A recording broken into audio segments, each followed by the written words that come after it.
मुझे follow up किया जा रहा है, मेरी जान को खतरा है, और सब कुछ होते हुए भी कुछ नहीं हुआ। लेकिन 132 दिन लग गए हमें कानून को, हमें लोगों को ये समझाने में कि उसकी वाइफ भी इस मर्डर में इन्वॉल्व है। थैंकफुली आज 6 महीने होने को है इस चीज़ को, उसका बर्थडे है 3 दिन बाद, और आज 8 लोग इसमें जेल में हैं। लेकिन 8 लोग आपकी उनकी वाइफ की फैमिली से कनेक्टेड हैं? यस मैम, 3 लोग उनके फैमिली के, और बाकी जो उन्होंने असेसिन्स हायर किए, तो जो पूरा चेन हायरार्की होती है, आप मुझे शूटर से मिलवाइए, वो पूरा।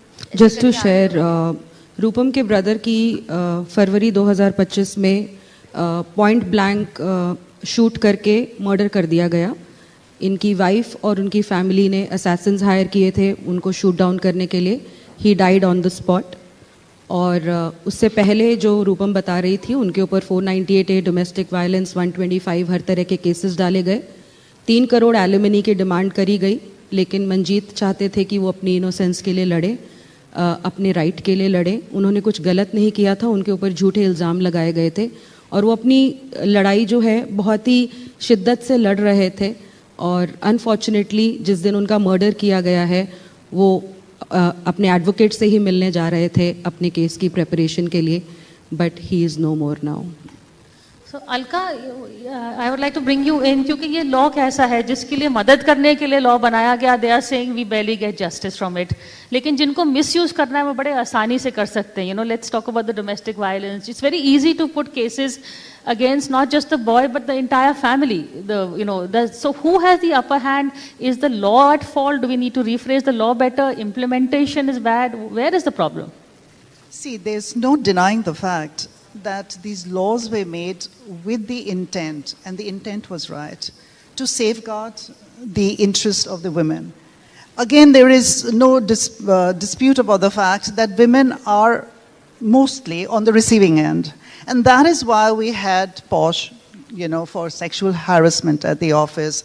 We had the DV Act and so many other laws we enacted solely with the intention of safeguarding the women from domestic violence and harassment, etc.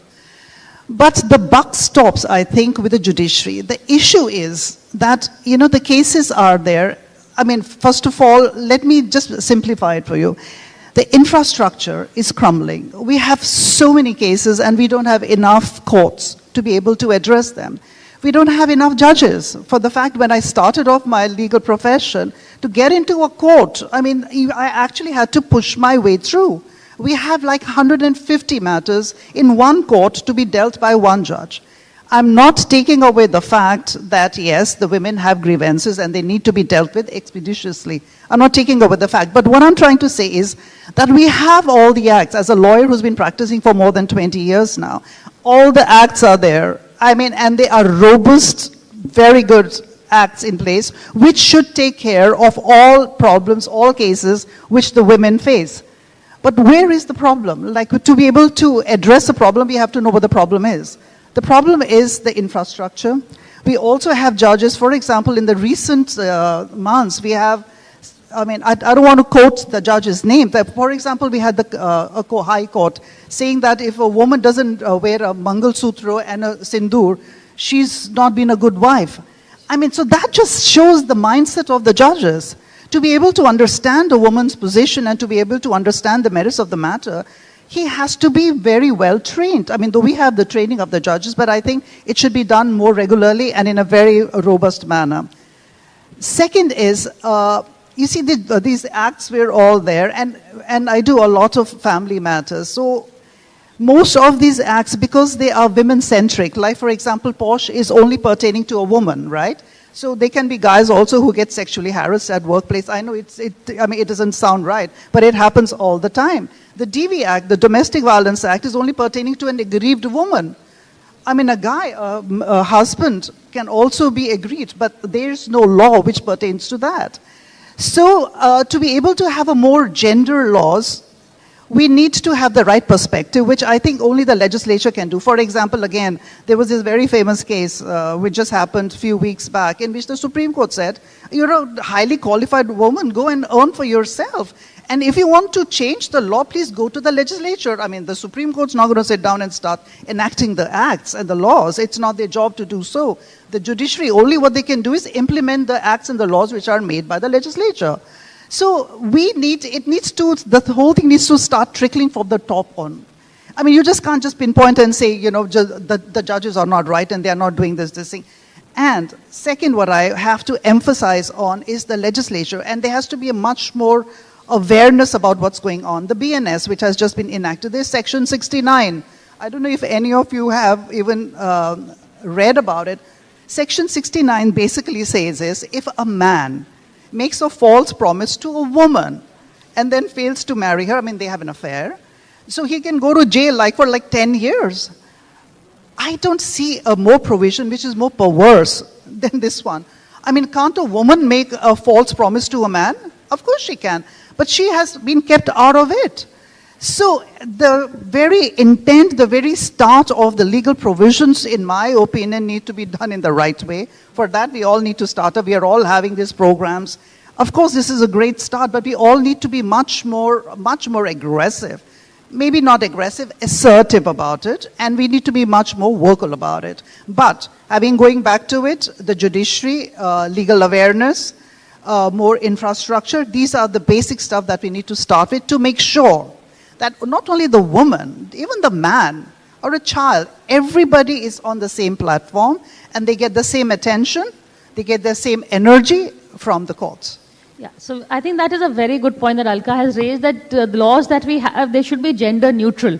Now at this age where we're talking about women equality, men are also now demanding their rights, and in a way should we refuse them, because there are many cases where the men are victims, and Deepika has actually been sharing a lot of them with me. Deepika, tell us a bit more about Section 69, because I remember you've also brought it to our notice.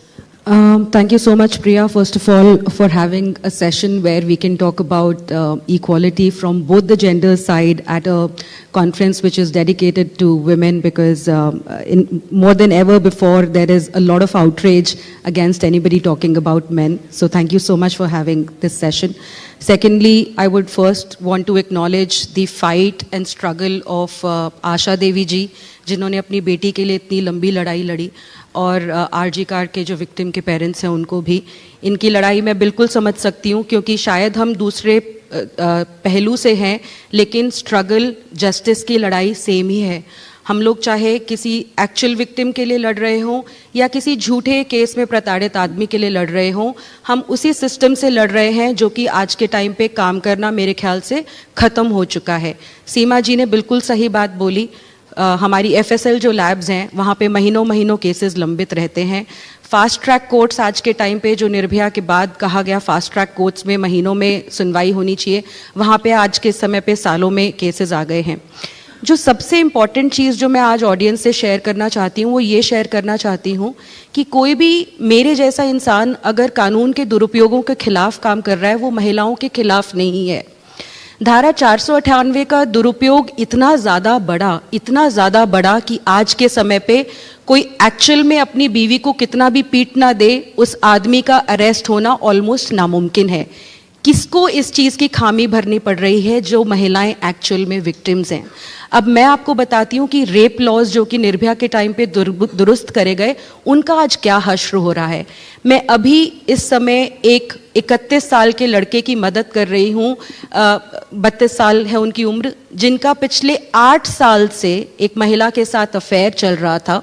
जून में उनकी किसी वजह से आपसी मनमुटाव हो गया पैसे के पीछे। जुलाई में उस महिला ने रेप केस डाल दिया, ये कहते हुए कि ये 8 साल से मुझे शादी का झांसा दे रहा था। उसके बाद उसके ऑफिस में जाके पॉश की भी इंक्वायरी डाल दी है। उनका पूरा का पूरा जो मैटर है वो ये है कि इस इंसान को मैं बर्बाद कर दूं क्योंकि हमारा रिश्ता चल नहीं पाया। अनफॉर्चुनेटली आज के समय पे ऑलमोस्ट 40 to 45% रेप केसेस जो इंडिया में दर्ज हो रहे हैं वो शादी का झांसा बोल के हो रहे हैं। 2 साल का रिलेशनशिप, 5 साल का रिलेशनशिप, 10 साल का रिलेशनशिप, 15 साल का रिलेशनशिप, पिछले महीने सुप्रीम कोर्ट में 2 ऐसे केसेस आए जहां पे उन्होंने बहुत गुस्सा दिखाया, जहां पे शादीशुदा महिला किसी अन्य इंसान के साथ अफेयर में है और ये कह रही है कि उन्होंने उसका रेप कर दिया उसको शादी का झांसा देके। तो सुप्रीम कोर्ट ने कहा कि मैडम, आप शादीशुदा थी जब आपका ये अफेयर चल रहा था, आप शादी का झांसा कैसे ले सकती हैं? अगर अडल्ट्री का कानून आज होता तो आपके ऊपर अडल्ट्री का चार्ज लगता। तो मैं सिर्फ ये कहना चाह रही हूँ कि कानून का जो दुरुपयोग है वो पुरुषों के साथ तो बहुत ज़्यादा अति है ही। फरीदाबाद में मैं आपको एक केस बताती हूँ, धीरज गुप्ता उनका नाम है। 5 महीने वो जेल में सड़े रेप के एलिगेशंस में, जहाँ पे उन्होंने उस महिला को कभी देखा भी नहीं था। केस कैसे दर्ज हुआ? प्रिया, उन्होंने एक कहानी बनाई कि 7 महीने पहले मैं थिएटर में मूवी देखने गई थी, ये आदमी मेरे साइड में बैठा था, इसने मुझे कोल्ड ड्रिंक पिलाई, मुझे नशा हो गया, फिर मैं बाहर निकलने लगी तो इस आदमी ने मुझे बोला कि मैं आपको घर छोड़ देता हूँ। उसके बाद बेसमेंट में इन्होंने जाके मेरा बलात्कार कर दिया। मैं उसके बाद रिपोर्ट नहीं कर पाई क्योंकि मैं डिप्रेशन में आ गई थी। अब 7 महीने बाद मैंने फेसबुक चलाते हुए इस आदमी की शक्ल देखी तो मुझे याद आया, अरे ये तो वही आदमी है। She is a part of an extortion gang that has filed multiple rape cases. Dheeraj was picked up on the spot. He was demanded 50 lakh of rupees. When he refused to pay because he had not done anything, he was put behind bars. अब एक और चीज़, धीरज की wife उस time पे pregnant थी। उनके परिवार की महिलाओं ने पुलिस की इतनी मिन्नतें करी कि हमारा पति, हमारा भाई इनोसेंट है, लेकिन पुलिस ने एक नहीं सुनी। तो मुझे लगता है कि जहाँ पे सबूत हो, और मुझे बहुत बुरा लगा जब आशा जी ने और दूसरे पेरेंट्स ने कहा कि शेखर जी, मैं थोड़ा लेट आई थी तो नाम नहीं अच्छी तरह से सुन पाई। शेखर जी और रत्ना जी ने कहा कि कुछ ऐसे एडवोकेट्स हैं, फीमेल एडवोकेट्स हैं, जिन्होंने उस लड़ाई को शायद थोड़ा धीमा करा। मैं आज बहुत एम्फेटिकली यहाँ पे बोल रही हूँ, जो आदमी किसी महिला के साथ ऐसा हश्र कर सकता है कि उसकी मौत हो जाए, उसको किसी भी सिंपैथी की जरूरत नहीं है। Death penalty is the penalty for someone who brutalizes a woman like that. But at the same time, women who are misusing these laws need to be punished severely. Otherwise, genuine victims जो हैं प्रिया, वो न्याय के लिए ऐसे ही लड़ती रहेंगी और हमारी कोर्ट्स जो हैं चोक होती रहेंगी फॉल्स केसेस से।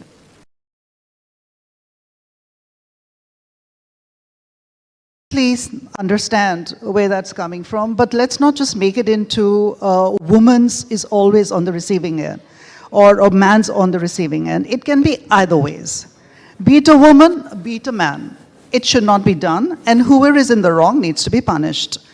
Again, then let's go back to that, why this has not been done. I know this is a forum where the women and like I said earlier, the women usually are more on the receiving end. Now, I have also come across, in the recent past only, we have had all these cases in which the court observed that the woman had filed a false case. And all the court did was reprimand her and say, okay, you should not have done that. In foreign countries, in other jurisdiction, perjury, Section 340, is a major issue. Like, for example, if somebody is lying on an affidavit, if you're going to a court, I mean, whatever you are saying before the judge and the court, you have to make sure that whatever they are saying is the fact. Because otherwise, if any judgment is not based on the fact, it's going to be a wrong judgment. So the buck starts with the fact that the person who's going before the court has to be made 100%. 100%, he has to be 100% sure that whatever he is stating before the court is correct. And the punishment for that has to, in my opinion, be exemplary. They should be put in jail straight away. Perjury is major. Like, for example, again, there was a high court judge, I won't take his name. And what he said was, he said, whenever a case comes to the court, there's nobody on trial. The parties are not on trial. It's the judge who's on trial in a matter, because he has no idea. All the parties knows what the facts and the circumstances are. It's the judge who has to kind of, okay, now, should this be or should not that be? So, for example, if it's a woman or a man who's lied on affidavit, for example, this case what Deepika was talking about, that person should have been in jail straight away. This will act as a deterrent. This will stop people from coming to the court and saying whatever they need to. Even not as a part of our pleadings, I'm just trying to compare the different jurisdictions to show that how I think the pleadings should be. Pleadings is what you state before the court, and the judge has to then decide upon what you've stated on the court on affidavit. For example, in our pleadings, what we do is, if somebody has bounced a check, for example, I'm just saying all that so we all understand that how it works. For example, if there's 138, it's dishonor of a check. In the pleadings that we write, it's dishonor of a check has a very special provision, 138 of the Negotiable Instruments Act. So if the check gets dishonored, all you have to do is go and file a complaint before the court. But no, in our pleadings, this amounts to criminal breach of trust, which is an entirely different civil provision. It amounts to cheating, it amounts to criminal breach of trust, it amounts to 138. So we write whatever comes to our head.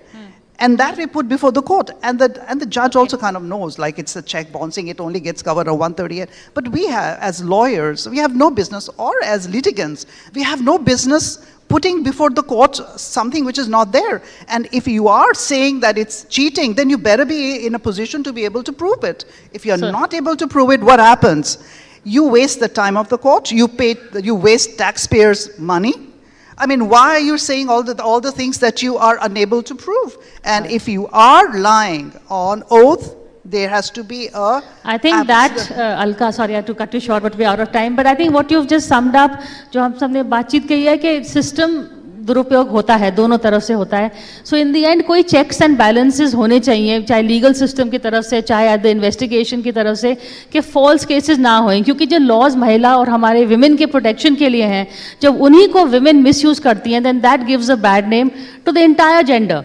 So प्रिया, बहुत quickly मैं एक चीज़ बताऊंगी. पिछले सिर्फ जुलाई में हम लोगों ने लगभग 60 पुरुषों के जो पति थे, उनकी पत्नियों द्वारा मर्डर और 30 सुसाइड्स जहाँ पे उनके ऊपर झूठे केसेस लगाए गए पुरुषों के ऊपर, वो हमने डॉक्यूमेंट किए हैं. सिर्फ जुलाई के आंकड़े में बता रही हूँ. आंकड़े कोई होते नहीं है इंडिया में जब पुरुषों की बात आए. तो मैं सिर्फ इतना कह रही हूँ, हर इंसान की ज़िंदगी की अहमियत है, चाहे वो महिला है चाहे पुरुष है. हमारे सिस्टम का, हमारी पुलिस का, हमारी कोर्ट्स का दायित्व है, रिस्पॉन्सिबिलिटी है. कॉन्स्टिट्यूशन में कहा गया है कि everybody is equal in the eyes of law, then everybody should be equal in the eyes of law, whether a woman और a man. Fair enough. But like I said, it is the responsibility of all of us. This show is for women, by women. It is also a support group for women. So through this show, I really want to make an appeal to all of us. You know, let's help ourselves. Asha ji ने कहा था, मुझे बहुत दुख हुआ वो सुनने में कि women ही एक दूसरे की मदद नहीं करती हैं. So let's help each other. It's a sisterhood. Let's not file false cases. These cases are meant, the laws are meant to help those who really need it. We've seen the examples before us. We see them every day on headline in the paper. Let's give them justice by not defaming the laws that actually are meant to help. On that note, thank you so much. Aap sab aaye. Rupam, thank you. Thank you all. All right, Ms. Bharadwaj, Dr. Dahar, Rupam ji and Priya ji, thank you very much for joining us. We've had serious conversations. Now let's have an interesting one. We talk about Ayurveda, but what is the role of women in Ayurveda, especially both as practitioners and of course as consumers of Ayurveda? Let me have the opportunity of inviting for a presentation Dr. Upasana Vora, who will be joining us on stage and will be speaking to us about this subject. Dr. Upasana Vora, if I could invite you to the podium, ma'am.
सो जब तक presentation start होती है, let's start.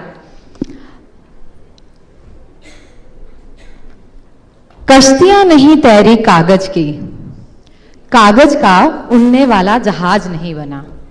दर्द पूछना है उनसे पूछिए जिनकी कोई आवाज नहीं बना। नमस्ते, मेरा नाम डॉक्टर उपासना वोहरा है। मैं एक आयुर्वेदिक प्रैक्टिशनर हूँ, रिसर्चर हूँ और मेरा हॉस्पिटल नजफगढ़ दिल्ली में है। मिशन जुगनू, जुगनू नाम अपने आप में हर चीज को रिप्रेजेंट करता है। प्रिविलेजिंग द अंडर प्रिविलेज, एक ऐसा मिशन जिसका फर्स्ट डे ये था जहां पे हमने लोगों को एजुकेट करना स्टार्ट किया। हम हमेशा बात करते हैं एजुकेशन की, कॉलेज जाओ, स्कूल जाओ। What about health? हेल्थ की जब बात आती है हम बिल्कुल अपने स्टेप पीछे ले लेते हैं कि नहीं। तो ये जो मिशन है, ये it's all about female health and hygiene, कि कैसे एक महिला अपने शरीर की समस्याओं के बारे में, स्पेशली वो समस्याएं जिसके बारे में वो खुल के कभी नहीं बोलती है। अगर आज मैं यहां बात करूं ऑडियंस में और मैं बोलूं कि कितनी महिलाएं हैं जिन्हें सफेद पानी की शिकायत है, सबके सर शायद ऐसे होंगे और वो कभी खुल के नहीं बोल पाएंगी। ये मिशन है उन बीमारियों के बारे में जिससे आज हमारे देश में हजारों महिलाओं की मृत्यु हो रही है। क्यों? क्योंकि वो चुप रहती हैं कि उन्हें ये बीमारी है, समाज को पता ना चले। धीरे धीरे करके हमने ये मिशन स्टार्ट किया और अलग अलग इलाकों में जाकर महिलाओं को इकट्ठा करना स्टार्ट किया और बताना शुरू किया। यहाँ पे जो हमारा ये ओवरव्यू था, हमने एक एनजीओ के थ्रू, हमारी एक एनजीओ है एक ख्वाब, जिसके थ्रू हमने ये कैंपेन रन करना स्टार्ट किया। और महिलाओं से जब हम इंटरेक्ट करने लगे तो सबसे बड़ा चैलेंज था उन्हें समझाना कि आप इकट्ठे होइए, क्योंकि आज भी हम उस देश में रहते हैं जहां कुछ तमाशा हो तो आपको भीड़ इतनी मिलेगी, लेकिन जहां काम की बात की जाए तो लोग बहुत ज्यादा बैकआउट कर लेते हैं। तो यहाँ पे हमने स्टैटिक्स देखना शुरू किया। और अगर आप झुग्गी झोंपड़ियों की बात करें या ऐसे इलाकों की बात करें तो महिलाएं जो हैं कहां उस कमरे में मर गई किसी को नहीं पता। कैंसर हो गया, उन्हें पता ही नहीं कैंसर होता क्यों है, किस वजह से वो चीजें डेवलप हो रही हैं। धीरे धीरे करके महिलाओं को जब हमने समझाया तो उन्होंने बोलना शुरू किया। दैट लिंग्विस्टिक बैरियर जो हमारी सोसाइटी में क्रिएट हुआ है कि एक फीमेल अपनी बात को खुल के रख नहीं सकती, इस मिशन के माध्यम से वो बैरियर ब्रेक होना शुरू हुआ। और फ्रॉम द पास्ट 1.5 ईयर हमने 150 प्लस कैंपेन्स किए हैं 6 स्टेट में, हिमाचल, पंजाब, हरियाणा, उत्तर प्रदेश, बिहार और दिल्ली, जहां पे हम 5 लाख से अधिक महिलाओं की जिंदगी बदल चुके हैं। यहां सबके घर में इलायची है, हम इलायची का इस्तेमाल करते हैं। क्या कभी किसी ने सोचा है कि इलायची कितना बेनिफिट प्रोवाइड कर सकती है? इस मिशन में जितनी महिलाओं से हम मिले उन्हें हमने बताया कि कैसे एक आप अपनी बीमारी को इलायची के माध्यम से भी ठीक कर सकते हो। आप अगर अफोर्ड नहीं कर सकते कोई बात नहीं, आपके घर में आयुर्वेद के माध्यम से आप ठीक करिए। और आप देख सकते हैं कि कितनी महिलाओं ने भाग लेना शुरू किया। अब यहाँ पे जो एक रिस्क फैक्टर था वो ये था, महिलाएं आज भी कपड़े का इस्तेमाल करती हैं। बहुत सारी महिलाएं ऐसी हैं जो आज भी पैड का इस्तेमाल नहीं करती।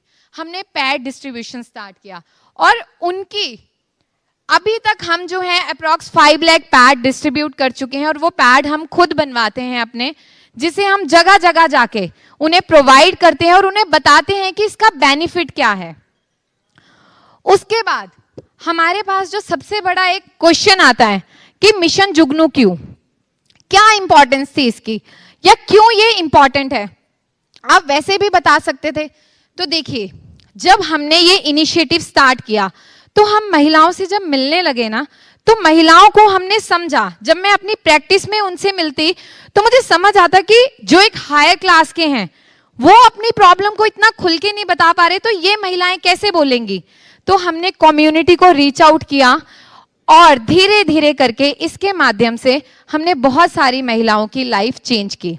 उसके बाद हमने मार्च में अपना मिशन जो है 30 डेज का एक कैंपेन स्टार्ट किया, जिसमें हमने 24 मार्च को दिल्ली से पूरा स्टार्ट किया था और अप्रैल तक 30 डेज में हमने उत्तर प्रदेश और बिहार में 50 प्लस कैंपेन्स करे और 15,000 महिलाओं को फ्री कंसल्टेशन प्रोवाइड किया, उनके गांव-गांव जाके, अलग अलग पंचायतों में, अलग अलग क्षेत्रों में जाके उन महिलाओं में बदलाव देखा। उसके बाद जो हमने है, ये हमारा आउटकम है। हमें देश के कोने कोने से लोग अलग अलग लेटर लिख के भेजने लगे। ये आपको इसमें प्रेगनेंसी स्ट्रिप दिख रही है, ये वो महिलाएं हैं जो 8-8, 9-9 साल से इनफर्टिलिटी की शिकार थी, जिन्होंने सब इलाज करवाया, उन्हें रिजल्ट नहीं मिला। कैसे उन्होंने हमारी दी हुई शिक्षा के माध्यम से प्रेगनेंसी करी और खत के माध्यम से उन्होंने हमें ये बताया। तो आप सोचिए कि एजुकेशन, हम बोलते हैं educating one person in the family can reshape the future of an entire generation. But it's not about school and colleges. It's all about your personal health, mental health, physical health. In this mission, हमने उनको बताया कि आपकी physical health, आपकी mental health को कैसे disturb करती है, क्यों आप नहीं बोलते हो। और आप यहाँ पे देख सकते हैं,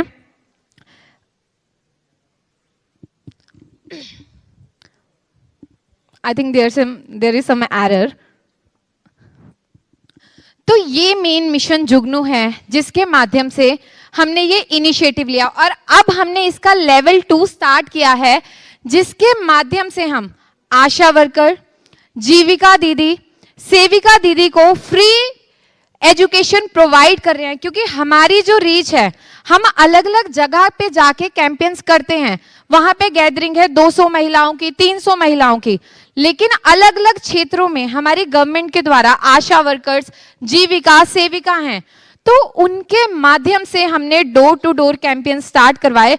उन्हें बताया कि अगर आपकी ये बीमारी है और आपके पास महिलाएं आ रही हैं, तो आप उन्हें इस तरह से बताइए, ताकि अगर एक पीढ़ी में एक महिला की जिंदगी खराब हो गई, तो आने वाली पीढ़ी में वो महिला की ना ही वैसे मृत्यु हो और ना ही वो उन बीमारियों से आगे जूझे।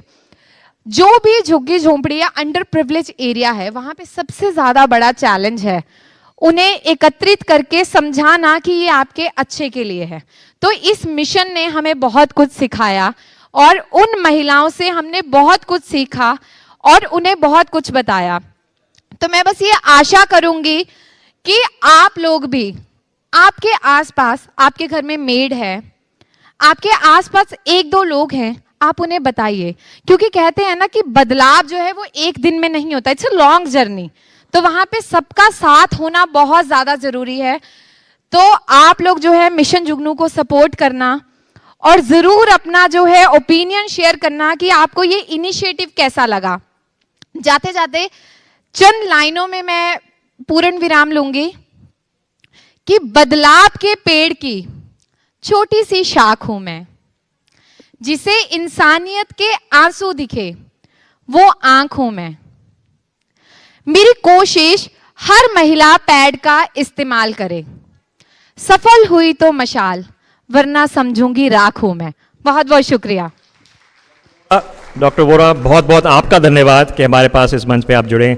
मैं रिक्वेस्ट करूंगा अपने टीम से, उनका कृपया माइक्रोफोन ले लें। Let's prepare for the next session very quickly so that we can keep the agenda on time. Ladies and gentlemen, we went from one interesting conversation to another extremely interesting conversation. The topic of the town, if you've been watching in certain celebrity circles where quick weight loss has become the trend, is that a healthy opportunity?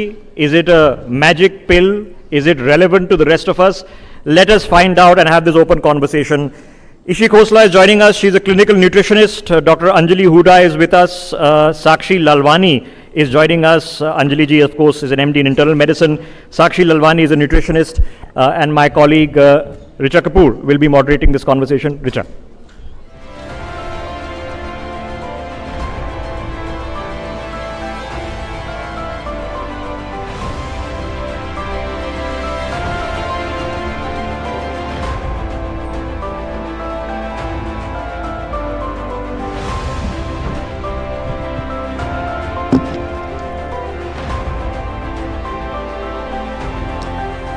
A very good morning to everybody out here. Welcome to We Women Want Conclave 2025.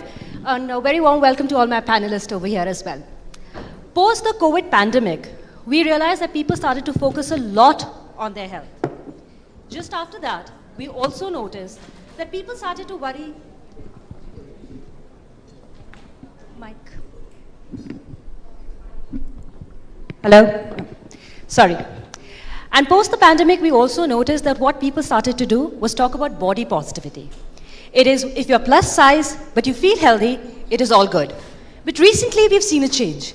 You get a magic drug for weight loss called Ozempic, and everybody wants to get onto it. Well, is it healthy or is it not? Let's find out. Let's talk to our experts here to understand better. I'd go across to Anjali first. Anjali, you're a doctor. You know, tell our viewers here and the ones watching us on television, is Ozempic okay for everyone to take? Because everybody wants to just pick it up from the counter by themselves. I think Ozempic is a great drug which has come at a time when India is really struggling with obesity and diabetes. It's not meant for everybody, but it's meant for people with diabetes and who have obesity. So if you don't have diabetes and you're using Ozempic just for a 5 kg, 6 kg weight loss, it's completely, it's wrong. Not only ethically it's wrong, it's medically wrong, it's physiologically wrong. So yeah, Ozempic has its set of patients where it can be used, and other patients, and fad-wise Ozempic is totally a no-no. Ishi, I know your point of view when it comes to Ozempic. We've had this conversation earlier, but I would want our viewers to understand this because it's very important. What you talk about is muscle loss, what happens due to Ozempic. Can you explain that to viewers? Like, how is it really harmful? Like Dr. Anjali explained, if you have diabetes, especially it's meant for diabetic patients. If you're obese, yes, can be a solution, but just because you want to lose weight, look thin, you should not go on Ozempic. Yeah, I think the point that you brought up about muscle loss is very, very important for us to understand one of the side effects among many. And we already in India have an issue of sarcopenia. And if we begin to lose muscle because of weight loss drug, it's something to reckon with. And so I'm not saying that the drug is bad or good, but what I'm saying is it has to be taken with a lot of caution, and who is going to take it, and whether the risks outweigh the benefits or the other way around. So that is extremely important because there are serious risks.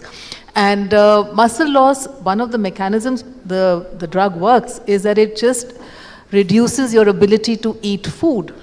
And also it somewhere changes the way your body's the hormones and the neurotransmitters and the digestive juices. There's some change physiologically that it does, and I know of patients who have been taking them and they're just not able to eat that kind of protein.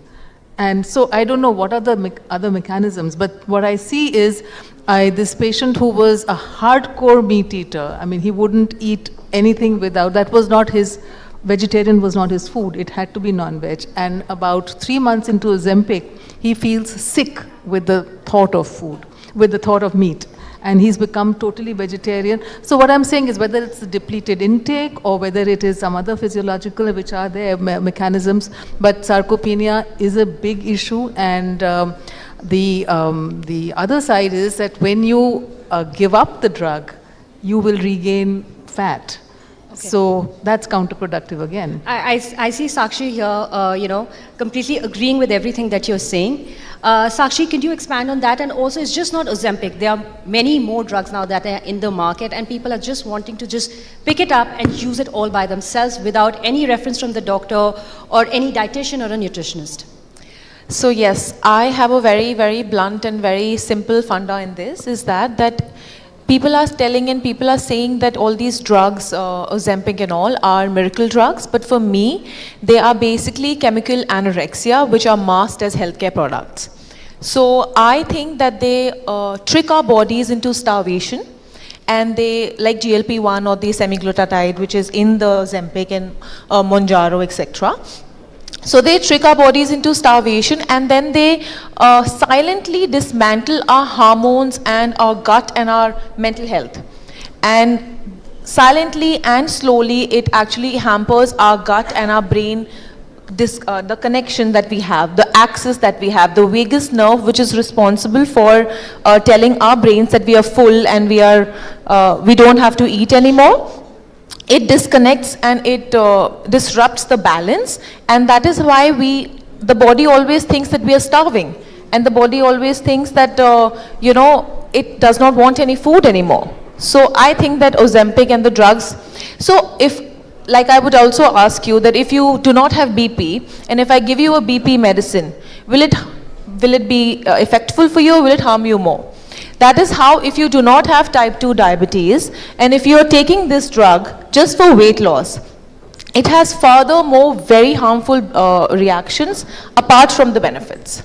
Anjali, you're the doctor here, would want you to explain to us and to our viewers especially that as Sakshi and Ishi have mentioned, they do have side effects. They obviously need to be used by patients, which is necessary.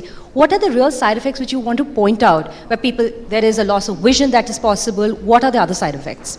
See, whenever anybody is going on a weight loss journey, there are going to be side effects, even if they are not on any appetite suppressant, because people generally will starve themselves.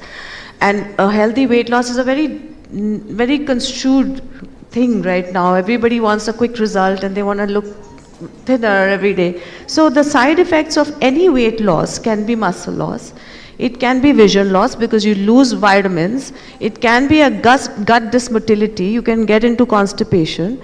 You can have pancreatitis, especially with Ozempic, because Ozempic is a GLP-1 agonist and it's going to act around the enzymes that are produced by the pancreas. So when there is a drug that causes a GLP-1 increase in the body, then pancreatitis can happen. But then it doesn't happen to people who are doing it under supervision, because there is a certain way you have to eat when you're on Ozempic. And so according to me, the side effects are very variable. Okay. Very, very variable. And there is nothing which is so there is a risk versus benefit ratio when it comes to Ozempic. So if you need it, if there's a 140 kilo man who has really tried everything else, this can be a great help.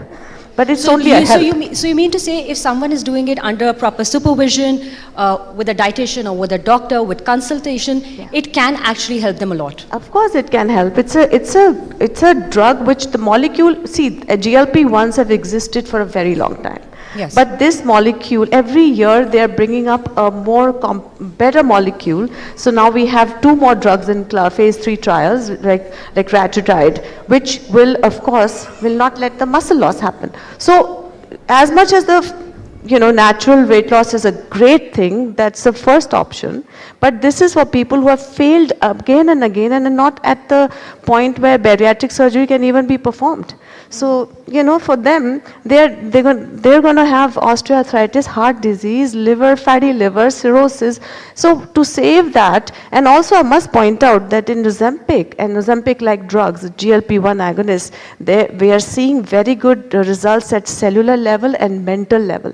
So yeah, and these are researched articles present on PubMed, so we can all look at them and where you together with your doctor can make a decision whether you want to go for it or not. You should just, I think, read about the whole, let's not be focused on just media telling us, oh, it's bad or good. I think you have to take a personalized decision.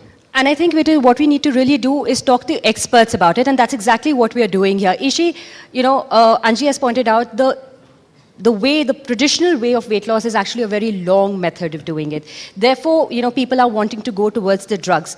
What would your take be to somebody who is not really needed to be on Ozempic, would want to be on one? And also another thing, these are very expensive drugs. A single shot of the injection is about 3,500 for 2.5 ml, and then you have to go higher with intake because that's exactly how it helps. Yes, absolutely. They're expensive drugs and they rob you of your health as well. So I would say, as a practitioner for the last 35 years, yes, we have been floundering around with calorie counting and carbohydrate counting and high fat, low fat, veg, non-veg, all that. And it's really not worked, and even now fasting has become very popular. But at the end of the day, I would say that when we today have the tools of intervening at the gut level, at the microbial level, we really don't need that kind of a drug. We just need maybe some insulin sensitizing drugs, which have been there, their safety has been proven, along with an anti-inflammatory, gut healing, personalized diet. Cannot compare, because at the end of the day, how many years are you going to be on this drug which is robbing you of your health? Let's put it very bluntly. It has to be a sustainable solution. A sustainable solution is exactly what we need, and we are completely out of time. But before going, Sakshi, I just want to ask you, I know everybody here, be that a woman or a man, would want to know a diet, a quick diet to lose weight, because that's something we all would want, no matter what size you are, you want to get better than that. Yes, definitely. So, I'm audible? Yeah.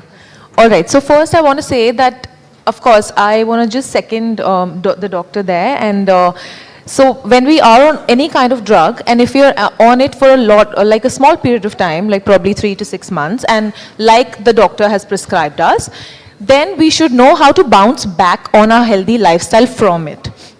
If we do not know how to, do a lifestyle change, and we again go on our eating habits that we were on before, then the drug and everything that we have done on it will just go.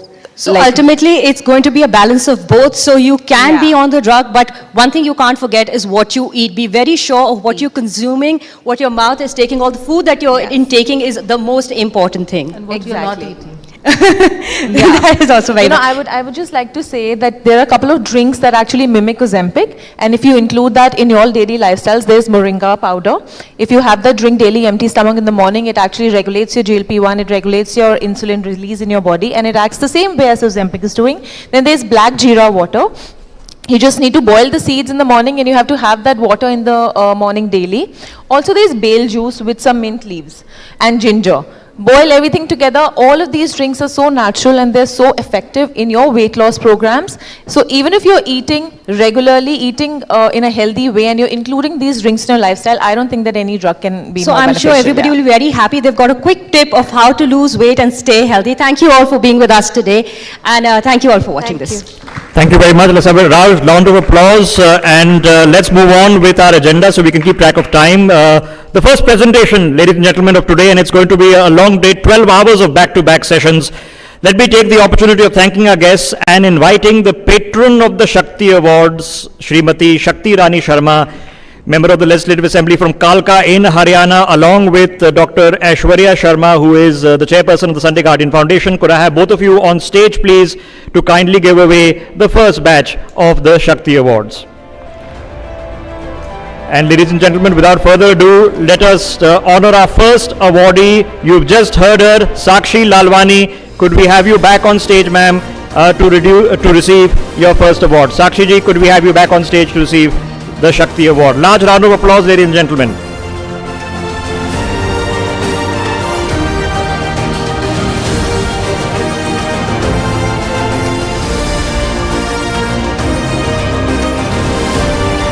Could I now request Ms. Ishi Khosla to kindly come on stage to receive her Shakti Award.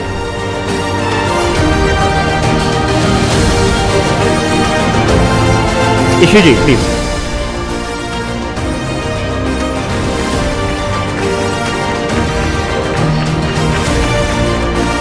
Our next awardee at the first presentation of the Shakti Awards today is Dr. Anjali Huda. Dr. Huda, could I request you to kindly join us on stage?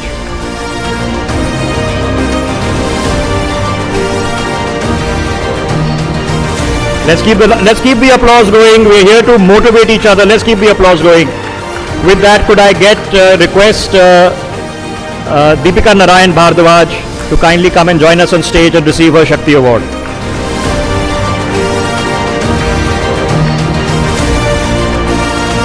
Congratulations, Deepika ji. Could I now invite Dr. Alkanchri Dahar to kindly come on stage and receive her Shakti Award. Let's keep the applause going, ladies and gentlemen. Deepika ji, thank you very much.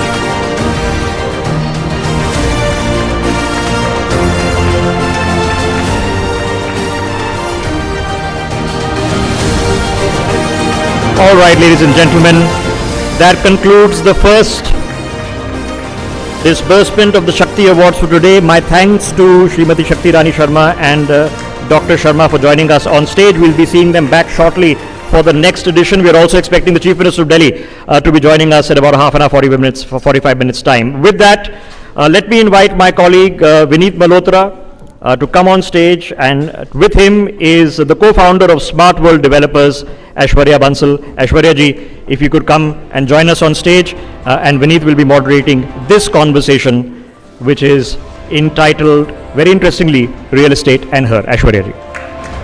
Let's keep the applause going, ladies and gentlemen.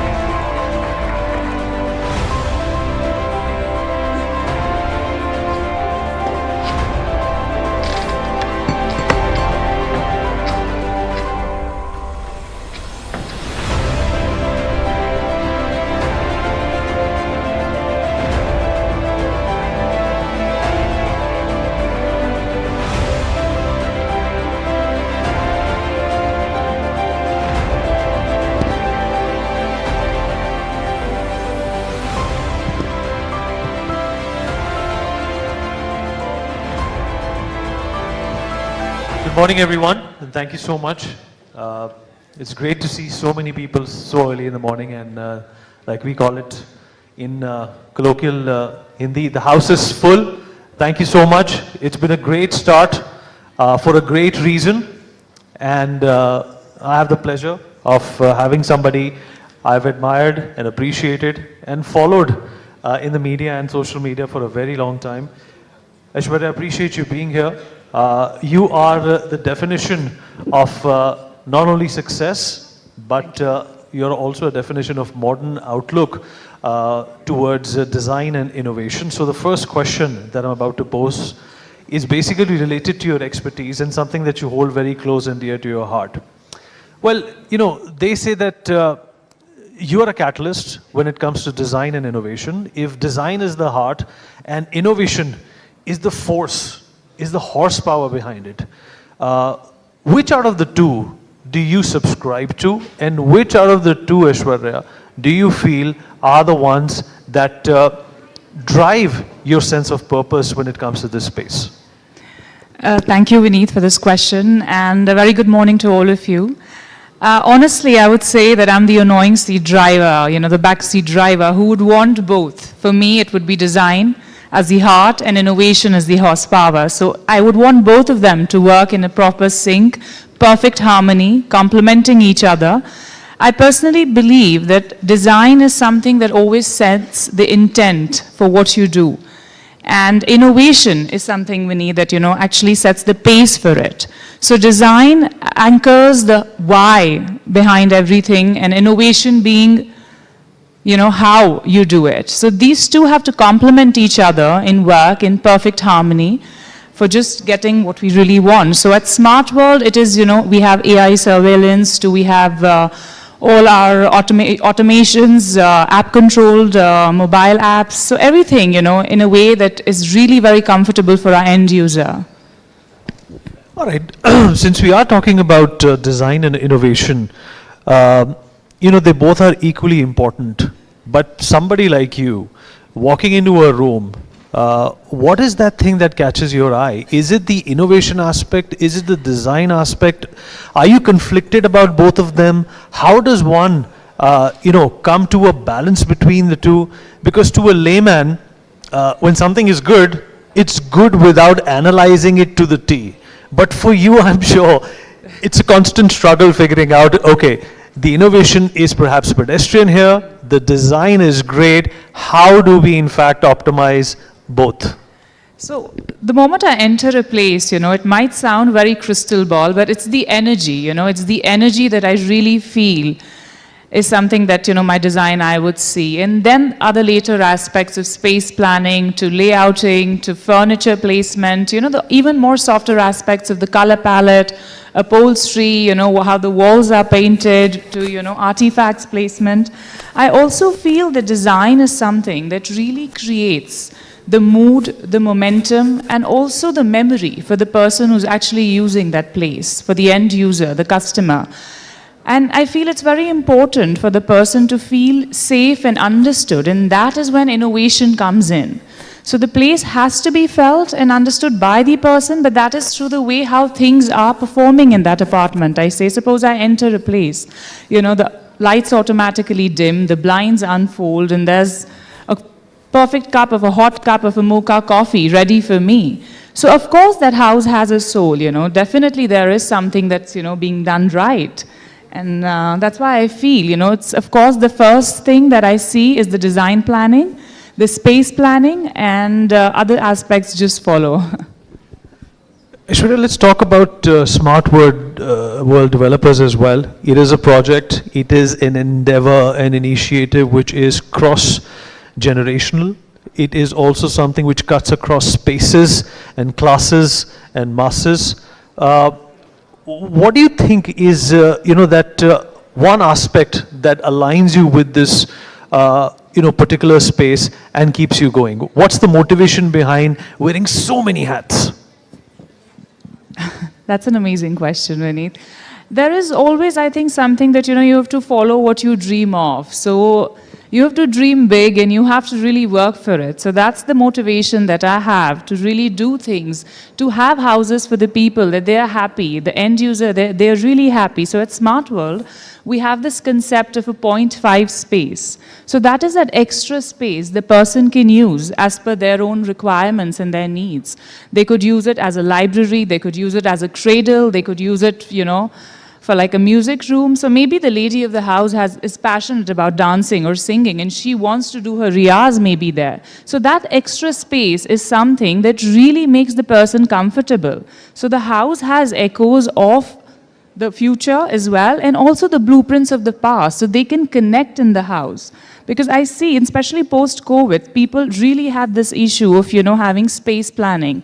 So the moment Smart World, we introduced that 0.5 extra concept, you could use it as anything that you want. So it is that area, the grandmother can pray, a teenage boy can game, both of them can enjoy a meal together. So that aspect of, having that space extra, depending upon the person, whatever they want to use it for, I think that is something, really made the people and our customers very happy. So that was a concept which was very new. Nobody had done it before, and we were the first ones to do it. So that really helped us, set a benchmark. And of course, there are so many other things that we keep doing, keeps adding on to it. And yeah, I think for me, every day also is a learning. Be it any sphere, every aspect of life, whoever I meet or whatever I do, I think. So yeah, I think that's how it is, and life goes on. So I know you're very busy running the world, so I'm going to keep this short and, pose a last question in front of you. You're a creator, you're a co-founder, you're also a dreamer. Which one of these titles resonates with you the most? Always a dreamer, always. I personally feel that if you dream big, there is always something, you have to achieve, and you have to really work for it. But I feel a dream, I am a dreamer, but with timeline, because if you dream without timelines, it's like a glossy Pinterest image. It never sees the light of the day. So it's very important to dream, but also have a certain timeline and certain things that you'll follow. But also for that, you need to be a creator, because when you dream of something, you dream of a horizon. You need to be a creator to carve that path. And as a co-founder, I do need a team, that is with me all the time so that I'm able to achieve that dream. So I would say it's a deadly combination of all these three that really, makes me be who I am today. So yeah. Aishwarya, thank you for saying it as it is, and thank you so much for motivating millions of people through your energy and through your aura. Big round of applause, please, for Aishwarya Bansal. Thank you so much. Thank you so much. And the message of keep dreaming, you heard it here. And thank you very much, Aishwarya ji, for joining us on that. And, speaking of dreaming, our next session requires hardly an introduction to any of you watching, sitting here or watching in your homes on our live parallel telecasts. It's creative minds, and some of the finest ones in the country are here. Suzanne Khan, founder of the Charcoal Project and interior designer in her own right. Shalini Passi, who's an art patron. Bahar Rohatgi is a visual artist and a lawyer. Garima Agarwal, the founder and CEO of MN Design Company. And Ritu Berry, fashion designer, all with us. Could I request you all to come and join us on stage? Our senior executive editor, Megha Sharma, will be hosting this session.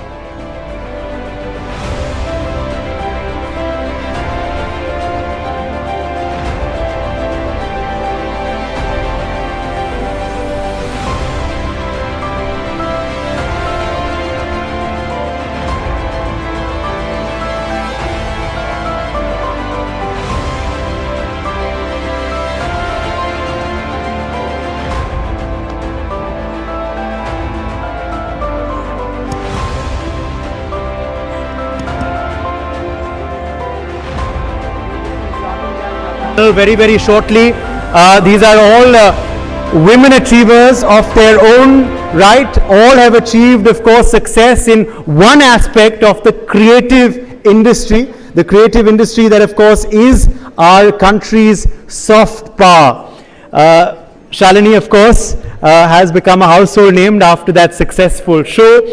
Suzanne, of course, is a very, very acclaimed interior designer, and these days is creating waves for a project of hers in Hyderabad, which, of course, the charcoal project was behind. We, of course, have a ma'am, Miss Agarwal, who, of course, is not just in the north part of the country, but across the country, creating a lot of waves through her brand and company. Rituji, of course, is an acclaimed fashion name, winning laurels not just in India but abroad as well, wants to emphasize a lot on India's prowess in luxury, which we'll talk about in the panel. And Bahar Dhawan Rodgi, who of course also, apart from being a visual artist, is a lawyer as well. And she will be talking about, interestingly, the laws. Are they strict enough for the creative industry in our country, or do they need to be strengthened further? Megha, now over to you. Right, thank you, Uday, and a really warm welcome. A huge round of applause for these glamorous, powerful, and vivacious women that have gathered here on our We Women Want platform. Thank you all. Thank you. I'm going to just, Uday has introduced you all so beautifully, but I'm going to speak about you, your profiles, and the fantastic work that you have been doing for the past many, many years, and the achievements that you have been able to carry forward in terms of your legacy that you are leaving behind.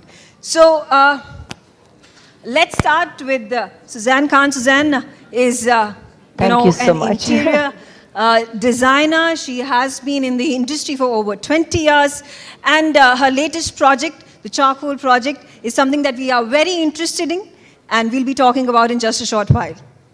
I have with me Shalini Pasi, an art patron. She's an actor and very famous now. She is a household name. But besides that, she is a philanthropist. She's an art collector, and we'll speak about all those things with you. Sure. I'm also being joined by Ritu Berry, a fashion designer, the OG of the Indian fashion industry. She is doing a lot of things, left a huge legacy behind in her 35-year career. She is the cultural and tourism ambassador of Uzbekistan, besides all the other big work that she does. She brought Khadi to the forefront. She is the advisor to the tribal ministry. In fact, when she started her career, and she was, built the foundation of the Indian fashion industry and brought Indian fashion to the international market. She was the first Indian whose designs were, in fact, on the Indian stamp. She was the first Indian who put out her designs on the Paris Couture Week. She is the first Asian to head a French fashion house. So, it's exhaustive. And we are going to talk about it and, what a legacy that you have left behind. A round of applause for Ritu as well. I'm also being joined by Bahar Rohitgi. Bahar, a visual artist. We all know she is a lawyer and doing a lot of work when it comes to creative law. And she is trying to build a benchmark in a way that the artists in our country are appreciated, are given the right acknowledgement as well as recognition in the legal market. She's an art influencer. I'm going to put out some more information about Bahar. Bahar, we were just talking about it, and she's the biggest standalone artist who had put up a show in India. Her paintings, her collections are, across the world, from the official residence of the President of India to the royal family of Abu Dhabi. She is perhaps one of the very few voices who is championing the cause of art law. She just very recently also gave a talk in Japan about American law, and which is something that does not exist in India. So she's pioneering that, and her efforts are, of course, lauded. And like I said, 600 collections all across the globe, and she's utilizing social media to propagate her collections, propagate what she believes in, and we'll speak more about it, Bahar, in detail, because she'll be the best person to explain to us what all entails in her very busy life that she has been leading. And last but not the least, I am also being joined by Garima Agarwal. Garima, thank you for joining us. She's the founder and CEO of MN Design Company, and we get to know you more, I beg your pardon, Garima, and all the fantastic work that you're doing. All right, let's start our session, and Suzanne, thank you very much for joining us. Thank you so much for that wonderful, wonderful invite and introduction, and I feel honored to be on a platform with such stalwarts of great accomplishments, and on all of us here, we are literally a room filled with the most intelligent, vibrant women, and I salute every one of us here first. Absolutely, absolutely. I would like to talk about, first of all, the latest project that you have launched, the charcoal project. It's creating waves, and we want to know more about it. So the charcoal project actually is my design company and my retail concept store, which I had established and launched in 2012. But in 2025, on the 26th of February, we launched a gallery version of the charcoal project in the city of Hyderabad. So it's a 35,000 square feet store, which is about product and creativity put at its best, all made in India, all created from our own homegrown Indian designers who we have as an Indian family of, putting together all the various materials that we've used. A lot of, heritage and lineage of people who have worked with my mom's, time of 30 years ago, who have passed on and come down with me in these 30 years of me being, an assistant to my mother, and how they have grown with everything. So I think that the Charcoal Project Hyderabad stands as a testimony of New India, and the talent of how well we can do today on a world platform as far as interior design goes. So I feel very proud of that. I have to ask you, you come from such an illustrious family, the bigwigs in the Bollywood industry, right from your father, Sanjay Khan, your uncle, Feroz Khan, what fabulous stars. And, you spoke about your mother, Zareen, from being a Bollywood film actress, and then also, just dedicating herself in the interior design business that you are following her footsteps on, and your sisters are doing fantastic work. Thank you. Of course, in the movie industry.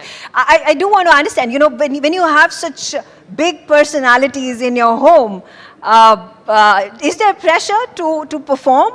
I think when you are surrounded by very motivated real people, they may have their roles in public appearance to be what they are, but I think at home they are very real, and they are very passionate about what they do, each one of them. My dad, my mom, my uncles, my cousin, my brother, my sisters, all of them are very passionate and real.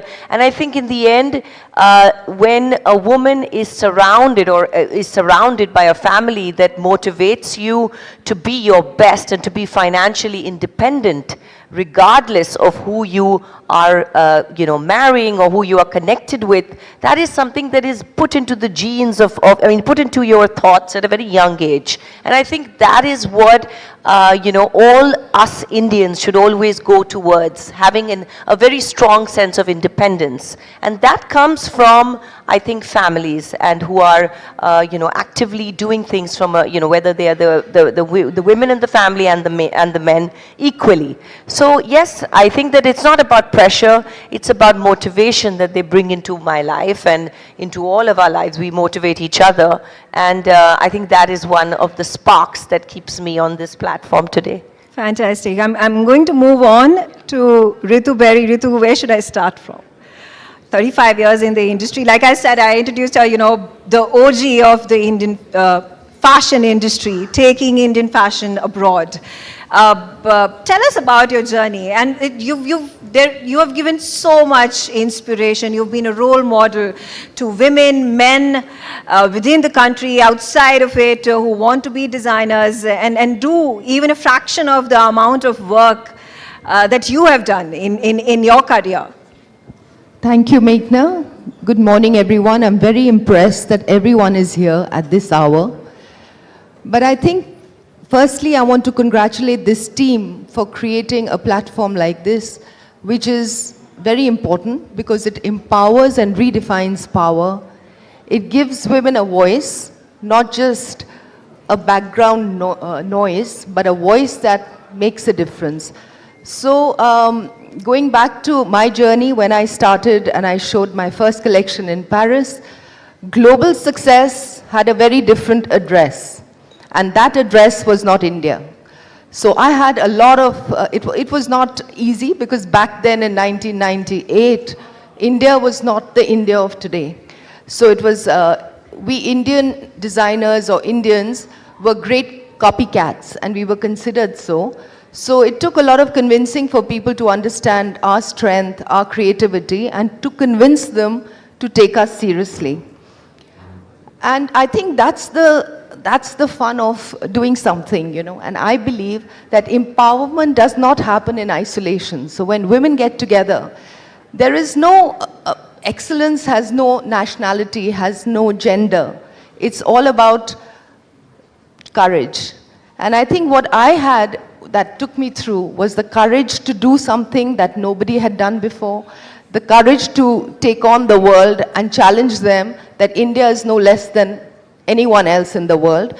And it's not that I've come from India that makes that difference. It's because I am that kind of woman who believes in her base, her heritage, her culture, and I fought it through. So I think that's what it takes.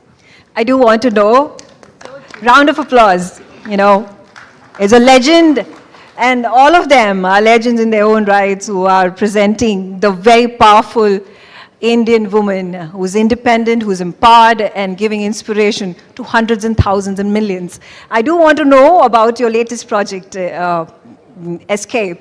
So Escape is an extension of myself completely. After being in the industry for 35 years, I have to say I was a little bit bored. I don't like fashion if it's not my passion. So the business of fashion can get quite exhausting, and you can see global designers, global world. Everyone looks a bit fatigued, and that's why they take young talent to take over their brand. So I did feel that, firstly, I am very possessive of my brand name, so I didn't want to sell out. And I decided that I want to do what I want to do when I want to do it. So Escape happened to me. I happened to stumble upon a property that is really special. It's about an acre of a beautiful landscaped forest and a retail space. We have a fantastic cafe run by legendary Miguel's in Goa. So you have an experiential experience where you get retail in a very strange, unusual way. You get coffee in a real 100-year-old trees, under a 100-year-old tree. So it's all very special, very different. That's what turned me on, and I said, this is what I have to do.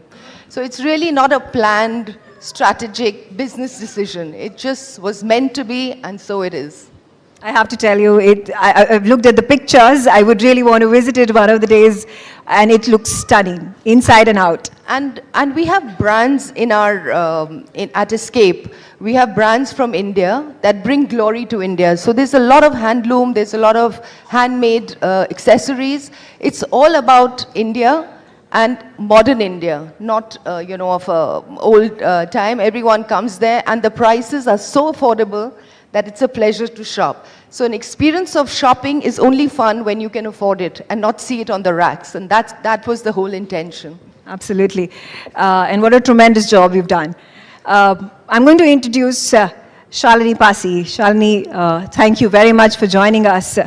And, you know, I have to ask you, I just said in your introduction, you've become a household name. Everybody knows you. How do you, I feel how like do you Tupperware handle, now. Yeah. I feel like Tupperware. How do you handle fame? So first of all, I'd like to thank NewsX for inviting me to speak at the Shakti Awards. And I've been to so many award functions over the last 3-4 months in Bombay. I've forgotten how elegant Delhi women are. Like, look at everybody in the white saris. It's just, you are beautiful and stunning, and you, like, it's a pleasure to just see you in something which is so personal. It's so beautiful, and I'm so happy to be at a function in Delhi. So thank you. Yes, yeah, it's so true. It's so true, because everything is so manufactured everywhere, and I see this. Everybody's in their chanderis, in their satins, in their. It's just beautiful. I'm so happy to be here. Yes. You know, follow-up question on Fabulous Lives. Sure. You did such a tremendous job. People loved you for your authenticity and the charm that you brought to the show. Now, what's on the anvil? Is there going to be a next season, or are you going to make any television appearances, even films? So, first of all, you said, how does it feel like to be a household name? So, the thing is that for me, you know, working in the art field, being an artist, having a foundation, I had sort of reached a plateau, even with my work with UNICEF. And that is the audience I could reach. But here, I'm reaching a larger audience, and they are getting interested in the work I'm doing, whether it's with UNICEF or whether it's with the Art Foundation, which is MASH. And coming to the second question, yes, I'm doing a lot of, I've auditioned for a couple of films. There are a couple of shows which are in the pipeline, as well as I'm also doing small ads that gives me practice, because I'm not used to learning a script and speaking. So, and of course the money goes to charity.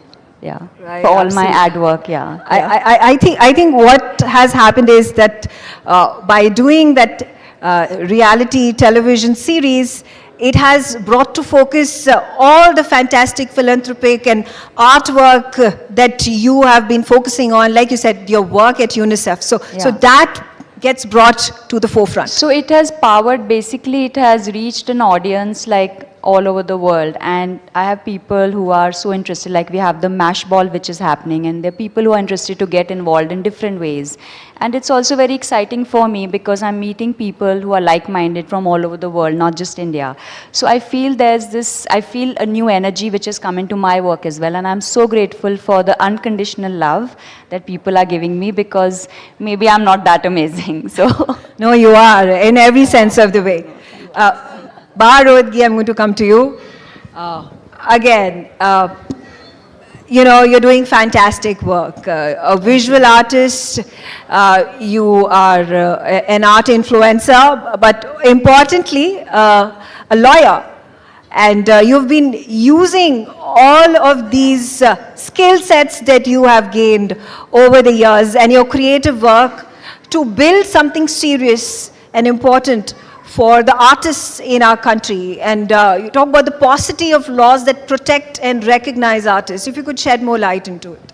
Firstly, thank you so much for having me. It's such an honor to be around women and be placed on this panel where women are not just shattering the glass ceilings, but actually rebuilding the rooms. And I'm so glad, like Suzanne and Shalini and Ritu said, it's a packed day, it's a packed audience, and it's a complete honor to be here.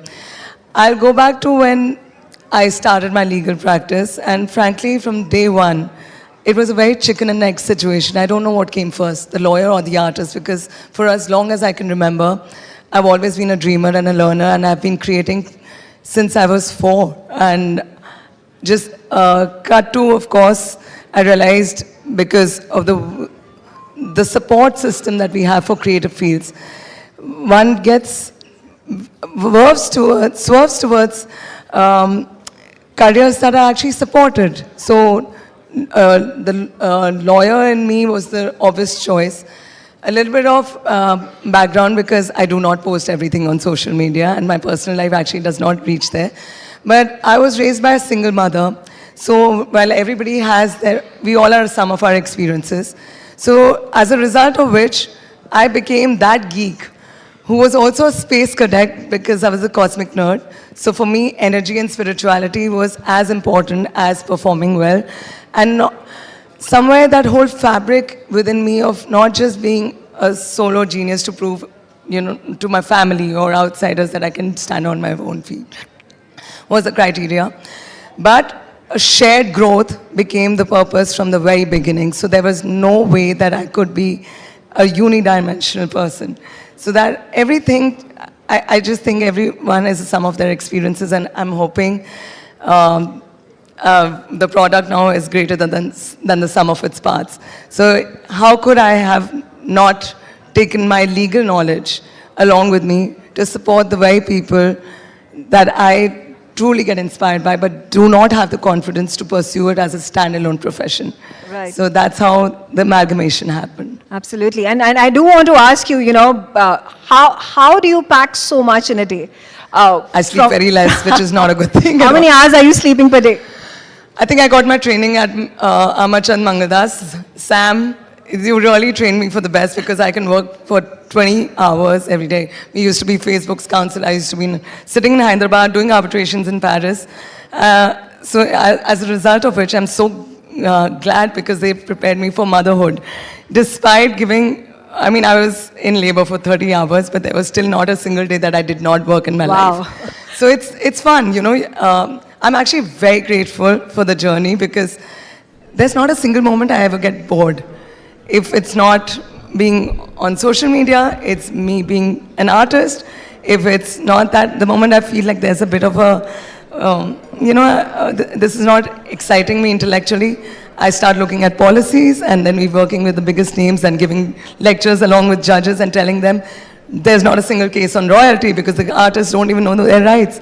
So all of us are now a team of very, I think, focused people who are looking at how to create a structure and giving a safe legal framework to artists to create. For instance, I'm friends with a lot of designers, but not many of them know that the moment you create a design and put it on your catalog or social media, and the moment you create 50 of those items, you lose your copyright automatically in it. So one of my friends who was making her designs for 10 years, she's been making the same, very trademark skirt. It gets blatantly copied by Ted Baker. And of course, we'll all, up in arms to file the legal cases across the jurisdictions. But the only place she's not protected is in India because of Section 19 of the Copyright Act. And unfortunately, artists and designers are never given the education, the requisite education to even know how to sustain themselves in a business framework. So I think the time has come, it is ripe that we move beyond the aesthetics, beyond what meets the eye, and give the safety net so that this is a sustainable market for everybody to thrive in. Not just artists, but also designers, cinematographers, filmmakers. Right, absolutely. Because people don't even know their performance rights, and I think we have to fill that lacuna now. Absolutely. Okay, I have with us one more guest, Garima Agarwal, founder and CEO, MN Design Company. Garima, tell us more about what MN Design is. Okay, so thank you so much for having me here. And I know all of them are wondering that who is she? So I think I'm a bit of all of you together. Yeah, so I was a lawyer working with Mr. Arun Jaitley for the longest time. And once I had my daughters, I became an interior designer. Yes, because I thought that creativity is an alignment of intuition right? So I just had that intuition that if not law, this is what I have to do. And that's where M in Design came from. It's completely my baby for the past 16 years. I have been manufacturing customized luxury furniture, and we have been manufacturing for hotels and institutions for the past 16 years. And now we are trying to build hotels and collaborate with the brands, international brands for the same. And I'm a mother of 3 children. Yes, so I think it's just, I relate to the Shakti Awards, like the women are just real Shakti because we all work so hard to be where we are. Yeah. Fantastic. I do want to know from you, was the transition from being a lawyer to an interior designer difficult and running your own business? Yeah. And what are the challenges that you faced? So I was working with Mr. Jaitley, and that's when I got married.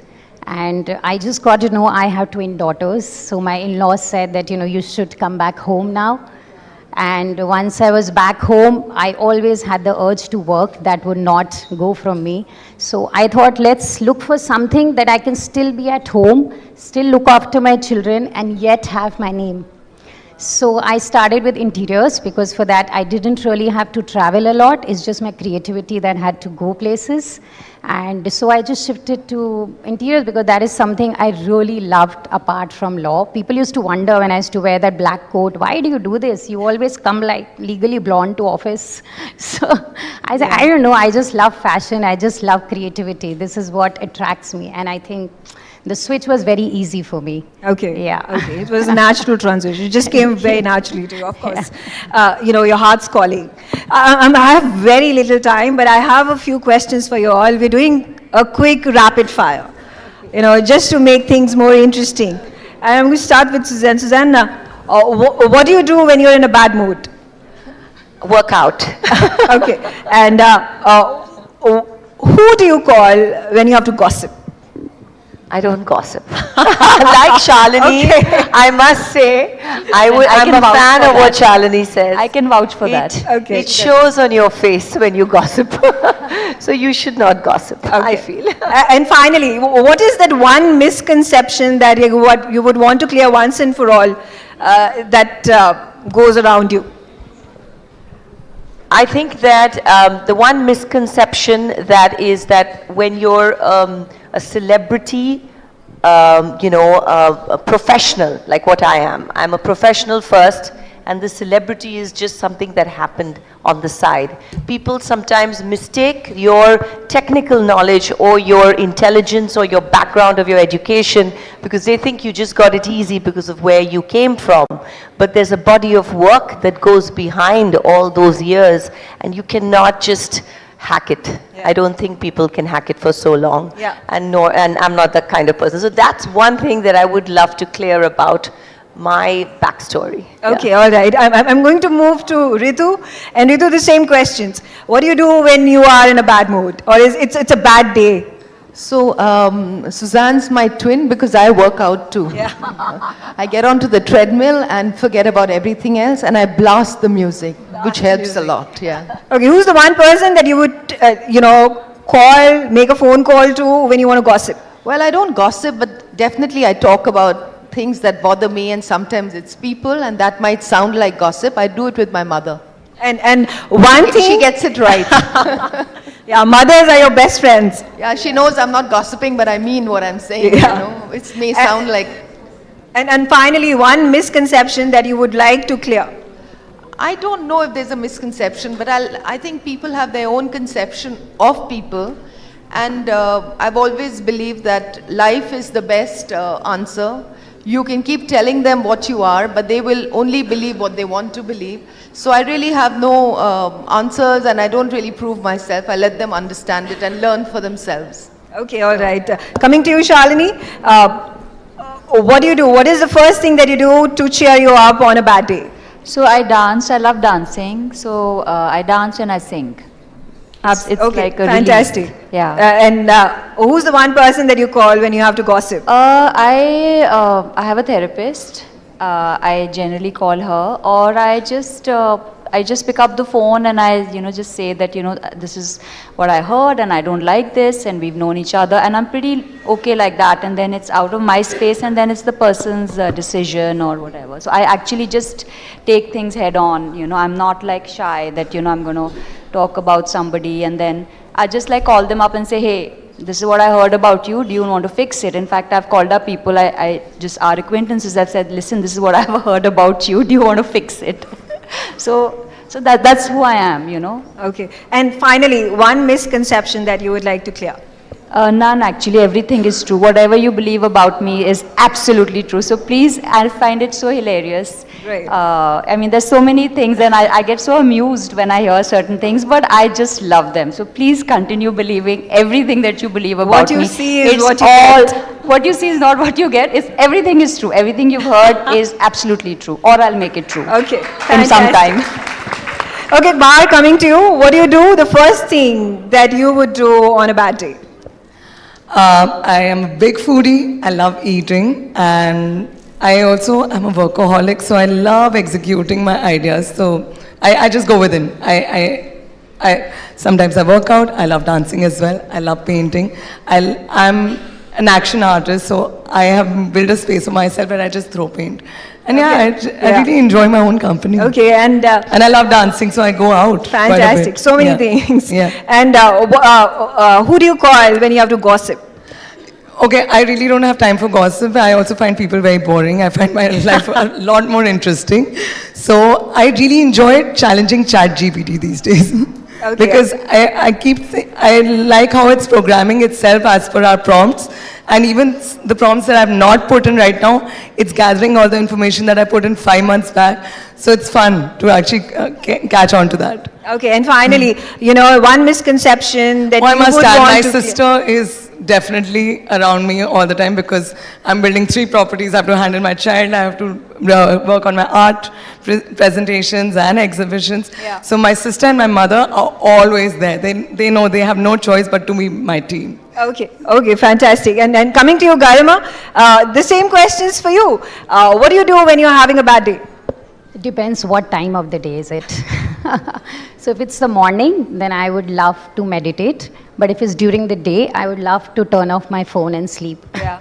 Is there one person that you have to talk to when there's some gossip that you want to do? I don't think I really gossip. I'm least interested in people's life. But yes, I love being with my brother. I love calling him up when I need something or talk to him. Yeah. Okay. And one misconception that you would like to clear? Politicians' wives only wear suits and sarees. So I'm a politician's wife, yes. Okay, on that note, I thank all of you. What a fantastic, insightful session that I've had with you. Got to learn so much. And keep up the fantastic work that you're doing. And a huge round of applause, audiences, for our beautiful, vivacious, self-made, powerful women. Thank you. Thank you all. Well, couldn't be said better. Thank you very much to Suzanne Khan, Shalini Pasi, Bahar Wadgi, Garima Agarwal and Ritu Berry. Thank you very much for joining us and having a very open conversation, both for our audience here, which is jam-packed. Ladies and gentlemen, we're expecting the Chief Minister of Delhi to arrive in about 15 minutes. And we'll be hosting her as well as be having the Shakti Awards presentation with her. Let me take the opportunity now to invite my colleague Uday Pratap Singh, who is going to be having a very, very interesting conversation, hopefully more insightful than all the celebrities that you already had on stage and you already heard from. Let's get an opportunity to request Uday. Nimit Kaur is joining us on the We Women Want platform, and I leave it to Uday to have a very interesting conversation with her. Uday, over to you.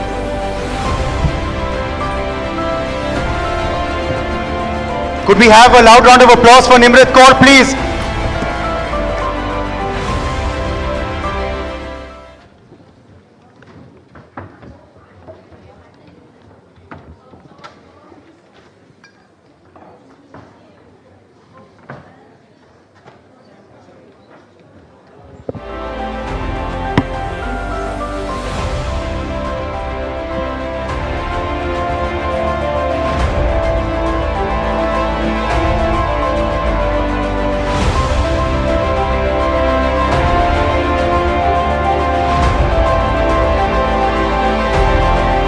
I'll request everyone to settle down as we move swiftly to this next session. Welcome back to those of our viewers still with us at the We Women Want 2025 Conclave organized by NewsX and ITV Network. And also, we will be having the Shakti Awards presented very, very shortly by Honorable Chief Minister of Delhi, Rekha Gupta ji.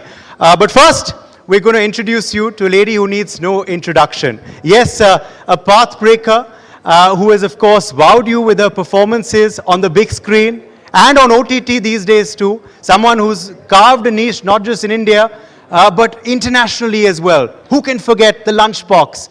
And who can forget Homeland, amongst many other projects abroad. In India, more recently, you saw her in the hit film Skyforce earlier this year and on OTT on Kul. Nimrat Kaur, pleasure to have you. Welcome. Thank you for being with us. Thank you so much, Uday. Lovely to be here. Thank you. Let me begin first by asking you for your first reaction. You're winning this special award today for excellence and being honored by another lady achiever in her own right in politics, of course, the Honorable Chief Minister of Delhi. How do you feel? I feel so deeply honored. And firstly, hi everyone. Is it good morning, good afternoon? I'm not sure. I've lost track of time, but it feels like a great day. What a bright, beautiful room.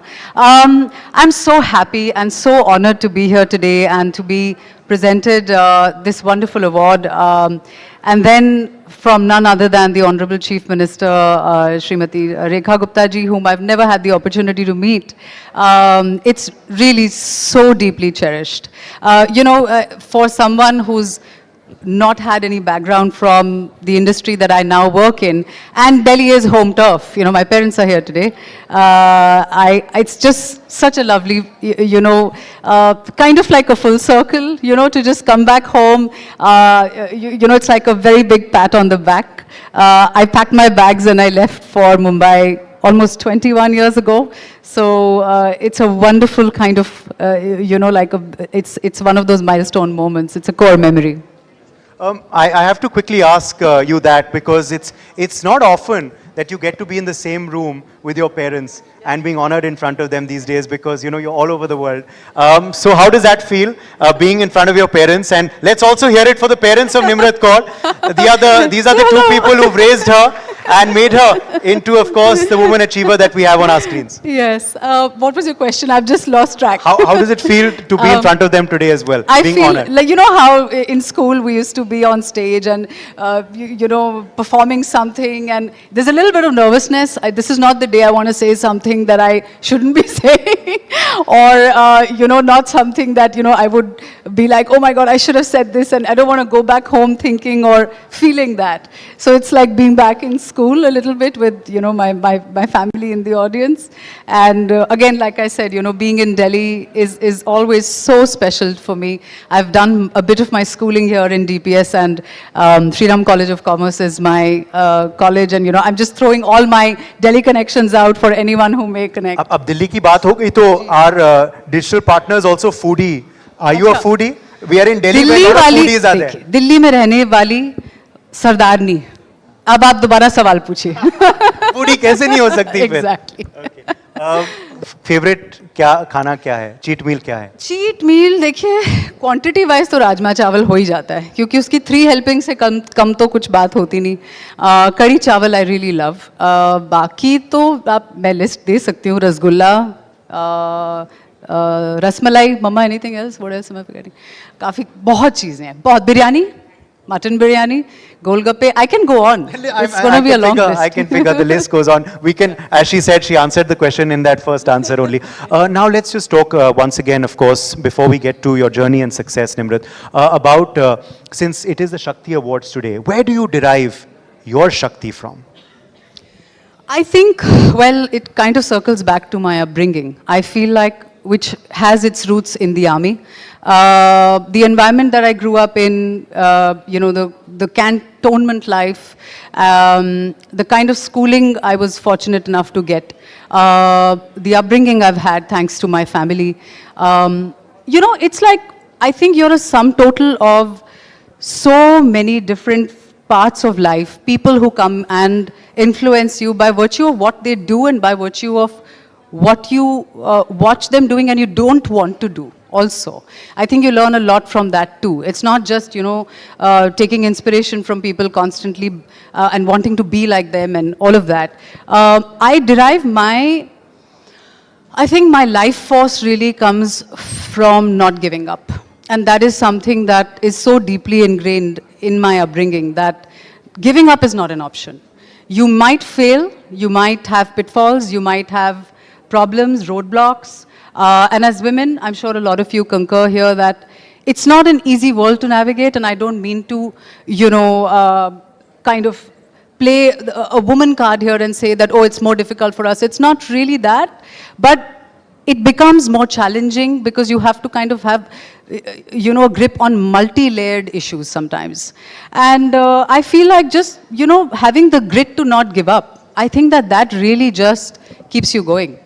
That's what I feel I keep coming back to. You know, but that's where you get your Shakti from. But then do you believe that it's not easy being a woman in an industry like yours, which is a public industry? You know, the constant scrutiny, the paparazzi culture now, social media. Do you have to have a very thick skin for this? You know what, I don't know how many women might agree with me here, but I think if you really want to step outside your comfort zone and make a mark, anywhere, you know, it's just a comfort zone. It could be something you can be doing within the confines of your household, right? You have to have a perception of you that people will not allow. Somewhere, you need to have that kind of self-belief and that kind of clarity that this is my vision, this is where I'm headed, no matter what, this is what I'm going to do. I don't believe that a Colonel Sophia Qureshi or a Wing Commander Vyomika Singh had it easy. I don't think they had it easy. I think their world and their lives would have been so difficult. And you know, in an environment that is predominantly recognized by the male representative, you see. We get talked about, you see, because it's a glamorous world.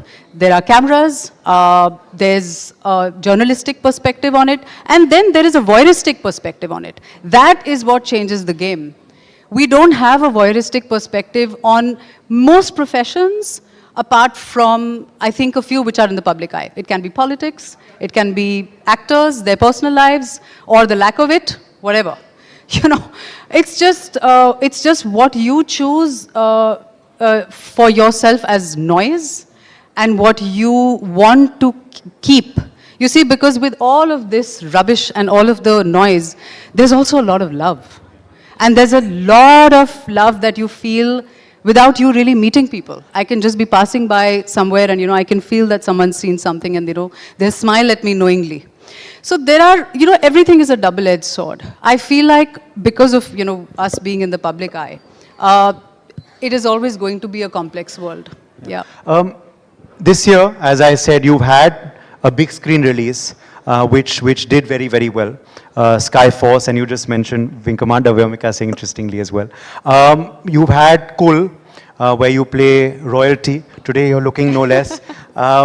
Is this a conscious decision to straddle both mediums, or are you just looking at projects and not looking at the medium where they release? Because आजकल बड़ा OTT versus theatre debate चल रहा है, you know that. I think आजकल debate सिर्फ good content versus bad content है, because हम जो चीज़ हमें देखनी है ना, हम पाताल लोक तक जाएंगे, pun intended. You know, हम कहीं भी जाएंगे उसको देखने के लिए. सैयारा बन जाएंगे. हाँ, बिल्कुल बिल्कुल. Family man भी हैं. You know, what I'm saying is basically that हमें जो देखना है हम कहीं भी देखेंगे. वो OTT पे हो, बड़े पर्दे पे हो, TV पे हो, जहाँ भी हो. It's good content versus bad content, and it's also so subjective that what I want to watch you may not. So what I do is that what I feel like watching, I want to be a part of, and if it works out, fantastic. If not, on to the next. So what's happened thanks to the OTT world is that the choices have expanded. I'm able to experiment much more. मज़ा बहुत आ रहा है, अलग-अलग कहानियाँ सामने आ रही हैं. You're able to deep dive into very different multi-layered characters, and you know, you're able to represent very different kinds of people. which I really enjoy a lot. So it doesn't matter. Sometimes we start a project with the, daydreams of it releasing on the big screen, etc. And then, lo and behold, kuch mahine baad, OTT pe zyada sense ban rahi hai. On paper, it makes more sense for it to release there. So you can't really preempt these things anymore. So you have to go with your gut, decide what you want to do, and then give it your best and hope the audience enjoys it. I think that's all.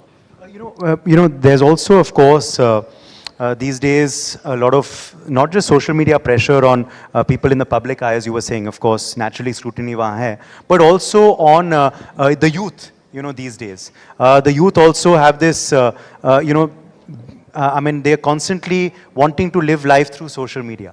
That puts a lot of, pressure on them, beauty-wise as well. Do you believe that's unfair pressure these days being put on people to look a certain way? And how can the youth and others combat that pressure?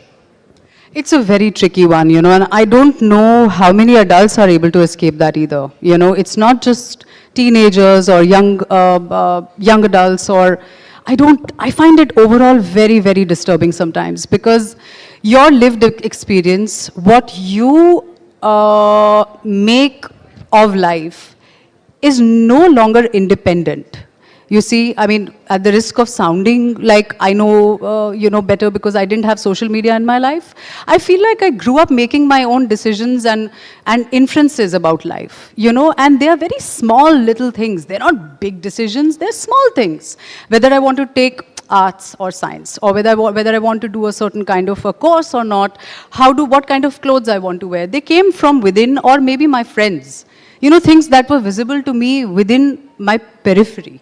Here, what's happening is that the exposure is so large and so unnecessary. There's so much unnecessary information coming at us. And sometimes in the garb of entertainment or harmless gossip, or, are ye to mazedar hai, this is meme material, or it's all highly toxic and highly unhealthy. What are we taking home? What are we taking back to our, core memories? What are we taking? That is what is important, and that is something that, is the dog wagging the tail, or is it the other way around? What is going on? I don't really know what the answer is. I don't know how people can curb that. The not so smart smartphones are not really our friends. If we don't know how to really put a leash on it and figure out. Personally, I've had to discipline myself a lot, because there's a lot of time things can just really disturb you, and especially for young minds who are clearly, hormonally more impressionable. Yeah. They can't help themselves. It's very difficult, and sometimes the world is so harsh, so judgmental. I personally feel that, some systems need to come in place, some kind of online filters or online disciplining, perhaps. I started out by saying also that, you're not just popular in India, but across the world. You were probably amongst the first in your peers to actually go abroad and, do a project like Homeland. The Lunchbox was so well received internationally as well. Interestingly, your co-star also did a lot of work abroad, the late Irfan Saab. How was that experience for you, Nimrat? Would you be open to do more work there? Or do you believe that also, I remember Dasvi, we were speaking, ki sabko laga Nimrat Hollywood chali gayi, India mein nahi kaam karna hai inko. So are you open to doing more work then? And did you see a changing perception now about Indian actors being cast there as well? Because earlier it was ki arey brown person chahiye, token person chahiye, to le aao inko. Now that's changing. Well, I think it depends on project to project. Or is it? Yeah, I think that is really the golden question. Firstly, I never intended on living abroad. I always want to work everywhere. Life has I think life has prepared me like that. Moving from place to place every 2 to 3 years. I feel like everything was always leading up to this. I just didn't know it. So yes, I'm always open to working anywhere in the world, and there's always conversations until something formalizes, and I don't just want to do bit parts here and there. One wants to be part of something that justifies your time, just your investment, all of that good stuff now. And I really do love working in India as much, if not more. There's nothing more delicious than being able to speak your own language and, connecting with the people I know as mine. And so, yes, Indian actors or actors of color, as we are called internationally sometimes. Of course, the demand and supply is exponentially higher and better because of, I think, the OTT world expanding so much. It's not called OTT abroad. They're just series and all of that. So I think it's only natural this, cross-pollination kind of happens. It's just expanded more now, and it's more visible because of so much more work that people are watching. How many of us watch Korean shows? Yeah. Did we ever talk about that? No, we didn't. There is just so much going on that, is very interesting. Okay. Well, before we, of course, end and head straight into the Shakti Awards and the Honorable Chief Minister's session, we'll end with a quick rapid fire. Go for it. Ready? Your favorite, you answered this earlier, but favorite cuisine? But mama's food. My mom makes. अच्छा mama. जो भी वो बनाए. जो बनाए. Mama's cuisine. Yes, mama's cuisine. Beaches person, mountains person. Mountains, taller the better. Okay. Favorite holiday destination? Uttarakhand. Okay. Yeah. Okay. When I, अच्छा उत्तराखंड के लिए देखो तालियां बज रही हैं. When I say forge, what comes to your mind? Home. Forge is home. Yeah. True. And finally, then, style to you. What does that mean? Originality. Style is originality, and not trying to be something you're not, or emulating someone you're not. And are you someone who also watches projects and says, I wish I was in that, or no? I am in those projects. What a way to end. Fantastic. And let's hope that continues, Nimrit Kaur. Let's hope you continue doing these path-breaking projects. Congratulations to you once again on winning the NewsX Shakti Award for Excellence today at our ceremony. Thank you very much. Thank you very much. Let's hear it for Nimrit Kaur, our special guest for this session. All right, Uday, thank you so much. And the Chief Minister of Delhi, Srimati Rekha Gupta, has arrived, and she'll be just entering the hall very, very shortly. I'll request our editorial director, Priya Sehgal, to come and join us on stage. Priya ji, if I could request you, Priya ji, could I request you just join us on stage? We're expecting the Chief Minister of Delhi just to walk into the auditorium. We'll have a brief interaction with her, and of course after that she will be presenting her series of the Shakti Awards, including to a lot of the personalities you've already heard speaking through the course of the morning. She of course represents in Delhi a succession of women chief ministers who are transforming the national capital. A lot of dramatic developments have been happening. If you've been tracking recent developments from Delhi, well, you know that a 5,100 crore scheme has been announced for women in the capital. There is also a movement, as you know, to clear up the Yamuna, but we have questions also regarding traffic and what's happening with the garbage, practical civic questions. So we'll take the opportunity to ask her about those questions as well. Before we get started and the hosts bring in the Chief Minister, could I request my team to once again reacquaint all our audience members with not only We Women Want, but also what our network is doing. Ladies and gentlemen, could we have a large round of applause as we welcome the Chief Minister of Delhi, Srimati Rekha Gupta, entering our auditorium. We are looking forward to you. Rekha ji is right outside the door. I can see her personnel standing by, and we look forward to receiving ma'am and having her directly on stage. The conversation will be hosted by Priya ji and me. Will be sitting in and having. Let's have a large round of applause, ladies and gentlemen. Srimati Rekha Gupta, Delhi की मुख्यमंत्री रेखा गुप्ता जी अब हमारे इस माहौल में इस मंच पे शामिल हो गई हैं. जोरदार तालियां. सब इनकी वेट कर रहे थे कि मैडम आएंगी और हमसे चर्चा करेंगी, और ऑफ कोर्स आज शक्ति अवार्ड्स का डिस्ट्रीब्यूशन करी थी. रेखा जी, हमारे साथ जुड़ने के लिए बहुत बहुत धन्यवाद. प्रिया सहगल हमारी एडिटोरियल डायरेक्टर रेखा जी के साथ चर्चा में होंगी, एंड मैं उनके साथ जुड़ रहा हूँगा.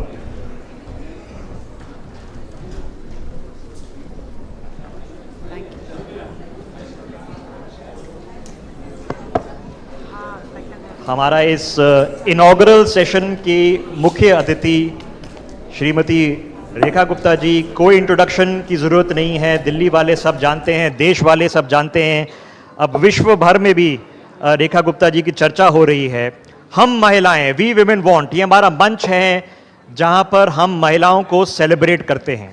चाहे वो लखपति दीदी हों, ड्रोन दीदी हों जिनको आप सुबह से सुन रहे हों, वो एक्टर हो या एंटरप्रेन्योर हो या एक्टिविस्ट हो या पॉलिटिशियन हो या सेवक हो, आर्म्ड फोर्सेस में हो, ये सारी महिला हमारे से आज जुड़ रही हैं।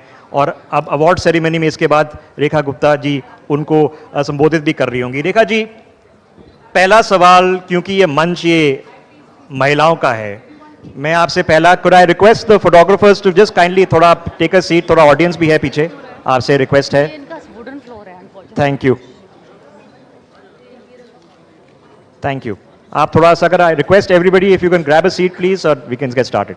रेखा जी, महिलाओं का मंच है और ये जो महिला क्रांति चल रही है हमारे देश में, जिसको आप रिप्रेजेंट करती हैं, आप जो ऑडियंस में महिलाएं हैं, जो टीवी पे घर पे देख रही हैं, उनको क्या संदेशा देना चाहेंगे? सबसे पहले तो मैं हैंडलूम डे की अपनी सभी सखियों को, देश की सभी महिलाओं को, देश के सभी निवासियों को बहुत ढेर सारी बधाई देती हूँ, शुभकामनाएं देती हूँ, क्योंकि मुझे बहुत ही सुंदर सुंदर परिधानों में मेरी यहाँ बैठी हुई बहनें दिखाई दे रही हैं और आज हैंडलूम डे है। और जब हम कुछ ऐसा मजबूत रिश्ता पहनते हैं जो धागों के रूप में बुना जरूर गया हो, पर उस एक एक रेशे से हमारे अंदर की आत्मा को बल मिल रहा हो, तो बात ही कुछ और हो जाती है। आपने पूछा कि मैं क्या संदेश देना चाहूँगी अपनी बहनों को, 3 बातें कहना चाहूँगी। एक, आपको कोई जगह नहीं देने वाला, आपको अपने लिए जगह खुद बनानी होगी। 2, हमेशा जमीन से जुड़ के रहिए। रियलिटी क्या है वो आपको हमेशा ध्यान में रहनी चाहिए। और 3, चीज़ों को समझना, समझ के चलना, ये बहुत ज़रूरी है, ताकि कोई ये ना कह सके कि आप महिला हैं, आपको तो चीज़ों की समझ नहीं है। क्योंकि मैं ये मानती हूँ, नॉलेज, करेज और डिसीजन मेकिंग कभी जेंडर वाइज नहीं होती है। जितना आपके अंदर होगा उतना ही आप और अपने आप को बढ़ा पाएंगी, ग्लोरीफाई कर पाएंगी और परिवार, समाज और देश के काम आ पाएंगे।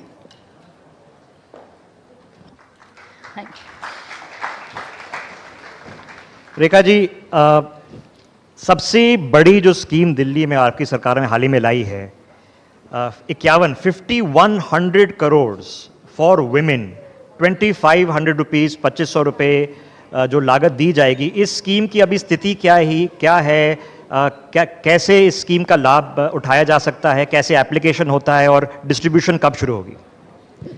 देखिए, इसे नाम दिया गया है महिला समृद्धि योजना, जिसमें वो गरीब बहनें जिन्हें इसकी ज़रूरत है, जिनका इनकम, फैमिली इनकम जो है वो कम है, और उन्हें फाइनेंशियल असिस्टेंस सरकार की ओर से दी जानी चाहिए।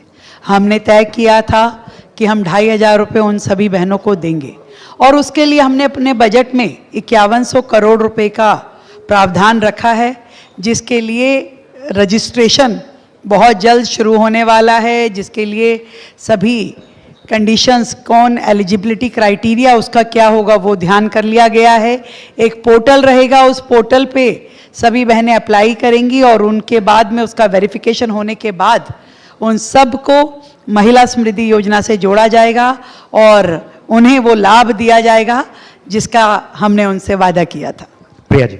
जी रेखा जी, सॉरी, आपने एक बहुत अच्छा संदेश दिया है हमारे जो ऑल द विमेन को, कि विमेन को अपने हक के लिए लड़ना भी चाहिए। That is a very strong. नहीं, लड़े बिना भी होता है, लड़े बिना भी होता है। तो आपका कैसे हुआ? Exactly my question. लड़ना पड़ा या लड़े बिना भी होता है? लड़े बिना भी जगह बनानी पड़ती है। एक्चुअली में जो मैं कहना चाहती हूँ कि अपनी लाइन बड़ी करनी पड़ती है। जब आपकी लाइन बाकियों से बड़ी हो जाएगी तो आप दिखने लगोगे। अब जब दिखने लगोगे तो कोई आपको छोड़ नहीं पाएगा, उसे आपको लेना ही पड़ेगा। You cannot be ignored. Yes, of course, आप अपने देख लीजिए ना, आप अपने ऑफिसेज में देखिए, आप अपने घर में देखिए, आप सामाजिक किसी भी संस्था में यदि काम करती हैं तो उसमें देखिए, जब आप औरों से बेहतर परफॉर्म करती हैं, जब आपकी कैपेबिलिटी और क्वालिटी बाकियों से ज़्यादा दिखाई देती है, तो कोई इस पोजीशन में नहीं होता कि वो आपको इग्नोर करके जा सके। आपको वो जरूर ध्यान करेगा और आपको रास्ता भी मिलेगा और ऊंचाई भी मिलेगी। रेखा जी, जिंदगी की सबसे कठिन परीक्षा क्या रही है? क्या अभी शुरू हुई है या जिंदगी में आपने फेस करी है और उससे आपने क्या सीखा? परीक्षाएं तो रोज का काम है, रोज परीक्षा आती है और रोज आपको एग्जाम देना होता है, रोज मार्किंग होती है, रोज अगले टारगेट तय करने होते हैं। तो ये कहना मुश्किल है कि परीक्षाएं खत्म हो गई या कौन सी वाली बड़ी परीक्षा थी, पर मैं ये समझती हूँ इतना साहस होना चाहिए जीवन में कि हर स्थिति में मजबूती के साथ खड़े रहना, उस समस्या को समझना और उसके लिए समाधान निकालना, ये क्वालिटी जो है मुझे लगता है अपनी सब बहनों में होती ही है और वो औरों से बेहतर इसीलिए परफॉर्म कर पाती हैं। आप चाहें तो अपने लिए तालियां बजा सकती हैं, क्योंकि ये बातें मैं सब आपके लिए कह रही हूँ। प्रिया जी। रेखा जी, जब आपको पता चला कि आप सीएम बनेंगी, प्राइम मिनिस्टर मोदी से आपकी पहली मुलाकात हुई, तो उसके बारे में कुछ बताइए। Did you have any discussion Delhi के बारे में? उन्होंने क्या क्या आपसे? मेरी पीएम साहब से मुलाकात मुख्यमंत्री बनने के बाद जब पहली बार हुई तो बहुत सारी बातें उनसे रूबरू 1 to 1 करने का मौका मिला। उन्होंने मुझे समय दिया, एक एक विषय पे चर्चा की। कहीं मुझे लगा कि वो एक पिता के जैसे बात कर रहे हैं और कहीं मुझे लगा वो एक माँ के जैसे बात कर रहे हैं। एक ऐसी शख्सियत, एक ऐसा नेतृत्व जब आपकी उंगली थाम करके आपको रास्ता दिखाता है तो हौसला और बढ़ जाता है। और इसीलिए मैं समझती हूँ कि आज दिल्ली जो देश की राजधानी है, इसकी मुख्यमंत्री के नाते जब मैं काम करती हूँ, तो जब मेरा नेतृत्व मेरे साथ खड़ा है तो मैं अपनी क्षमताओं से अधिक भी काम करने की ताकत रखती हूँ। रेखा जी, वो कौन सा क्षण था? आपका पॉलिटिकल करियर लंबा रहा है, बट कौन सा क्षण था वो, किस उम्र पे, जब आपने सोचा कि नहीं, मुझे एक सर्विस सेक्टर में जाना है, पॉलिसी में जाना है और पॉलिटिक्स में जाना है? मेरा कैरियर अजीब है। मैंने कभी ऐसा नहीं सोचा कि मुझे कहाँ जाना है, रास्ता बनता गया और मैं चलती गई। जब मैं कॉलेज में थी तो छात्र संगठन से जुड़ी, ABVP से, उनके साथ मिलकर के छात्र हितों के लिए काम करना अच्छा लगा। स्टूडेंट्स की प्रॉब्लम, उनको सुनना, उनको रिजॉल्व करना, उनके लिए लड़ना, उनके लिए जूझना एक मेरी दिनचर्या का हिस्सा बन गया।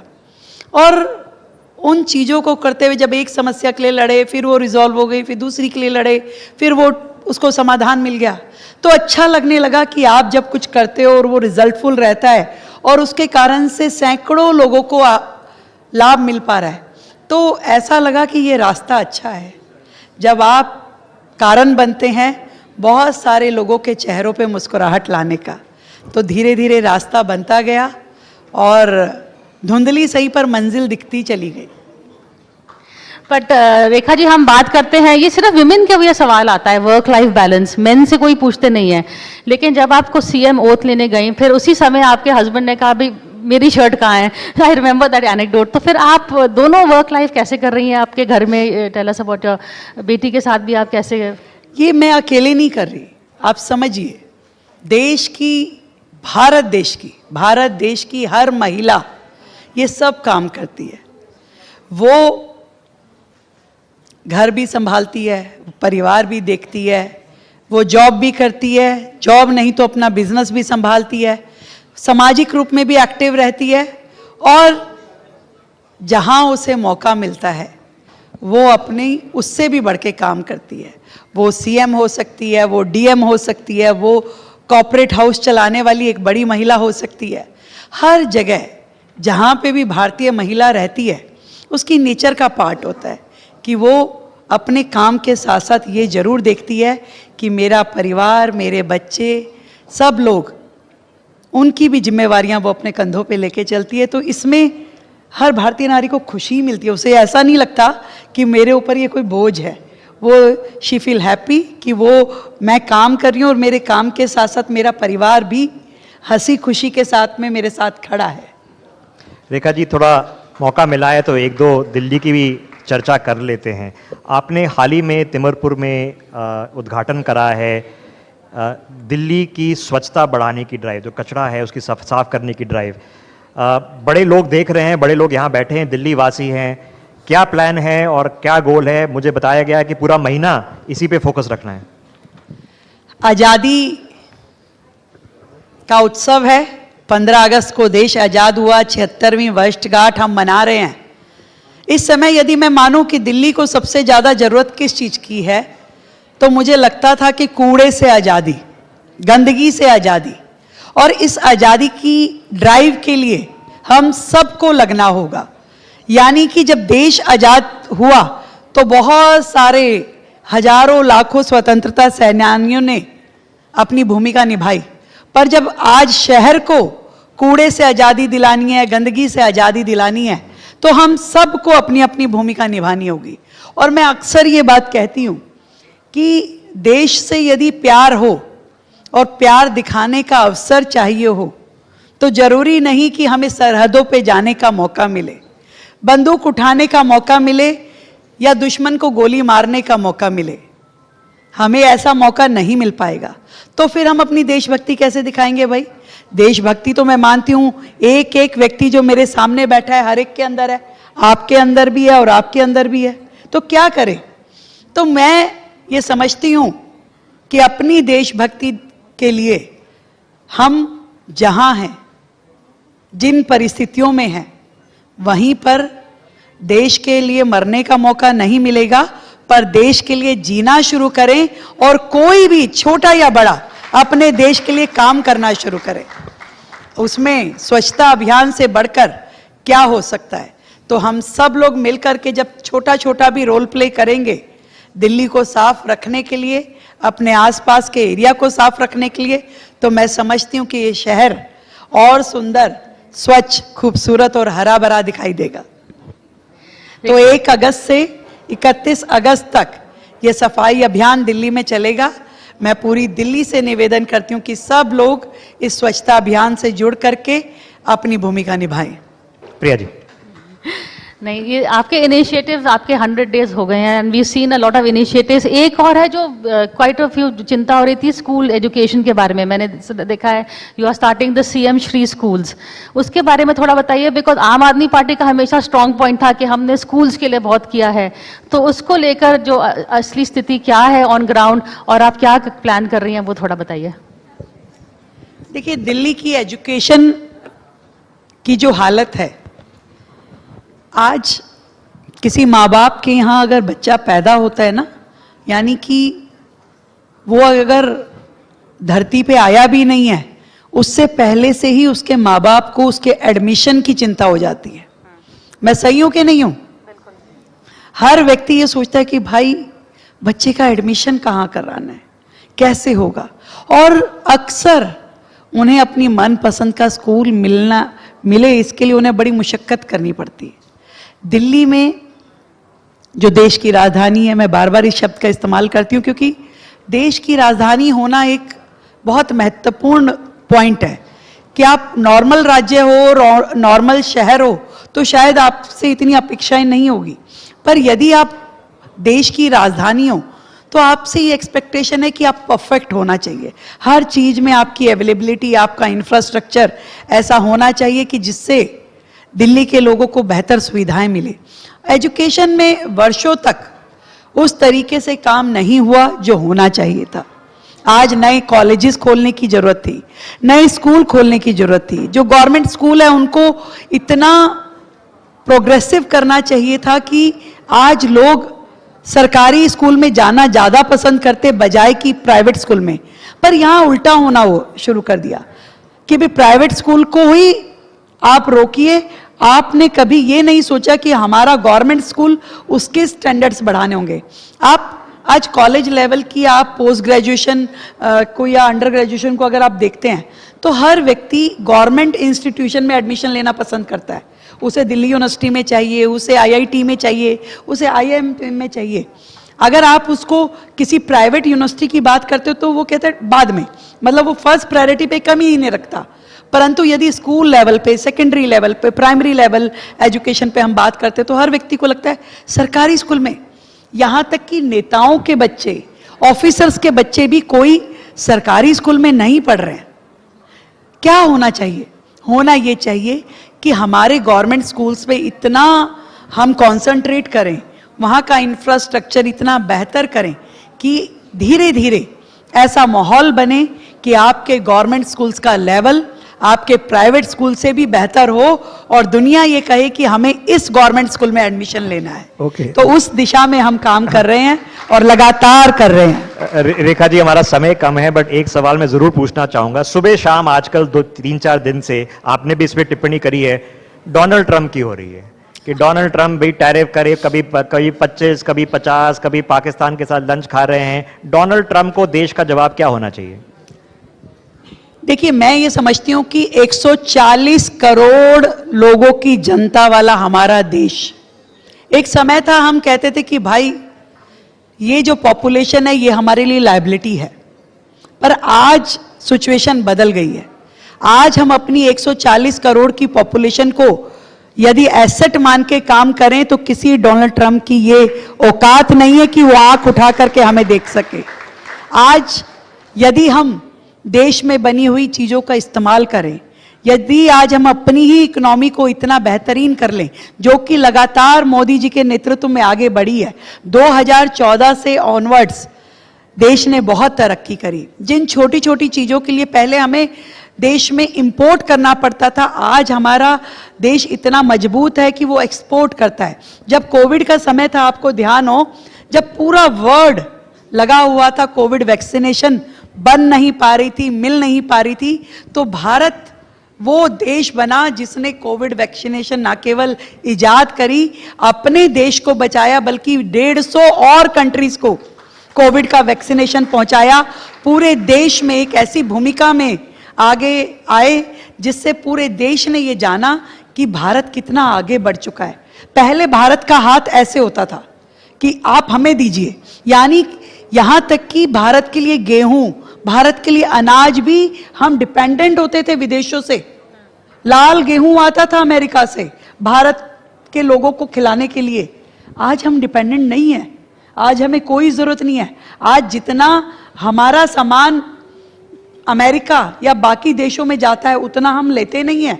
एक एक सेक्टर में हमारे देश ने डेवलपमेंट किया है और इसी तरीके से अपने हर प्रोडक्ट को आगे बढ़ाते हुए, इतना बड़ा विश्व है, इतने सारे देश हैं, कोई अमेरिका के भरोसे ना हम बैठे हैं ना बैठने वाले हैं। ये संदेश अमेरिका को जाना चाहिए। Okay, you heard it there. Rekha ji, आखिरी 30 सेकंड का एक थोड़ा सा रैपिड फायर आपसे करना चाहेंगे। हमारी जवान ऑडियंस है, आपकी फेवरेट फिल्म कौन सी है? Good question. थोड़े सेलिब्रिटी लोग बैठे हुए हैं यहाँ पर। देखो, मुझे हमेशा थीमफुल मूवीज अच्छी लगती हैं जो थोड़ी सी हल्की फुल्की भी हो, जैसे टॉयलेट एक प्रेम कथा, गजब पिक्चर थी। अच्छी थी कि नहीं थी भाई? थीमफुल भी थी, लाइट भी थी, संदेश भी था, एक्टिंग भी अच्छी थी। जैसे 3 इडियट, संदेश भी था, इजी थी। वो पिक्चर थोड़ी सी ऐसी होनी चाहिए जो दिमाग पे वजन कम करे। इतने वजन के साथ हम जाते हैं पूरा दिन। मैं तो कई बार ये सोचती हूँ कि बंदा टेंशन में ना तो एक हल्की फुल्की मूवी लगा के बैठ जाए, थोड़ी देर भूल जाए सब कुछ क्या है। फेवरेट गाना? गाना जब कोई बात बिगड़ जाए। गाना नहीं आता मुझे, भाषण आता है बस। आपका फेवरेट एक्टर कौन है? Actor Amitabh Bachchan. Safe answer कर दिया आपने तो और क्या, वो सबका फेवरेट है भाई। पर आपने जया बच्चन का तो जवाब दिया था। भाई जो जैसा कर्म करेगा वैसा फल पाएगा। अच्छा, फेवरेट डिश क्या है? क्या खाना पसंद करती हैं आप? डिश वैसे तो मैं बहुत ही अच्छी भारतीय नारी हूँ, खा ही लेती हूँ सब कुछ। एक चीज जो आपके बारे में कोई नहीं जानता। फिर आपको क्यों बताऊं? एक चीज जो आप अपने बेटा बेटी से एडवाइस देना चाहेंगे उनको। यही कहूंगी उन्हें, अपने बच्चों को, कि डाउन टू अर्थ रहें, हमेशा मुस्कुराते रहें, और जीवन में कोई भी मुसीबत आ जाए, छोटी या बड़ी, कभी घबराएं ना। और एक एडवाइस अपने हस्बैंड के लिए, अपना काम खुद करो। Okay Rekha ji, thank you so much. क्या it is a great conversation and हम आगे बढ़ते हैं अपनी शक्ति अवार्ड प्रेजेंटेशन सेरेमनी के लिए। उदय। Thank you so much. Can we please have a loud round of applause firstly for our chief guest today who has graced the occasion. And now we will request you to please do the honors, ma'am. And for this, I would like to invite on stage Shrimati Shakti Irani Sharma ji, patron the Shakti Awards, and Honorable MLA from Haryana. Could we please have you on stage as well, Shakti Irani ji, for the award presentation. Also, I'll invite Dr. Aishwarya Pandit Sharma, chairperson the Sunday Guardian Foundation, to join us on stage as well. Could we please have you on stage as well? Okay, let's begin now with the Shakti Awards for 2025, beginning with Suzanne Khan being honored today with the NewsX Shakti Award for Excellence in Interior Design. Suzanne Khan, many, many congratulations to you.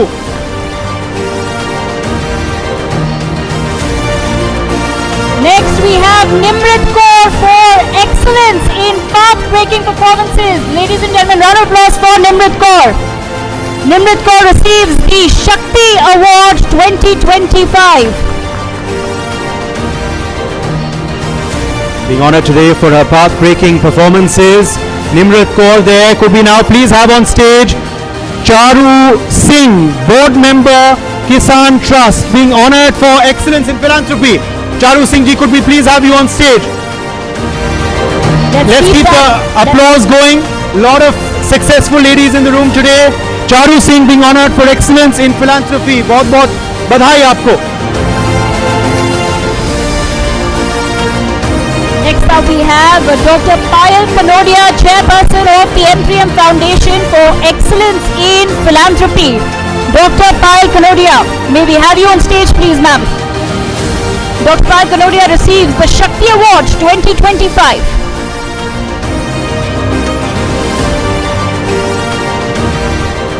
Asha Devi ji also with us, mother of Nirbhaya, excellence in women's activism. The NewsX Shakti Award presented to Asha Devi ji. May I request all the photographers to please make some space so our awardees can walk up. Asha Devi ji के लिए जोरदार तालियों से स्वागत करिए Asha Devi. Also being honored today is Sara Abdullah Pilot. Sara Abdullah Pilot is being honored with the NewsX Shakti Award for excellence in women empowerment. Sara ji, could we please have you on stage? Many, many congratulations to you.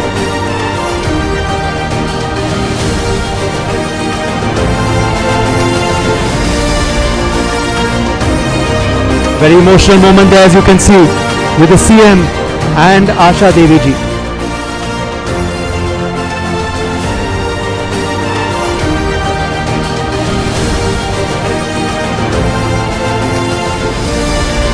Okay, let's move to Sara Abdullah Pilot now. Excellence in Women Empowerment, the next NewsX Shakti Award winner. Let's keep that round of applause going. Let's boost the spirit of all our awardees today. We have next up Miss Aishwarya Bansal, Excellence in Innovation and Design in Real Estate. She's a co-founder of Smart World Developers, receiving the Shakti Award 2025.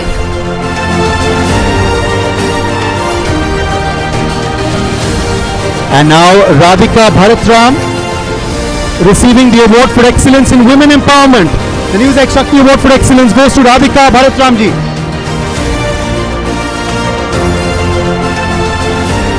And now for her power-packed OTT debut, we are honoring Shalini Pasi with the NewsX Shakti Award for excellence. Many, many congratulations to you. Truly deserving award. We are also honoring today Professor Himani Sood, Pro-Chancellor of Chandigarh University for Excellence in Women Leadership. Professor Himani Sood, may I request you to please join us on stage and receive the Shakti Award 2025. And now our next honoree, Shefalika Panda, winning today for excellence in philanthropy. Could we please have you on stage, Shefalika Panda?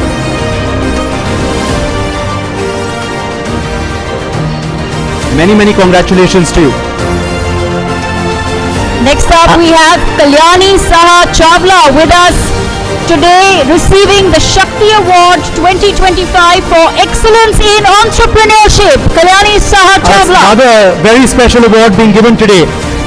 Let's keep the applause going for Kalyani Saha Chawla.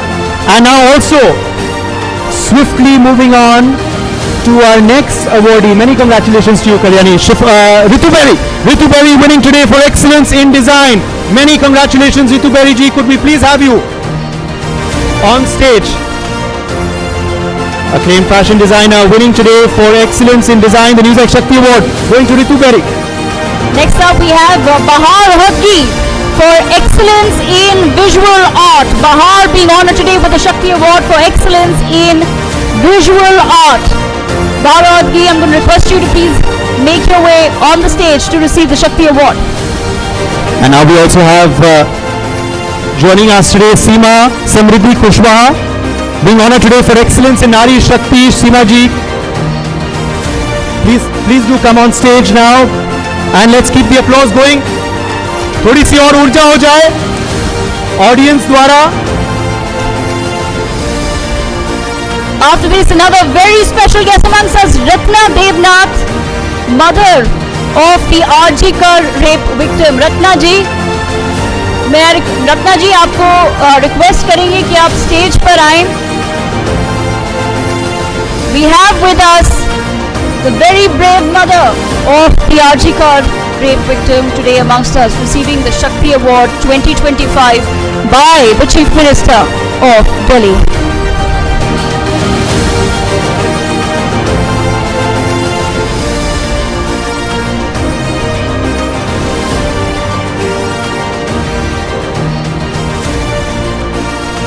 Emotional moment there between the CM and Ratna Devnath ji, our awardee. Also with us, Dr. Kashika Jain. Good, Dr. Kashika Jain being honored today for clinical excellence in clinical psychology.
Could we please have you on stage?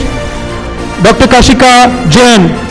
Please come on to stage, Dr. Kashika Jain. एक बात Quick word from जो you. है सामने बोल रहा है, ये जो अवार्ड हमको दिया गया है अभी चीफ मिनिस्टर को दे रहा है। जब मेरा न्याय मिलेगा उस टाइम हम चीफ मिनिस्टर का ऑफिस में जाके ये लेंगे। Thank you so much. Thank you so much. बहुत बहुत बधाई आप दोनों को। मैं अब बुलाना चाहूंगा doctor Kashika Jain on the stage for excellence in clinical psychology. Could we please have you, doctor Kashika Jain? आप दोनों को बहुत शुभकामनाएं देता हूं और हौसला भी। बहुत शुक्रिया आप आए। Thank you. An emotional moment there, of course. Thank you. Thank you both for being with us. Let's quickly now bring on to stage Dr. Kashika Jain, Excellence in Clinical Psychology, the next award winner. Let's keep the applause going, please.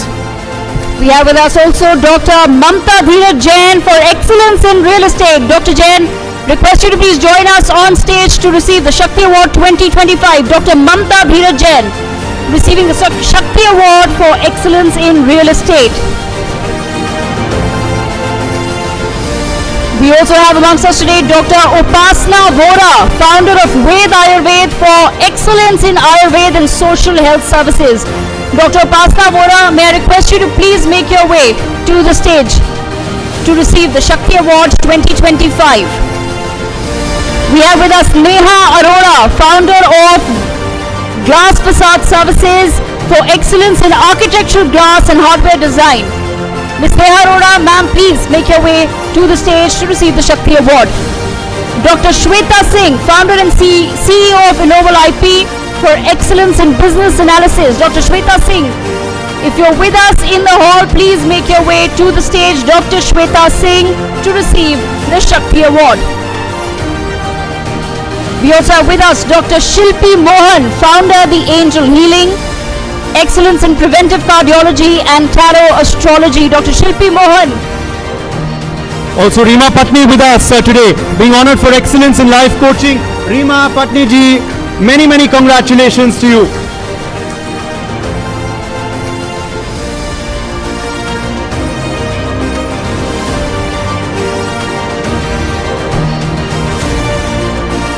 Shakti ji, could we also have you on stage? Please, aye. May I request Ms. Tanya Tikku. Dr. Shilpi Mohan receiving the Shakti Award as we speak.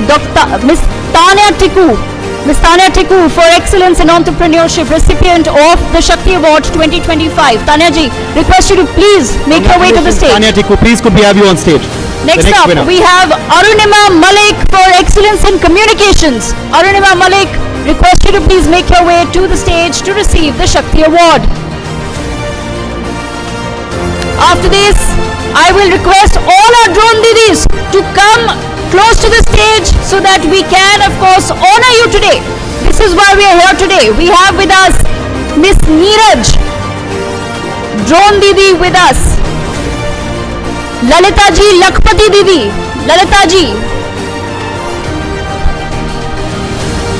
Miss Ambika Rana, drone didi. Miss Lata Sharma, Lakpati didi. I request all our drone didis and Lakpati didis to please join us on stage.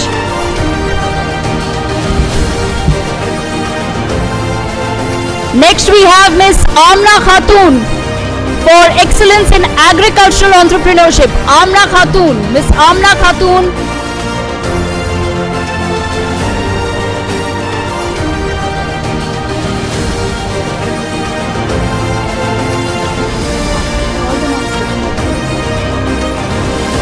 I'm also going to request Dr. Ankita Menon, the representative of Glory Webs, and Miss Devyani Jaipuria to please make their way to the stage. Dr. Ankita Menon for Excellence in Water Stewardship and Sustainability. EOD Box Award for contribution to marketing innovation in digital auction platforms. Dr. Ankita Menon. We also have with us Glory Webs, being awarded for their contribution as the most trusted IT partner for businesses. We are also honoring today Devyani Jaipuria for excellence in education and healthcare leadership. Dr. Miss Devyani Jaipuria is being honored today for her contribution in education and healthcare leadership. Amna Khatun ji.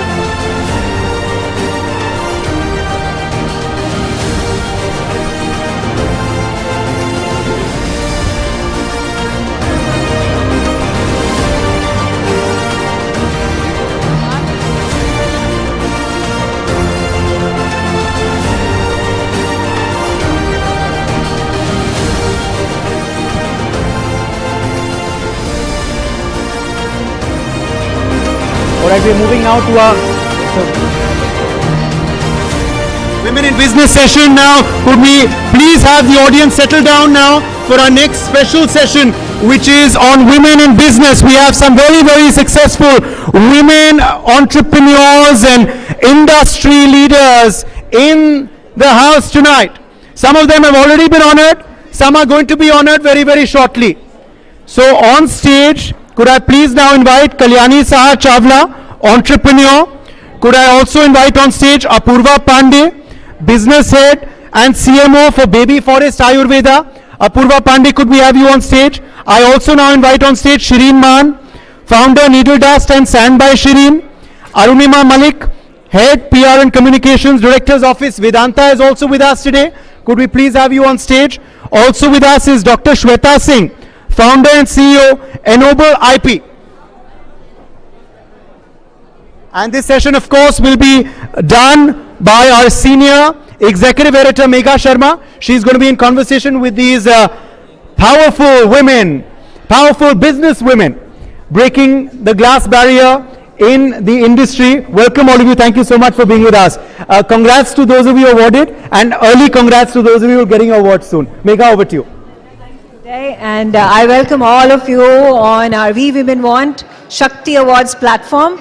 It is with tremendous honor, and it's also a privilege to be talking to you all, experiencing your journeys, understanding from you how you built the legacy that you have built, you know, powerful self-made business women, and an inspiration for millions who are watching you today, including me, and of course, it gives me great pride that today women do not have the need to, you know, some support system, or the fact that there are going to be, yes, there are going to be hindrances in the path that you take, but you are steadfast in your resolve, with patience, with perseverance, discipline, dedication.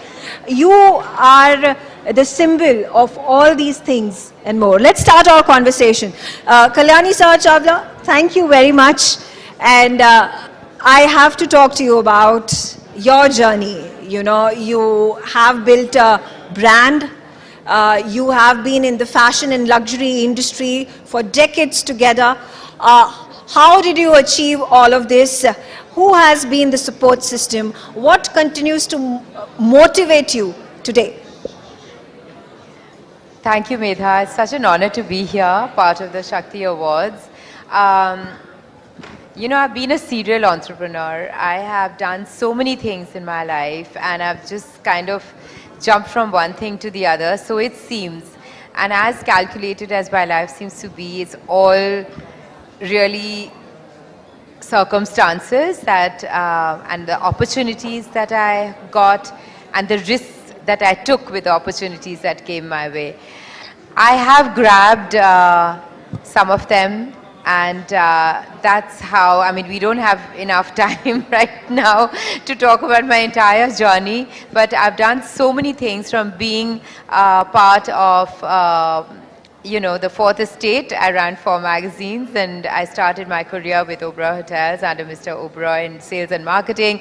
So I learned so much about luxury, what true luxury really entailed from him directly, which was so fortunate, and went on to do so many more things, and which, you know, I exported fashion accessories, I still do art, which I sell, but I had a gallery with my mother, contemporary Indian art, almost 28 years ago, and then Dior, and the whole influx of, you know, the luxury brands that came into India at that time, way back in 2006, is a very interesting time, because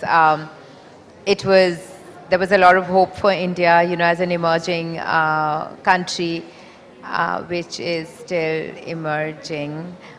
But it was a very interesting time because there were a lot of firsts. So I was part of a lot of firsts that were happening and initiated. I do have to also ask about your recent foray into television. Yes, well, you know, now a household name, and again a first that we hope is going to be a long and fruitful journey ahead.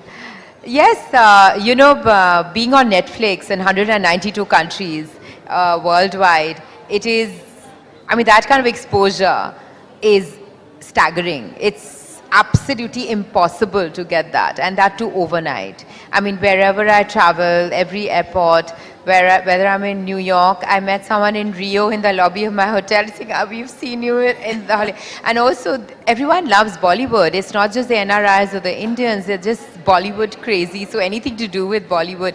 So the reach has been phenomenal, which has been amazing for my business, Raison Luxury Silverware. So this is a quick example of this lady walking into my store, and I kind of reached out and said, hello, I'm Kalyani, and saying, yes, we know who you are. Now you have to understand, Medha, I've been in the public eye for a while, you know, so it's not just Fabulous Lives, but I've been, you know, for many years, as you know.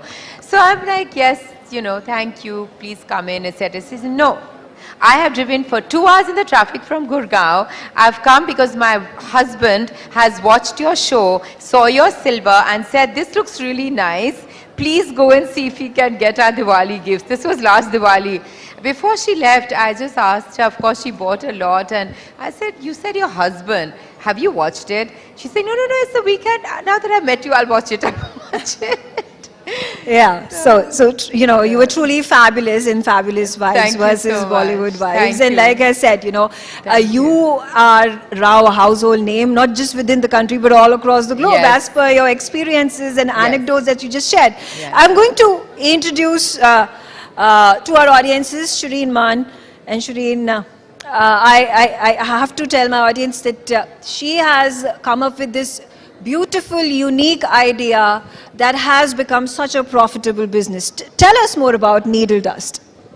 Thank you for having us here, because it's such an incredible platform. The very essence of this platform is we women want. The very idea that women now have a whole panel, you know, to talk about what we want. I think that's incredible. That obviously speaks leaps and bounds to where we've come since when Needle Dust started, which is about 11 years ago.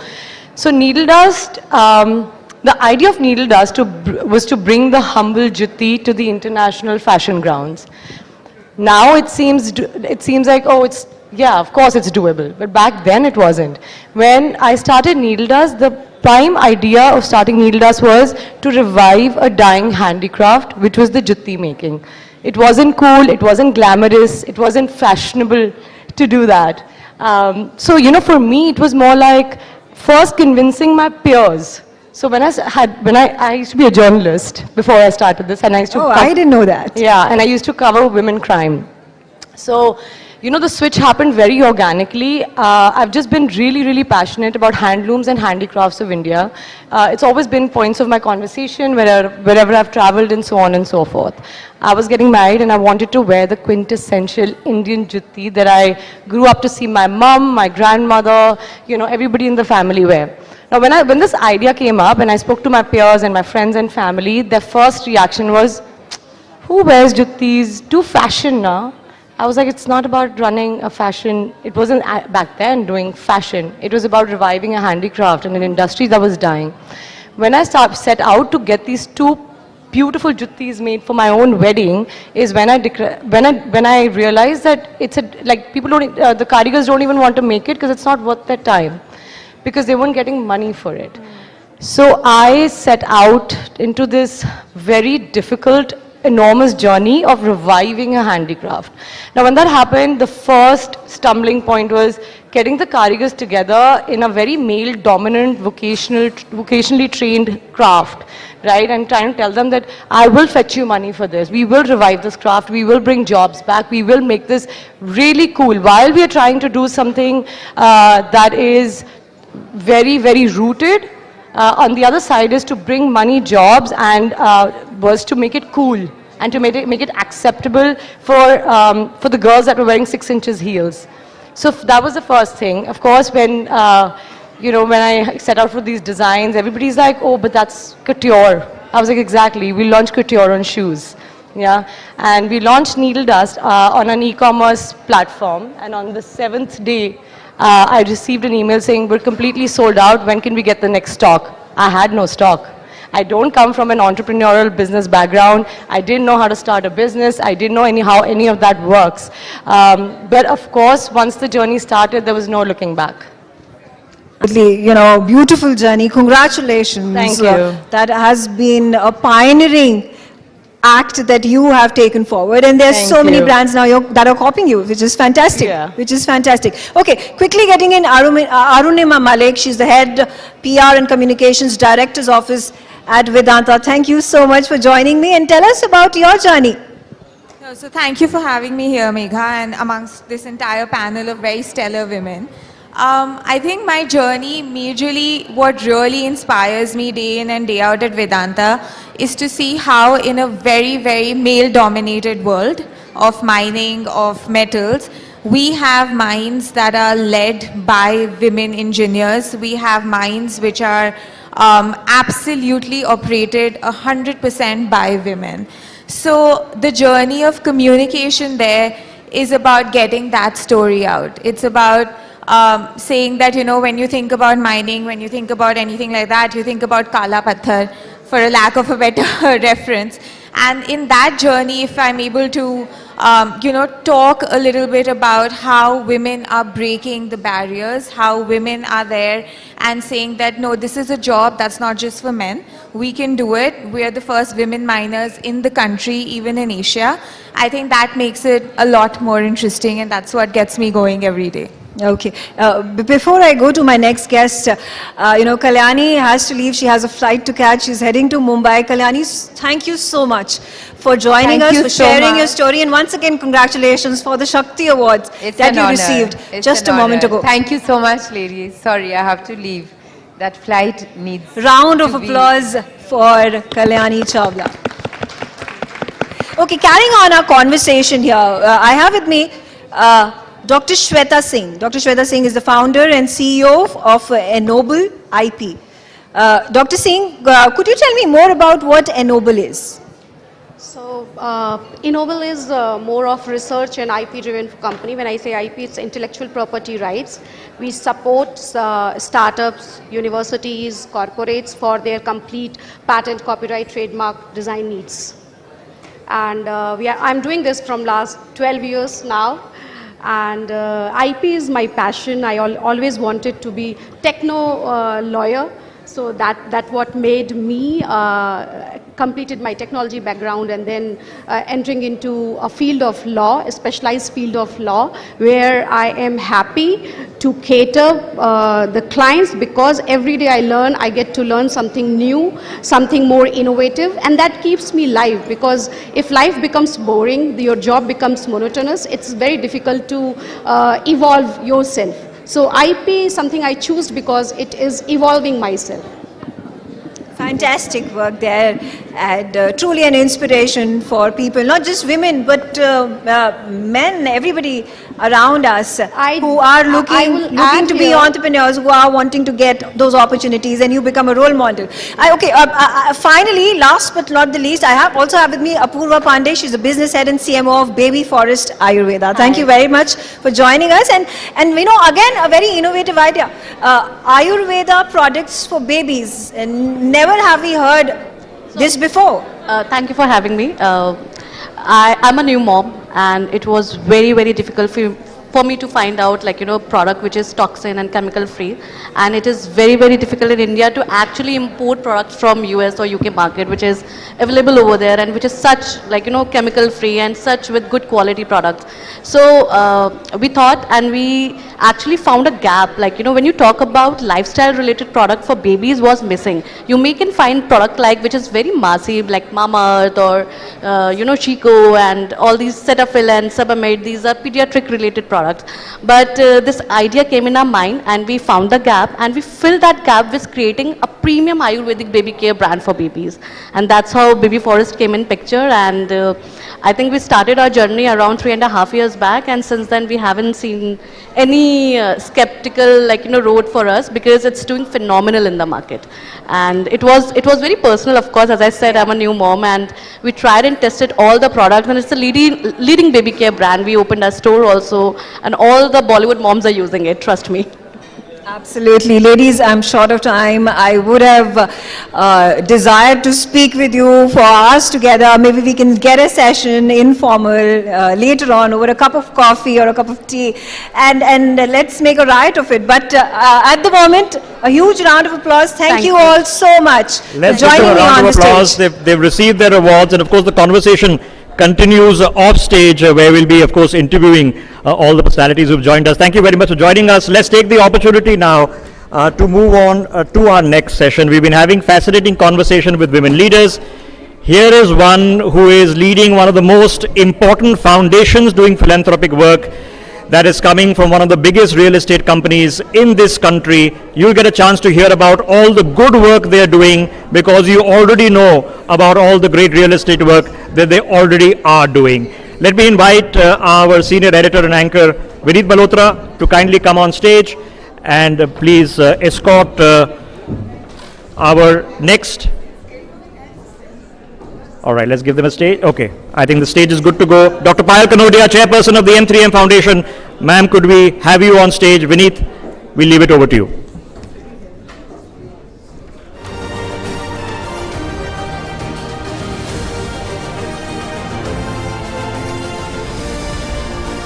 Good afternoon once again, everyone. Rishabh, thank you for that introduction. Dr. Payal, thank you so much for your patience. And thank you so much for having me. Thank you so much for being here. Well, the first question is obviously based on the amazement and the awe I'm in of all that you do. You wear multiple hats. You're an entrepreneur. You're a doctor. You're an impact investor. You're an athlete, and I believe the list goes on and on and on. Tell us about your journey, and how have you been able to dabble with so many different roles so successfully? So thank you for having me once again. Actually, before all these roles that you mentioned, I'm actually a woman. And that is where this whole strength comes into dabble into all these roles that I do, from being a doctor to entrepreneur to an athlete to a gold medalist in the World Championship, being a mom, and doing everything else that I do. So it's all about women today, and we are talking about women. We are honoring women today.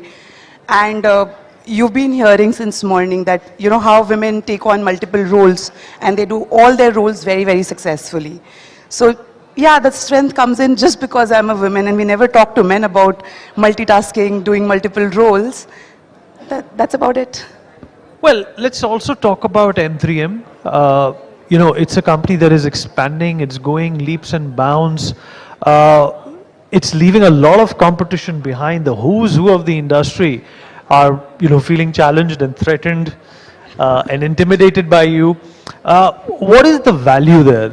What is the drive and the passion that the family is putting behind this brand? And how do you, in fact, make sure that all of these values are on track? So first of all, God's been really kind that, we have had this trajectory of growth that we've had in past 15 years. We launched M3M back in 2009. And the biggest strength behind M3M is the founder chairman, my father. He's the visionary and he's given us very, very strong value systems. Like in Mahabharata, Krishna told Arjun, Karm karte jao, phal ki chinta mat karo. Exactly what my father has always taught us. Do your work and you will automatically get the results. Yes, of course, there's a vision which we always envisioned, which was larger than life. People thought they will not be able to do it, but we did it because we believed in our vision. We worked tirelessly towards it. And there's a sense of discipline that we have in our family. My family, even till date, we get to work at 9 a.m. Regardless of whether, the teams are there at work or no. And there is not even a single day off that I remember taking. So sometimes even Sundays we work. So that dedication, that grit, that determination, and believing in your own vision and your own self. That's wonderfully said. Let's talk about the M3M Foundation as well. You're there in 22 states, if I'm not mistaken, 85 districts. How much importance, does the foundation give, to the needs of women who are a part of this ecosystem from various backgrounds and are present in the organization in different roles? So, as I would like to say, women are the center of everything that we do, whether it's the business or the foundation, because women is the creator of everything. All of us who exist in this room today, where do we come from? From a woman, right? So women is the creator of everything. Hence, women is the center of our work, whether it's skilling, whether it's education, whether it's art, literature, music, sports, whether it's entrepreneurship. Everywhere, women are literally the center, literally the focus. We believe in, I don't believe personally, women, we all talk about women empowerment today. I believe women are already empowered. It's time that they realize their potential. It's time that they realize their power. And that's all we do at our foundation. We make women realize that they can do what they think is unachievable. There's nothing, I'm contradicting myself here, there's nothing called as multitasking. I think it's inbuilt within us. We can do 100 things at a time without getting tired, without getting exhausted, work 24/7, and, achieve the things which a lot of times we don't even imagine, we don't know our potential. And that's what M3M Foundation does. We make women realize their potential, the potential that already lies within. I'll give you an example here. So we work in villages. Today we are present in about 85 districts, 22 states. So one of the villages where we started our skilling program, we reached out to women and we were doing the baseline study and we were asking women, what would you like to do? What is it that you think you can do? They all came up with ideas. They all came up with brilliant ideas, brilliant execution plan, and all we did was educate them, support them with little means that we could give. They did it themselves. Today, the women from that village are entrepreneurs. They've bought a farm, which is about 8 acres. They are doing cultivation, farming. They are selling their products in the market. They are earning for their families. I can easily take that credit, but I would not like to because it is all their hard work. Now they've started going and sitting in the panchayats. Earlier there was a situation where women would not sit. Even if there is a woman sarpanch, she would not go sit on the chair of the head of the village. Now they take their rights. They say, no, I am the sarpanch, I will sit. The secretary has to sit next to me or on the side. So yeah, that's what we do. Well, you're a woman leader. There are 4,000 people that you lead, inspire. Is it a difficult task to, sort of balance between the welfare of the people who work for the organization and, more importantly, the goals of the organization? So honestly, both of these things go hand in hand. I don't think it's as difficult. And not just welfare of women, why? Welfare of all our team, in the entire team, the 10,000 team members and the extended family that we have. And in addition to that, the 10 million families that the foundation is supporting. I think the welfare of these families, the welfare of my team members, my extended family, and the growth of the business, everything literally goes hand in hand. Dr. Payal, one last question before we let you go. It's been a very engaging, inspiring and invigorating conversation with you. What is the message that you would like to give to all the women who are here and, you know, all the girls who are looking to seek inspiration from you to survive and thrive and make the most of their life? Honestly, there are women in this room who I admire, I learn from, and who have achieved much more than I have in life. My journey, I'm still growing, I'm still learning, and I'm yet to reach where most of them are. But there's one thing that I have learned, and that is that you women are the creator of life, women are the creator of this Mother Earth. We call Earth also the Mother Earth. So women is the essence of life. And all we need to do is just believe in ourselves, believe in our existence, and believe in what all can we achieve and do. There is nothing that is impossible. Just own up yourself, own up your style, own up your confidence, and get going, and you'll do what you've never thought of.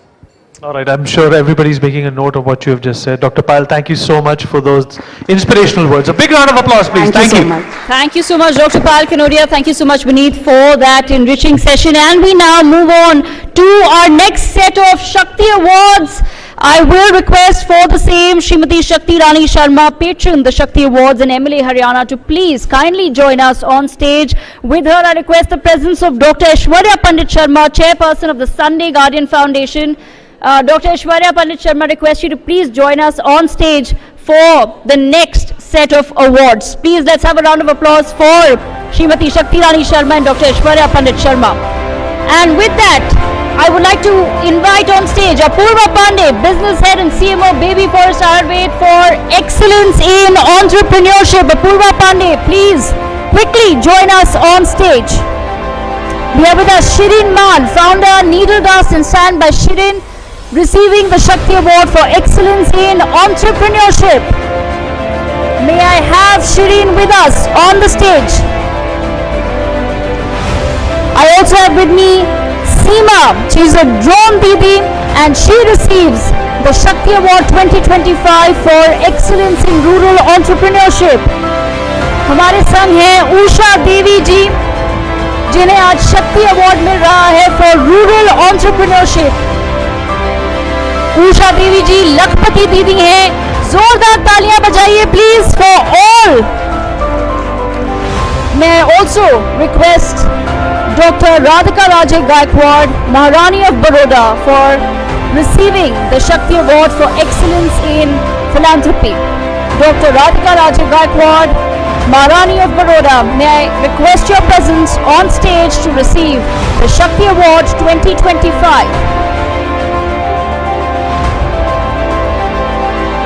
May we also welcome on stage Ms. Ambika Seth for excellence in gastronomy. Ms. Ambika Seth receives the Shakti Award for excellence in gastronomy. Let's keep the round of applause going for all our Shakti Award winners.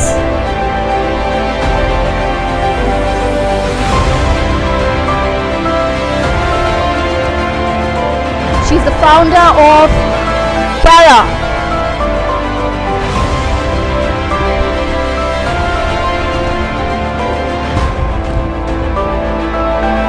And with that, ladies and gentlemen, it gives me immense pleasure to announce our next session, which is a very interesting theme called Bringing Up Girls. We have with us Ms. Sara Abdullah Palit, chairperson and co-founder of Sequin, Ms. Charu Singh, board member, Kisan Trust, Ms. Radhika Bharatram, joint vice chair of the Sri Ram Schools and founder Karm for Young Indian Women, and Shefalika founder Basindhar and Ela Panda Foundation. To take this conversation forward, may I request Ms. Priya Segal to kindly join us on stage. Let's have a huge round of applause for our next set of panelists who will be discussing what it means to bring up girls.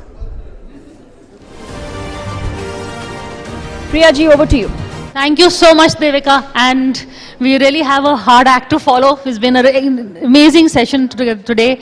But today we are really focusing on something which is the backbone of my show, why we are all here today, the topic of women empowerment. You know, we have people here who've been working, all of you are doing something different, but something meaningful, whether it is with young kids, urban girls, or, you know, rural women. There is an effort being made to try and at least level the playing field. So, Sarah, I'll begin with you first. You know, you have Sequin, where you do a lot of work. In fact, there are a couple of programs that I really enjoy, if you can tell us about them. One is, you know, Mardon Wali Baat, where you actually tell women that, you know, in terms of boys, there is a total level playing field. And also you are talking to the boys also in terms of how they should be with girls. You know, because we always tell the girls when, you know, we are worried when the girls go out, they should be safe. But I think the lecture should also be given to the boys and not just the girls. So just a bit about what you do with your program with sports also, so if you can tell us. Thank you, Priya, and thank you for having me here. As you said, my NGO is called Sequin, the Center for Equity and Empowerment and Inclusion, and we've been working for the last 16 years. And one of our flagship programs is Mardon Wali Baat, as Priya said, because while our panel is called Bringing Up Girls, for us, we've really seen that this conversation is incomplete if you do not talk to the boys. And I'm really happy that you have a panel about bringing up boys, because the onus is not on the girl. We've again seen this. We did some work in Simapuri, and we have a football project. The idea being that once a girl goes out there, she comes out of her home, she develops life skills, which are so very important. And one of these girls came to us with tears in her eyes after having done our project, and she said, you know, you taught me how to dream. You showed me where I want to go, but actually my brother and my father are not supporting me, and so I'm feeling very lost. And that really made us step back and introspect at what we were doing. And that is why we feel it's so important. It's not just about empowering that girl. What is that girl going to do? We see this across the country. If you look at figures with girls, and Radhika, of course, would know about this, education and enrollment is, you know, higher than ever. But if you look at workforce participation, the girls and the women are missing. Why is that? There is obviously a problem that has to be addressed. So we look at this in a very holistic way, where we're talking to the girls, we're working with them about life skills, mobility, going out to a public space. It was so nice to have the Chief Minister of Delhi over here with us, because we're saying that if a city is safe for a girl, if I have a daughter, which I don't, but if I had a daughter and it was safe for her to go out in the night, or to go to work, or to go to school, or to go to college, that means that that city is safe for everyone over here. So really going back to that, that making our city safe for everybody, and that we're all a part of this. In fact, that is a very important message, because we have to really talk, as I said, and as you said, not just to the girls, but to the boys as well also. Radhika, you know, there are two levels that are really, you are involved in your school, also education, which is the co-ed school, and also what you do with the Karam for young women. And if you can tell us a bit about what you do, and then I'll ask you some more questions. All right. Namaste. Just to build on what Sarah just said, I think education is always a stepping stone to what life will unfold ahead. It is not the final. So while my girls might be getting educated, the lack of opportunity and the lack of support system actually enables them to drop out of the workforce. Unless corporates, unless work environment changes, because women are changing a lot faster, and if norms don't change, you will see women slipping through the cracks, right? So what we do at Karam is that we have a flagship program, which is the fellowship, where we make sure we provide scholarship, scaffolding, mentoring, so that these girls join the workforce. And these are first generation learners, earning for the first time. And transformation really does happen. Unless we invest in leadership of young women, you will not see the transformation that we're hoping to see in the world, actually, not just India. And that has been our focus. And we continue to work with a very handful of girls. We don't have large numbers because we don't believe in that. We believe in depth. We believe in holding a girl for as long as it takes that she becomes financially stable and, of course, emotionally able to negotiate at home. Because, like you said, we might try and change whatever we want to change. Unless the home environment enables her, things are not going to change. And also one of our philosophy is that we don't need to see leadership coming from top. We need to see leadership coming from the bottom, from the grassroots. That's where transformation, systemic changes happen. So that is our focus, and that's what we do. Yeah. And Charu, grassroots is really where you do your work. You know, I've in fact been to one of your events that you organized, and I was really impressed because there was a lot of women who had come from rural areas, and you'd organized a camp with doctors, you know, issues like menstruation, issues like menopause, that they cannot talk to their husbands at home because they also, you know, the families, a lot of them are very male-dominated families. These topics are not discussed openly, but they have their issues. Who do they go to? So I really like the idea of that camp where you made them interact and have their questions answered. So if you can just tell us a bit more about the work that you do with the Kisan Trust. So of course the focus of Kisan Trust long term, like many other NGOs, will be to improve rural employment and generate opportunities. But one thing that my experience with rural women highlighted was that there is now a tremendous appetite to educate themselves, to gather information, and to connect with the changes that are happening around them and in the rest of the world. So like you mentioned, health issues in rural India, in a mixed setting, these are words that women would not even utter. You know, you would not talk about cervical vaccines, you would not talk about menstrual issues, and definitely not highlight menopausal difficulties. But when we did our talk show, we were so blown away by the level of participation by rural women.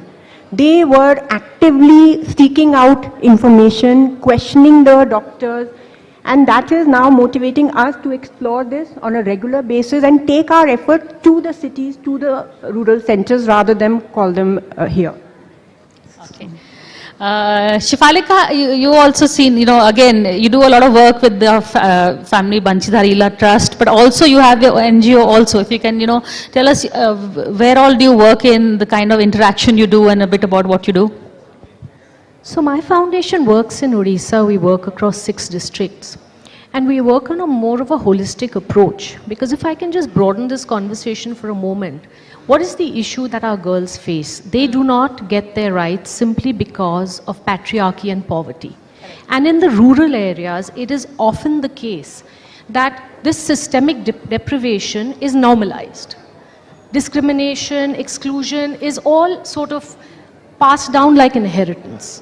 Now, if we have to change that, it's very, very important that we support our girls at every stage of their life. In the early years, we talked about how it's important to have education and healthcare, life skills, capacity building for those children. Not just them, but their families, like Sarah mentioned, with the boys in the family, the brothers, the fathers. But later, there are these stages of a girl's life which have immense challenges, but those are the moments of opportunity. What are those? They enter adolescence, they look at the career trajectory, should they prioritize themselves, navigating the space of early marriages, and then of course motherhood. At every stage, it is incumbent upon us as the family, the community, the workspace, and even stakeholders like us to support them, mentor them at every level. And until and unless we change their trajectory with the 3 A's, which is agency, aspiration, and access, we are not going to be able to bring that systemic change. And that is what we do, where we work across the spectrum, support them through that life cycle, because we have that leverage to be at the grassroots level, to be with them for a longer period of time. Fair enough. In fact, I want to take up a point that Shifalika has raised also. Sarah, it's okay to motivate them and get them into the workforce. But then there is some pressure, whether it is a family illness or, they're having a kid. The pressure is never on the husband to quit, but the woman is the one who is told, okay, you quit. So, we have a hashtag, don't quit. How do we keep women in the workforce saying you have the same level playing field as men? Which is why I like your Kickstart program where you teach women for sports. Ladna sikho apne, it's like, it's the mentality that you're working on really, isn't it? It does all boil down to that, and as Shifalika mentioned, it really is about patriarchy and it's about violence. And when we talk about violence at every form. Yes, physical violence, no one's, turning away from that. Physical violence, harassment, sexual harassment, but also violence in terms of mental harassment, violence in terms of financial harassment, financial violence, systemic violence. If I am a girl and I am not able to access my workplace easily, or if there is pressure from my family or pressure from my in-laws to drop out, or if I'm being told that I am not nurturing my children, or I'm, not looking after my home and therefore I should do something else. That is also a type of violence, because why? It curtails my freedom. I should be free to do, of course, what is right, what is ethical. Nobody is saying that you should do things that are illegal. But as a girl, as a woman, do I have as much freedom to choose? It's about the freedom for choice. So if a girl is in the workforce, how are we working as a state, as a country, as a community all together? And it starts from the womb. It starts from the right of that girl to be born, right through life. To stay in school, to not get married early. These things are not just stories, they happen even now. Child marriage takes place even now. To continue to higher education or to continue for a job. And that's why our football program, our Kickstart Equality program is so exciting, because people say, oh, there's no magic pill to empowerment. And I agree and I disagree, because actually we have seen that when we work in these communities and our girls come out and play football, then we work with their mothers, we work with the women in the community, we work with the men and we work with the boys, but we see that spark. When the girls are out there on that football field, something changes within them. Then they work even harder in school. They eat better. Nutrition is so important. Then they want to go to play a match. So first they'll start with the match just out of the house. Then they'll go to the next village. Then they'll go to the next district. Then there'll be a tournament somewhere in the next state. So if they feel that kind of confidence, and if they feel safe enough to do that, it really is life-changing. In fact, that's where, Radhika, I want to bring you in. I did a program with some young girls, and I asked them, what are your priorities? And the first priority for all of them was financial independence. Second was have a kid. Third was get married. Because, now with IVF and other options, marriage is really a low. Do you see that also in your interactions? Because there is an urban mindset and a rule where women can maybe, especially in your school, maybe they have a little more freedom to decide, because financial freedom is pretty important. The girls that I work with, marriage is not something that they're thinking of at all. Because I really and the panel says it's about bringing up women. Unless we bring up women that money is power in your bank account, I don't think much is going to change. So how we bring up our women, our girls, is extremely important. The way we bring up our boys saying that you need to earn, if you have a stomach, you need to survive. I think the same way we need to bring up our young girls saying that if you have a mouth, you have a stomach, you need to earn and you need to stand on your 2 feet. And I think that's the mindset shift that we're trying to create in our girls. Our girls are earning far more than their fathers could have ever imagined, right? So that is power. Now they are making decisions at home. And, while we work with their parents a little bit, what we do best is that we provide them with the scaffolding to go home and negotiate. Because we don't want to fight their battles. Agency means that they should have the confidence to go home and fight for what that's rightly theirs. And that starts from home and goes into workspaces. So negotiating for better salaries, negotiating for better work environment is all that they need to navigate. So nothing is given on platter. It's about building these girls to negotiate all the time, the way men have always done it. So, yeah, that's how we work. I couldn't agree more, because the point is empowering girls is about giving them the tools and the freedom to achieve their dream. And the only way that happens is, like even Sarah said, is we are talking about the ripple effect that goes from one vertical to the other. And once we have that mentoring in place, we allow them not just to navigate the system, we allow them to navigate the societal expectations, their own internalized fears, and also navigate their own identity. Which is where Charu, yes. Yeah. I just wanted to add my 2 bit. So for women, it is important to educate, empower, give them agency, but it is so important first for people who are in leadership roles, men who are leading today, whom other people look up to be setting the right example. And the reason I say this is because I'm in a very, very traditional setup, but I had a very, very empowering experience coming from my father-in-law. Now, a senior gentleman who was in his 70s. Let me interrupt you to share a bit about Charu's background. She comes, Charu and her husband Jayan Chaudhary are, predominantly in Western UP. Chaudhary Charan Singh is her father-in-law. So there is a mindset, it's a political messaging also, and they have 3 girls, and they are battling at so many levels, I think, the mindset Not that she's talking Chaudhary Charan about. Singh ji, Chaudhary Ajit Singh ji. Sorry, Yeah. my apologies. I have 2 daughters, and I gave up my work when I was having my elder daughter, but a couple of years later, I wanted to get back to work.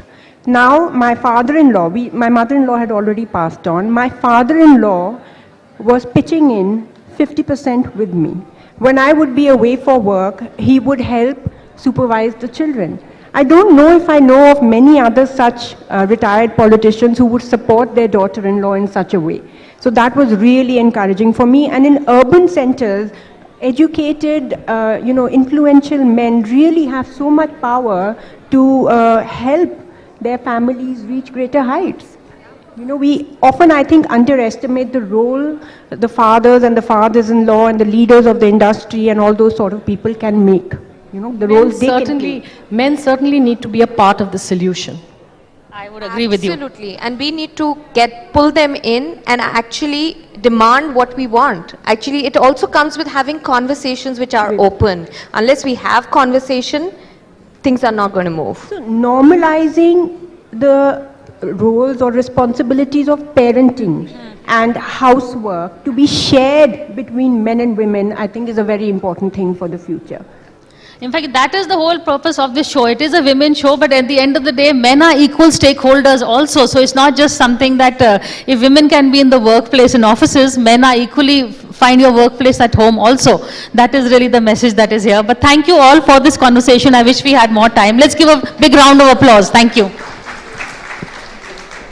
Priyaji, thank you. And of course, a big thank you to Sara ji, Charu ji, Radhika ji and Shaifalika ji for joining us at the We Women Want Munch. Let's take the opportunity. Can we have a photographer to come and take a quick photograph? And with that, let me also take the opportunity to introduce our next conversation, which will be hosted by our senior editor, Uday Pratap Singh. And he's going to be in conversation with Dr. Radhika Raje Gaikwad, the Maharani of Baroda. Uday, could I request you to escort Radhika Raje ji onto the stage and begin your session.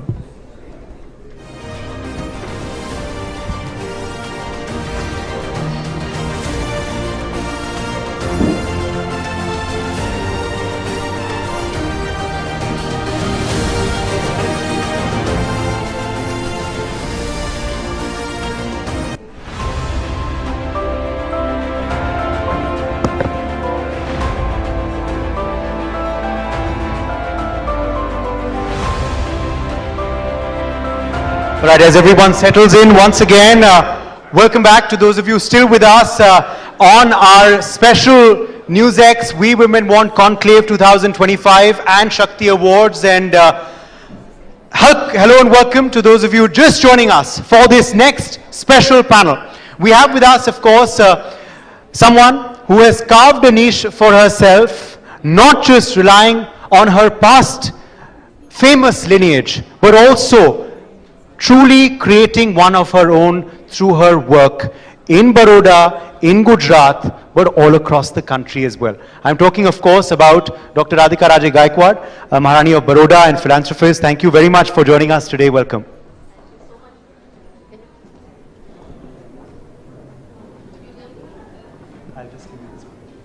Can you hear me? There you go. Thank you so much for having me here, Uday. It's truly an honor.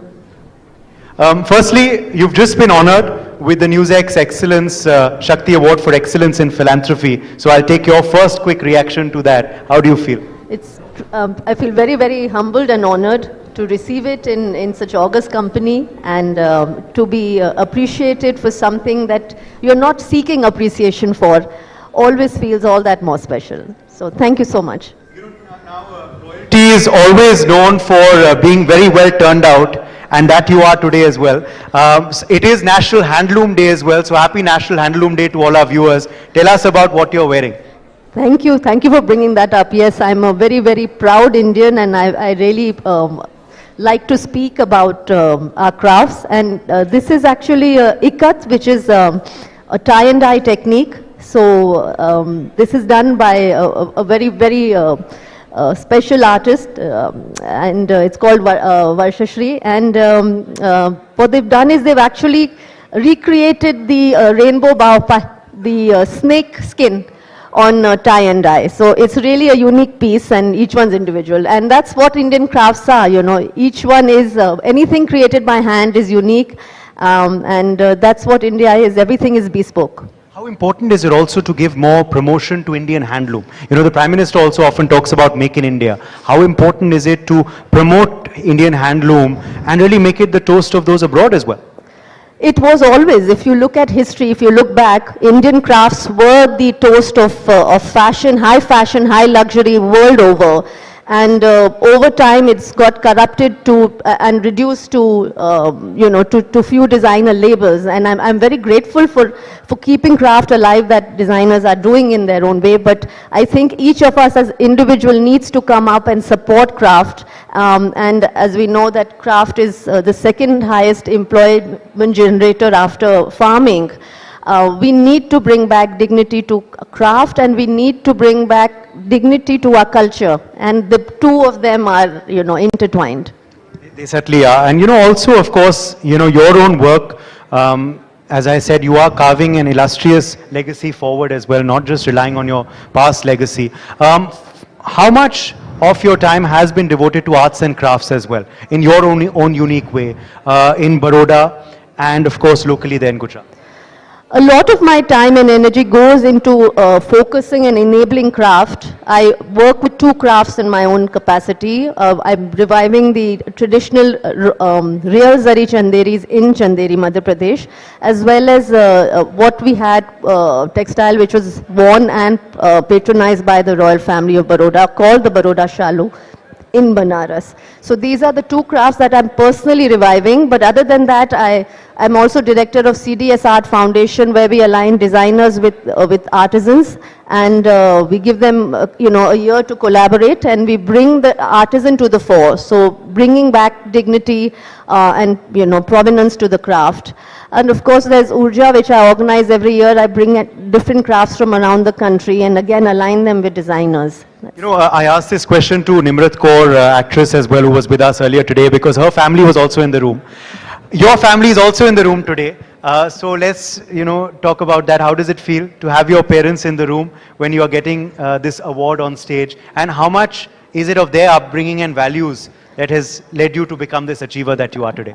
Absolutely. I'm here because of my parents, and I have learned the activism and to stand for what you believe in from my father, who even today fights, bitter battles for wildlife and conservation, and so that idealism and that sense of purpose comes from him, and the compassion and humility and the ability to connect with people that I hope I have inherited from my mother. So between the two of them, I really do have quite an incredible set of genes, and see, I get to be here today, all thanks to them.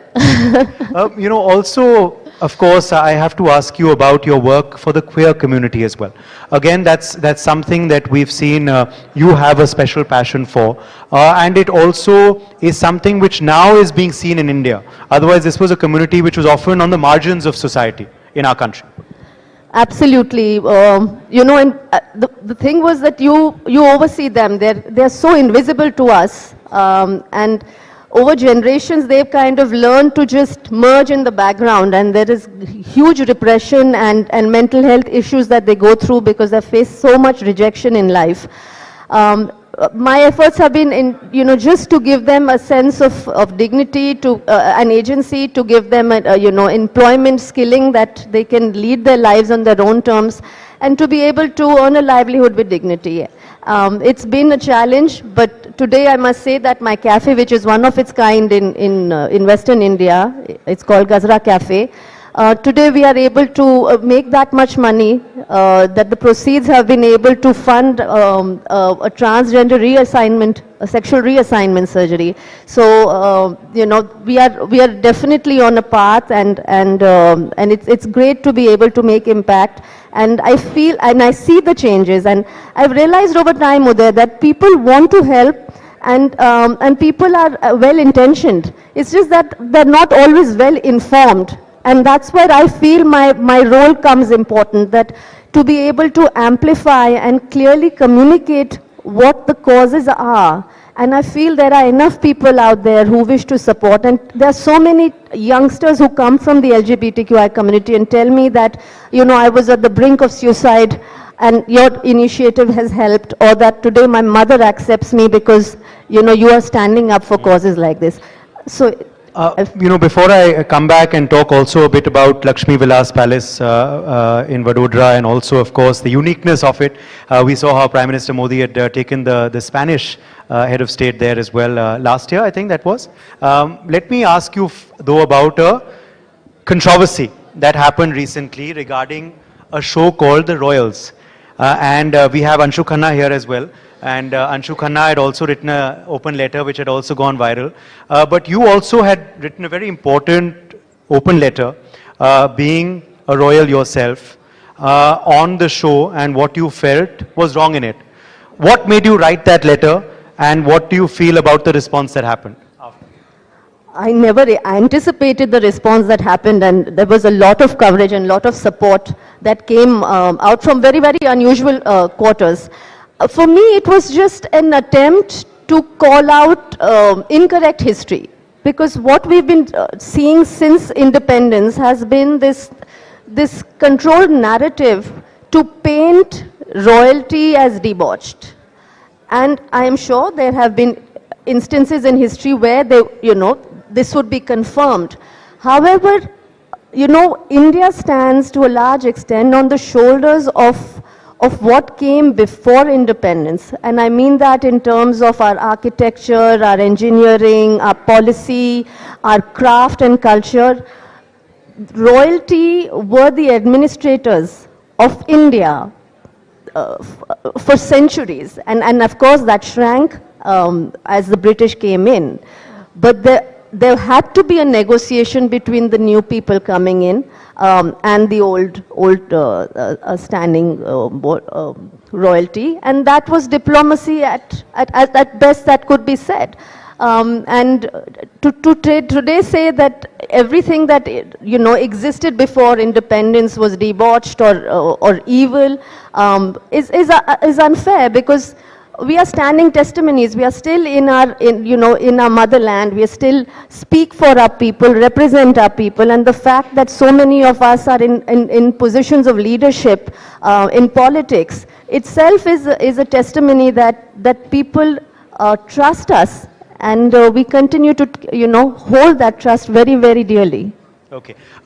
That, of course, was your comment on the royals, which went viral. But do you believe there is still this perception, you know, in India that, of course, there is still this image? And does Bollywood, you believe, contribute to that? I think media and cinema contributes to our concept of popular history, especially now more than ever. And, you know, every layer of incorrect narrative, whether it's cinema, whether it's, snide remarks, or have kind of layered that to be the documentation or the final truth. And that's where I see the problem is, because post-independence there were all these movies about Thakurs being wayward and royalty being debauched, and that became kind of the premise for every other work that emerged to be. And somewhere that needs to be reviewed. Okay. I want to quickly ask you though, before we end on Lakshmi Vilas Palace, Baroda, what is your favorite artwork there? The art is legendary, Raja Ravi Verma and whatnot. What is your favorite piece of art there? I must admit, my favorite piece of art are the Lakshmi and Saraswati paintings by Raja Ravi Verma, which are in the Gadi Hall. They are really quite spectacular, and when you stand before them, you do feel divine presence. And how was that visit by PM Modi and the Spanish head of state? It was really quite charming. They were all very, very enthralled, the Prime Minister, the Spanish Premier and his wife, and they were very, very gracious, and because they have royalty of their own, they had a deeper understanding of how royalty is. Okay. And we'll end now with a story by you. वो कहते हैं ना, वो पहले बड़ा famous था राजा रानी और कहानियां, और सारी पुरानी कहानियों में राजा होते थे, रानी होती थी, महारानी होते थे, महाराजा होते थे। अब महारानी साक्षात हैं, तो एक कहानी बता दीजिए कोई पुरानी बड़ौदा की या वांकानेर की जो आपने सुनी हो। बहुत सारी कहानियां हैं, बट अभी मैंने हमारे डॉक्यूमेंटेशन में काफ़ी एक अनोखा एक फोटोग्राफ आए जिसमें महारानी हाथी पे सवार हैं, and she was going for Nag Panchami, and she is riding an elephant, which is I thought very, very unusual, and it's been documented, and where she says, what are you talking about parda? I do not believe in parda and I do not stand for parda. And I thought that itself was really remarkable. There are also the story that post-independence, when these ladies would read newspapers, and the daughter-in-laws that followed after that could not read, and they've approached, I know the story firsthand because they've approached my father-in-law complaining कि हम सब पढ़े लिखे हैं, हमारी बहुएं आजकल बिल्कुल पढ़ना नहीं जानती है. So this was the literacy level in the state time, because it was compulsory for women, and then post-independence that was not able to maintain that. That Maharani truly did show a lot of Shakti at that time, but so have you, which is why you've been honored with the NewsX Shakti Award for Excellence. Thank you so much, Radhika Rajay Gaikwad, for joining us. Thank you so much for having me here today. Thank you. Thank you, Uday, for leading that conversation with Dr. Radhika Rajay Gaikwad, Maharani of Baroda. Thank you so much, ma'am, for gracing us at the We Women Want Shakti Awards 2025. And with that, I move on to our next guest. She'll be talking about the new Body Positive. We have with us Ms. Urfi Javed, content creator and reality TV star. Leading that conversation will be my colleague Uday Pratap Singh. Urfi, thank you so much for being with us to have this wonderful and interesting conversation. Uday, over to you.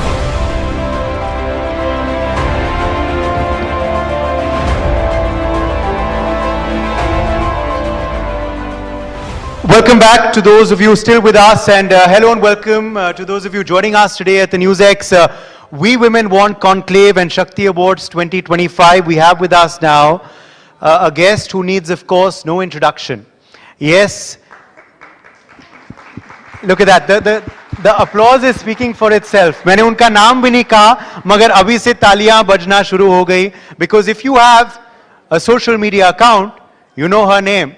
I'm talking, of course, about actor, content creator, reality star, fashion star, Urfi Javed. Welcome, thank you for being with us. इतनी तारीफ मेरी किसी ने नहीं करी होगी आज तक. Thank you so much. आज हमने कर दी, और आज हम आपको एक पुरस्कार से भी बहुत जल्द सम्मानित करने वाले हैं.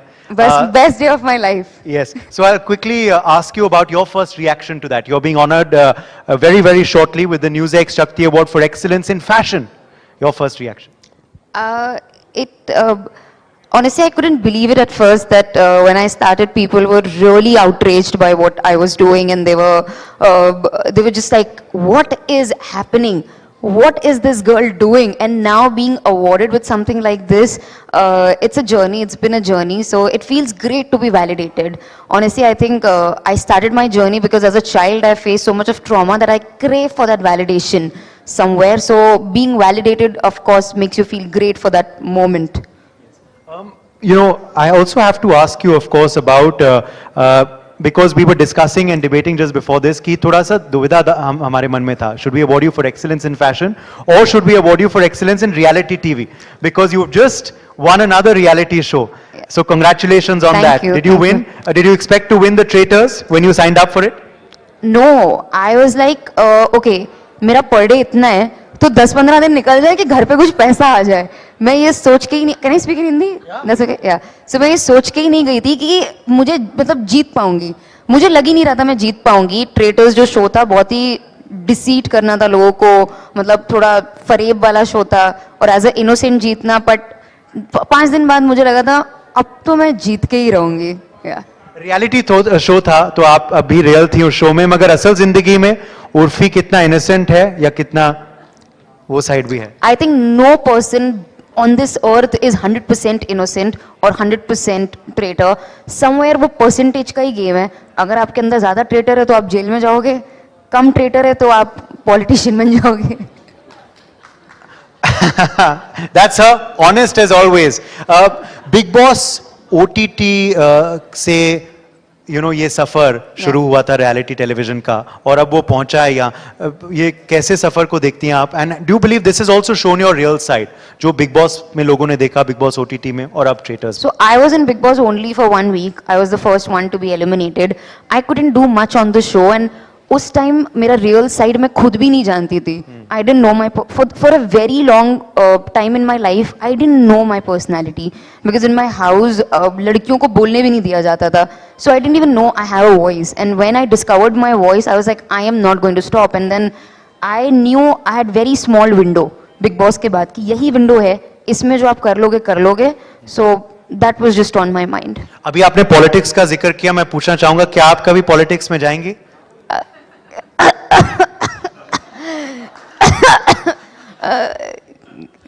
यहाँ सीएम आ रही है ना? जवाब मिल गया. जवाब मिल गया. नहीं यार, मेरे बस का नहीं है पॉलिटिक्स. मेरे ख्याल से हमारा क्या, हम लोग मूवीज में ही देखते हैं. I don't belong to a political family. I've never seen all that. I think there's way more to it than we see on the movies. Movie में तो राजनीति में दिखा दिया, रणबीर कपूर और कटरीना स्टाइल मार रहे हैं, गाने भी गा रहे हैं, चिल भी हो रहा है. I think it's way more than that. You have a responsibility of millions of people. So, and also you have to be very strong-headed. There's so much criticism, so much of everything. Never say never, but for now, no. Okay. आप सबसे successful innocent बनी है show में. अगर मैं पूछता हूँ आपसे कि फिल्म इंडस्ट्री में, एंटरटेनमेंट इंडस्ट्री में सबसे बड़ा इनोसेंट कौन है? इनोसेंट मैंने बोला इनोसेंट कोई नहीं है आज के टाइम में. कोई भी नहीं है. थोड़ी बहुत चालाकी सब करते ही करते हैं. कहीं ना कहीं वो बस आपको सेल्फ अवेयर होना है. तो सबसे बड़ा ट्रेटर बता दो. Traitor honestly I am not part of the film industry. मैं इतने लोगों को जानती भी नहीं हूँ कि मैं किसी को ट्रेटर या इनोसेंट बोल पाऊँ. I think I am the biggest traitor. अच्छा. हाँ, सबसे सेफ. मैं देखो बन गई ना पॉलिटिशियन. हाँ, सबसे सेफ आंसर दे दिया. मगर हेडलाइन दे दिया. और फिर Javed is the biggest traitor in the industry. चलिए अब हम बात करते हैं फैशन के बारे में दोबारा and your unique fashion sense. आज आप ये गुलाबी में दिख रही हैं. Is pink your favourite colour? No. I like all the colors. It's not about any. Honestly, I was going to wear something else. मैंने मेरी बहन को बोला था एक सूट रख देना. अच्छा. हाँ, सीएम से अवार्ड मिल रहा है, थोड़ा सूट वूट में आऊंगी. उसने अपने साइज का सूट रख दिया एंड मैंने tried it. It was so loose और फिर मैंने कहा कि जो भी है अभी पहन के निकलो. ओके. अच्छा, नहीं तो कोई और आउटफिट था. आप जो पहनती हैं वो फैशन बन जाता है, वही पहन लेती, वो फैशन बन जाता. बट वो नहीं, फिर तो यहाँ पे कुछ और ही हो जाता. वो बहुत ढीला था. ये वो वाला शो नहीं है ना. जी. अभी आपका एक वीडियो जो है वो काफी वायरल हुआ था. It's not very common to see such a video because celebrities live a very filtered life. हमारा एक I remember एक session title भी था I think हमारे पिछले women conclave में, life through filter social media, because social media is a filter and everyone wants to have that happy filter or the beautiful filter. आपने मगर एक ऐसा वीडियो दिखाया हमें which showed the real Urfi before fillers and after fillers. What made you make that video? Honestly, there are so many things जो लोगों को पता ही नहीं है कि हो रहा है. तो मुझे भी नहीं पता था कि मेरे चेहरे पे बहुत सारे फिलर्स थे. सो आई थिंक बहुत सालों तक I was going through this body dysmorphia. मुझे पता नहीं क्या था कि मैं यहाँ पे भी ये डलवा लूँ, यहाँ पे भी डलवा लूँ. मुझे मेरी शक्ल कभी आईने में अच्छी लगती ही नहीं थी. मुझे मेरी बॉडी में रोज उठती थी, मैं बोलती थी यार यहाँ से मोटी हो गई हूँ, यार यहाँ से चेहरा अच्छा नहीं लग रहा है. But suddenly after so many years I just wanted to see myself without everything. And जब मैंने वो फिलर्स डिजोल्व करवाए, my face swelled up and I was just laughing. Honestly I was just having a good laugh कि ये ऐसा भी हो सकता है किसी के चेहरे के साथ. So I just decided to put it on social media just like that and it blew up. क्या कि you know this is what happens जब आप फिलर कराते हो. कुछ लोगों ने बोला इसको ऊपर वाले का अजाब पड़ गया है या इस अपना चेहरा ऐसा करा लिया है. But it was just for information because genuinely बहुत औरतों को पता ही नहीं है डिसॉल्व कराओ तो ये होता है या ये कराओ तो वो होता है. So I just wanted to give out some information. जैसे आपने बता दिया कि क्यों करवाया, फिर why did you want to go natural again? For some reason I think I'm honestly I'm in that phase of my life. When you cross 25, you really start accepting yourself. I am on that journey to accept myself and I thought just woke up one day and I'm like एक बार करा के देखते हैं dissolve. कुछ नहीं तो वापस दिलवा लेंगे, but let me just see my face without it. It's 9 years I was getting it done and finally just one day I woke up and I decided to get it dissolved. And look at her face, how natural and beautiful she is. But ये pressure है उर्फी, और आपने खुल के इस पे बात किया, बहुत अच्छी बात है, you know, because it's a conversation many celebrities and others have in close doors और नॉट ऑन कैमरा. बट ये प्रेशर है आजकल इंडस्ट्री में भी और इंडस्ट्री के बाहर भी to look good in a certain way and do whatever it takes. Why is this pressure there these days? Pressure आया कहाँ से? प्रेशर डाल भी तो सोसाइटी रही है ना. Who is giving you the pressure? The pressure on women to look in a certain way has been there through centuries.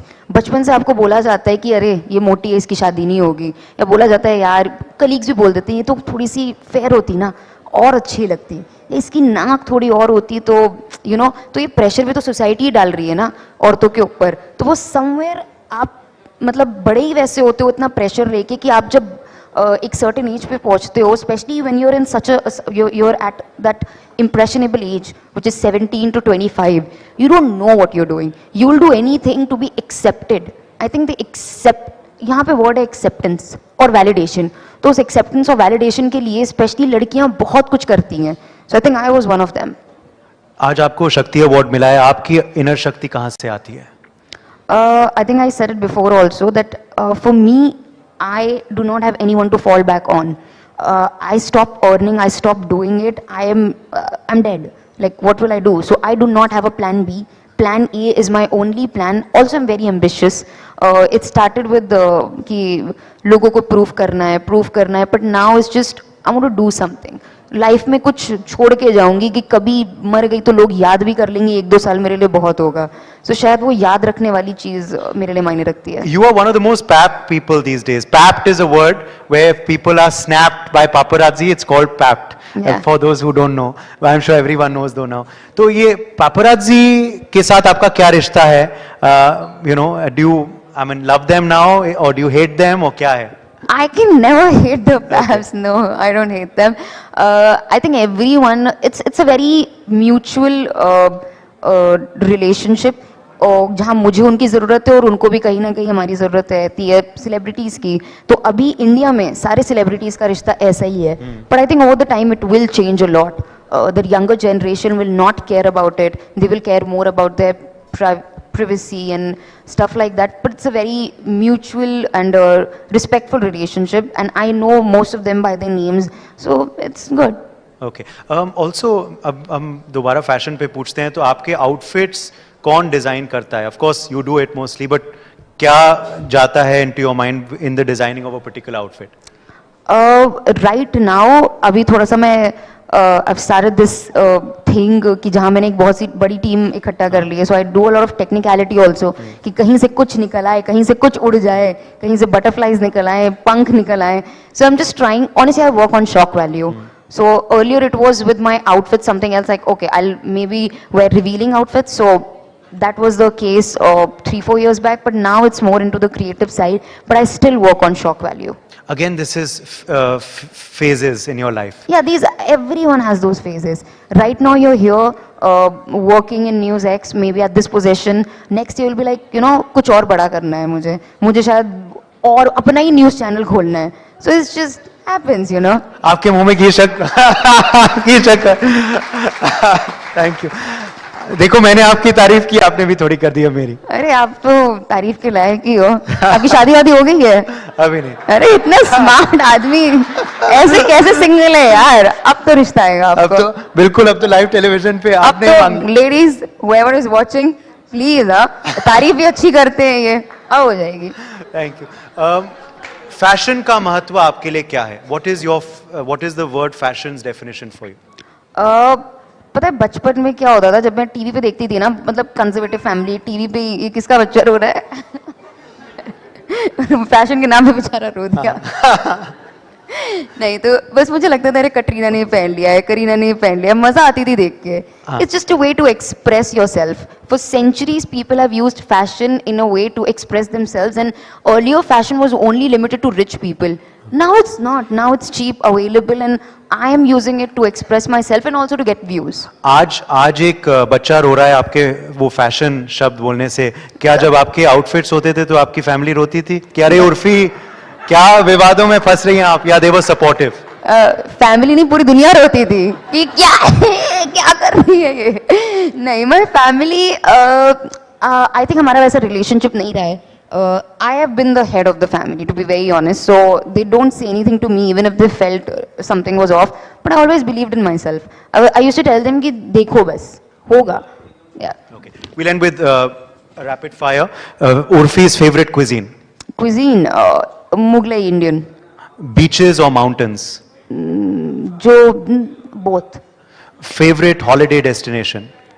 I have not been to a lot of places, but I would say गई नहीं हूँ, Dubai.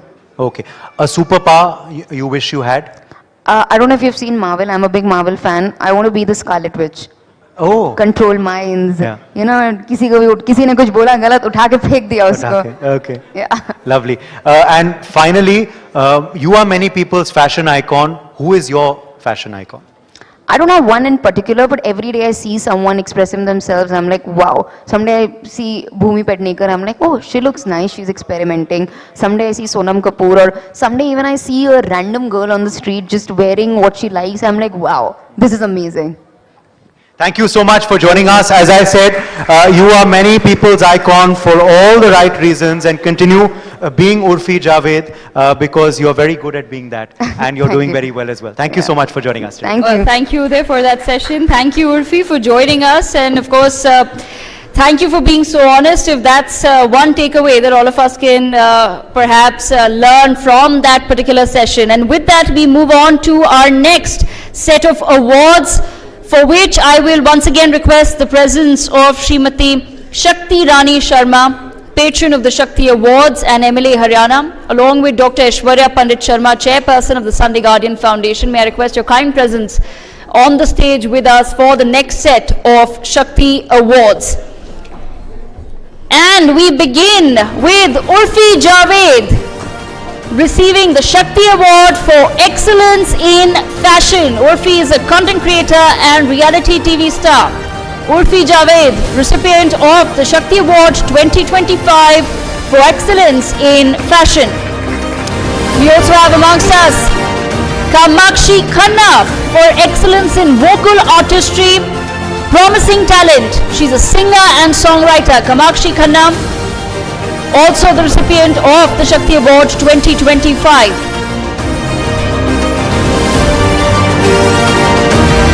We also have amongst us Shahad Gill, singer and songwriter. She receives the Shakti Award for Vocal Artistry, Upcoming Talent. Shahad Gill, may I request you to please join us on stage to receive the Shakti Award 2025. And last but not least, we have Simran Chaudhary, singer and songwriter, for excellence in singing.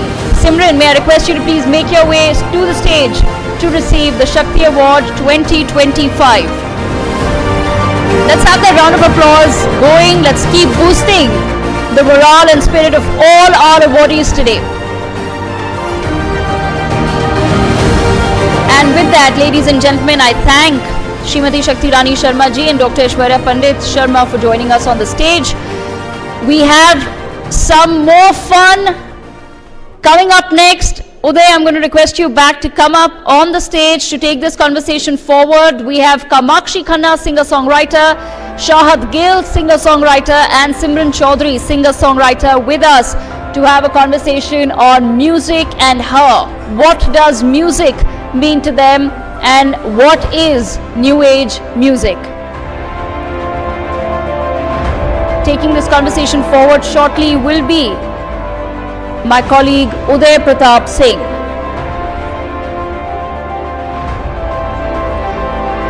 It's been an incredibly fun-filled day, ladies and gentlemen. We've had women who are driving India's tech revolution in agriculture. We've had drone didis, we've had Lakpati didis, we've had women from all walks of life who've joined us today to make this event a success. And of course, the good news is that the day is not over. Our next conversation, Music and Her with Kamakshi Khanna, Shahad Gill and Simran Chaudhary. Thank you so much to all of you for joining us at the Shakti Awards. Uday, over to you.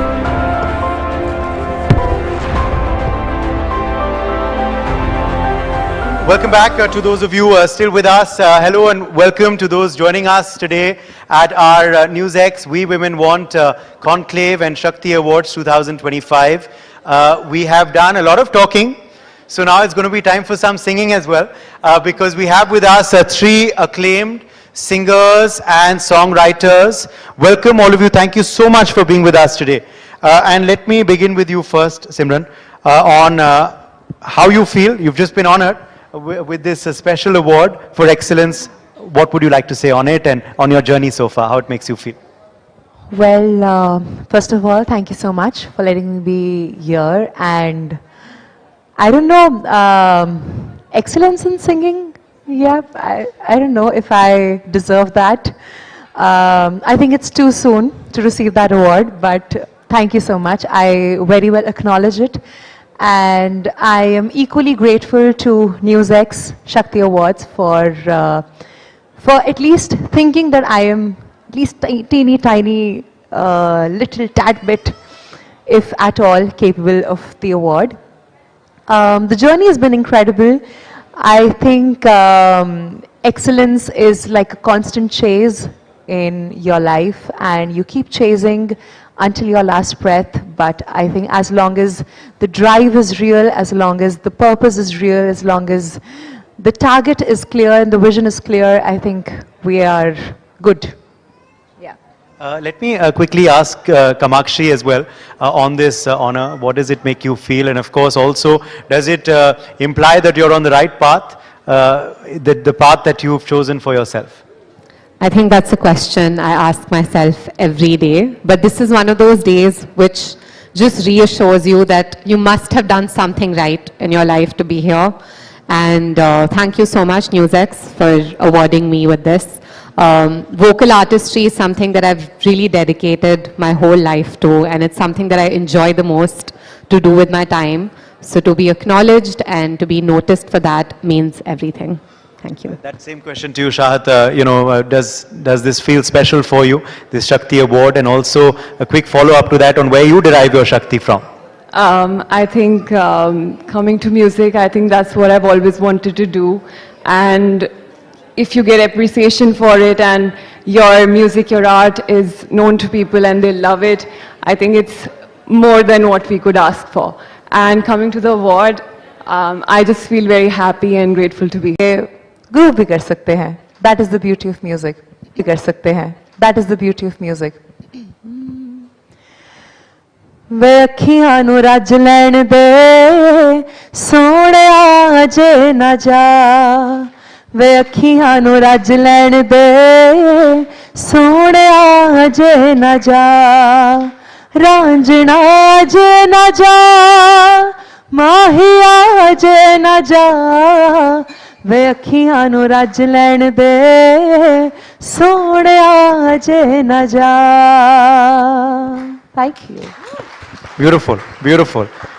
Kamakshi, the floor is yours. Yes. So I'm going to take this opportunity to sing a song that I've just written. It's releasing this month.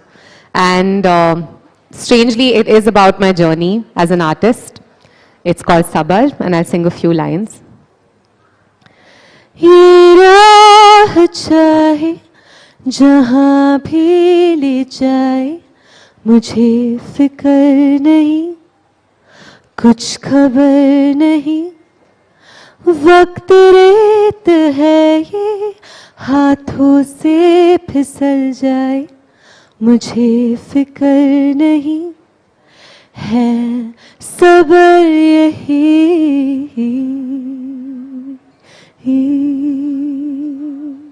Thank you. Amazing. Fantastic. Shahat? So this song has just come out yesterday, and it's a remake version of a very beautiful song that Surinder Kaur ji sang. And yeah. वे तेरे नाल तेरे कोल तेरे चावां साथ नू, वे अग पानियां च हानियां मैं लाई रात नू, वे अग पानियां च हानियां मैं लाई रात नू. So please guys, go and hear this one. Amazing, amazing. Let's now come back to the conversation as well. Let me ask you first, Kamakshi, about, what made you become a singer? When did this Kida bite you? When did this journey of yours begin? And also, how great is it now that you have platforms on OTT as well? Of course, earlier it was only film music. Now independent music is growing, plus you have OTT as well. And you've also sung, of course, for OTT projects. My journey with music actually started as a surprise. I didn't even know that I could sing till I was 13 years old. It was a really supportive music teacher in school that recognized my voice and encouraged me to sing. And since then, there's honestly been no looking back. It's been an obsession ever since. It's one thing that I love the most. And I started writing my own music by the age of 20, 21. And I think that's what really drives me today. And to see my own music be featured on platforms is a huge sign that the independent music industry is really, really growing. To see a song that you write in your bedroom feature on Netflix is one of the biggest honors. And I feel like we have a long, long way to go. And I'm really excited to see that journey unfold. Yeah. How important also is it, Shahat, to see that, labels like Sony Music and others are also backing independent singers. It's not just, big music directors or acclaimed playback singers from the film industry, but others are being given a voice too, who maybe specialize in folk or other genres of music by big labels as well now. Yeah, I think, so basically, the music industry has changed a lot in the past few years. And independent music space has been seen a lot of growth, and people are engaging with all those music of different genres, and we have different audiences for different genres. And to see these labels help us in any way and reach out to more audience, I think it's the best thing ever. Also, do you believe, Simran, these days it's great for Indian music going global as well? We saw how recently there was that Louis Vuitton show in Paris, and Bharatiya gaane wahan गुनगुनाए जा रहे थे और background में चल रहे थे. And that's just one such example. So do you believe it's truly the time for Indian music currently? Absolutely. I feel there are so many Indian artists who are making it big globally, and Diljit Dosanjh, to name the first person that comes to my head. And I feel कि जो संगीत जो हम शुरू से सुनते आए हैं, हमें हमेशा बताया गया कि संगीत हमेशा दायरों से बढ़कर होता है, हमेशा सीमाओं से बढ़कर होता है. It's always across borders, right? So I think it is high time that Indian music gets to experience that sort of exposure. The ideologies that we have grown up with, music beyond borders and music beyond languages, to be precise. So I think it is a beautiful time जहाँ artists उतना देने को तैयार है और audience उतना receive करने को भी तैयार है. So it is a beautiful time that we are living in. Also, as far as your inspiration is concerned, is there anyone, or you named Diljit, of course, who's big abroad, but who are you personally inspired by as well? Are there any one or two musicians, and what made you become a musician? So I'm going to name two people here right now who are incredibly important to me, and as artists, they have been everything that I've sort of imagined and always aspired to be. One is Ustad Nusrat Fateh Ali Khan Sahab. I feel मेरा जन्म से पहले का एक उनके साथ एक रिश्ता है. I've grown up listening to him, his music, and he is one big example कि उनके ऊपर आज लंदन यूनिवर्सिटी के अंदर स्टडी की जाती है. Oxford University has a particular syllabus about him, how his music diversified and it has reached people across borders. Number two would be Gurdas Maan Sahab. I have always idolized him for the fact कि उनका जो संगीत है, भाषा आपको समझ में आए या ना आए, आपका शरीर झूम उठता है उनका संगीत सुन के. So, which is why these are the two people I've always idolized all my life. Kamakshi, you were recently performing at the India Couture Week. I was in fact there at that show. How was that experience for you? Doing a live showcase with fashion models sashing down the runway. How was that experience for you? And also, do you believe that this is something that we're going to see more now? Collaborations of fashion and music. We saw it at LV show. I just cited that, and now we've seen with Rohit Bal's show as well, which is carrying forward his legacy.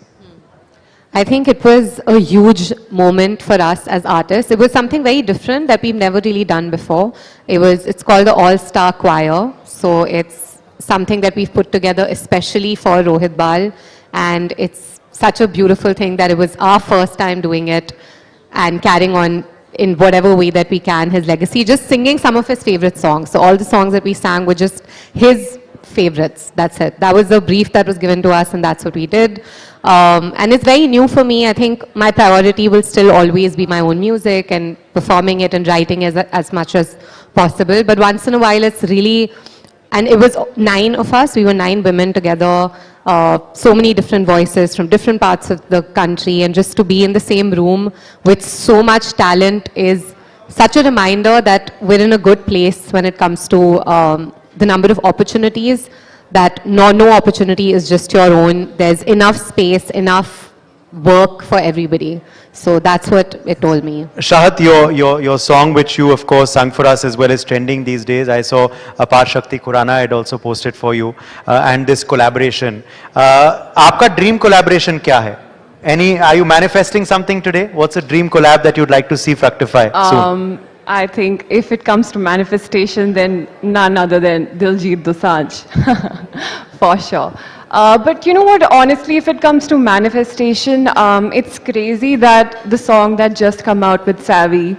So this particular song, I used to sing as a kid to my mom. And one day when I was just listening to the song, since I'm very inspired by all the dancey songs, and I like the pop numbers a lot. Then I came across, and lyrically it just says that it's kind of like a dance number. It could be. It had that potential. So I was discussing with my mom years back that this song is so beautiful. I wish I could maybe do a cover of this song. And it's crazy how 5 years later, I actually got to be part of such remake of such beautiful song, and yeah, I'm just very happy about it. Okay. So actually manifested it as well. Absolutely. Okay, before we end now, you spoke about covers. So now, not a complete cover because we don't have so much time, and I don't want to again put you all in the spot, but unplugged. Any favorite artist of yours, आप एक गाना, एक line उनका गा दीजिए आज. Let's start with you, Simran. Okay. Because I mentioned Nusrat Fateh Ali Khan Sahab, so maybe उनके ही गाने की कुछ लाइन है.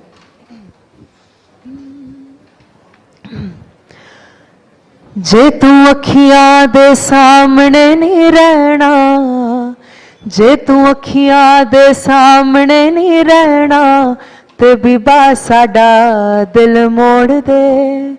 जे तू अखियां दे सामने नहीं रहना, जे तू अखियां दे सामने नहीं रहना, बेबी बावा साडा दिल मोड़ दे, मैं ना झूठे तेरे लारियां नू सहना, ना मैं झूठे तेरे लारियां नू सहना, तू पावे मेरा दिल तोड़ दे, जे तू अखियां दे सामने नहीं रहना।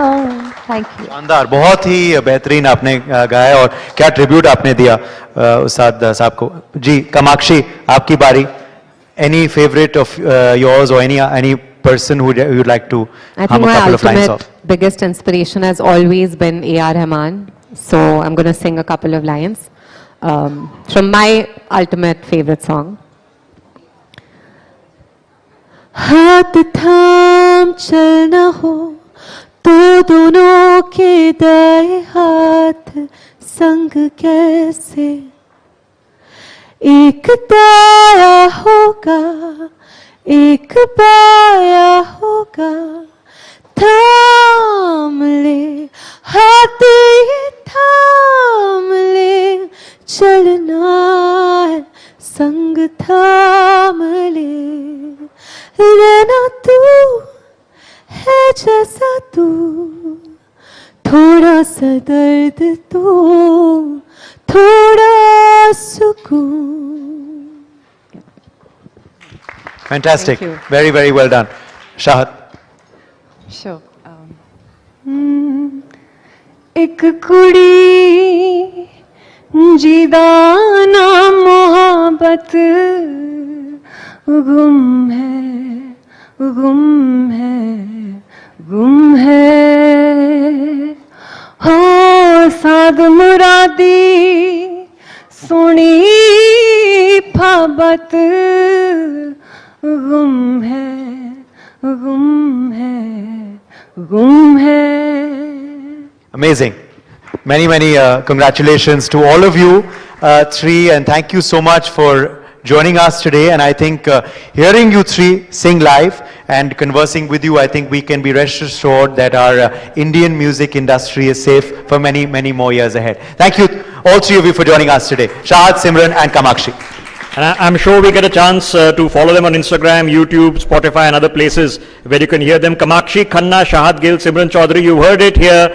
And I know singers like a very perfect sound equipment, so they've been very brave to sing for us. Thank you, all the three of you. It was really, really appreciated. Ladies and gentlemen, let's have one last big round of applause, please. And then you can see doors at the back which have been opened. Some of the people have already spotted the fact that lunch is served. See you in half an hour.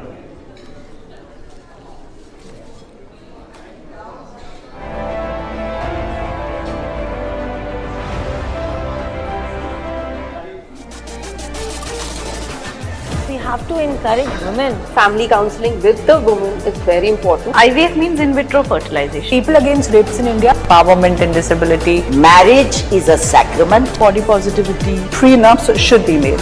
Like body shame you for no reason. The Indian woman. स्त्री पुरुष समानता. Judgment दो ठीक है, फिर वो high court जाए तो life आगे बढ़े. Women have come forward. We are there in every stream. Be competent. Be really smart. Go out and get that great job. I'm not being a victim. I'm an empowered woman and I know what my rights are in this country. A lot of women feel, that they're no longer women because they've reached menopause. Women should have the choice. They should feel safe.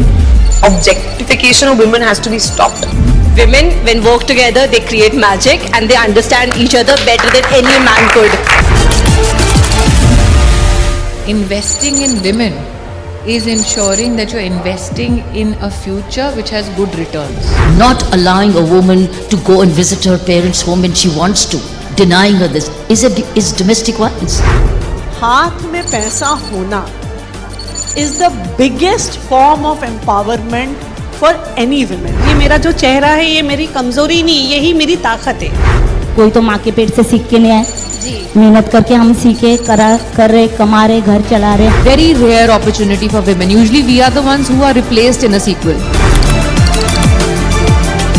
Shakti Awards goes to Colonel Aarti Chopra, Jaspinder Narula, Krishna Jackie Shroff, Daulat B. Khan, Reshma, Saira Bano, Ashu, Priya Ghadi, Veena Tandon, Sergeant Commander Shazia Khan, Kritika Kamra, Isha Gupta, Nimrat Kaur Aluwalia, Shifra Khanna, Dr. Kashika Jain.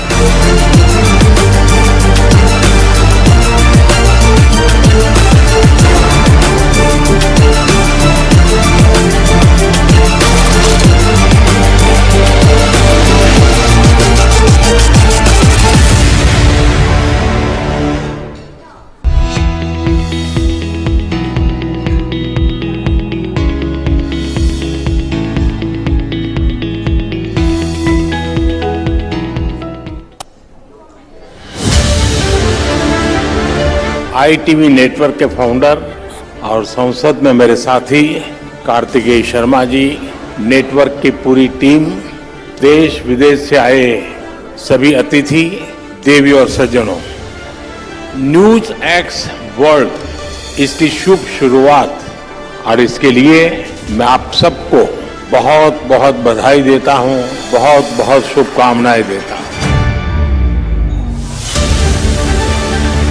Media के इस तरह के events होते रहते हैं, लेकिन आपके network ने इसे एक नया डायमेंशन दिया है। आपका ये समिट आने वाली कल को समर्पित है। जितने भी मैं इवेंट्स में गया हूं, एक छोटे से कमरे में होते हैं और अपने अपने लोग होते हैं। यहाँ इतने विशाल समारोह को देखना, और वो भी एक मीडिया हाउस के समारोह को, और जीवन के सभी क्षेत्रों को स्पर्श किए हुए लोग यहाँ होना, ये अपने आप में बहुत बड़ी बात है। इस टेम्पलेट को आने वाले दिनों में दूसरे मीडिया हाउस भी अपने तरीके से और इनोवेटिव बना करके कम से कम उस छोटे कमरे से बाहर निकले। मुझे विश्वास है कि आपका नया चैनल भारत की रियल स्टोरी दुनिया तक पहुंचाएगा। ITV नेटवर्क की पूरी टीम को मैं फिर एक बार ढेर सारी शुभकामनाएं देता हूं। 30,000 करोड़ रुपए के निवेश उत्तर प्रदेश के अंदर डिफेंस सेक्टर के ही होने जा रहे हैं। आज उत्तर प्रदेश डाटा सेंटर के एक बड़े हब के रूप में स्थापित हुआ है। यूपी शिक्षा का एक नया मॉडल देने जा रहा है। उत्तर प्रदेश के नौजवान को उत्तर प्रदेश के विकास के लिए समर्पित कर दिया। Uttar Pradesh is emerging as a new force in the defence sector. A defence corridor is being developed in 6 major districts. By fostering defence manufacturing, this is promoting India's self-reliance. The defence corridor has attracted investment commitments worth rupees 30,000 crore. In Lucknow, the BrahMos Aerospace Integration and Testing Facility has been constructed. Built at a cost of rupees 300 crore, this unit stands on 80 hectares and will produce the world's state-of-the-art supersonic cruise missiles. Uttar Pradesh is playing an important role in making India self-reliant. Gautam Budh Nagar is shaping up to become a global semiconductor hub. India's 6th semiconductor plant is going to be built on 48 acres of land in Noida. A chip manufacturing unit is being set up with an investment of rupees 3,700 crores. This plant will manufacture display driver chips for mobile phones, laptops, cars, PCs, medical equipment and a myriad of other devices.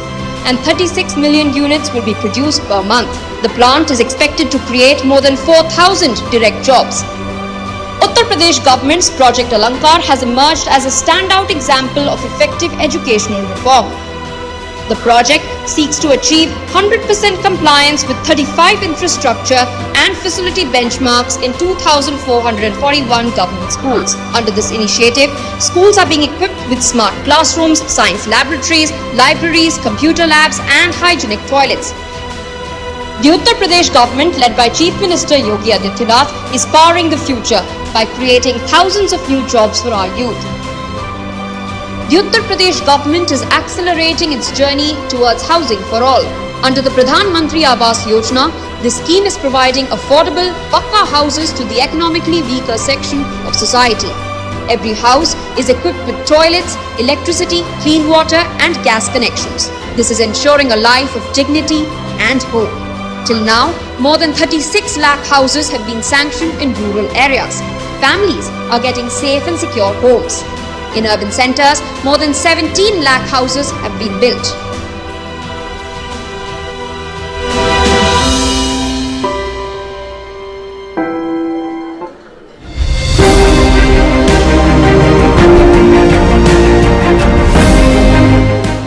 A natural disaster, like the one we witnessed in Dharali, requires swift, immediate response. The Uttarakhand Chief Minister, Pushkar Singh Dhami, took charge of tackling the disaster. Immediate rescue was ensured when the Indian Army teams reached the disaster site within 10 minutes. a disaster management meeting chaired by the Chief Minister at the State Emergency Operations Centre. 3 IPS officers and 3 IAS officers were dispatched to the disaster-affected area.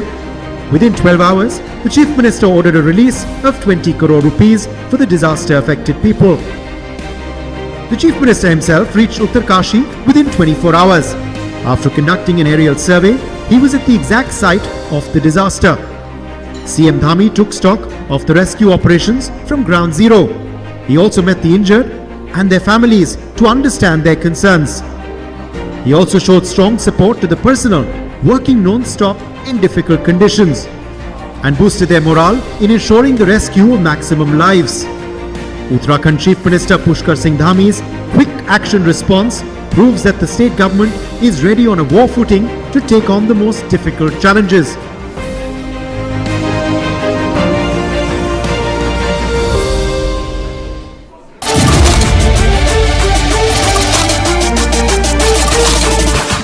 We have to encourage women. Family counseling with the woman is very important. IVF means in vitro fertilization. People against rapes in India, empowerment and disability. Marriage is a sacrament. Body positivity. Prenups should be made.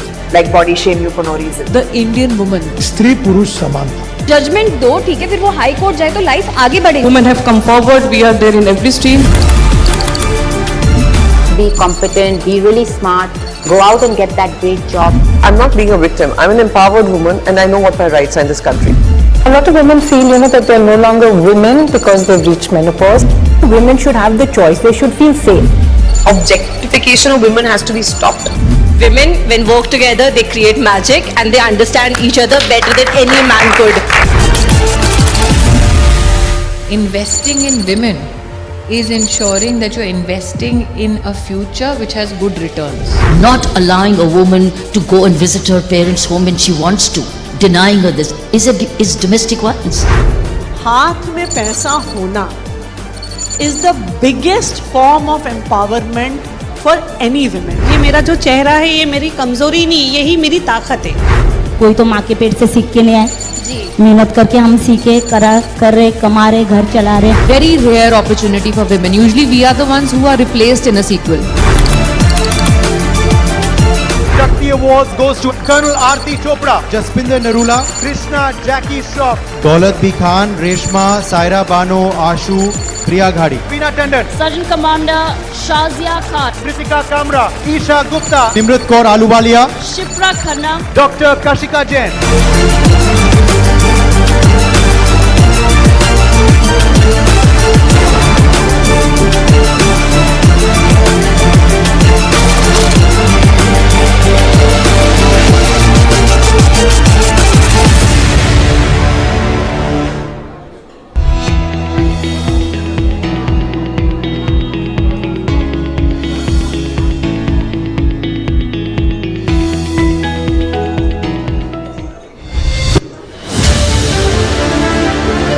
ITV network के founder और संसद में मेरे साथी Kartikeya Sharma ji, network की पूरी team, देश विदेश से आए सभी अतिथि, देवी और सज्जनों, न्यूज एक्स वर्ल्ड इसकी शुभ शुरुआत और इसके लिए मैं आप सबको बहुत बहुत बधाई देता हूं, बहुत बहुत शुभकामनाएं देता हूं। मीडिया के इस तरह के इवेंट्स होते रहते हैं, लेकिन आपके नेटवर्क ने इसे एक नया डायमेंशन दिया है। आपका ये समिट आने वाली कल को समर्पित है। जितने भी मैं इवेंट्स में गया हूं, एक छोटे से कमरे में होते हैं और अपने अपने लोग होते हैं। यहाँ इतने विशाल समारोह को देखना, और वो भी एक मीडिया हाउस के समारोह को, और जीवन के सभी क्षेत्रों को स्पर्श किए हुए लोग यहाँ होना, ये अपने आप में बहुत बड़ी बात है। इस टेम्पलेट को आने वाले दिनों में दूसरे मीडिया हाउस भी अपने तरीके से और इनोवेटिव बना करके कम से कम उस छोटे कमरे से बाहर निकले। मुझे विश्वास है कि आपका नया चैनल भारत की रियल स्टोरीज दुनिया तक पहुंचाएगा। ITV नेटवर्क की पूरी टीम को मैं फिर एक बार ढेर सारी शुभकामनाएं देता हूं।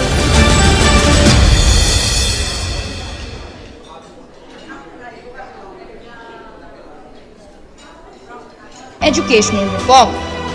The project seeks to achieve 100% compliance with 35 infrastructure and facility benchmarks in 2,441 government schools. Under this initiative, schools are being equipped with smart classrooms, science laboratories, libraries, computer labs and hygienic toilets. The Uttar Pradesh government, led by Chief Minister Yogi Adityanath, is powering the future by creating thousands of new jobs for our youth. The Uttar Pradesh government is accelerating its journey towards housing for all. Under the Pradhan Mantri Awas Yojana, this scheme is providing affordable, pakka houses to the economically weaker section of society. Every house is equipped with toilets, electricity, clean water and gas connections. This is ensuring a life of dignity and hope. Till now, more than 36 lakh houses have been sanctioned in rural areas. Families are getting safe and secure homes. In urban centres, more than 17 lakh houses have been built.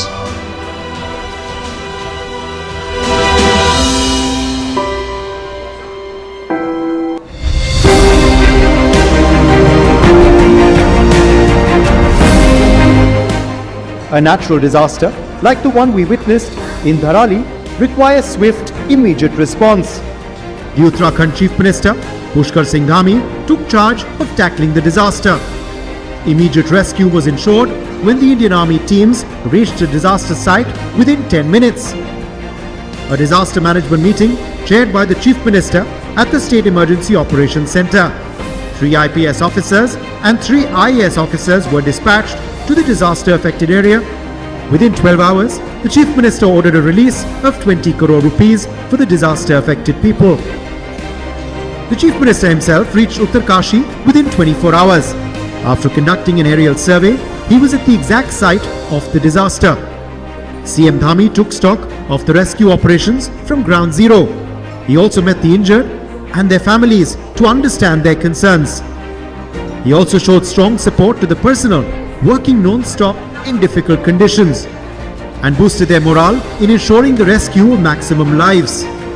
Uttarakhand Chief Minister Pushkar Singh Dhami's quick action response proves that the state government is ready on a war footing to take on the most difficult challenges.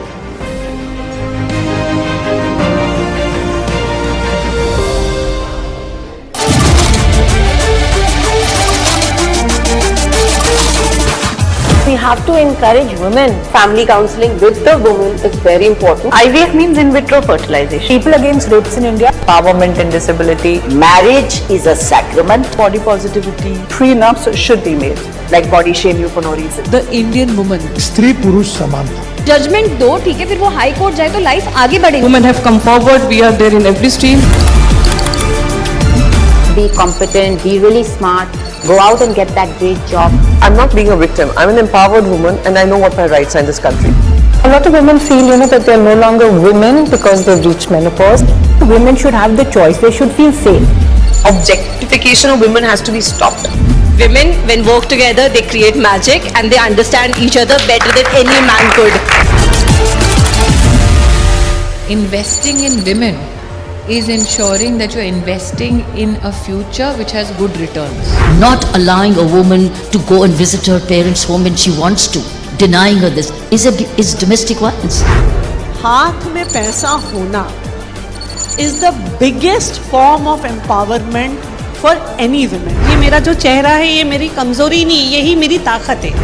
कोई तो माँ के पेट से सीख के नहीं आए, मेहनत करके हम सीखे, कर रहे, कमा रहे, घर चला रहे. Very rare opportunity for women. Usually we are the ones who are replaced in a sequel. Shakti Awards goes to... Ladies and gentlemen, I know it's been a very quick lunch session.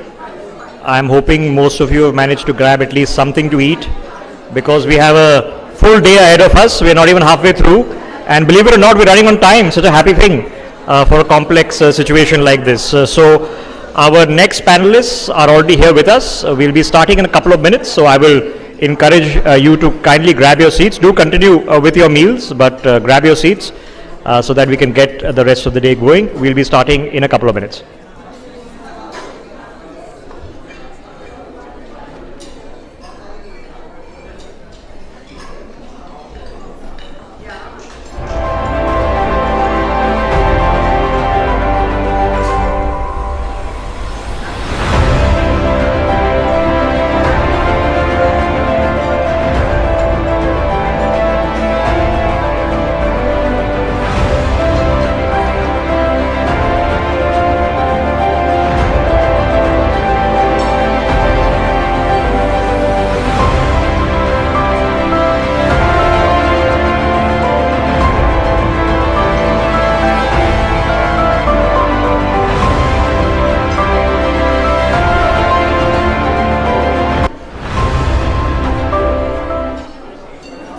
Family counseling with the woman is very important. IVF means in vitro fertilization. People against rapes in India. Empowerment and disability. Marriage is a sacrament. Body positivity. Prenups should be made.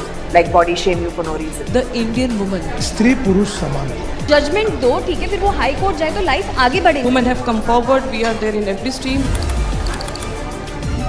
Be competent, be really smart, go out and get that great job. I'm not being a victim. I'm an empowered woman and I know what my rights are in this country. A lot of women feel, that they're no longer women because they've reached menopause. Women should have the choice. They should feel safe. Objectification of women has to be stopped. Women, when work together, they create magic and they understand each other better than any man could. Investing in women is ensuring that you're investing in a future which has good returns. Not allowing a woman to go and visit her parents' home when she wants to, just denying her let the this, story finish once and then is domestic violence. हाथ में पैसा होना is the biggest form of empowerment for any woman. ये मेरा जो चेहरा है, ये मेरी कमजोरी नहीं, यही मेरी ताकत है. कोई तो माँ के पेट से सीख के नहीं आए. मेहनत करके हम सीखे, कर रहे, कमा रहे, घर चला रहे. Very rare opportunity for women. Usually we are the ones who are.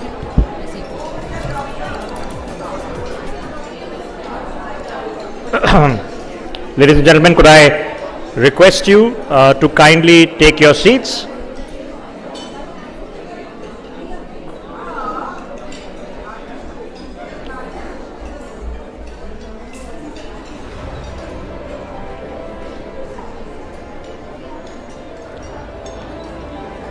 Like I mentioned, we are running dot on time and I would genuinely like to keep it that way. So once again, I request you to kindly take your seats so that we can begin our next session.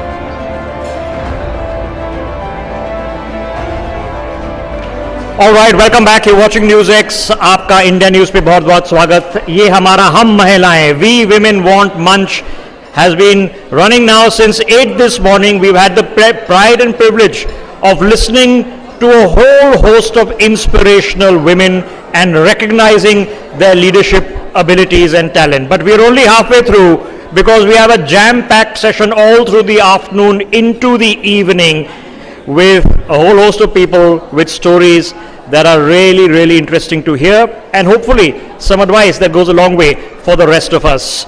Let's get started with our next panel. Our editorial director, Priya Sehgal, will be in conversation with Namita Bandare. She is a columnist of Mind the Gap at Hindustan Times. Leher Kala, who is a columnist with the Indian Express and the founder of Hatke Films. And Anuradha Das Mathur, who is the dean and founder of Vedika Scholars Program for Women And guess what they're discussing? Bringing up boys. Priyaji, over to you. Thank you so much, Rishabh. We have a very hard act to follow because we are also at the fag end of the lunch. So I hope everybody is now happy and ready for some very interesting sound bites, something that will help you digest the lunch. But the topic is bringing up boys. We've already had a session on bringing up girls. But really what I want to discuss with the panel today is that why should there be a difference? Can we have silence, please? Okay. So topic जो आज का है is bringing up girls. लेकिन जो the point that I want to put up is why should there be a difference between boys and girls? In the sense, why are girls told कि जब रात को बाहर जा रहे हो be careful? Why are boys not given the same advice that please don't misbehave? Why is it the prerogative of girls to keep themselves safe? So these are some of the key issues we've talked about in many discussions also. So Namita, I'll start with you. You know, should there be different advice for boys and girls? Absolutely not. One second. Please be silent, otherwise go out. No issues. Yeah, come on. Women need silence to be heard. Yeah, please hear the women, otherwise why are you here? See, as the mother of 2 daughters, and in fact in my immediate family for 5 generations, there has been no boy. So I don't know what it's like to bring up a boy, but I do know through my work in gender that you need to start talking to the boys. Because when you say 1 in 3 women is subjected to violence, then the logical question to ask is who is committing that violence? That violence is being committed by men who were boys, who are being brought up. So if you recall, the Prime Minister, Narendra Modi, in his very first address from Lal Killa, said, stop controlling your girls and tell your boys how to behave. I wish he would have repeated this message because it's a message we need to hear. We have to stop controlling our girls. We have to stop telling them, adjust kar lo, chup raho, zor se mat bolo. Unless your audience is shouting, then you have to zor se bolo. What do you do? we need, and just as alongside, while we're doing all this, we need to be addressing the boys as well. But what are the boys seeing? The boys are seeing their fathers being rude to their mothers, abusive to their mothers, and they're picking up that message. If you don't address the boys, you are lost yet another generation. I don't think we have generations left to lose. That is very well said, you know, because also boys and girls learn at the behavior जो घर पे होता है. And Radhi, you run a very good program also, you know, Vedika School for Girls, where you teach girls that it's not enough just to, you know, be the change and join the workforce, but you have a lovely hashtag don't quit. Can you tell us a bit about that? Yeah, thank you, and thank you for being here. Thank you for having me here. I think it is a topic very close to my heart because we do focus a lot on the women. And at least at Vedika, which is focused on, you know, helping women sort of navigate the workplace, home, society, I always feel like things will get better when they are better for both. It's not going to work if it is at the cost of somebody else. So, you know, Namita spoke about like boys being brought up better and to control the boys, not just the girls. I feel like the reverse is equally true. We are encouraging and giving permission to our girls to dream, to aspire, to go out, to ask for stuff. I think we have to give exactly the same kind of encouragement to and permission to our boys to feel, to express, to be gentle, to nurture, like all of those things. And very quickly, 2 or 3 things that, you know, everybody I'm sure in this room has seen that TV show called Adolescence. It was so hard hitting in terms of what young boys go through, which we have very little idea about. And the last piece is something underlying what women face in the world is carrying the entire responsibility for caregiving. The scaffolding in society is provided by women who take care of that role. I think the gender agnosticity of caregiving has to start very early on. I think that's the next thing that needs to come into textbooks. So I would sort of stop there. Yeah, why should the girl, as you yourself told me in one program, why should when there is a situation at home when a parent is not well, why is the natural कि girl अपना job quit करेगी? Why not the men? That is an issue we should discuss. So Leher, you have one boy, one girl? I have a son and a daughter. I have to say that I'm very sympathetic to young men and boys because I think they get a very difficult mixed messaging from everyone around them, you know. And no matter how wealthy and prosperous Indians get, they have different expectations of their sons from their daughters, you know. So these boys are caught up in these, you know, provider roles, and I think girls don't help them, and the women don't help them, you know, because it's something I find very strange that I find girls with great educations, all the advantages wealth can bring you, and yet they're very happy to take a secondary role when it comes to providing for the household. Right. So, you know, so boys are just caught up being the man, girls are willing to let them. So I think women also need to sort of assert themselves. And sort of take on roles of providing and not leave it only to the men, you know. And also because boys are getting this mixed messaging from society and from their families, they're completely at a loss on how to deal with women. So when the women end up doing much better than them, which apparently happens routinely, they don't know. They Look can't at every year CBSE results.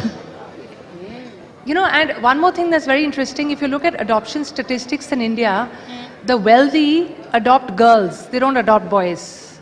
But also because it's only girls who are available in orphanages. No, there are enough boys available. It's the wealthier you are, you adopt a girl. The lower income people tend to prefer boys. So that's something to think about. But explain that logic. I think, you know, even in India, believe it or not, statistics are changing and the girl child is not as badly off as she was 20 years ago. I think people are also realizing that it is the girl child that they can depend on more. You know, which is also interesting because we were doing a conversation with young girls and one of them said, in fact, Radhi, I think she's from your institute. She said that I want to look after not just my in-laws but my mother also. So, you know, girls are now becoming more assertive and often they are the ones who will come and look after you rather than the sons or the sons' wives.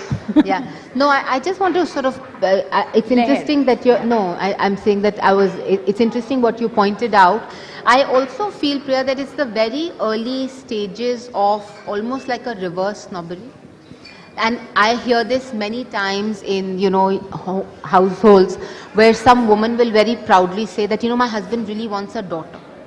Now, I think it's about demonstrating that you're progressive or that you are forward thinking. To me, the real equality in society will be when you have a child, doesn't matter whether it's a boy or girl. Yeah. But I think from wanting sons to actually wanting a daughter is as skewed Which is why also it helps when we have all the celebs adopting daughters, because you know you have to also show by example, which is they celebrate their daughters also, which is you know a good trend. But Namita, somebody here mentioned Adolescent. Have I got the name of the movie right? Series right? Yes. Adolescent. You know that story of that is how there are outside influences also. There are a lot of things that trigger young minds. So let's make this a gender neutral comment really. But you know, what do we worry about for our kids today, in today's age? No, I don't think some of the influences that young men are being exposed to are gender neutral. As Leher pointed out, there's a lot of really toxic, hyper masculine, you know, the Andrew Tates of the world. Yes. And you think your child is safe in their room on the laptop, and they're actually listening to this garbage that is completely skewing the way they look at women and the way they look at the world. And it's, you know, earlier it was even, you know, which is not concerned with this, but even ISIS and terror, you know, there were a lot of these propaganda videos that were being directed at young men. And so I don't think you can take a gender neutral stand. I think you need to, yes, we want a gender neutral world, but we need, when we're looking at the vulnerabilities of each, women have their own vulnerabilities of safety, of sexual violence, but boys also have their vulnerabilities, and I think it's important to recognize that.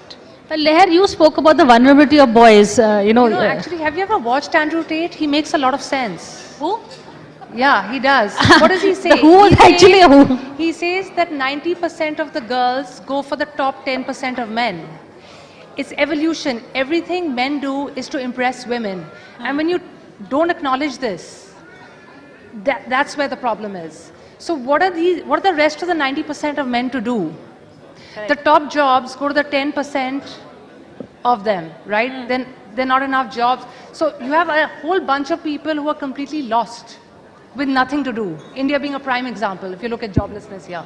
Correct. So, these are systemic problems that need to be addressed at a different level, So women are grabbing all the jobs. They seem to be progressing in ways that boys are not. But can I just, I think there's lots of things happening here. But I do want to go back to almost 10 years ago when Donald Trump was getting elected in the US for the first time. How can we not mention Donald Trump when we're talking about bad boys? But there was a very interesting historian at Yale who was predicting the elections. And once the results came out, he's somebody who has studied history, but he uses patterns to talk about the future. And I asked him, based on patterns, what are the 3 things that are going to shape the world going forward? Priya, he said, without blinking his eyes, the first thing he said was toxic masculinity was his first issue as something that is shaping the world today. And he came to climate and globalization as a far second and then a third. And what he said was that if you look at what's going on in the US and several other economies, he put the root at what both Namita and Leher spoke about, which is that men are brought up from day one believing that they have to be the providers. When you take away their ability to provide, you actually take away their reason to exist. And he said that that's what had happened to middle white American men, and that's why they would never forgive the Democrats. So whether it is responses to immigration, whether it is responses to, the importance or the criticality of this gendered way of bringing up boys and girls with such a skew in terms of what is expected of them is actually causing some very serious responses at a national, economic, social, all of these levels. So his point was, till such time that we democratize providing, which means women take up a lot of the load of providing and men can ease up on the providing, we are going to see such sort of very violent reactions to that loss. I just wanted to add, women would love to take up that load. Yeah. It's not that women don't want to work, and you've done a lot of work on the care economy and on workforce participation. And one of the reasons why workforce participation by women has been falling is because of the very fact that when the economy does better, when household incomes go up, the women drop out because what they're working, we have statistics, time use survey, 6 hours a day for women and 25 minutes or something like that for men. It's when the economy then begins to flounder, which is what has happened post-COVID, that you suddenly have the workforce participation of women going up. Why? Not because they're in great jobs. It's because, they're in chicken farming, they're making papad, they're doing anything, even to get that extra 100 rupees a day because the poverty is so dire, the unemployment is so dire. Women want respectable jobs. I think there's no, look at the girls who come to Vedika. They're aspirational, they're dreaming. This morning, there was this wonderful session of drone didis. These are girls who want to do modern stuff and they dream. But we don't let them because we trap them. Shadi, first priority of every girl, shadi karo. Second priority, bacche paida karo. Third priority, ek ladka to hona hi chahiye, even if it's ek ladki. Don't talk about this room. Talk about India. Talk about the majority of people. We are stuck in that. We're not able to get out of that narrative. And unless we change these priorities for our daughters of shadi and bachcha, nothing will change. No, but, sorry. No, I just wanted to bring Leher in also. I'm sure the pressure, the girls at least have a choice. Some of the girls have a choice. Boys don't have a choice. They have to be the bread earner. There is no choice, right? Yeah. That's why I think, I don't know how to change all this for boys. I think it's really hard on them because And if you notice that, boys all over the world, they're choosing to get married later. There's so much job instability. What is it that women can do to help men along? Is that a question worth answering? Mothers, sisters, grandmothers? I think fundamentally the way Indians bring up their boys, of course, there's a huge problem there, because the Raja Beta syndrome is rules, Correct. So, and the worst thing for a boy is that if you're treated in your home like a star, and you go out and you're out in the world and then you discover you're not a star at all, that's a very shattering blow to your self-esteem, and that's something they're not prepared for. So I find that boys are more fragile than girls these days. I have both, and I just find that I would worry more about my son than I would about my daughter, and I hear this from a lot of parents of boys. Yeah, no, that's what he said. Fragile masculinity. Radhi, the mic. Is like Anuradha, mic.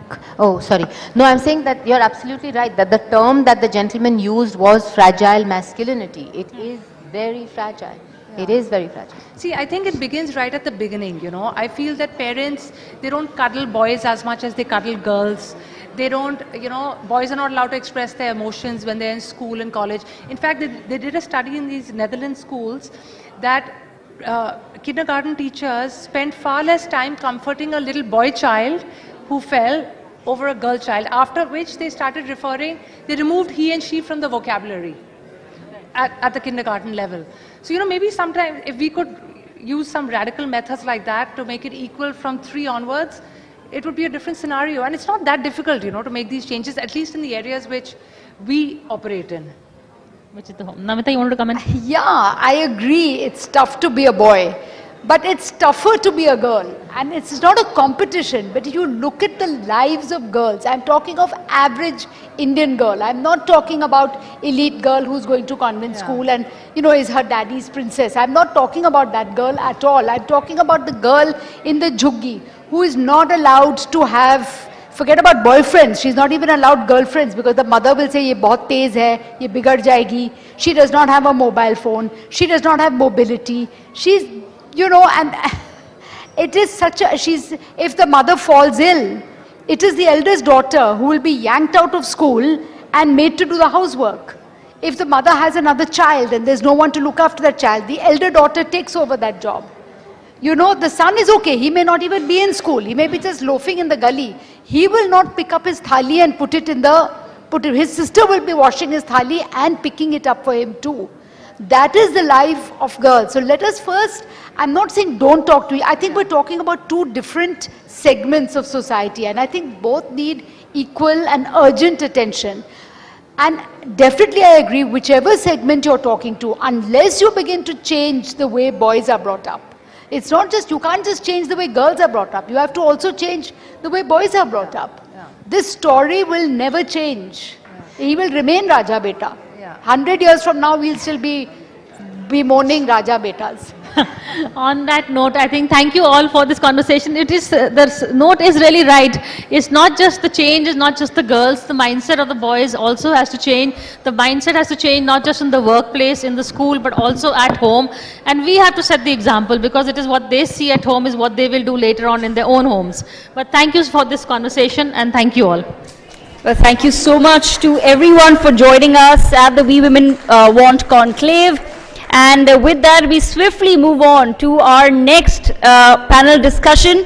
We have with us Ms. Anjul Bhandari, celebrity designer, Ms. Namita Kohli, principal designer at Wisma Atria Interiors, and Ms. Chanda Narang, CEO of Fraser & Hawes, with us to discuss what the language of design is all about.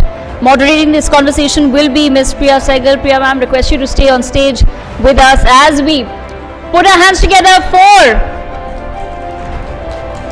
our current panelists and the next set of panelists. Request Ms. Anjul Bhandari, Namita Kohli and Chanda Narang to please take their seats on the stage.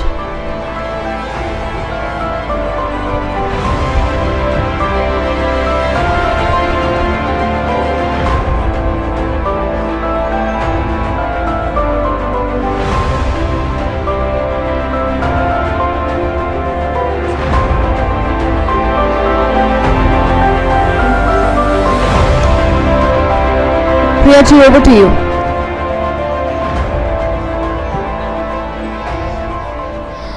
Thank you all, and may I request all of you to sit down, or you can go out on the balcony if you want to talk. But today the session that I'm having is the language of design. So we're going to be discussing, we have various fields over here, and everybody has their own vision, their own craft. So I will begin with you first, Namita.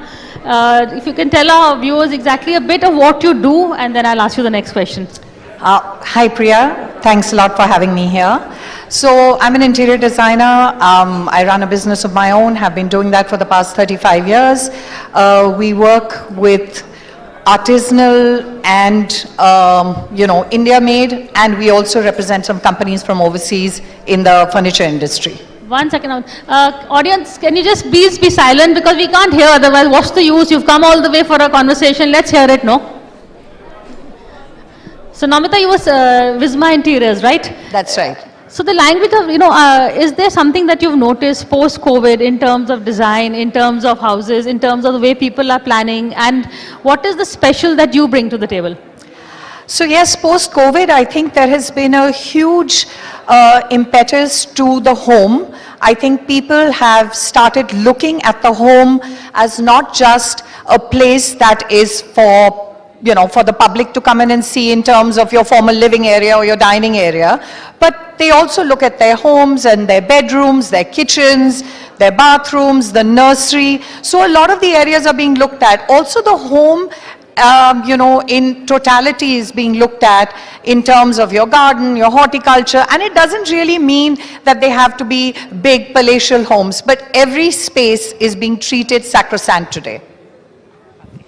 Anjul, you of course, Anjul Bhandari Creations, good to have you here, back on We Women Want. A little bit about, first of all, if you can, I'm sure our viewers know, but a little bit about the kind of clothes that you favor, that you would like, you specialize in. Priya, thank you so much for having me over, and I'll personally request everybody, at least the women, to stay quiet, so that we are here to empower each other. Let's at least listen to each other first, most importantly. Exactly. And can we have some silence, please? We're not talking until you keep quiet. It's as simple as that. Thank you. Appreciate. So Priya, considering that I do clothes, I also do a craft. So giving everybody the language of craft is very important. And everybody, as Namita just said, that everybody perceives their language of craft in their own way, in their own style, and in their own scope. So a language of design is also the language of art. So like if you see an artist who's put up an art, like we would have Chanda here, she's brought this beautiful piece from Fraser and Hawes, how they put everything together. I personally feel it's each one's eye and each one's style. And each individual looking at it in their own very style is what language of design for me means. And for me to bring that craft, because I only do chicken curry, so somewhere down the line it's empowering women, with the earlier discussion as you were having in the villages, empowering them and making sure that you bring that language of design to the couture level and giving it to the people who highly are interested in wearing the design and want to uplift a woman somewhere down the line is very important. So it has to be a design with a cause is very important. No, which is why, you actually see both the strata, because a lot of your artisans are in rural villages. I see you going very often to Lucknow and other areas. And the people who buy our clothes are the, the Bollywood who's who. So there is a big world that you're crossing. So and what I like is the simplicity you bring, the simplicity of the design versus the the clothes that you design is, that comes across very well. So I personally think, it's a lot to do with, as you rightly said, simplicity is it's the likes of people who like to believe in something which is original. So it actually depends that how much of an original craft of a design are you giving the client. They want to believe that narrative which you're going to give them. So it has to be very true and very grounded, which is very, very important today. We are full of craft, we are full of design, we are full of so many things in this country, but we are very happy to not show it to the world, not show it to the high class. and the people who can afford it. Why not? If there's a craft which is being done in a village, or there is a craft like she does furniture. I mean, nobody does furniture on their own. There are people who are doing it. I do chicken, I don't do it on my own. When she's doing a craft, when she's putting the Fraser and Horse Krishna together, there has to be an artist who's doing it. So for me, bringing that artisan on the platform and giving them what they truly deserve is when we are bringing the craft and the design to the world. If we are not giving them that dues, we are clearly not doing the job right. That's very important. Well said. And now I'm also joined by Chanda Narang, CEO, Fraser and Horse. Chanda, you are working with, you're giving life to a metal really, but you're telling such interesting stories out of it, the way you create, curate. What are your best-selling series? And I really want to talk to you about gods and goddesses. There's also a myth making along with the work that you're doing. Thank you so much, Priya, and thank you so much for having me here. And thank you for organizing. In fact, I want to tell our viewers that the tiger here is also her creation of Fraser and Horse, which is here. Thank you. Thank you so much. So, I'm Chanda Narang, and I brought British silverware into India. And what I'd like to believe, this is my story, is that I transformed how silver speaks from a very British accent to a beautiful Indian language. Our craft, our sensibilities, our culture, and a combination of their skills. But I just wanted to ask all of you right here, right now, to just take one pause, look at yourself and ask, who am I? Can you do that, please? As in? Just as in, pause and ask, who am I? Right now, right here.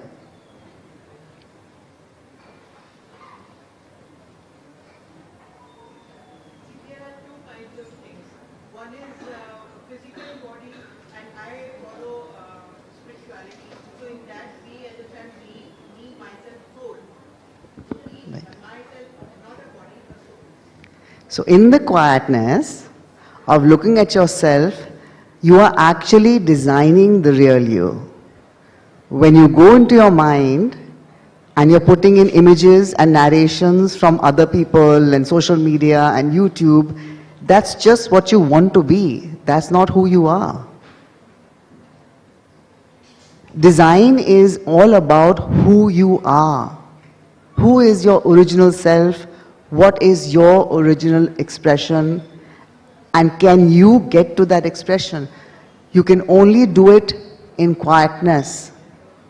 When you connect with yourself, each and every single one of us is a designer. We are redesigning and transforming ourselves the moment we are quiet and connected to our own being. Shakti is inside. Creativity is inside.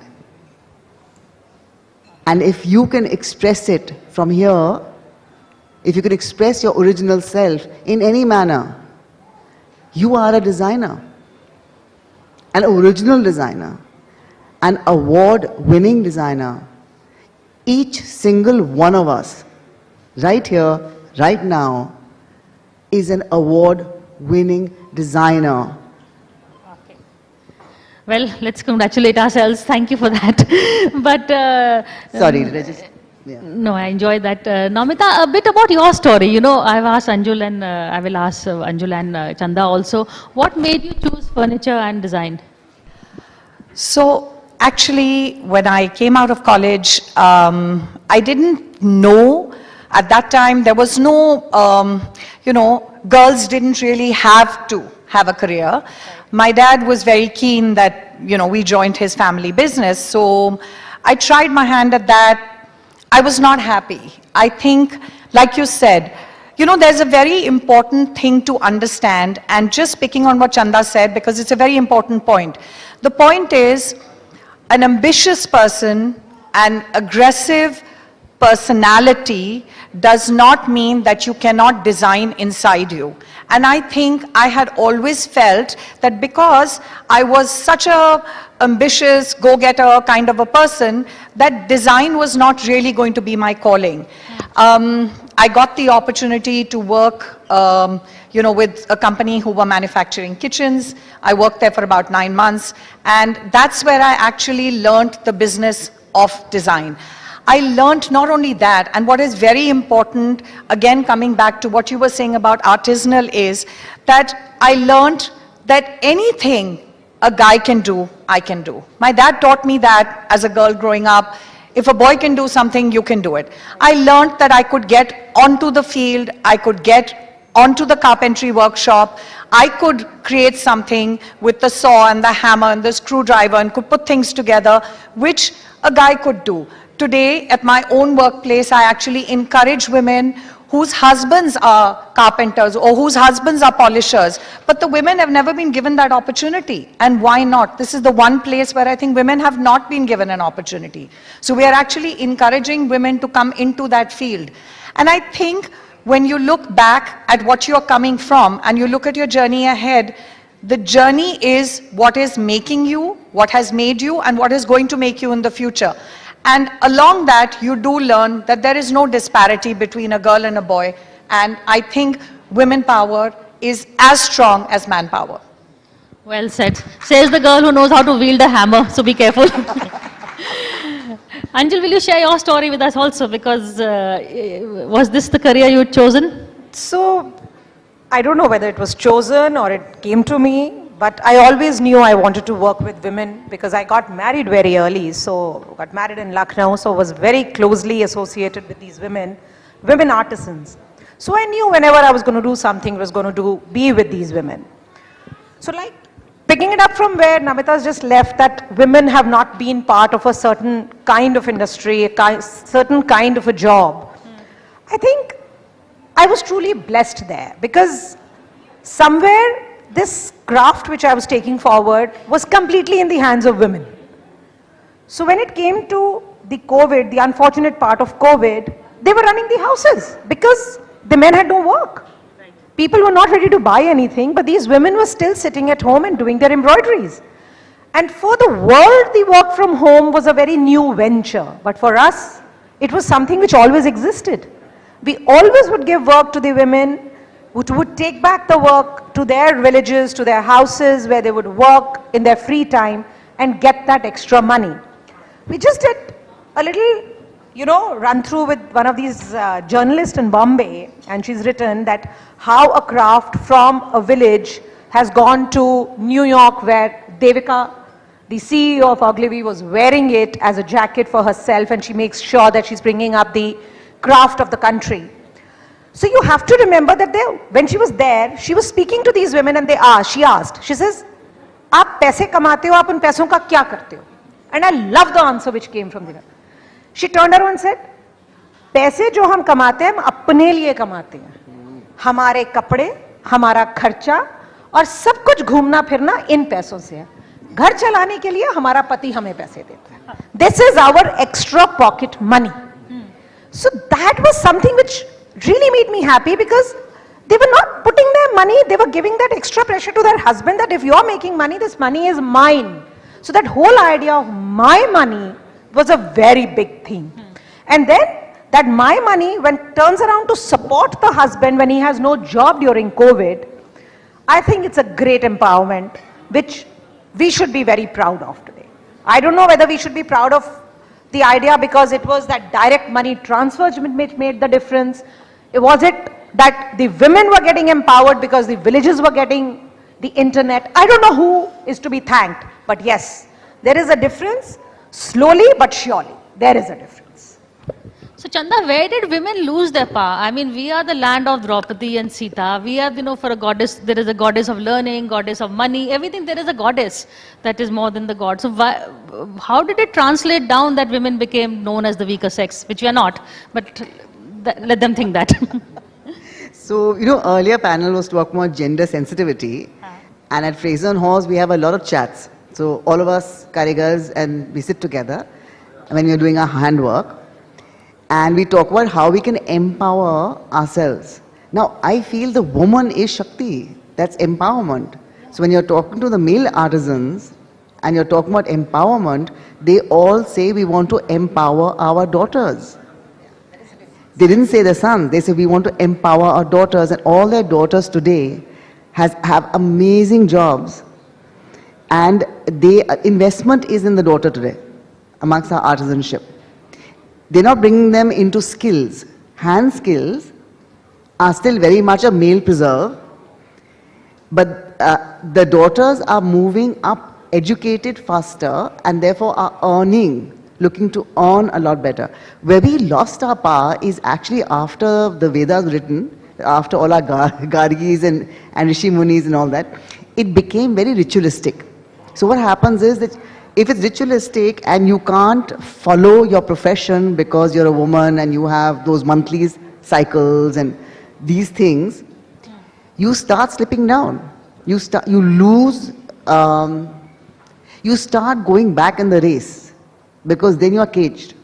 You're caged by the rituals surrounding society. And I think that's where really when we lost our voice as women.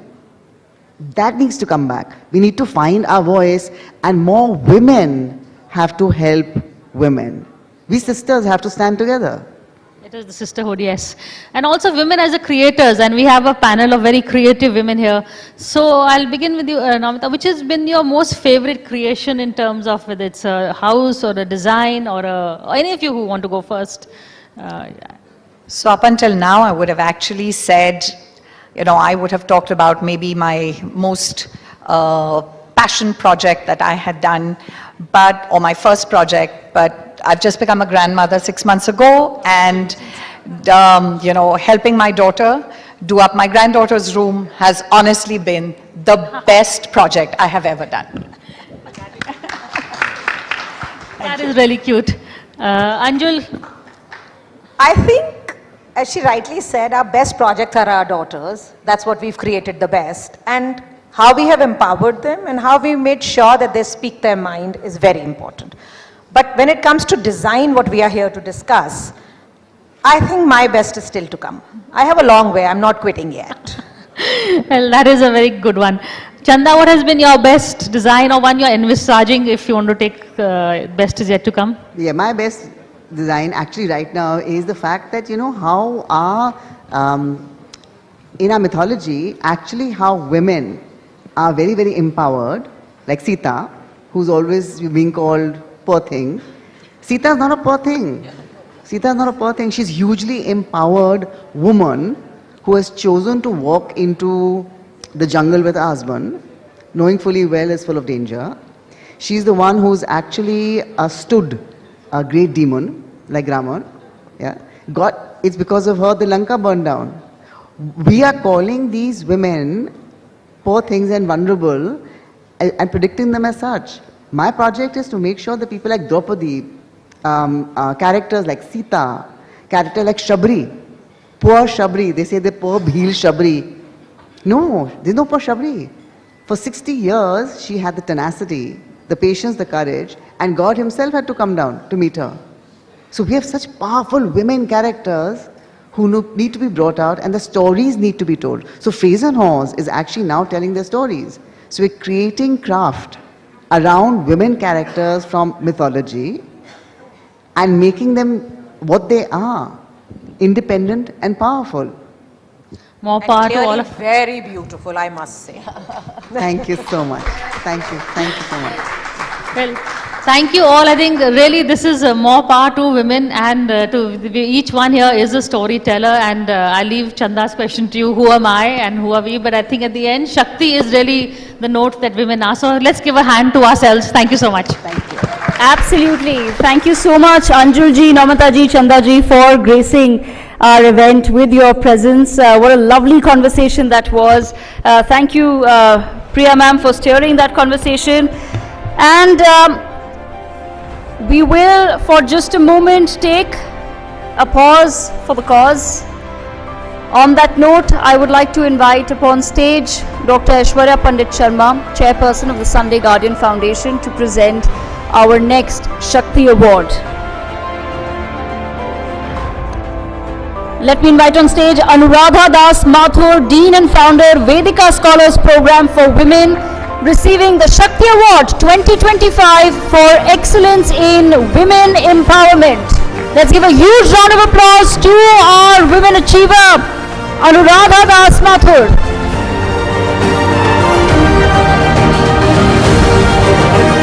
And with that, ladies and gentlemen, swiftly moving on to another conversation from IVF to menopause. We have with us Dr. Geeta Prakash, family physician, Dr. Jayashree Sundar, gynecologist, and Dr. Tanya Bakshi-Rodki, Director, Reproductive Medicine, IVF and Onco Fertility, Max Super Specialty Hospital. This conversation will be steered by Ms. Priya Sehgal. I request all our panelists to join us on stage, Dr. Geeta Prakash, Dr. Jayashree Sundar and Dr. Tanya Bakshi-Rodki. Let's have a huge round of applause for our next session from IVF to menopause. All questions that women want answered. This is really the answer to all your problems, whichever stage you're in, is here on this stage. So please, I hope you will all listen carefully, and thank you all for taking time out from a very busy schedule, emergency rooms, operating theatres, to come today and talk to us. The topic really is from IVF to menopause, but it's women's health is what we are going to be discussing. We have with us Dr. Tanya. I'll begin with you since you are really the IVF expert here. There is a lot of, I wouldn't say pressure, but there is also a desire for women to conceive. When they don't, fortunately now there are options, but there is IVF is one such option. But there is a lot of hesitancy. People don't like to talk about it. They're a little worried about the procedure. So if you can just simplify the procedure for us and explain to our audience what it involves, what it entails, and who is eligible for it. Thank you. And really, many congratulations. Fantastic audience. And I would say kudos to the last team also who spoke about the empowerment of women. And I think we are very much there. And when we talk about myths around IVF, I'd like to say that the perceptions are changing. The women are far more empowered about taking their own decisions. Right from women, I'll simplify it to say, they're coming up and saying they want to freeze their eggs because there's nothing that a woman can't manage. Having a career, being a mum, leading an independent life, and planning a parenthood really when it is right for her. So yes, while the societal pressures do exist, but there is a growing, younger generation which is empowered and which is rightly taking the choices in their hands. So typically if I'd say why women are seeking more fertility treatment, I would say there is a change that we are seeing. Our fertility trends are changing. The age at which they're getting married, they're wanting to have kids, both for men and women, is changing. From the early 20s, it's moving to the late 30s. Again, when we look at the trends, there is a lot of stresses which are there now, hormonal imbalances, lifestyle changes, all of which confound to make really the factor there for a woman's egg reserve, which tends to go down in her mid-30s. So at the same time, IVF, they don't have to wait for the biological clock. They can freeze their eggs and carry on doing what they want to. And I think same for men. There is a 50-50. We tend to think that IVF is really because it's a woman's problem. It isn't. When we look at our society at large, our men have equal number of issues with their sperm count. So there could be someone who has a problem with her tubes and she can't conceive. There could be a hormonal balance. She doesn't produce an egg every month and she's gone through many cycles of treatment. But not everybody needs IVF. And I think we need to carefully select who needs it and tailor the treatment. So as we always say, no size fits all. Okay, on that note. But Dr. Jayashree, you, as one of the country's top-notch gynecologists, I know a lot of people who are very happy that you're here today also. There is the argument for the biological clock also at the end of the day. I always tell this to patients, and I think it's not a myth, it's a reality, that we are born with a fixed reserve of eggs, whether we like it or we don't like it. So when we get emancipated, our aging ovary is going to age, right? And I think with the stressful life that we lead, which is why now fertility centers are booming in our country. It's not that, so what happens is, as we grow above 35, definitely not only the quantity of eggs go down, it is also the quality of eggs that go down. And this is multiplied when we lead a very stressful lifestyle. Especially now I say the generation is the instant noodle generation. Like you get everything at the click of a button. So people don't know, we allow computers to buffer, we allow our phone to buffer, but we don't allow our body to buffer. And this is more harmful for women, and I'm sure Tanya will agree on that, than for men. So definitely there is a biological clock. That is a reality whether we like it or not. People can do, I have a bit of a different, we are empowered to choose what we want to do when we want to do it. But at the same time we should not forget there is a biological clock. At 40 you cannot be the same mother as you were at 25, 30. So we should have a realistic expectation about our biological clock. Also lifestyle is very important. I think the whole country is also talking about it, and the processed foods have to come down. The sleep hygiene has to be maintained for us to do well. Living in a 24/7 world is really not helping a woman's body, definitely. So we have to look at our biological clock. That is a very important message, I think, coming from you. And Dr. Geeta, you are a GP and someone who sees, I think, all kinds of cases also. In terms, today, for instance, menopause is something I would also be asking Dr. Jayashree about. A lot of people are looking, there is hormone replacement therapy. What would your advice be to women who are towards menopause age? Menopause, I think, is very important because your whole life changes after this. I always say there are two ways of looking at it. Either you feel that, oh, I've lost my femininity, I'm no longer woman, I'm no longer the sexy creature I used to be. But they don't realize it's also freedom. That's one way of looking at it. You can go where you want, you can travel where you want, you don't have to worry, mandir jana hai to hamara period aayega to kya hoga. Things like that. So I think it's a lot to do with your mindset.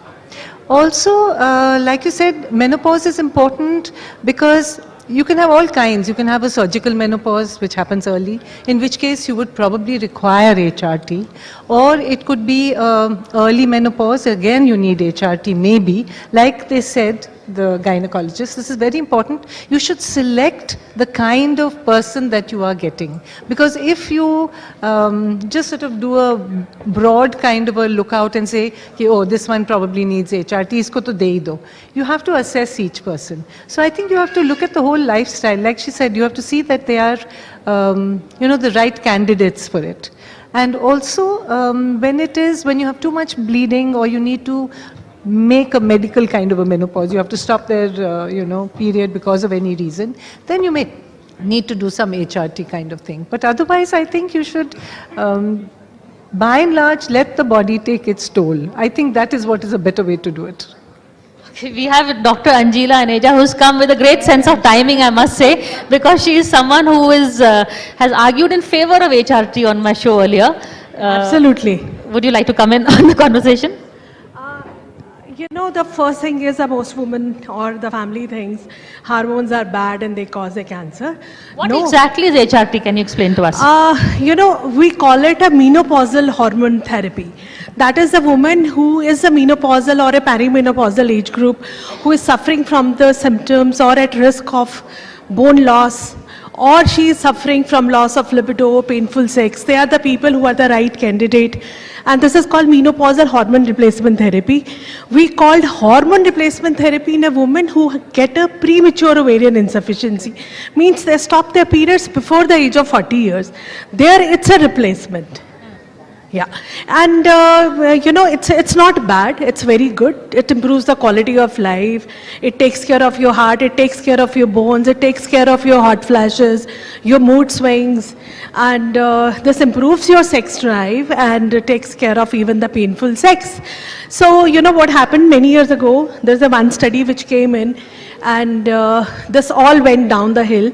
Now from last 10-15 years, we are actually re-educating ourselves, and all the guidelines, Indian guidelines and international guidelines, they are in the favor. And the risk of cancer is almost rare if you have investigated a woman proper and you have counseled her well. She comes for a regular checkup. If she takes for 5 years, it's hardly there. You know, if it's there, if it happens, you know, the other causes, if you look into the obesity, it increases your cancer risk by 8 times more. Alcohol, smoking, it increases your risk of breast cancer by 8 times. Then why you're worried about hormone replacement therapy, which improves your quality of life, which even decreases your morbidity. You know, the morbidity after falling and having a fracture of your femur, it takes a toll on your health and increases your mortality. Why a woman is scared of taking a hormone replacement therapy? I think there are too many myths that are involved. There are lots. The one myth is कि मुझे cancer हो जाएगा. Second myth is कि hormone नहीं लेंगे हम. You know? Hormone nahi lena is an argument I've heard, Dr. Jayashree. What would you advise? So if there is a need, it should definitely be given. As Dr. Angela pointed out, if somebody suffers a premature ovarian failure, that is you become menopausal before 40, which is happening more commonly now, definitely that woman would need an HRT. It is not just it is her reproductive, not only her reproductive health, it is also her cardiovascular health, her bone health, as she said, her cognitive health. That also goes for a toss if you go low on estrogen very early on in life. After the age of 50, we should be able to choose carefully the woman we want to give HRT, because the studies that were done showed there was a morbidity, but the woman chosen were the wrong population. So if a woman needs it urgently for a purpose, it can be given under supervision, as Dr. Angela rightly said. But if it is a premature ovarian failure, these poor women should get their HRT, because their reproductive health is going to go for a toss. Their, they might have fractures at just the drop. I mean, even falling down very simply can lead to fractures, and you don't want them to have this. So I would vouch for HRT in the rightly selected population, definitely. And you know what, I just want to add, the woman who has a premature insufficiency, means who stops their periods before 40 years, their lifespan decreases. So means the chances of dying are more in a young woman. So it's very important, the take-home message is, it's very important you take it properly. It affects a toll on your mental health, your physical health. And see, once you give a hormone replacement therapy, they are so happy and their life is so beautiful. And now just, can a hypertension patient can take it? Why not? Can a diabetic patient take? Why not? It improves your cholesterol, it decreases your cholesterol, increases your good cholesterol, decreases the bad cholesterol, even your blood sugars, insulin resistance becomes less. It's a very good thing. And I think that Tanya can tell about even the fertility, what happens. I was going to bring Dr. Tanya on this one. I just want to add on to that, even though I'm the fertility person here, but hand on heart, how many women here in the audience get their regular PAPs? How many women have had their regular PAPs? I would want every woman's hand up. And I can see barely handful. So we have to empower ourselves to do our regular screening as well. Go to specialists who are aware of the facts, who are able to regulate the way your hormones are given as well. So rightly, we've got the team who've said the right candidate for the right treatment and for the right method for a follow-up. Often, when we were abroad, we have a system of a call and a recall, which means if today I need a pap smear, I would be given a letter and I would be given a call from the GP's office to say regularly, okay, first letter to say, you due, then another reminder. Often we forget. But I think the first part of women empowerment is also that we make sure that we are important and we're looking after ourselves. We're looking after our own health, be it our sleep, be it our weight, be it our screening. Sometimes there's also a fear of screening. So when we talk about hormones, we talk about cancer, I would say even fertility treatment, sometimes people are scared that I'm going to have so many hormones, so many injections, and the biggest fear is cancer because there are so many myths around it. Each of us sitting here are different. Each of us has a different biological clock. Each of us has a different age of menopause. each of us has a different risk. Cancer being just one of them, even a risk of developing a clot. So many of us take the contraceptive pill and we don't think about it that much. But when it comes to, the perimenopause or the menopause, we really think hard about all the negativity that can happen. So I think the first thing is we need to know our facts. We need to know our own body, need to know our own health, and then take whichever medication will suit us the best. Really, I think bad fears are worse than bad medicine. Well said. And we should not be afraid to ask and look after your own body at the end of the day. You're looking after the entire house. So begin with your own self first. So Dr. Jayashree, in terms of checkups, what are the ones that, I know there's no one size fits all, but on an annual level, what should one, look for? And as you head towards the menopause age, do these increase? So all women from the age of 25, youngsters should go for their cervical cancer vaccination. If you have daughters at home between the age of 9-25, when they are sexually naive, that is the best time to vaccinate them. So that is the first thing that should be a take-home lesson for all the youngsters. In fact, we are now vaccinating the boys also. We have vaccines to vaccinate the boys. Number 2 is there should be an education at home. One about your menstrual cycles, how to maintain your menstrual hygiene. So there's no need to take a youngster to a doctor, but I think there should be an awareness about how to deal with their menstrual cycles, and menstrual hygiene is very important. There are a lot of youngsters who want to use the menstrual cups because they are becoming very environmental conscious about the sanitary fills that we are all creating, right? So I think we can talk to those people about that. So school, it is very important to educate school-going children. For adults, it should be always at least 3-yearly screening of pap smears, and if there is any menstrual irregularity or any discharge or any pain that is very different. I see women coming with a 20-week sized or a 10 centimeter fibroids coming in saying that aise lag raha tha that I was feeling something was heavy there, I thought I was becoming fat. That should not be the approach to your health. The approach should be that you should know how to deal with your body and work on it. And every work is important, but it's also important to take care of ourselves. And any different symptom, you meet the doctor. Otherwise, it should be a 3-yearly approach for youngsters. For older people, if they have any history above 40, it should be the mammographies or ultrasounds, pap smears, and also cancer screening if there's a strong family history of cancers, I feel. That should be the approach for women. Okay, thank you. But Dr. Geeta, I saw you shaking your head at HRT. What is your main worry and what is your suggestion for menopausal symptoms? You know what happens is that a lot of women come and say, हमको HRT करना है, पर हमको समझ नहीं है कैसे करना है. So you send them to the gynecologist and say, you go and meet so-and-so and try and get it all sort of sorted out in your head. You have 2 names on the panel now, you can suggest them too. The problem becomes that they will go there and come back and say, but उन्होंने वो तो हमको बताया नहीं, पर हमारा तो, sometimes they don't give a full history.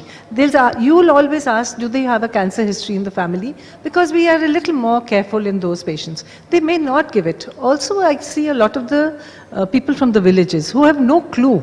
So that is what they say, कोई गोली लगाते हैं, कोई हमको इंजेक्शन लगा देते हैं, पता नहीं क्या होता है, हम कहीं मर तो नहीं जाएंगे. That is what I'm saying. So it's just, I think awareness at all the different levels is what is important before you start in HRT. See, the upper level of society, everybody knows about it, you talk about it, you could discuss it maybe with your friends. But most people are unaware of it, remember that. That's why I always feel that like I said, I run this clinic at home, which, all this help come to me and the gardeners and their wives and whatever.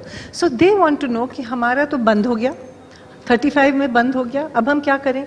So you say you go and meet a gynecologist, but they cannot explain or everything that they want to, or they are too embarrassed to talk about it. Which is why I think HRT is a very sort of a hazy thing in their lives. Whereas for most people, of course, you can talk about it and get to know everything about it. But you have to select them carefully. Like she said, if it's an early menopause, it's a surgical menopause, any of these, definitely. But the others, I think you have to educate them before you can think of doing anything. That's the only thing which comes to my mind. I think it's a simple thing to say कि आपके hormones खत्म हो गए, उनको replace करेंगे तो आप ठीक हो जाओगे. But they say कि हमारा तो वैसे दादी का भी हुआ था, नानी का भी हुआ था, हम क्यों दवाई लें? It's a very, it's a counseling which matters. Exactly. So we just need to do that first. So everybody should counsel in a way not to scare someone. They get frightened by the fact that रोज गोली खाना पड़ेगा. You know, it's not like a blood pressure भी नहीं है हमको, हमारा वो भी ठीक है, sugar भी ठीक है, फिर आप बोल रहे हो ये वाला गोली खाओ ये वाला. So they take a lot of doing. Dr. Anjira के पास भेज दो, मान जाएंगे. I send them to you. I think the way we are dealing with menopause is also changing. Like I'll tell you, when I looked at my mother undergoing menopause, when she was 50, I got married when she was 50, and I have never seen her complaining about any menopausal symptoms. So I always now in retrospect look back and think, why was she not complaining? Why are women now complaining more? उस समय चुप करने की आदत थी और बात नहीं. So I think the other thing was they had more of community-based living, and we live in a very socially structured living. You know, that is, I mean, we are different from what we are. I think, I mean, it's very difficult to explain, but I think they had this, you know, community. They would just Support sit and system. do knitting or keep Support chatting. system The from one support another. system was more community-based. I think that really helped them with their menopause more, because I'm sure they had all the symptoms. My mother-in-law had every bone fractured, but still she would bend halfway down to do her rangolis, you know. So I think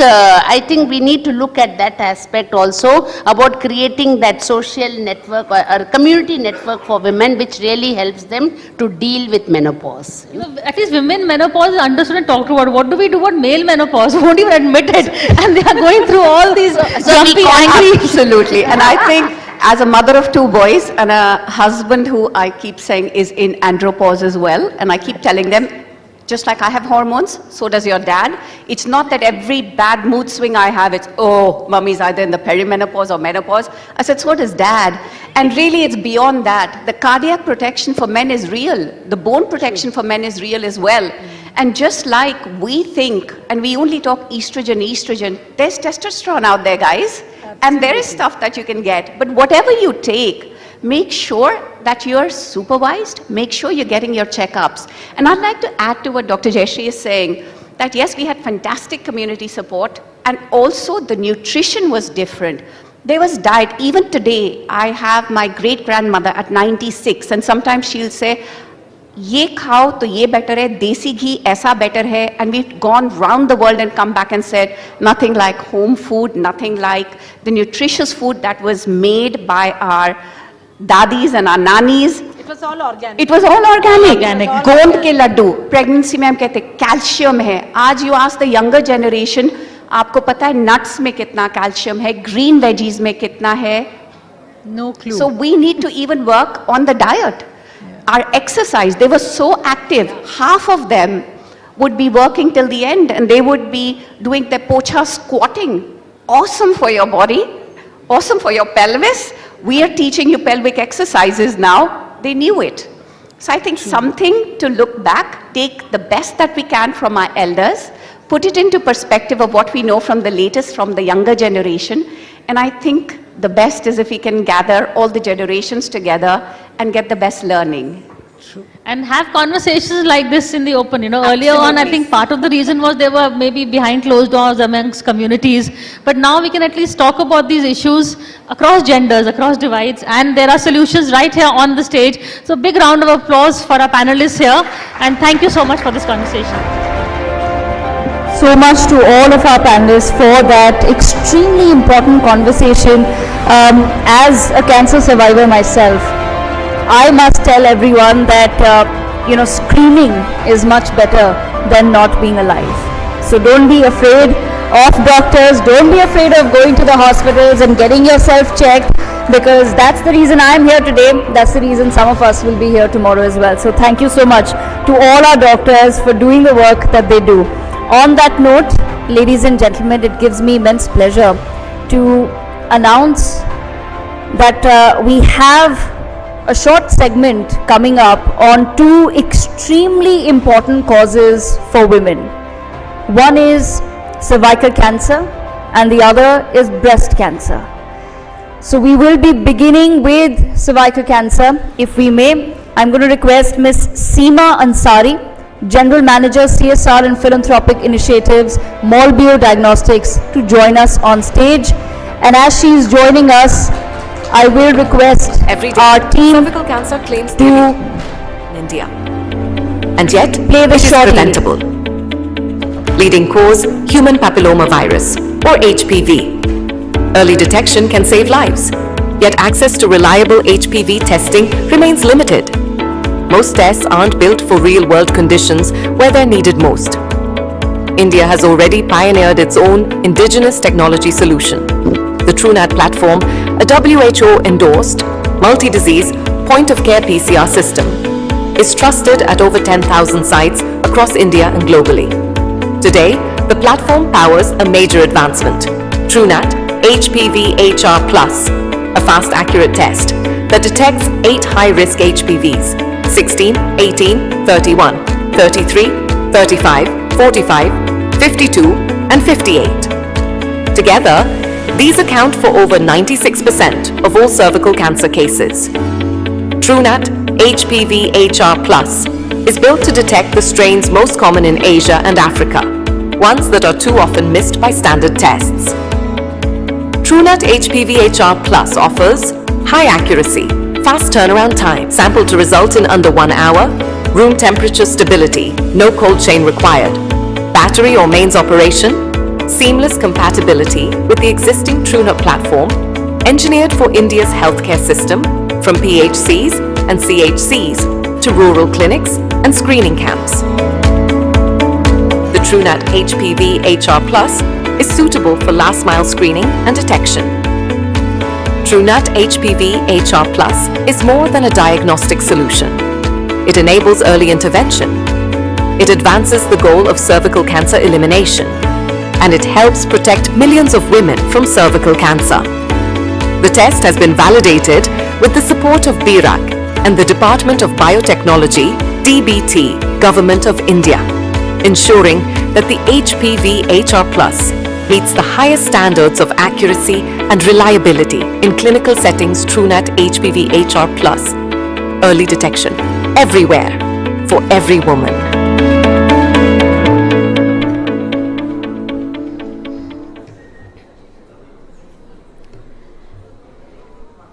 Hello everyone.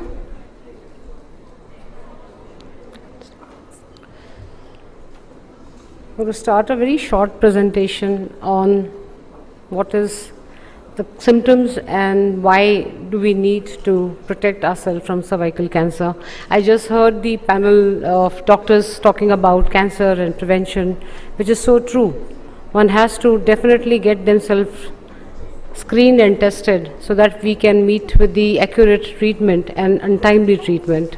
So I'll give you a very short presentation about the organization, who we are, and why Molbio, which is the only Indian company, started off with an IVD platform or a point of care device platform, so that the product could be reached to the far off places. A little bit about who we are. We are Molbio Diagnostics, a homegrown Indian company revolutionizing access to health. We are not only present in India but about in 80 countries. To start off with, people know us through TruNat, which is the flagship brand of Molbio. We are working very closely with the Government of India for the elimination of tuberculosis.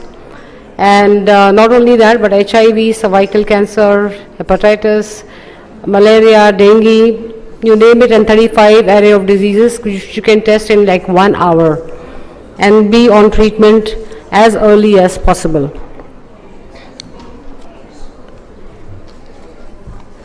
Apart from the other problem that we are solving on TruNat, we are also talking about cervical cancer. As I had mentioned over here, that behind every number there is a name. Behind every statistic, a mother, a sister, a friend. And every 2 minutes, that's the data I've taken from the net, which a woman dies of cervical cancer somewhere in the world, which is a huge number. And India accounts for 1 in 4 global cervical cancer deaths. But the tragedy is, as I have mentioned here, that it is curable, it is preventable, but you have to take timely action. You have to get yourself screened and tested at the right time. How we can do that? I'll quickly scan through this presentation so that I can talk more about my own personal experiences, ladies and gentlemen. So there are about, India bears the second highest cervical cancer burden globally, yet the cancer is entirely preventable, as I had mentioned. Persistent infection with high risk HPV types is the primary cause. And that's where early and accurate detection becomes our most powerful intervention. So we have come up with a solution called the HPV high risk type virus, which we are able to detect through our tests. We have kept a machine outside for you all to go and have a look at it. And whatever queries that you all have, we can definitely try and resolve it and give you some clarification. How does it get transmitted? Sexual contact, skin-to-skin contact, asymptomatic nature, and persistent infection. So when there is an infection in your body and which is not being detected, I think there is definitely a need to go further and get yourself tested, meet your gynecologist, meet your doctor, and make sure that you are being treated before it is too late. There are some symptoms and health implications: genital warts, respiratory problem, cancer, as I said, cervical and other cancers which are probably present in your body, which we don't know of, and the symptom comes very late or in a very advanced stage.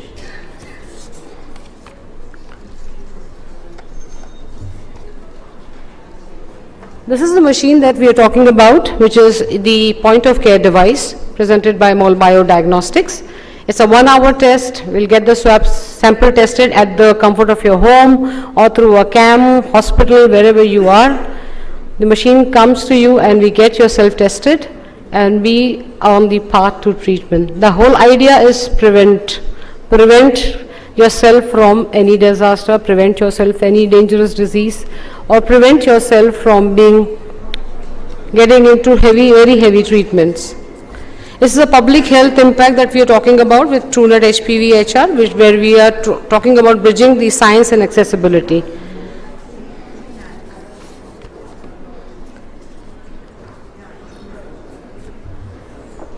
Last slide that I'm going to talk to you about is call to action.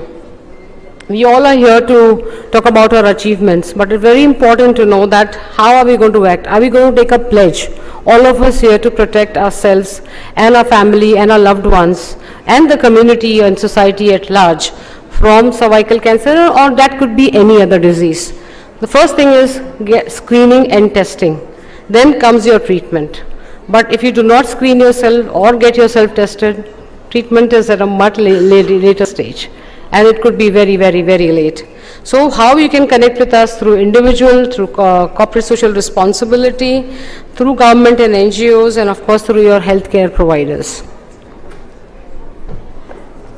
You can connect with us anytime. I've left my my email ID over here, and we are just outside. Please come over, meet us at our booth, and thank you very much to the organizers to have given us the space. And we would want every one of you to come and meet us, and maybe we can discuss more about how we can eliminate this or prevent this deadly disease and our loved ones too. Thank you so much for your time, ladies and gentlemen. Thank you. Well, thank you so much, Seema ji. I hope that that's been a little bit of a learning for everyone here and those who are watching us online as well. As Seema ji has mentioned, they have a booth right outside, and I would encourage not just women but also men who've come. Why don't you go ask some questions that could be relevant to your partners, to your daughters, to your mothers. So let's all of us become more educated and aware. With that, I now invite Ms. Gauri Navalkar Godse, Director and CEO of UE Life Sciences India, as she speaks to us about breast cancer. Gauri ji, may I request you to please make your way to the stage.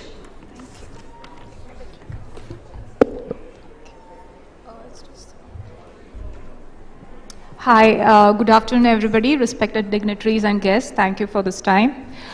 To start off, the moment you mentioned October, everybody knows it's the pink month. There's breast cancer awareness, there's a lot of campaigns, there's walkathons, there's marathons, and I'm really glad for that. But the real thing is, breast cancer does not follow a calendar. So why do we stop post-October? it's not like breast cancer is only going to happen in October and then it's going to stop, right? It's great for awareness, but what is post that? Because awareness is just the first step. The key here is early detection. And I'll tell you why I say that. When we look at the treatment of breast cancer, I think we have made amazing progress. There's targeted therapies, there's precision medicine, and it's doing its job wonderfully. I think the place where we are still facing challenges is the early detection. And when I say challenges, I'm not saying that the traditional modalities are not good enough. But the traditional modalities, I feel, are great as a secondary screening devices or a diagnostic devices.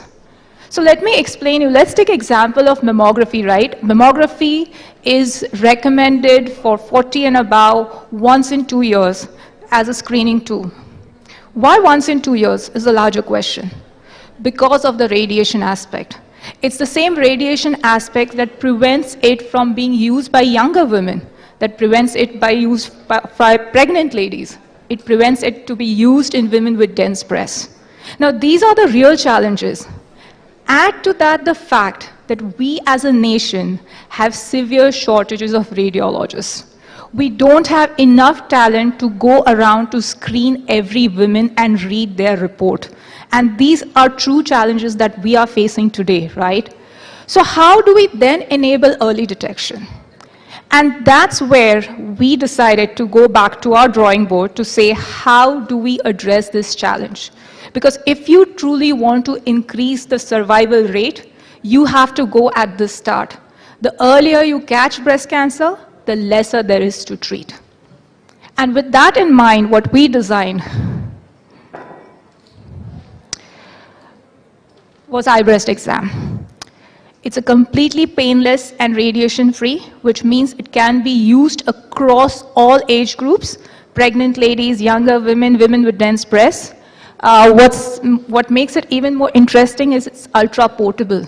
So for the first time ever in this world, you can now provide a breast health checkup at home, in the comfort of your home. And not just for the urban community, I'm talking about the rural community as well. And you will notice what a difference it makes to these women when you provide something like this for them at their doorstep. The entire test takes less than 10 minutes, so you're in and out within that time, and it doesn't cost you much. To add to it, we are US FDA cleared and CE certified. To enable rural penetration, we have made sure that the device functions without a Wi-Fi and internet. So you get reports on the spot without requiring an internet and Wi-Fi. And this device has been designed so that it can be operated by any frontline healthcare worker. So next comes the question, clinical validations, right? Everybody thinks of that. So yes, we do have independently published studies. We do have studies published in Lancet. What's very interesting is if you look at the sensitivity and specificity, it's comparable to mammography. Now why that, and why do I keep comparing to mammography? Because of course mammography has been a gold standard. If I'm going to introduce something, that has to be comparable to the existing gold standard. And that's where we stand. What's even more interesting is our negative predictive value. So I'll take a moment to go a little deeper into the NPV. What it basically says is if the device were to screen you and give you a clean chit, how right is the device? And that is 98%. And that for us is very important, because if we are going to send a woman home saying, hey, listen, you're fine, come for your test next year, we need to be absolutely sure. And that is why that number says a lot for us.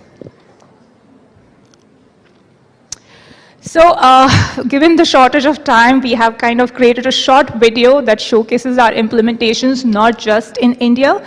We are present globally as well in 10 other countries. So this just goes through the entire implementation. So I'm just going to quickly play this.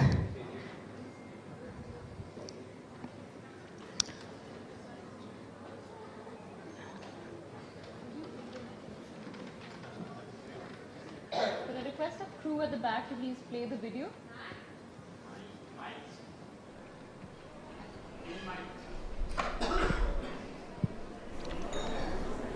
Could we have the video, please?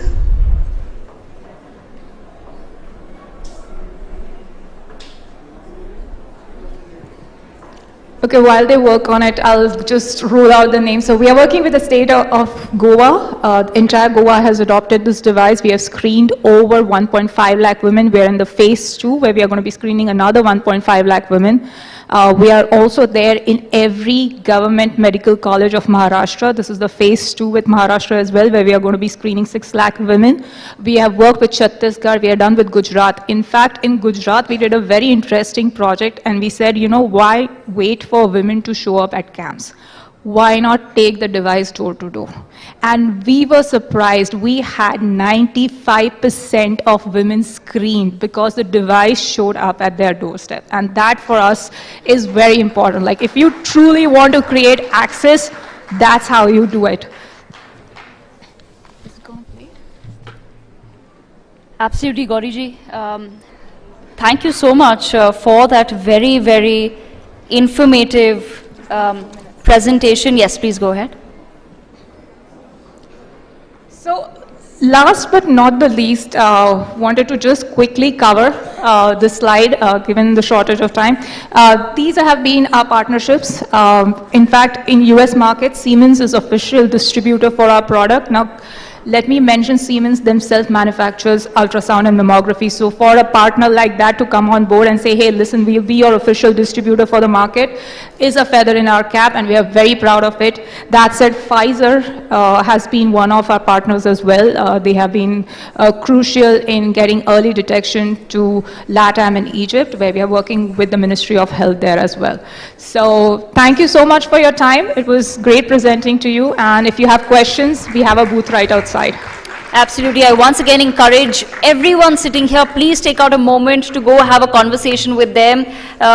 They will answer your questions related to cervical cancer, related to breast cancer, some of the two most rampant cancers that inflict women today, and the two cancers that are entirely curable if caught on time. So it's in our hands to give ourselves that knowledge. Thank you so much to Seema Ansari and Ms. Gauri Godse for giving us that information. With that, ladies and gentlemen, we move on to our next set of awards, for which I will invite on stage Srimati Shakti Irani Sharma, patron the Shakti Awards in MLA Haryana. Along with her, I request the presence of Dr. Aishwarya Pandit Sharma, chairperson the Sunday Guardian Foundation, to please kindly join us on stage to present the next set of Shakti Awards 2025.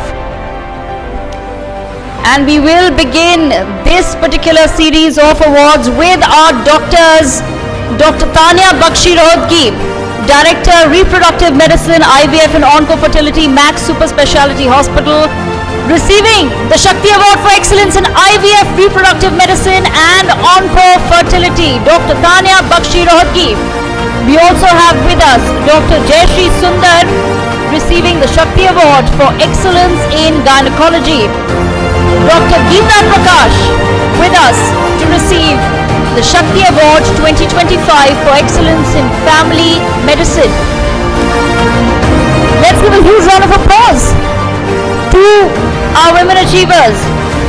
Dr. Jayashree Sundar with us on stage. I request Dr. Geeta Prakash to also join us on stage to receive the Shakti Award for Excellence in Family Medicine. Dr. Anjala Aneja for Excellence in Gynecology. Dr. Anjala Aneja, I request you to please make your way to the stage, ma'am, to receive the Shakti Award 2025.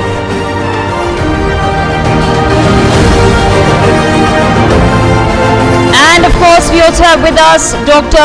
J. Madan, spiritual mentor and celebrity astrologer for Excellence in Motivational Speaking. Dr. Madan, I request you to please join us on stage to receive the Shakti Award 2025 for Excellence in Motivational Speaking. Amongst us today is also Sonia Garg, who's receiving the Shakti Award for Fashion Content Creation. She's a fashion and lifestyle content creator. I'm sure many of you follow her online as well.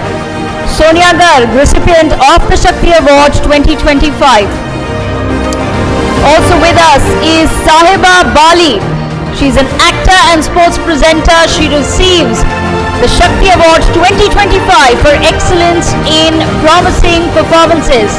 Saiba Bali, actor, joins us at the We Women Want Conclave 2025 and becomes a recipient of the Shakti Award. Our heartiest congratulations to all the recipients of the Shakti Awards 2025. Thank you so much, Shakti ji. Thank you so much, Dr. Aishwarya, for joining us on stage to do the honors. And let's now swiftly move forward. We have another very power-packed presentation coming up next by Miss Neeti Batra. She's Director of Joy Travels. Ma'am, I request you to please join us on stage as you take us through women in business and women leading entrepreneurship. Let's give a huge round of applause to Miss Neeti Batra.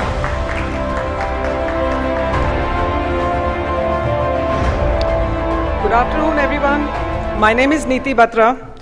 I'm the Director of Joy Travels, and I'm a second-generation entrepreneur.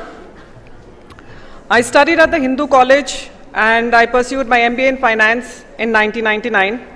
I received a job offer for $60,000 US back then, which was a huge deal, but I preferred to join Joy Travels as a second-generation entrepreneur. I led the transition to online bookings, digital marketing, automation, which helped us enhance our business and take it to newer heights. I am also on the management committee of a travel trade body called Travel Agents Federation of India. I embraced the changes in the ever-changing travel industry and quickly transitioned to planning MICE and events, and especially travel for women. This was my way of empowering women in the field that I was best at. Let me take you back to the scenario when I started off. At that time, going back to my days of MBA, we were only 15% girls and the rest of the class was 85% boys. And the scene was pretty much similar in the working world as well, where we had about 5% CEOs who were women and barely 2% of the Fortune 500 global companies had female CEOs. Most leadership roles were led by men. And even in travel, all airline parties, all trade body representations, all key decision-making roles, it was men everywhere. Women were hardly to be seen. It was sort of odd when I joined. I would probably be just about the 5% or 3% women in the hall of 100 to 100 people. Well, things are much better now, so I'm glad the change has happened. Now, 20% of Indian startups are now founded or co-founded by women. India has over 15% women CEOs and MDs in the top 500 companies. Women lead some of the biggest names in tech, finance, media, beauty, and wellness. There are a lot of support networks, funding, and mentorship for women, which has enabled this change.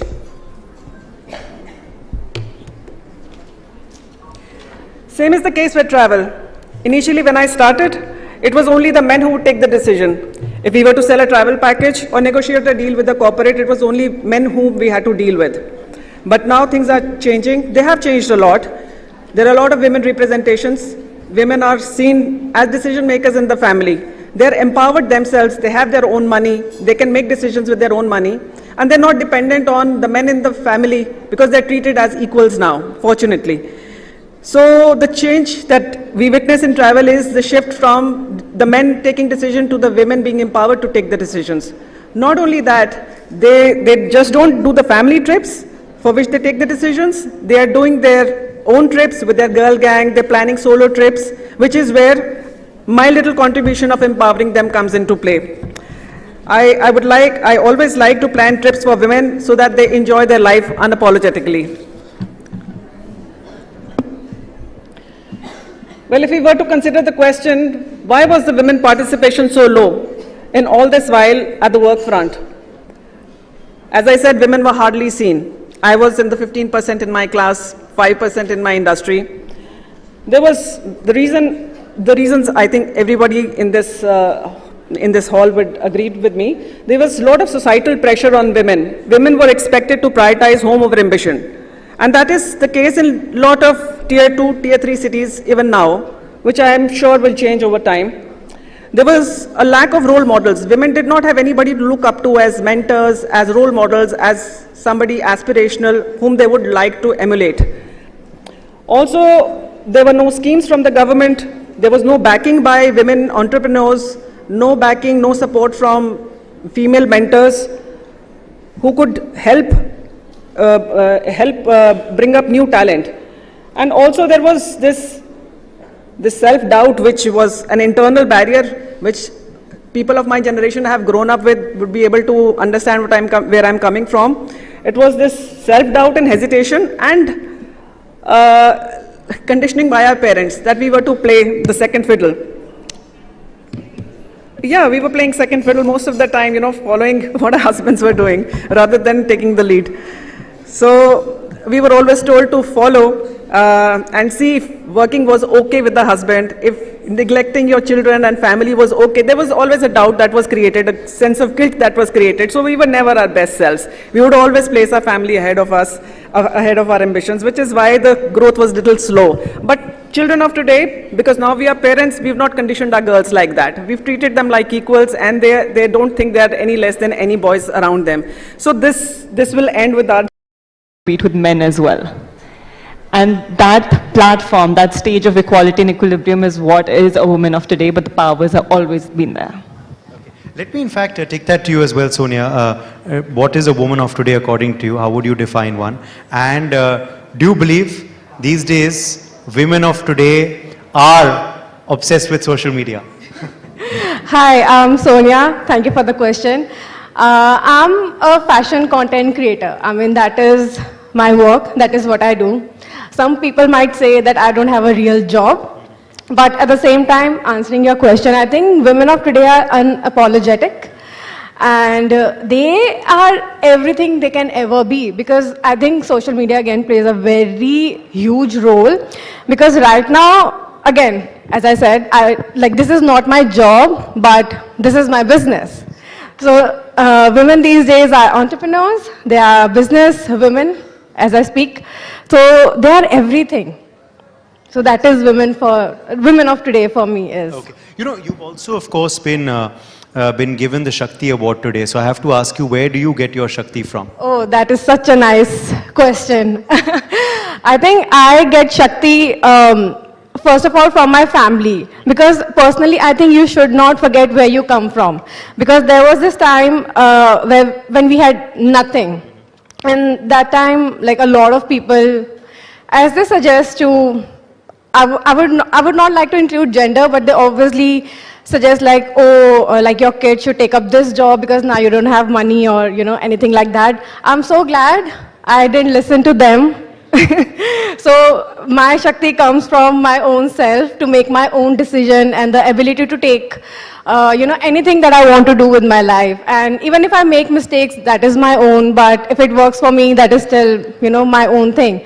So I think my immense dedication to my work, to my creativity, and of course my audience is where I get my Shakti from. Let me ask you, Jai Madanji, to define that for us. Shakti ये जो शब्द है, इसका मतलब आपके नजरिए में क्या है, इसका महत्व क्या है आपके लिए? So what I'll quote what scriptures say. They say Shiv was Shav before the E ki matra, which is Shakti, was added to him. So if you see the stories or the epics on in Shiv Puran also, when Shakti goes out of his life, like when the Sati goes and do Atmadaha and she goes away, Shiv is doing nothing but just meditating. Similarly, if you see a woman leaves her husband and goes away, for 6-7 days a man would enjoy, say, I'm partying, I'm having fun.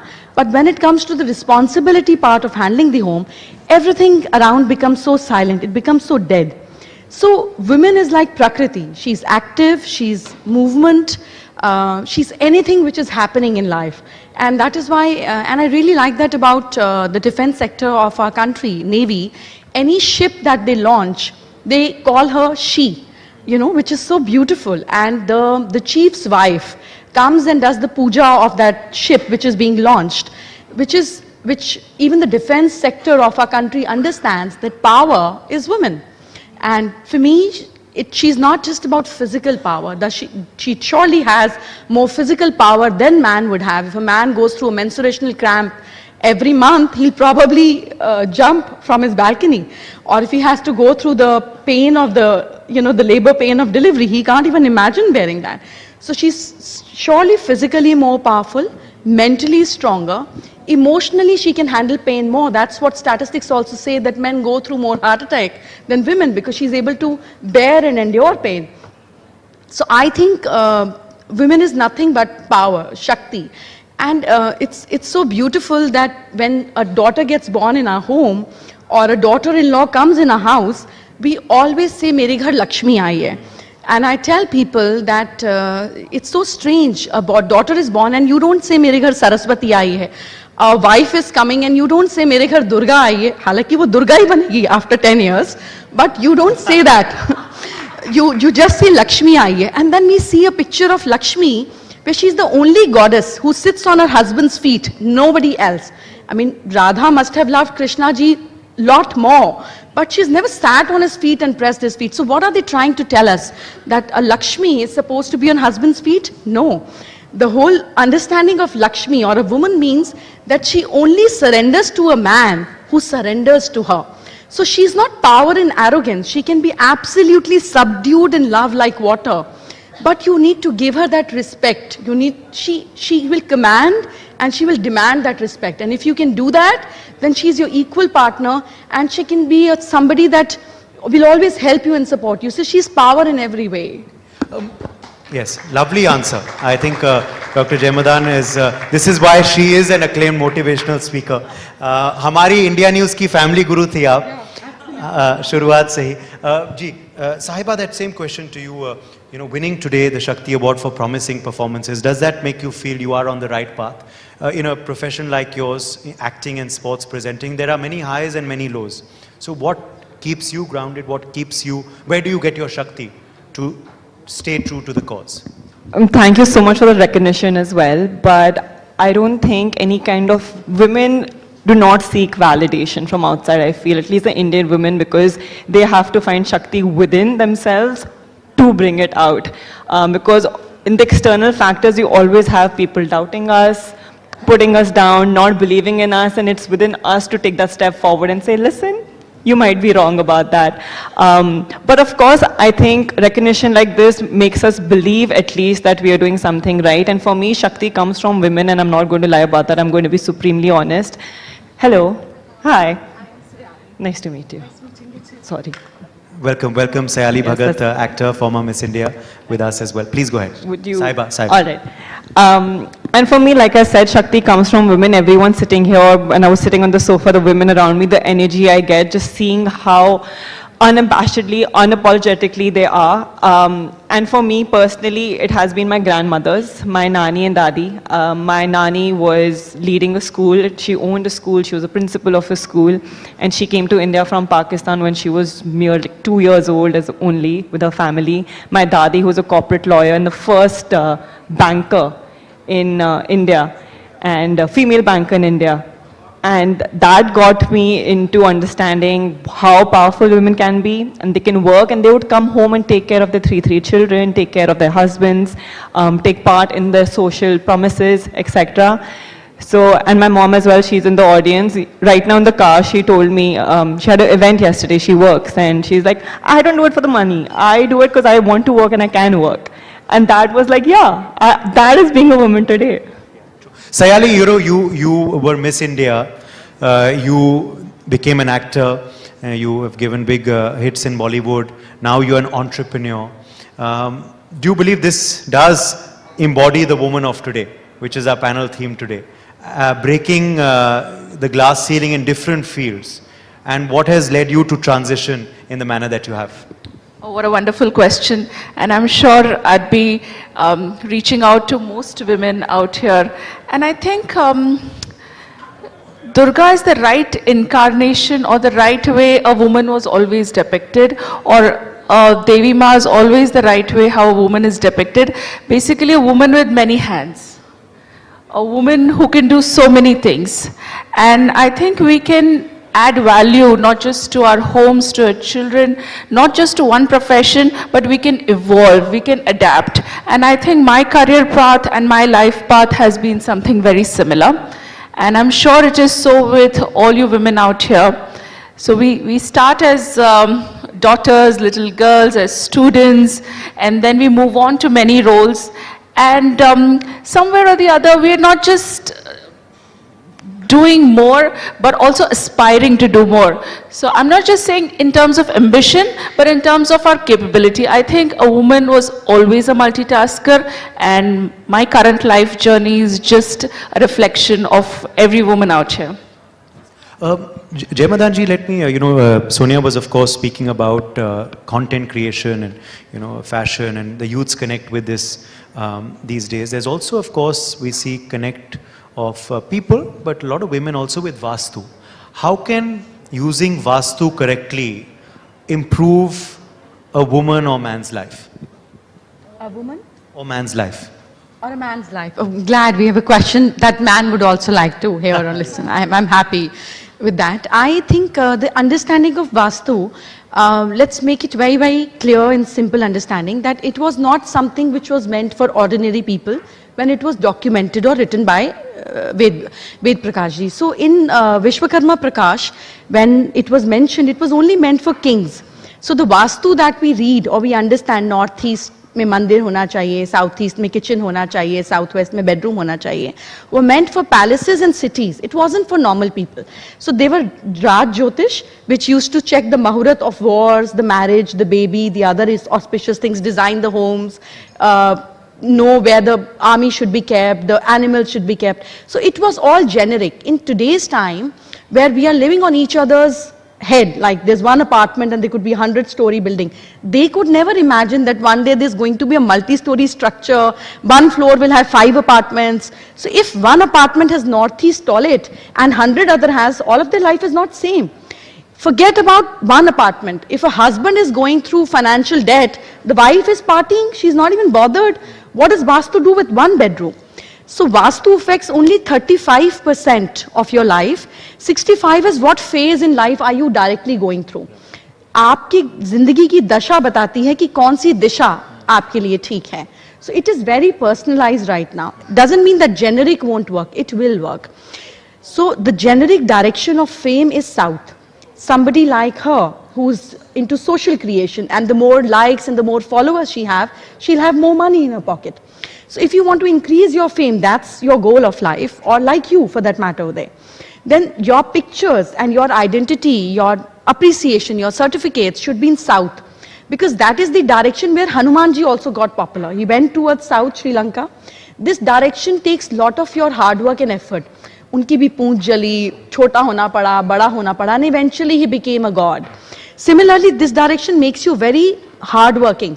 And people are very scared of south. When you're going and looking for a property, it's like south facing hai, mujhe nahi jana. If you look, every country south has more money. Every city south has more value in real estate. Yet we don't want a south facing property because hard work zyada karate. All we want is shortcut se mile. If you want everything from shortcut, lesser of hard work, to increase more opportunities, place lot of water related things in north direction. That's the direction of opportunity. If you want more social connections, like somebody from head of NewsX, where they need more political connections, east is the direction. Sun rises from east is where everything in your life will become more lighter. Yes. Having pictures and things related to copper works very well there to create more better relationship. Now, last but not the least, money. Yeah. How do you save more money? You can earn a lot, but everything goes away. West is the direction, which in Hindi means Paschim. Paschim means piche. Purab means aage. Ji. What do you need piche? Something that supports your back. Yeah. And what supports your back? Assets and investments that you don't want to sell off.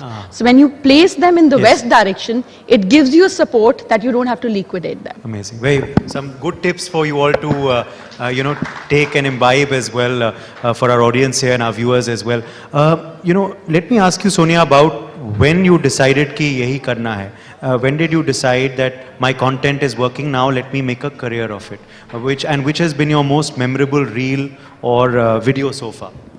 I think in any content creator's journey, the memorable video or reel or any post will be the first content that they ever post on social media, because it's like you're being naked in front of, on the internet. Like they can see you, like they can comment anything on it. So I think that's the most memorable one anytime anyone asks me. But what was the next question? Most memorable reel so far. Yeah, memorable reels. See, like The most views. I think many, but it always surprises me. Like internet is full of fun. So whenever you think like you've put in a lot of hard work, maybe you don't get a lot of result, but then someday you're like, let's just post it and not think about it too much. Suddenly people like it. So there's no straight line to follow, and literally anything can happen on the internet, and it's fun. Okay. It's fun. Fantastic. Last word to Sahiba and Sayali. Very, very quick question because we're almost out of time. Sahiba, to you, do you believe OTT has been a game changer for young actors like yourself? No, absolutely. Because before the prevalence of OTT, we only had films and we had television. And for films, they were really concentrated amongst a few faces that we all love and adore as well. But OTT was a platform, not just a platform, I would say it was an opportunity for a lot of people, not only actors, but crew, cast, directors, producers, technicians, to showcase their work finally. It was a fair play game. Everyone came through merit. And to answer your question, since you are stuck in time, it has been a great opportunity, and it's not done yet because earlier it was just one OTT. Now you have multiple. Multiple ones, absolutely. Yeah. So the future is bright. Okay. Future is bright. Sayali, final word to you. You are going to be honored very, very shortly with a special award for Shakti Award for Excellence, of course, in entrepreneurship. But very quickly, for you, where do you derive your Shakti from? बहुत कुछ किया है आपने, बहुत कुछ बाकी है.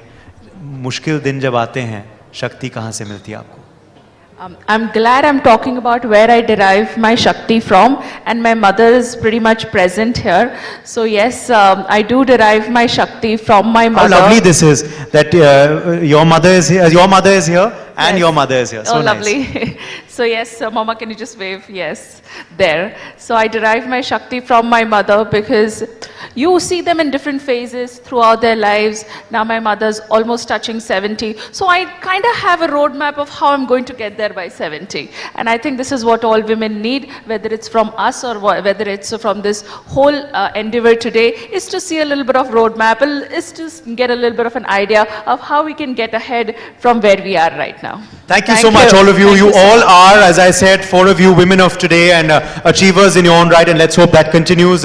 Many, many thanks for joining us today on this session. Thank you so much, Dr. Jay Madan, Sayali ji, Sonia ji and Saiba ji for joining us at We Women Want. Thank you so much, Uday, for steering that conversation.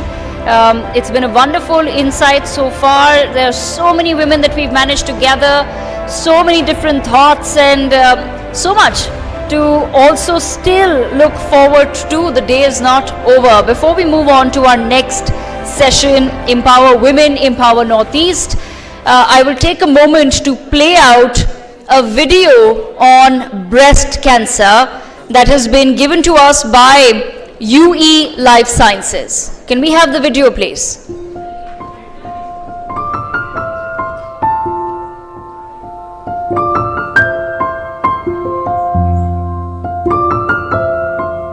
What is more important is to make women aware about screening camps.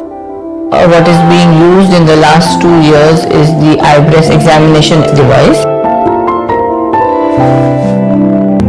Being a very handy portable device, we are able to go to the remote corners of the state, so people who may not always come to seek medical help, we go out to them, and that is something which hopefully will change the face of breast cancer over the next few years.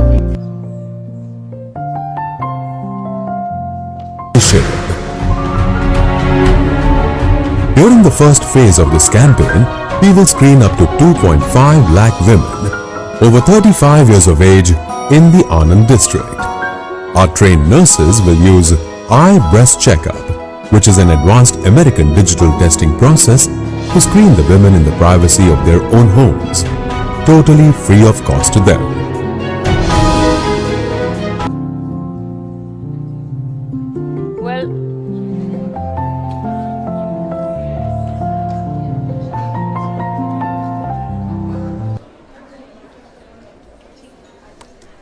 And well, thank you so much for that. We do have a stall outside where you can go and ask a few questions about cervical cancer and breast cancer and the screening and any other question that you may have. So I would encourage everyone here to please make their way outside and ask some important questions. Before we bring in our next set of women on stage, I'd like to quickly call upon stage Mr. Ritesh Ved. He's a renowned astrologer and he will be speaking to us on a very interesting topic of numerology for entrepreneurs and leaders. Mr. Ved, may I invite you on stage?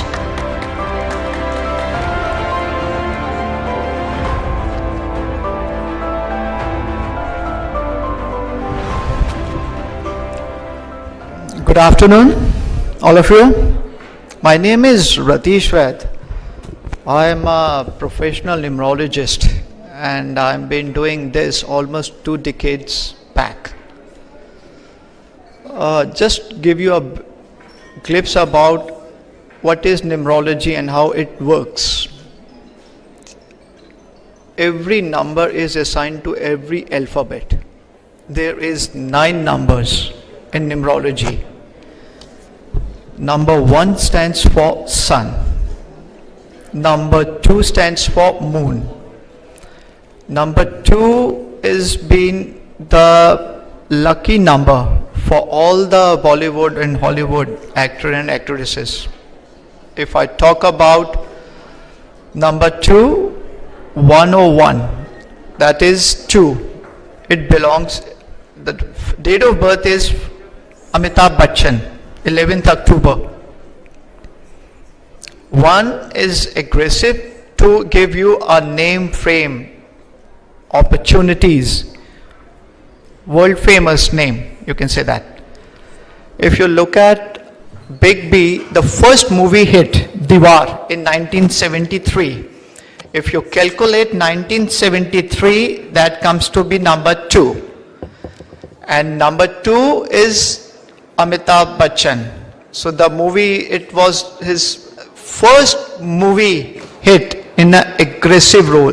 The first number, 1 and 1, that is 2, 1 is for sun, that is for an aggressive. And the second romantic hero is Rajesh Khanna ji. That is all, his date of birth was also 29th. And the third, the romantic hero was Dilip Kumar. That is 11th December. So 2 number, you can say that it's a romance hero, I can say that. And if I talk about the number 3, that is the Jupiter number. 4 gives you the power, Rahu. Number 5, that's the most beautiful number, Prince number, Mercury. 6, all-time favorite, longest department I can say, Venus.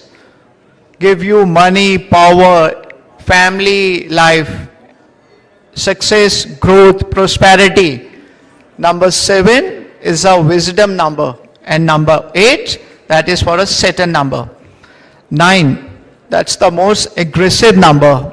Globally, it is been going around 2025. I predict in the month of June that in 2025, accidents, fire, earthquakes will take place, and it has been, and the thing has been getting nullified after October.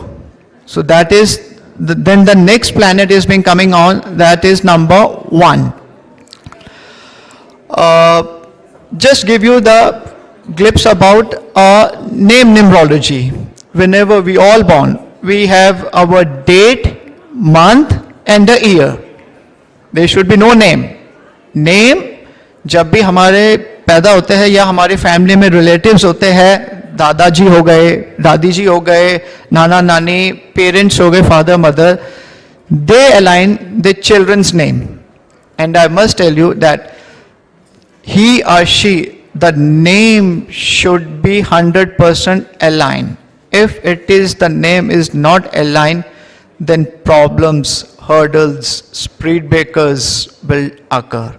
in every stage, in every moment. In every stage, in every moment, because that is not aligned. What happens? We know driving, we all drive. When there is no alignment, when we drive on a highway or in a small town, we definitely might get an accident or hit on the divider. So that is when the machinery has been not aligned, we definitely get some kind of a damage. Maybe a person or on a car, bike, scooter, whatever. So if the name is not aligned, problems, depressions in business verticals, in each and every aspect of life, it will occur. Today is Women's Day. If I give you one great example, Rani Lakshmi Bai. Her date of birth is 19th November 1828. 1 plus 9 gives you what? 10, 1. And one number is been on a sun ruling. She get married in 18th century, somewhere around, during her age was approximately 14 years. And 14, 1 plus 4, that comes to be number 5. Again, number 5 is a very prince number. And 4 gives you the power. 1, sun, that's also the name, authority and the power. And 4 number also gives you the authority. So, there is 26 alphabets. If you count them, 26 alphabets, and there is 9 number. The entire universe globally, it is been associated with the alphabets and with the numbers. Just for a couple of seconds, just think about it. When there is no name, अगर किसी का कोई नाम नहीं है, date नहीं है, month नहीं है, year नहीं है, कैसे he and she कैसे pronounce करेंगे? Decoding brain में कैसे होगा? कार का भी नंबर है, सब चीज का नंबर है. डिकोडिंग आपको ब्रेन से मिलती है. And our human body is consist of 73% of water. 73% of water. So that waters is been on what? On each and every parameters. Just think about it for a couple of seconds. Suppose my name is Ratish, and if I'm moving out, somebody called me Rajesh or Ratish. Ratish is my name. Somebody calls me Rakesh and Sachin. Just for an example, what happens? I will not move back. कि भाई मेरा नाम तो है नहीं मेरे को, क्योंकि that is the water element. It has been hitting on my brain, and I have a 73% of water in my body. So that my name is been gel with my body, not with anybody else. That name, my name, is been gel with my body. So the name is the most powerful tool. I must suggest to all the viewers that please check whether your name is aligned with your date, month and the year. That's all I can say. Thank you, and thank you very much. Thanks. We women won inviting me on to give a speech on numerology. Thank you very much. Thank you. Bye. Take care. Rateshji, appreciate your time there, and let's just move quickly ahead. Joining us is now a special session which we are hosting with actor Sunny Leone. She'll be hosted by my colleague Uday Pratap Singh as well as Devika Chopra. Could I invite the two of you to escort Sunny on stage, please?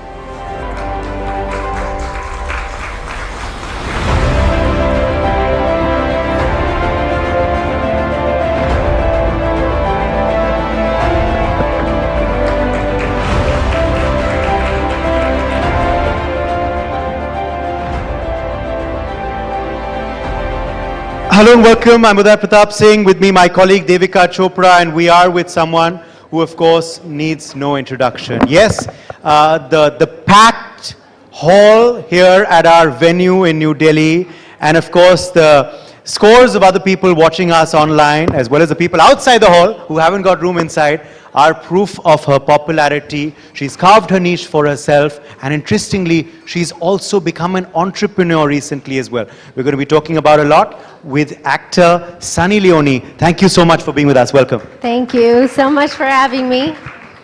Sunny, let me begin first by just congratulating you because you're going to be honored very, very shortly with the NewsX Shakti Award for Excellence in powerful performances. Oh, thank you. How does that make you feel, and which for you has been your most powerful performance yet?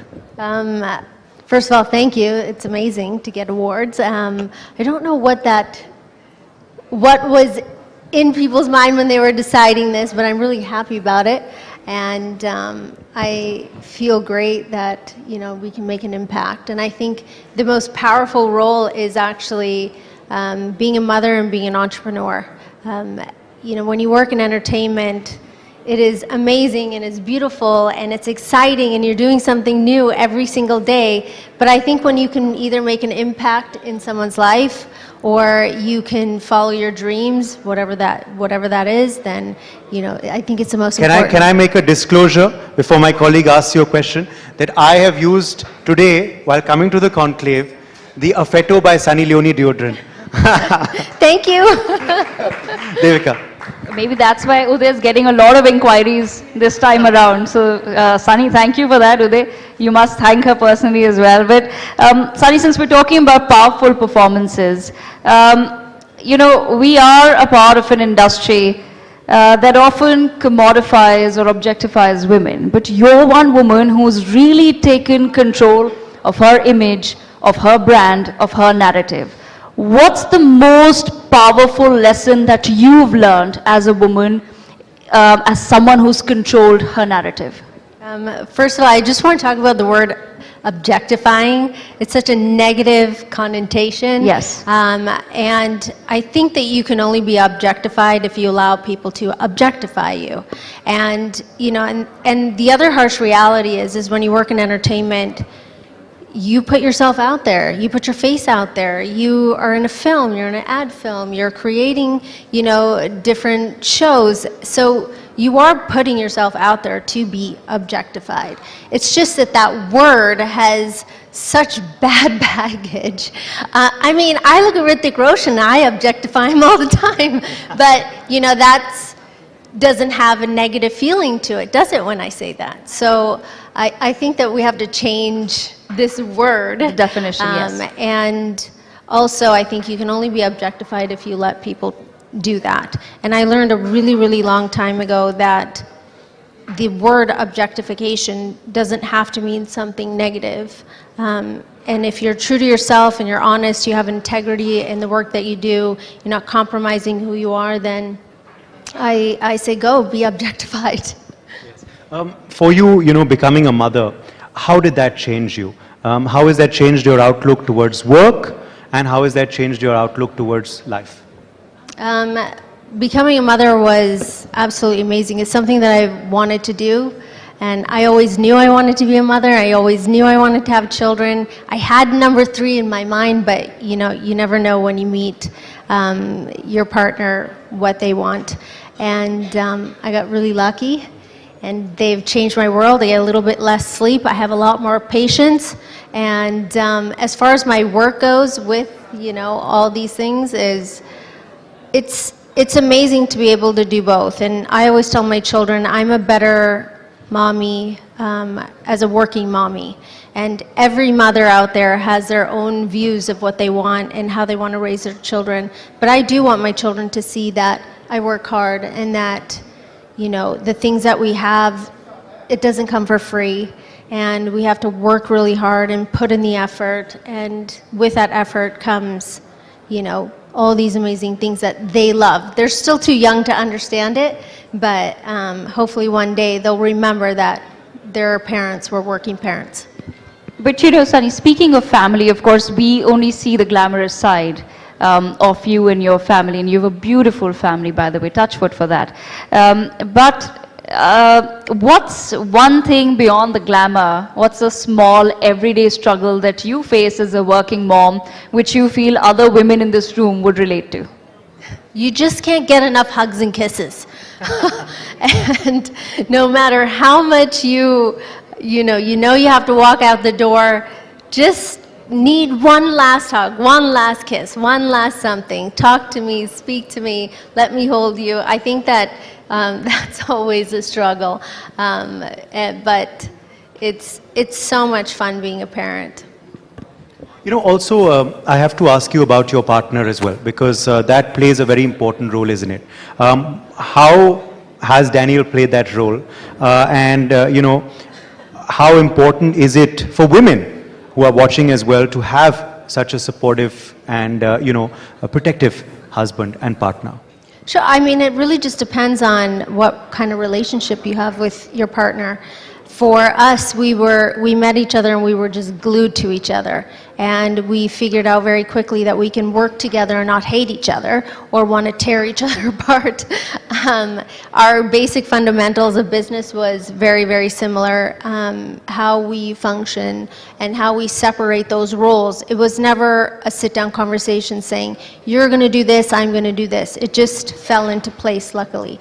And for those women out there who do work with their husbands, there's all the perks, and there's always, maybe you should go out with your buddies tonight, and I'll go out with my friends. But it's amazing having a really supportive husband who is very protective, and also he allows me to be me. I would not be sitting here if it wasn't for him. He moved here with me. He didn't know anything about anybody, about the industry, about how things work, and we literally stumbled, clawed, and had some fun, and worked really, really hard to get where we are. And he's probably more Indian than I am now. I'll tell you a funny story. So we were getting our OCI cards here in India, and he was the only white boy standing in line in this office, and they're like, sir, you're in the wrong area. And he's like, no, I want to have my overseas citizen of India visa. So it's really amazing to see his enthusiasm about being here. Who's the most strict parent at home, though? Probably me. It's always the mother, isn't it?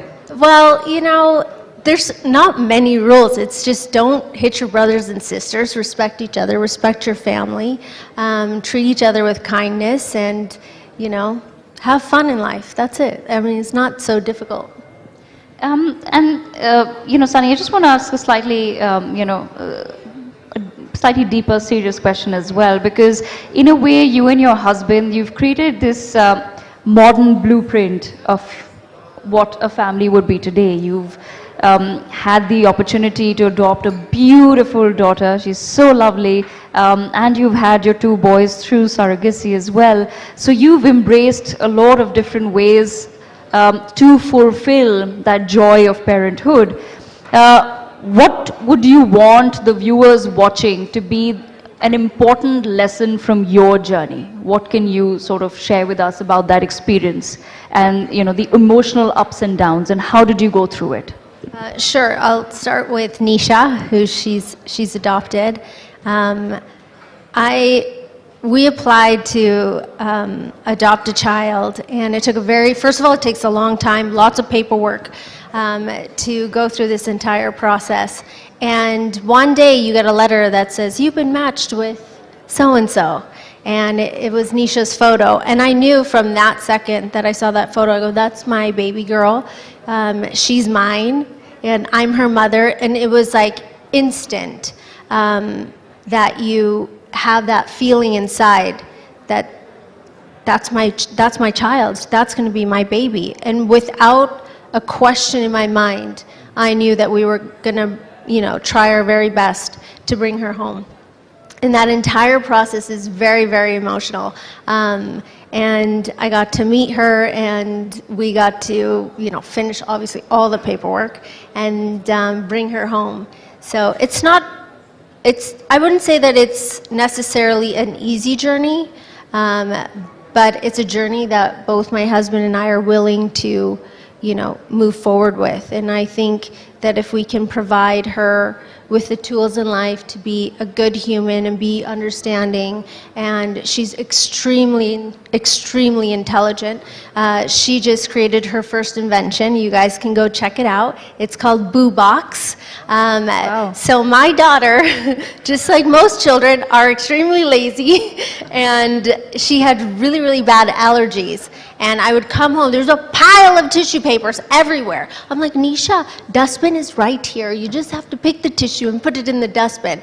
And so this went on for, you know, a little while. And my husband came home one day and he noticed that she had stuck a disposable cup and taped it onto a tissue box. And he started laughing at her saying, Nisha, this is crazy. I'll just go buy it for you. Like, this is such a cool thing that you've created, but it, I mean, obviously is a, you know, a tissue box and a disposable cup.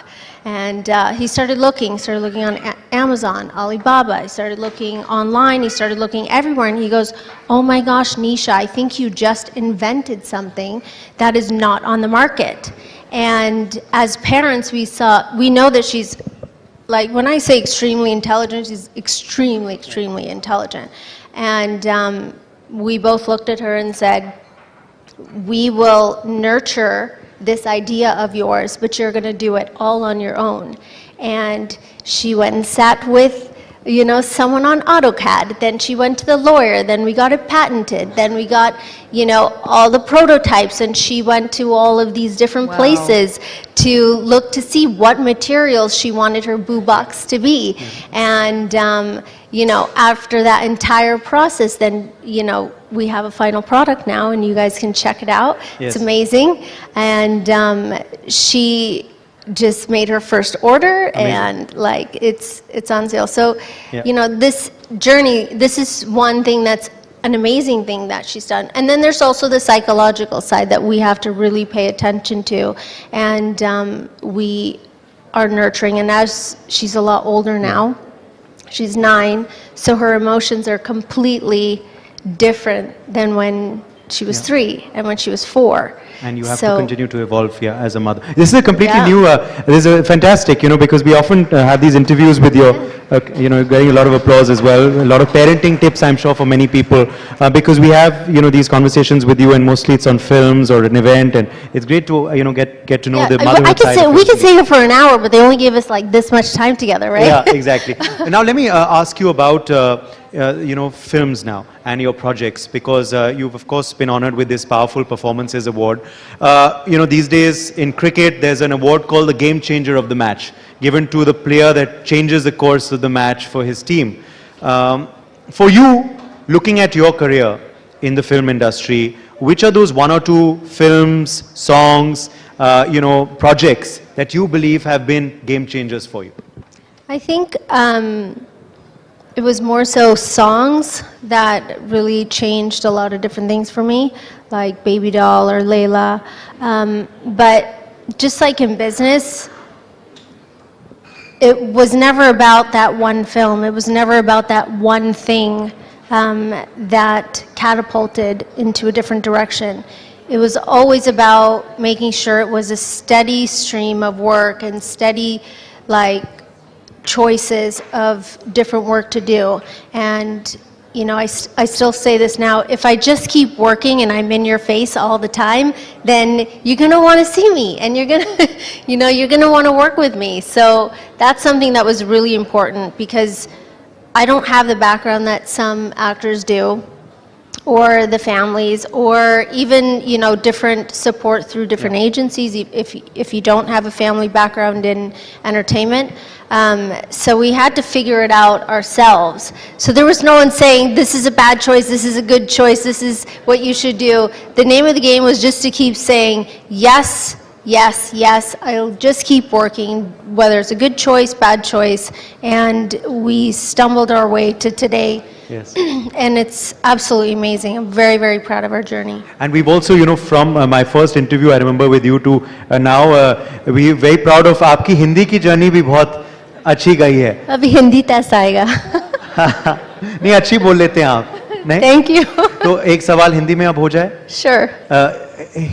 आपका ये जो अनुभव है अलग भाषाओं में बोलने का भी, अनेक फिल्में जो आपने की हैं, क्या अंतर आपने देखा है बॉलीवुड में काम करना और साउथ की इंडस्ट्रीज में काम करना? क्या फर्क है या आपके लिए एक बराबर है? उदय ने तो आपका टेस्ट ही ले लिया यहाँ पे. I see he said Anubhav and this and that. It was like a test just now. But essentially, what's your experience been between no, Bollywood and I South? understood. But we would want you to answer in Hindi if you can. So Hindi में थोड़ा सा easy था because both my parents दोनों पंजाबी बोलते थे and हम Hindi films देखते थे, so थोड़ा सा easier था. But South language, that's difficult क्योंकि I don't understand, कुछ समझ नहीं आता है, and her director and producer का अलग तरीका सिखाने का, and some people say repeat after me. कुछ लोग बोलते इसको memorize करो, and कुछ लोग बोलते सिर्फ blah blah blah बोलो and हम dubbing करेंगे. Dub कर लेंगे. So it just depends. Yes. Also something in Hollywood I think that's coming up soon, is that correct? Yes, so we have many different things that happen through the year, but we'll see how that pans out. Lovely. So, Sunny, what's the biggest difference in being a celebrity, say, in the US versus India? What's one of the biggest differences that you यहाँ felt? ज़्यादा प्यार मिलता है. Always. Work is work. So I have a very different view of how I see entertainment, how I see work. And one of those things is always see it as a business, always see it as we need to get from step A to B, and how are we going to get there. And, I love entertainment, but I also have a huge passion towards all the businesses that we run.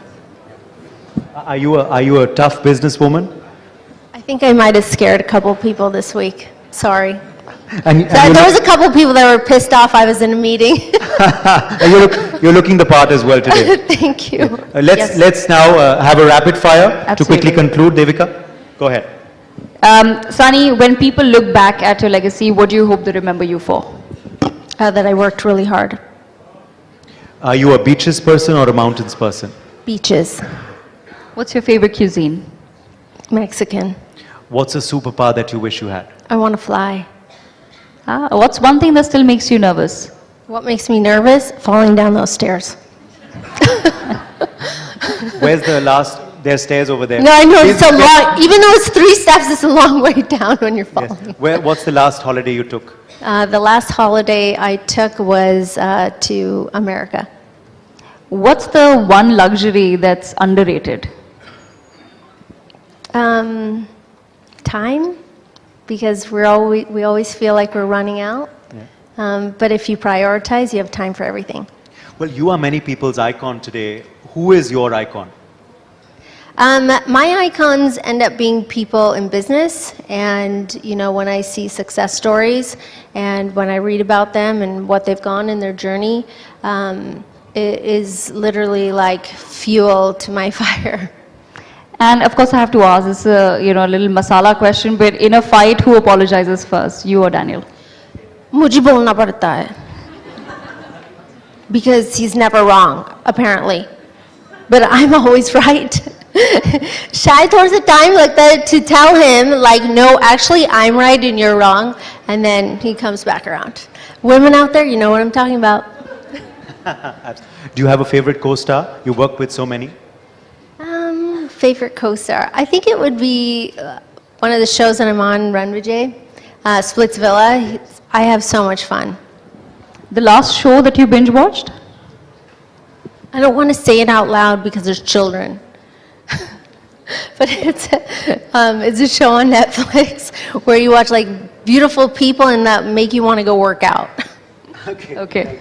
And finally, is there the pressure to look good, and how do you counter that? Absolutely. There is a pressure, but I think that if you can just be happy with yourself and come to terms with this is how things are or how you look, then you're going to do a lot better in life. With that, Sunny, that's all the time that we have. We'll try to have another conversation with you outside as well. But thank you so much for joining us at the We Women Watch Conclave. Thank you so much. Let's have a loud round of applause for Sunny Leone, our special guest at the NewsX We Women Want Conclave 2025. And that takes us immediately to the opportunity for the presentation of the next Shakti Awards. Let me quickly invite the patron of the Shakti Awards, Srimati Shakti Irani Sharma, to kindly come on stage, accompanied by Dr. Aishwarya Pandit Sharma, who is the chairperson of the Sunday Guardian Foundation. Shakti ji, please, and Aishwarya ji, if you could have you on stage, please.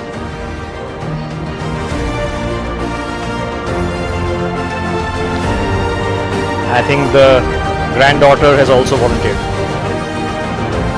All right, the first awardee, of course, is the person you've just had a vivid conversation with. Could we invite Sunny Leone back on stage to receive her award? Ladies and gentlemen, let's have a round of applause. Sunny Leone wins the Shakti Award 2025 for excellence in powerful performances. Let's have a round of applause, ladies and gentlemen.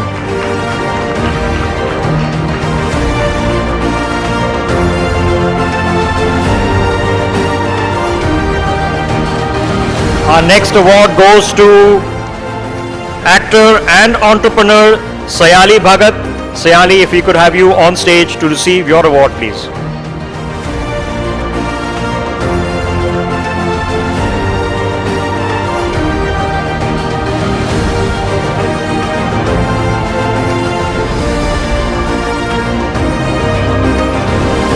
Many congratulations to Sayali Bhagat.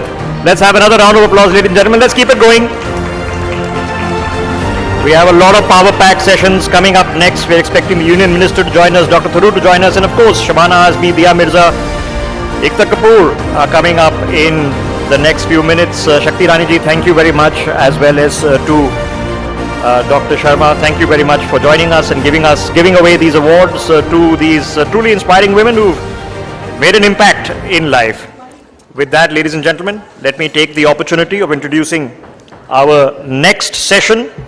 This will be in conversation with my colleague Devika Chopra, who continues on stage, and joining her a set of fascinating people who are doing such important work, and many of them have made a name for themselves. Many of them are achieving something special. One of them is achieving it from within the ranks of government.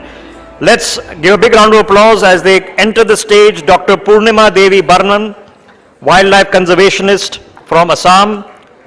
Pooja Elangbam, who is the Deputy Commissioner of Bishnupur district in Manipur. She's done a fabulous job in promotion of tourism in the state of Manipur. And of course, you understand all the cultural importance given the situation there at this point of time. Reema Das, one of the most important filmmakers of our times, is also with us here. Can I invite you, Reema ji? She's a national awardee. Could I invite all three of you to come and join us on stage? Could I request everybody else to kindly settle down? I'm sure there'll be plenty of photo opportunities. Thank you very much. Reema ji, Purnima ji, Pooja ji, could we have all of you on stage, please?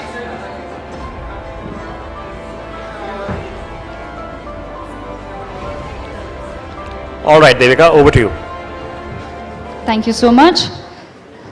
So, we have a very diverse set of women who join us from a very diverse part of India, which is the Northeast. I have with me Pooja ji, who's the DC of Bishnupur, so she is a part of public life. Dr. Purnima Devi Barman, she's a wildlife conservationist, and she has many accolades to her name.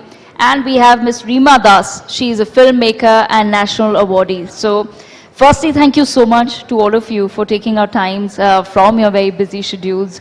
There's a lot of important work that all of you are doing. I want to, of course, begin by asking, if I may, with Ms. Pooja. Pooja ji, if you can explain a little bit about your journey to our viewers, what was it like and what inspired you to join the civil services, and what were the biggest challenges?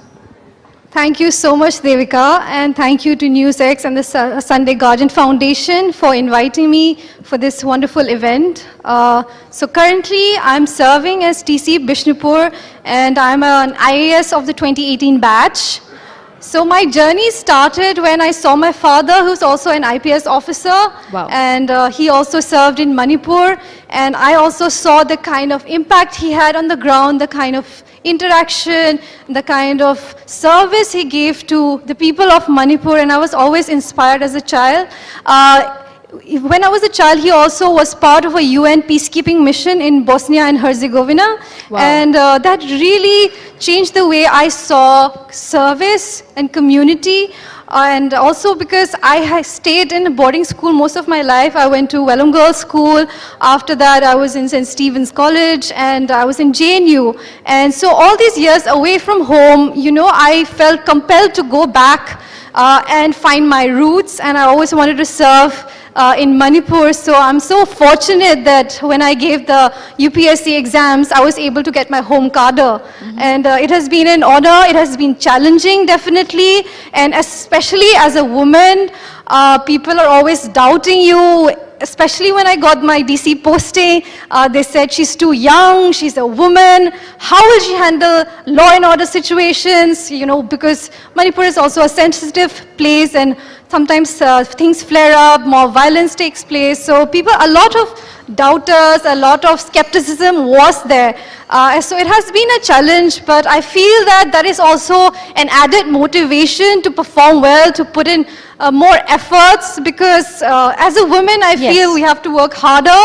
We have to put in twice the effort to be respected and recognized and thought capable of where we are. So my parents have always been supportive. My husband has been wonderful, and I have a 2-year-old daughter, and I feel that I have to do this for her. Oh, how nice. I didn't know that. And that's so lovely. And I'm sure she'll, in a couple of years, maybe even get to see this clip. And, you know, I'm not sure she understands much of it right now. But this is going to be such a special moment to share with her as well. But Pooja ji, I want to understand from you, when you talk about challenges, specifically about serving in the Northeast, can you tell us about one of the biggest challenges you face, and something that, you know, sometimes public life can be very heartbreaking as well, especially for people who come with very pure, good intention of just doing well for society. So it can be a very stressful and sometimes a heartbreaking job, but one has to wake up the next day and go back to duty. Can you tell us one such moment, and how did you come out of it?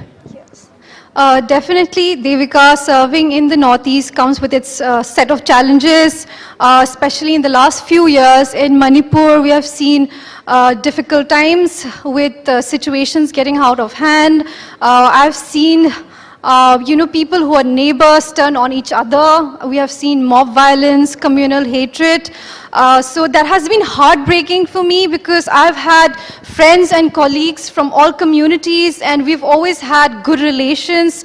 But to see that spilling out and actually destroying lives, that has been so heartbreaking. We are trying our best to mend situations and heal.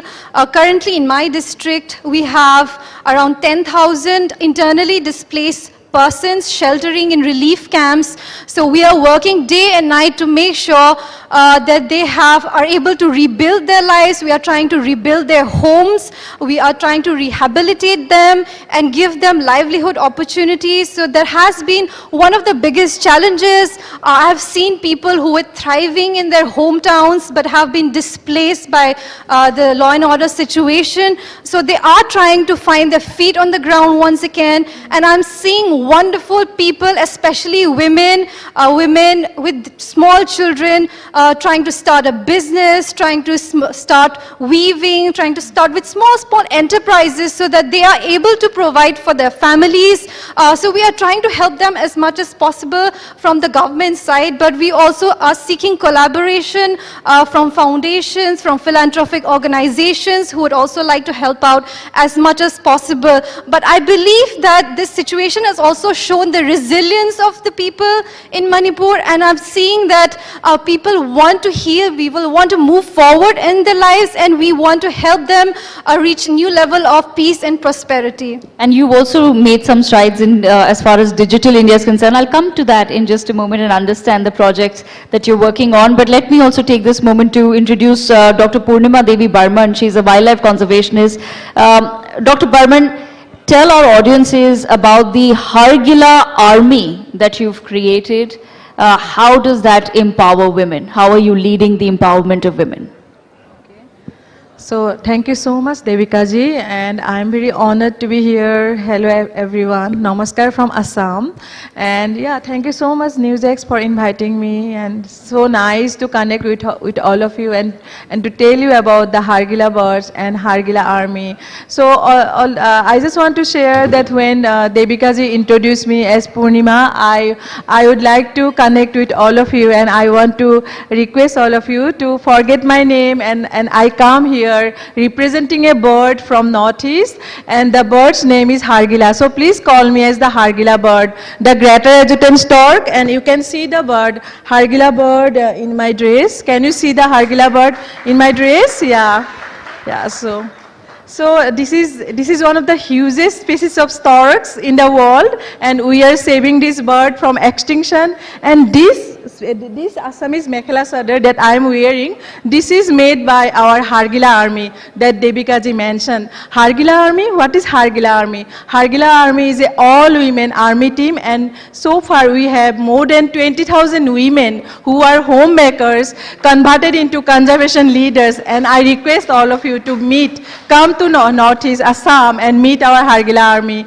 So, and I also want to share the earring. Can you see the Hargila? And just I want all of you to fall in love with the Hargila bird at the first sight.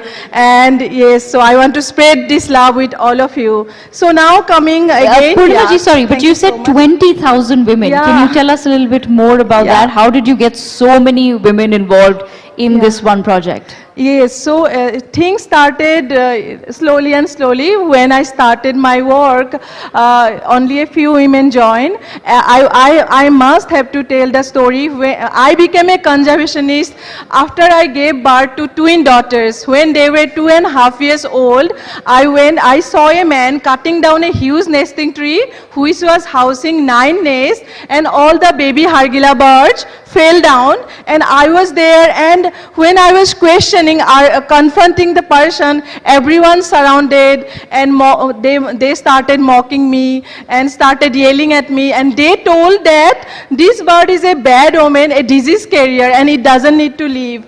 And the moment they said this, I think that motherly instinct ignited in me, and from that day my mission started. And I think that I saw that women, not only in me, also in the Hargila, that mothers, and as you asked me, so I think it was very important to share the journey. From that day, I realized that this bird should be a part of our tradition and culture, how somebody can treat a species as a bad omen. And so from that day, my mission started, and I started working with the women. From 10 women, 13 women, 200, and now we have over 20,000 women join, and it is a network of sisterhood, and it is also a story of empowerment. And I always believe that conservation and livelihood go together.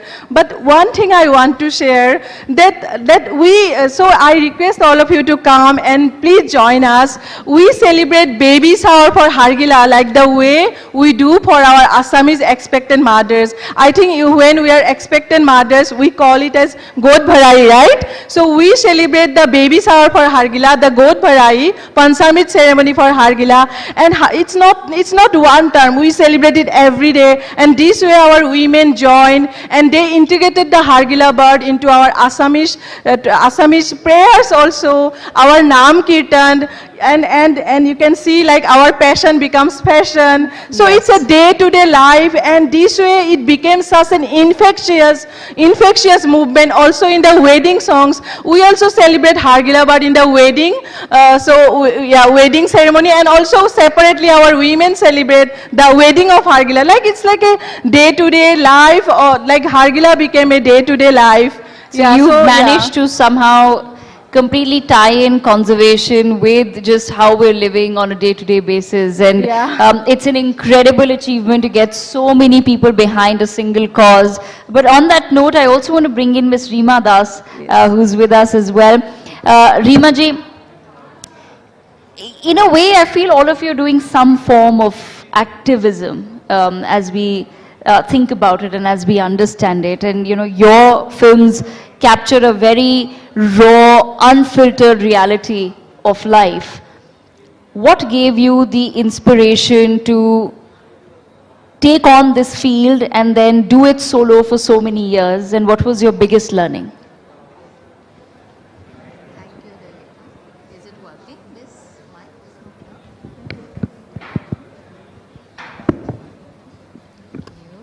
Thank you, Devika, and thank you for having me.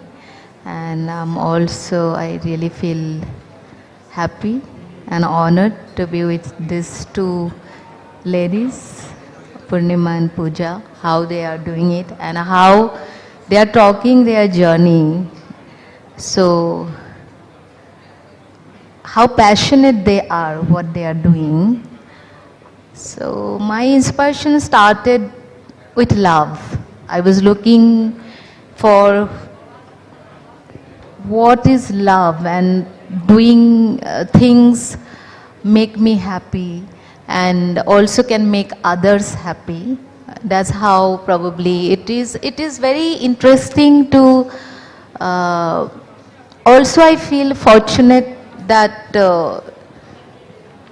to find things you love, you know. I think that is where anything you want to do starts from there. And my journey also I came to Mumbai to become an actor, and then when I fall in love, I started watching world cinema and I fall in love with cinema.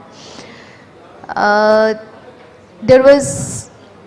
didn't have that kind of support and also resources to make movies, and also I never thought about it. It was not my dream to make movies. And but when I started, so what switched? What switched? You're saying that you came to Bombay like lakhs of people do, right? And with that one big dream that we're going to be an actor in movies or television. So what really switched, and what then gave you the motivation and the energy to pursue filmmaking?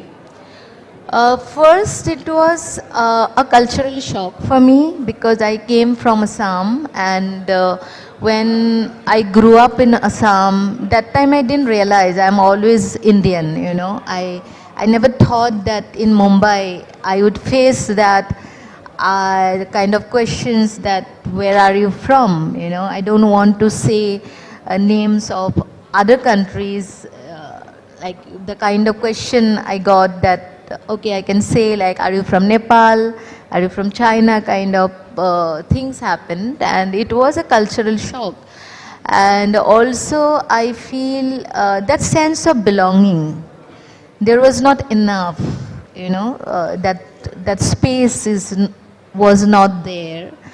And so that from that only probably journey began differently, you know. It took a different direction in sense that finding my identity, because with me I came from academic background, and also I was best actress in my college and school, and suddenly I was nothing, you know. So from there, probably the struggle was freedom to dream, and freedom to achieve something and looking for my identity. Because Well, from nothing to national awardee, I think that's a lovely trajectory to have. I'm sure there'll be many people out there who want to swap places with you right now. But that's a very interesting and a slightly tricky tangent where you've taken the conversation. So I want to touch upon it. Tricky because, these questions can always come out wrong. But I want to understand from all of your perspectives, and quickly. Reema-ji, what's the one misconception about the Northeast that you just wish people would stop asking you about, or just one misconception that you could bust that people may have about the Northeast? I cannot say, quickly, but it is because somehow you are not there on the map. I think that was the struggle, and it is not, I don't think it is intentional.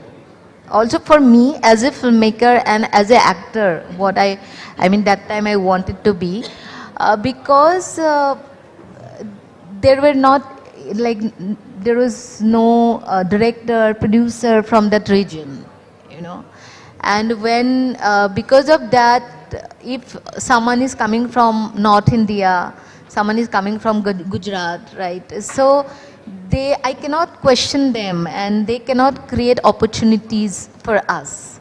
Yes. It is somehow slowly how it is, I can see progress, and how we are getting space, also, getting that respect. It is slowly changing. But also realizing I don't have complaints. It is just owning our place, doing hard work, also creating opportunities, for who deserve to be there. And absolutely. So it is just like that, and it is because it's a huge country. Yes. So whatever I faced, it is. For some time I was angry, but slowly when I was back to my village to make movies, I especially made village rockstars with children and villagers, then I learned from nature, that love, and also not developing bitterness. So not to be bitter, but just understanding, that the depth of, how to be on the map, I think, and doing more. I have been continuously I started my journey making my first feature film, Manuda Binoculars, and that came out 2016. And now my latest film is Village Rockstars sequel, Village Rockstars 2. So it's I think 5th feature films and other documentaries and all.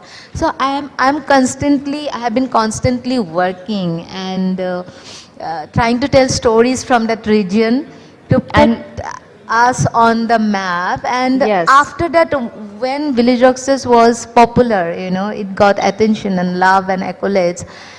I didn't feel like I'm not Indian, it was, and that love was, interestingly, it's women like yourself who will help bridge the gap, as you say, somewhere that there was a feeling that you're not on the map, but women like yourself, as you do more and more work, I'm sure that somewhere you'll help us bridge that gap. Pooja ji, one last question quickly to you. I just have 30 seconds.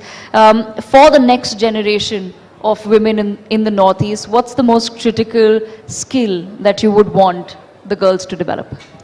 I think one of the most important skills for women everywhere, but especially from the Northeast, is to find our own voices, to find our own stories, and to tell it ourselves. I think people like Reema-ji, the way they are owning it, the way they are owning the narrative, instead of having people from outside tell our stories, I think it's very important to own our stories. So I want women out there to be telling our own stories. We have filmmakers in Manipur also, like Meena Longjam and Lakshmi Priya. They are doing amazing. They are telling stories from ground realities. So I think that's amazing. And we have writers and poets. So I'm also really passionate about literature. I have a book club as well. So I'm really passionate about people telling stories through all kinds of mediums. Recently had organized the Shiroi Lily Festival when I was Director Tourism. Yes. So we had people from the Northeast come and talk about the way we are, how our narratives are different from the mainstream, and how we need to own that instead of trying to write and speak and portray ourselves like everyone else. Absolutely. So I think all the women out there, be proud of who you are, be confident. You don't have to hide your Northeasterness. Sometimes I feel that we try to assimilate so much that we forget our own roots and our traditions. I think we need to go back to our history, to our traditions, learn from it, and try to bring it forward into the 21st century. Yes, and that's such a fantastic note for me to conclude this conversation. Thank you so much once again, Dr. Purnima Devi Barman, Ms. Pooja Alingbam, and Ms. Reema Das for joining us at We Women Want 2025 and the Shakti Awards as well. Tthank you. Devika, thank you. Pooja ji, you've been doing excellent work as the Deputy Commissioner. Of course, in your previous posting, that fabulous work for Manipur and for all the people living in Manipur. Our heart goes out for better times to come. Many thanks as well to Dr. Purnima Devi Barman and the work she is doing. Reema Das, as I said, one of the finest filmmakers of our times and a national awardee. Thank you very much. Let me now take the opportunity of inviting my colleague Uday back on stage, as I'm sure we've broken some glass there. She'll get that sorted out. Let me get Uday back on stage. It's going to be quite a crackling performance from him once again, after he's already been semi-proposed marriage in the previous sessions. Uday, let's have you back, and joining him will be somebody who is building a fascinating career. She's been a professional poker player, she's recognized as a gaming icon, and most recently and perhaps most famously for all of us watching on this live telecast, she's the co-winner of the Traitors India. Nikita Luther is with us. Nikita, could we have you on stage? Uday, over to you.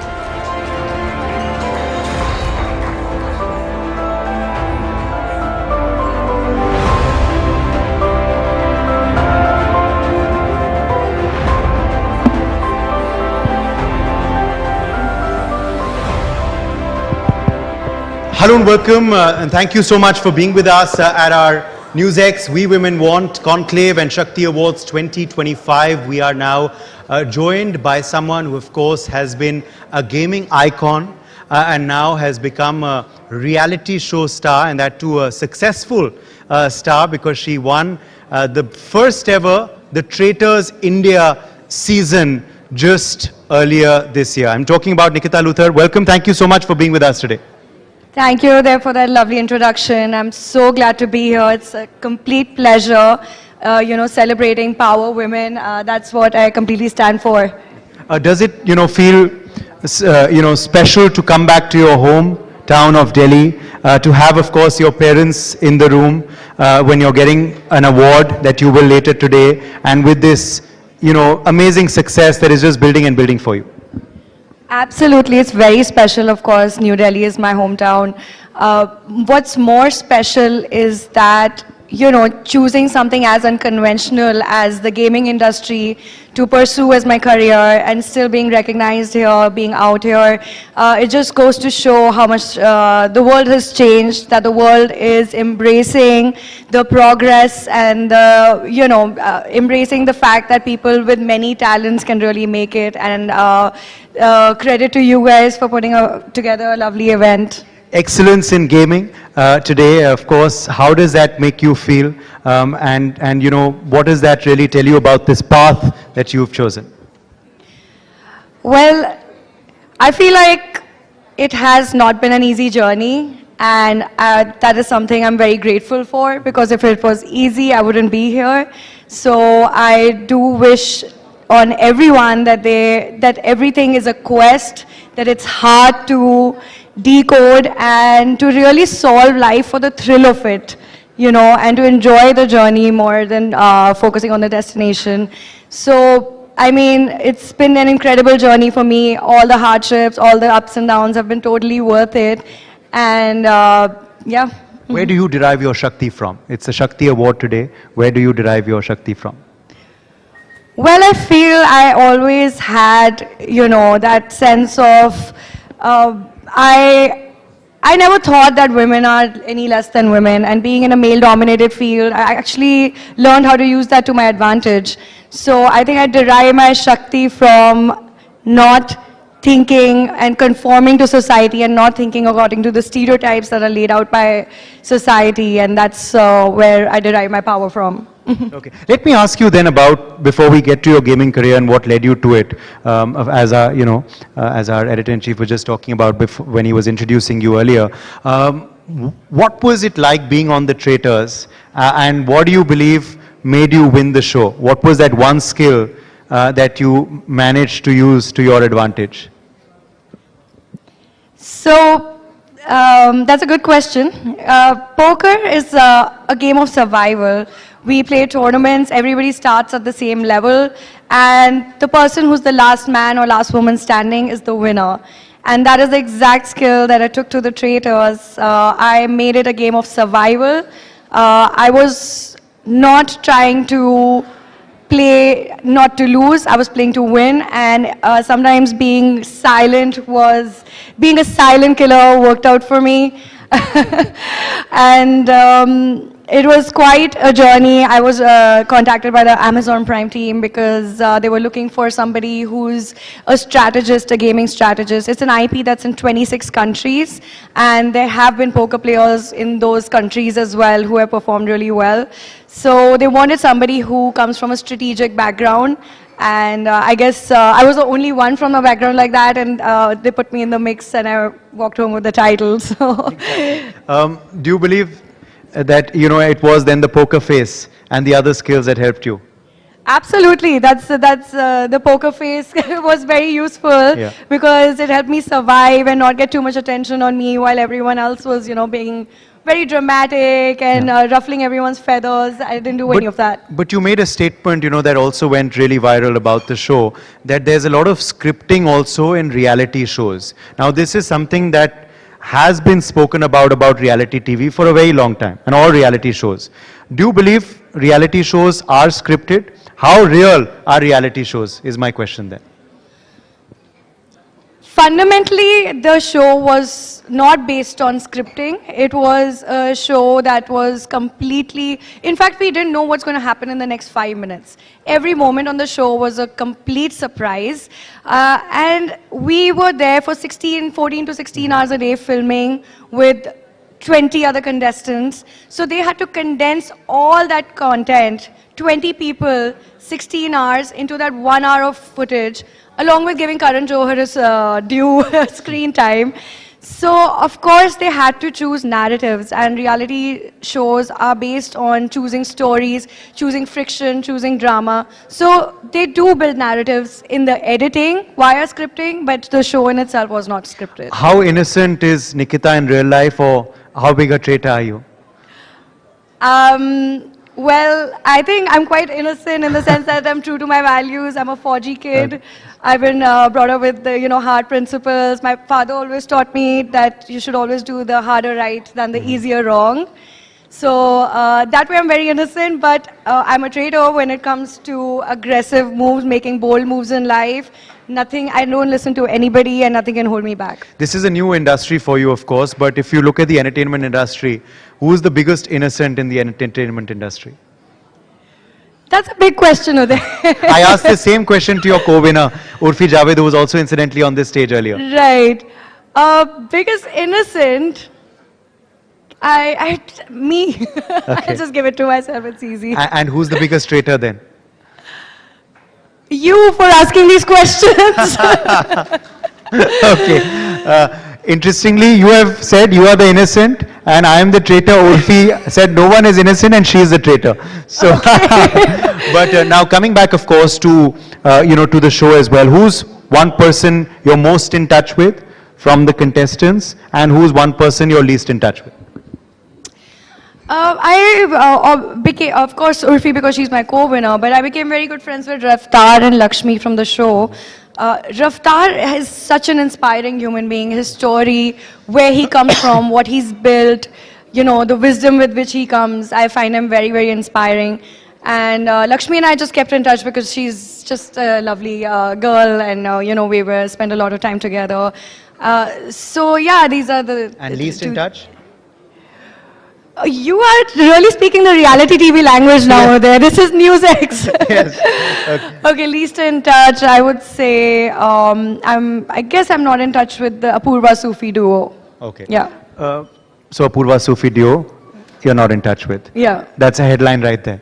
Oh my Okay, no, I'm God, joking. I knew this was a trap. No, I'm joking. Okay, let me now get to, of course, your gaming career as well. It's, again, not a very conventional choice, Nikita. What led you to this career? And also being a woman, for you, how was that a difficulty or an asset in this career? Well, I would lead by saying that poker is not gambling, it's a game of skill.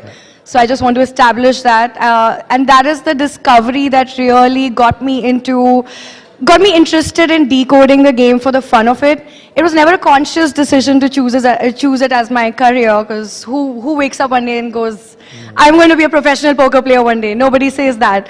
It's just that opportunities just kept coming my way. I was playing tournaments for fun. And it was something that just kept pulling me in and drawing me in. And I realized that, you know, I mean, this is a mind sport. It's like chess. And if people can make a career in sports, in chess, then poker can be a career as well. And I saw a lot of success early on. I won a world championship early on in my career. And that's when I realized that this could be something I can do. Initially, it was something that I chose to do because, you know, we had a lot of hardship at home at that time. And going online and playing poker was like a bit of an escape for me. Yeah. So that is how I initially learned. And well, I made something out of it. So. And women, being a woman in the industry? Oh yeah, being a woman in the industry, I feel, for a game that is based on mind sports, I feel women actually have the capability to do better, because women have a better handle on their emotions, better way of calculating risk and not going overboard with overcommitting when it comes to risk. And they're way more measured and have a more stable head on the shoulders. Like, it's too much of an overgeneralization, but that is what I experienced as a poker player that helped me really last long.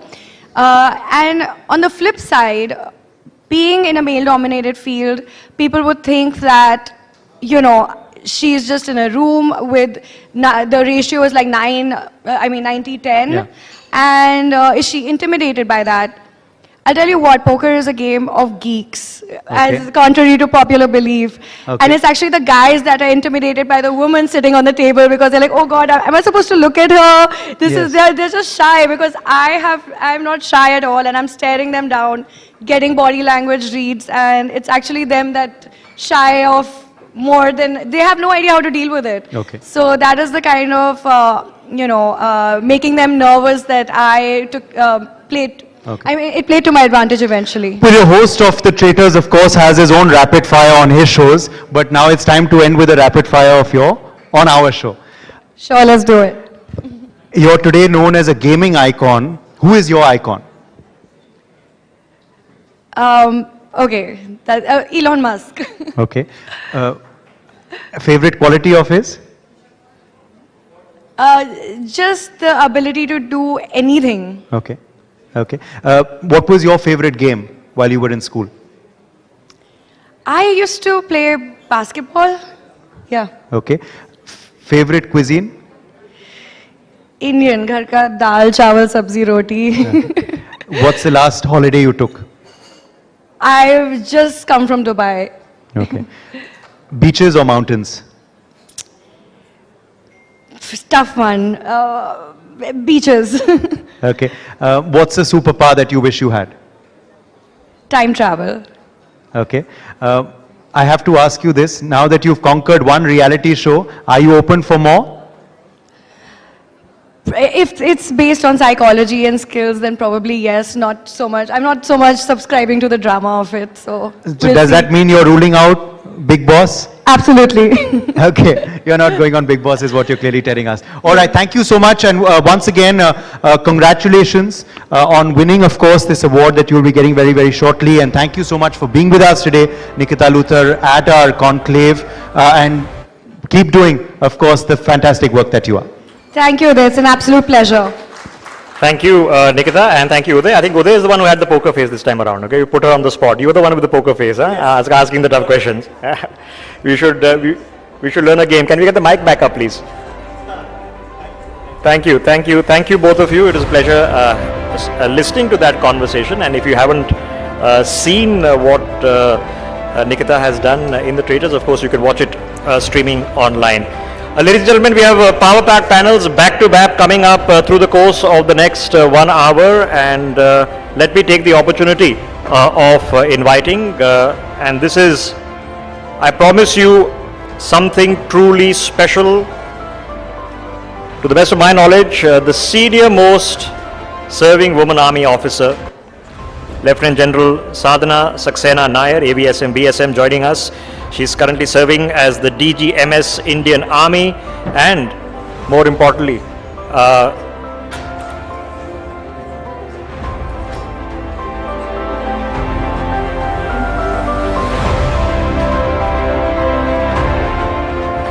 she comes from a family. Her son is a fighter pilot, and her husband also serves in the Indian Air Force, Lieutenant General Nair. It would be a pleasure to host you on our stage, and I'll invite my colleague Devika Chopra to conduct the conversation. Devika, over to you.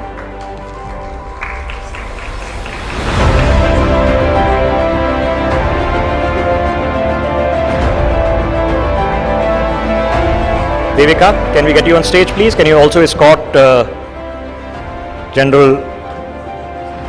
Lieutenant General onto the stage?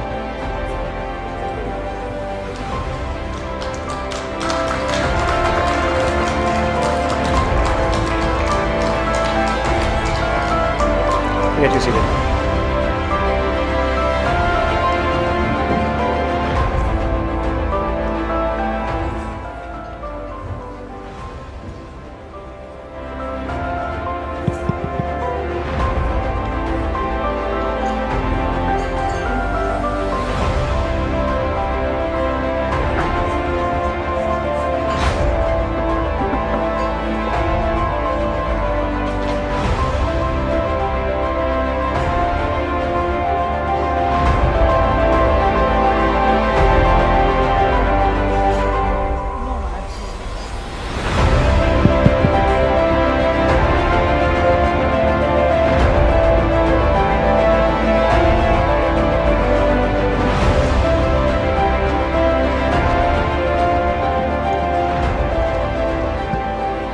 It is such an honor, ma'am, for me to be just sharing the stage with you today. I wish I had more time to understand and read and study about your life, but there's just so much that you've done. I don't think it's too much. No, it's amazing. I would really encourage everyone sitting here, when you get a moment, please do a Google search on Lieutenant General Sadhana Saxena. And if you're not left feeling wanting for more for yourself and feeling inspired, I mean, it's just incredible. So let's start at the beginning, ma'am. I want to understand from you, you come from a military family. How much of a role did that play in your decision as a young woman to enter the military? So that played a huge decision, because the person who inspired me was actually my father, who joined the Indian Air Force as a doctor in 1956. He actually was the rebel, because he came out from what is now known as Prayagraj, Allahabad in those days, where no one of his family had ever joined the armed forces. And it was because of him now that 3 generations of my family are in the armed forces. So it was him. And growing up, since I grew up in an Air Force environment, and I was born before the 65 war, though of course I was only 1 year at that time, but hearing about the 65 war, the memories of that, and actually living through the 1971 war also, and seeing the huge role which my father played in that, and the impact it had on us as a family, I think those were the key inspiring events and happenings in my life, which, sort of made me realize that it's the armed forces I want to join. Is there something growing up that you witnessed family members in the armed forces doing, which you sort of learned from their experience and you decided that perhaps one day when I'm in their position, I'll do this differently? See, what I remember, what was very often talked about in my family, so many of them are memories through stories which have been told to us as we were growing up, and some of them are, like I said, real lived memories, was particularly when, when we were in conflict with our western neighbor and there were air raids going on, there were air raid sirens sounding, and how my father always left us and went for his duty first. So it was always service before self, and how my mother, and we had 3 of us siblings, my elder brother and elder sister, and how we used to jump into the trenches, my mother covering me and my sister who were the younger 2 with her body, my brother lying on the sides. And what really, sort of was ingrained in me, how my dad, without a backward glance, sort of just went for his work, because he also, being a doctor, was the medical advisor to the commander in those times. And this, I think, was a defining moment. I still remember the things of the 71 war. So this led me to believe that there is a world there which is much bigger. Like the armed forces is not only about wearing a uniform. It's something which is much bigger than yourself. It's your country. And so that really inspired me. And so later on, somehow when I initially joined the Air Force, I met my husband who's a fighter pilot. So it's not only my son who's a fighter pilot, it's my husband also who's a fighter pilot. So we are a, sort of a military family. Yes. And the experiences, so this was the role my father played. But as we grew up, we saw the immense role which the other branches of the armed forces played in whatever conflict, whether it was an external aggression, whether it was internal conflicts. So the sort of putting of service before self, I think that was something which made me decide that this is something which I would really like to do in my own life, where, you look at something which, and you put that organization's interest, and in fact the organization is for the country. So to put the country before the self is something which was ingrained very early, and this is what I always wanted to do. Lieutenant General Nair, then I want to understand from you, you come from a military family, then you married into now what you've created yourself, a military family, and the tradition continues. But what's different? Is it in the blood? Is it in the psychology? Because like you said, your father, when he was on duty, he was on duty. And I'm sure that it's the same with you, it's the same with your husband, with your son, that when you are serving the nation, then the nation comes first. And that's obviously not something that most of us are able to do.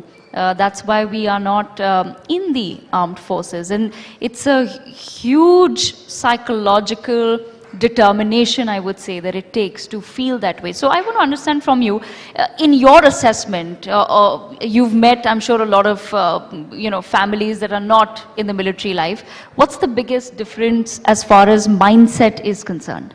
So the military actually, like I would like to say, any person, whatever he or she develops into, is a combination of nature and nurture. So nature is your genes. You're born with something, and nurture is the environment you're exposed to. So I think the difference between military families is because, the military world is what I've mentioned earlier also in one of my talks. It's a VUCA world. It's volatile, it's uncertain, it's complex, and it's ambiguous, VUCA. Nowadays, the word Bani is used more, which is brittle, anxious, non-comprehensible. But that, I think, doesn't fit so well. That's more for the business world. So the armed forces world is a VUCA world. When you are in the armed forces world, you learn to be resilient. So it's very, very important that you are committed, first of all, to the idea of the nation, to the idea of the armed forces, and you're adaptable and resilient. So as children who grow up in the armed forces, I think this is one difference, because every 2 years you're moving to a different place. You are seeing different terrains. You are seeing different, different type of people coming from all over the country. You're seeing different upbringings in different people, but they are all your own. So it is this, I think, actually it is this volatile and uncertain atmosphere, which is complex and ambiguous. So the tolerance to ambiguity, you learn all that. You learn to think on your feet. You learn to have situational awareness. So these are things which it just gets ingrained in you. So it's the nurturing in an environment. Not to say that people in the outside world, outside the armed forces are not like that, because I know there are a lot of challenges in the outside world too. But there are different challenges in the armed forces, and these challenges actually make you very, very adaptable and resilient. And that, I think, is one key difference. You don't expect, you know, that you have to be, you have to go out, you have to do things. In fact, here I would like to mention something which is the motto in the Indian Military Academy. It is the Chetwood motto, which says that, and this is ingrained in all armed forces personnel, that it is the honor and the welfare and the safety of your country which comes first, foremost, and every time. Then that of the men you command, men or women you command, and last is your own safety and comfort, which will be last every time, all time. So this is something which is just ingrained in you, and this is how you evolve then. So you've seen it as a child, you don't feel anything different. You feel that's how it's supposed to be. You know, you've seen it in your uncles, you've seen it in your aunts. When the men go to war, earlier there were no women in the armed forces. When the men went to war, the women just went around stoically. They had to do, the work went on. The show goes on. I think this is another thing. The show always goes on. No matter if there's been a fatality in the cantonment, number of fatalities, you don't think about that. The mission has to be accomplished, the work has to go on. Ma'am, you are the first woman Director General of Hospital Services, the first woman Principal Medical Officer for 2 different commands, and now the first woman to hold the post of Director General Medical Services of the Army. There are so many firsts to your name, and like I said, that's why it's really intimidating to even be sitting and sharing the stage with you. But I want to understand your advice to young women today who are looking at a career in the military. So I would like to say that, you know, it is a career which is extremely rewarding. It's a very rewarding career, but it doesn't come without its challenges. So someone, like I said, who is committed to the idea of this, someone who's resilient, who's adaptable, it is an ideal career for you, because it not only exposes you to the highest level of professionalism, but it also teaches you about leadership. The moment you enter the army, the armed forces, the first thing you become is the leader of the men and women under you. So it exposes you to leadership, it makes you develop courage in the face of extreme adversity.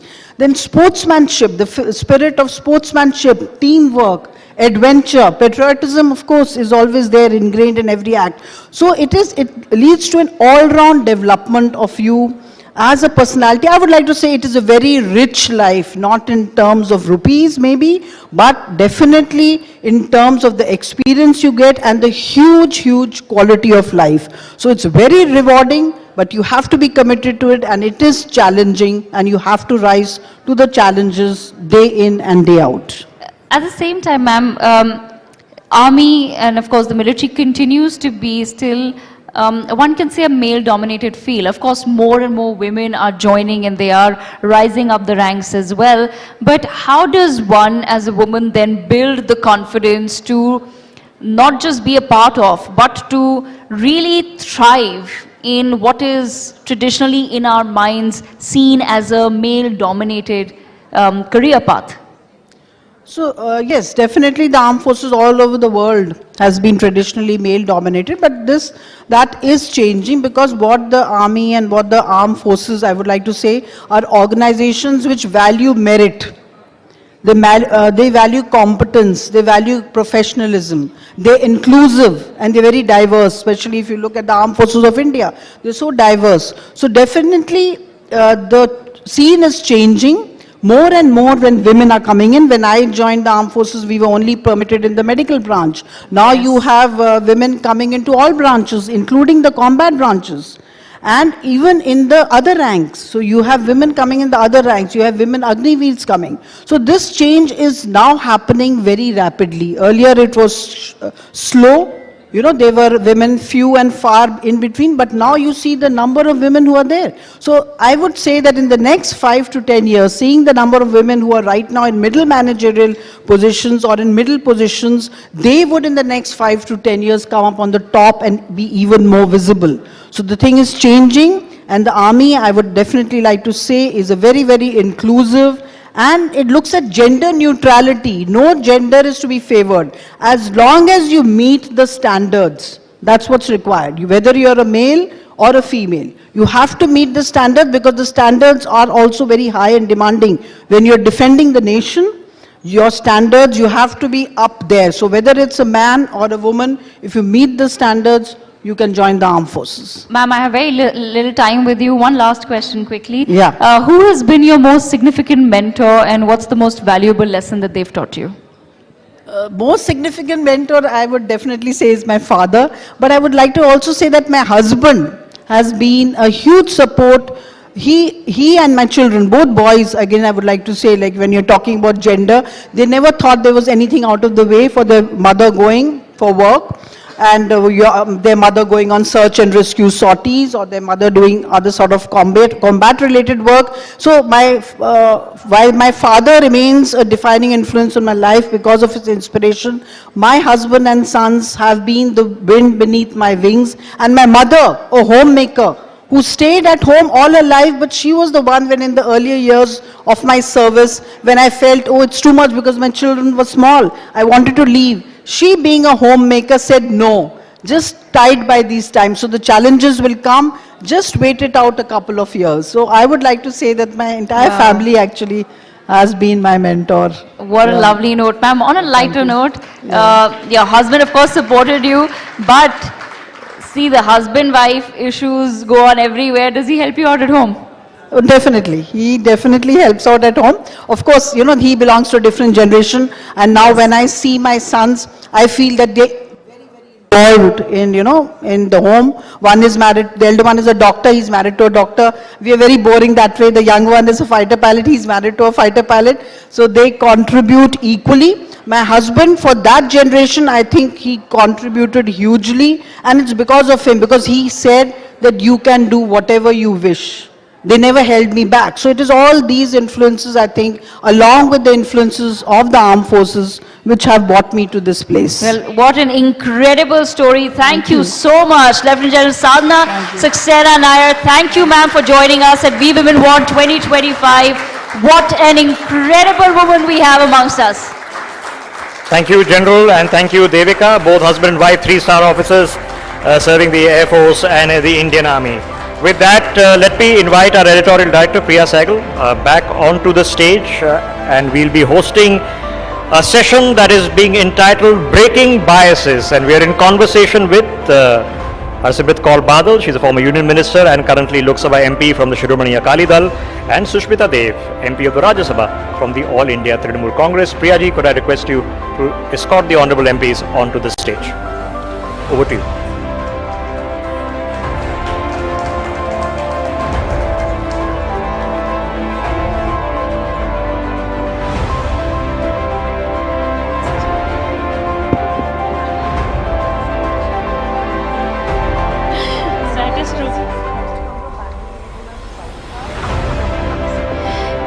Thank you, Rishabh, and may I welcome two of our Lok Sabha and our parliamentarians, two very feisty MPs, and people whom I'm actually very fond of also, and not just because they're good friends, but because it's always a pleasure to have a conversation. They always have something different to say, and I hope you are going to do a little bit of shock and awe also, but definitely a very candid conversation. I have with me Sushmita Dev and Harsimrat Kaur Badal. Both of you, in terms of women MPs, or, even the image of women, as they say, there has been a slightly, have you been fighting biases? You, of course, have a woman chief minister. But Harsimrat, I'll begin with you. In terms of proving your mettle, that too in the land of Punjab, is being a woman, how has it been? How has the journey been? Thank you, Priya. I think like a journey for any woman in a man's world. And I would not really say that it's only in politics, but I think in every sphere of life, right from taking birth, where it's a battle for the girl child to take birth and then to fight the biases at home. There's so many biases that I think it's become a part of life where we don't even notice half of them. So yes, when you come into a man's world, which is politics, where leadership seems to have the form of a man, so accepting a woman in leadership roles is difficult, that too in a state like Punjab, which is extremely patriarchal and at one time had the worst girl-child ratio. So for them to accept a woman as a leader has been tough, but I would be happy to say that winning my 4th election in a row, when I started off in my first election, I would have just a room full of all men, and there would hardly be 1 or 2 ladies who were also the wives of the leaders of that village. Now in my 4th election, it's a room full of women and a handful of men, and I think that's the real power, that the women have started coming out and they've started making decisions. And as we've seen in the voting as well in these last elections, women voted in higher number than men, and I think they make better decisions than most men. Fair enough. In fact, the women voter has really also come of age. आज अब देखा जाए, and I think the government is also realizing, all political parties are now realizing the value of the women voter, and all this before women reservations. तो अभी और भी खेल ये चलेगा. And Sushmita, you have a woman leader also. So for you, how has the question of does the gender card come into your politics? क्योंकि आप कांग्रेस में भी थी, तो थोड़ा सा from on ground you've also been the leader of in the Congress, you were the leader of the women's cell. Can we have silence, please? Because this is a women's event. If you're not supporting women, then why are we all here? Thanks, Priya. It's always a pleasure to share the stage with you. And I'm deeply honored to have Harsimrat ji. We were in the 16th Lok Sabha together. Well, yes, I am positioned a little uniquely because I served the Congress party for almost 30 years. And we were led by the longest serving Congress president who was a woman, Sonia Gandhi ji.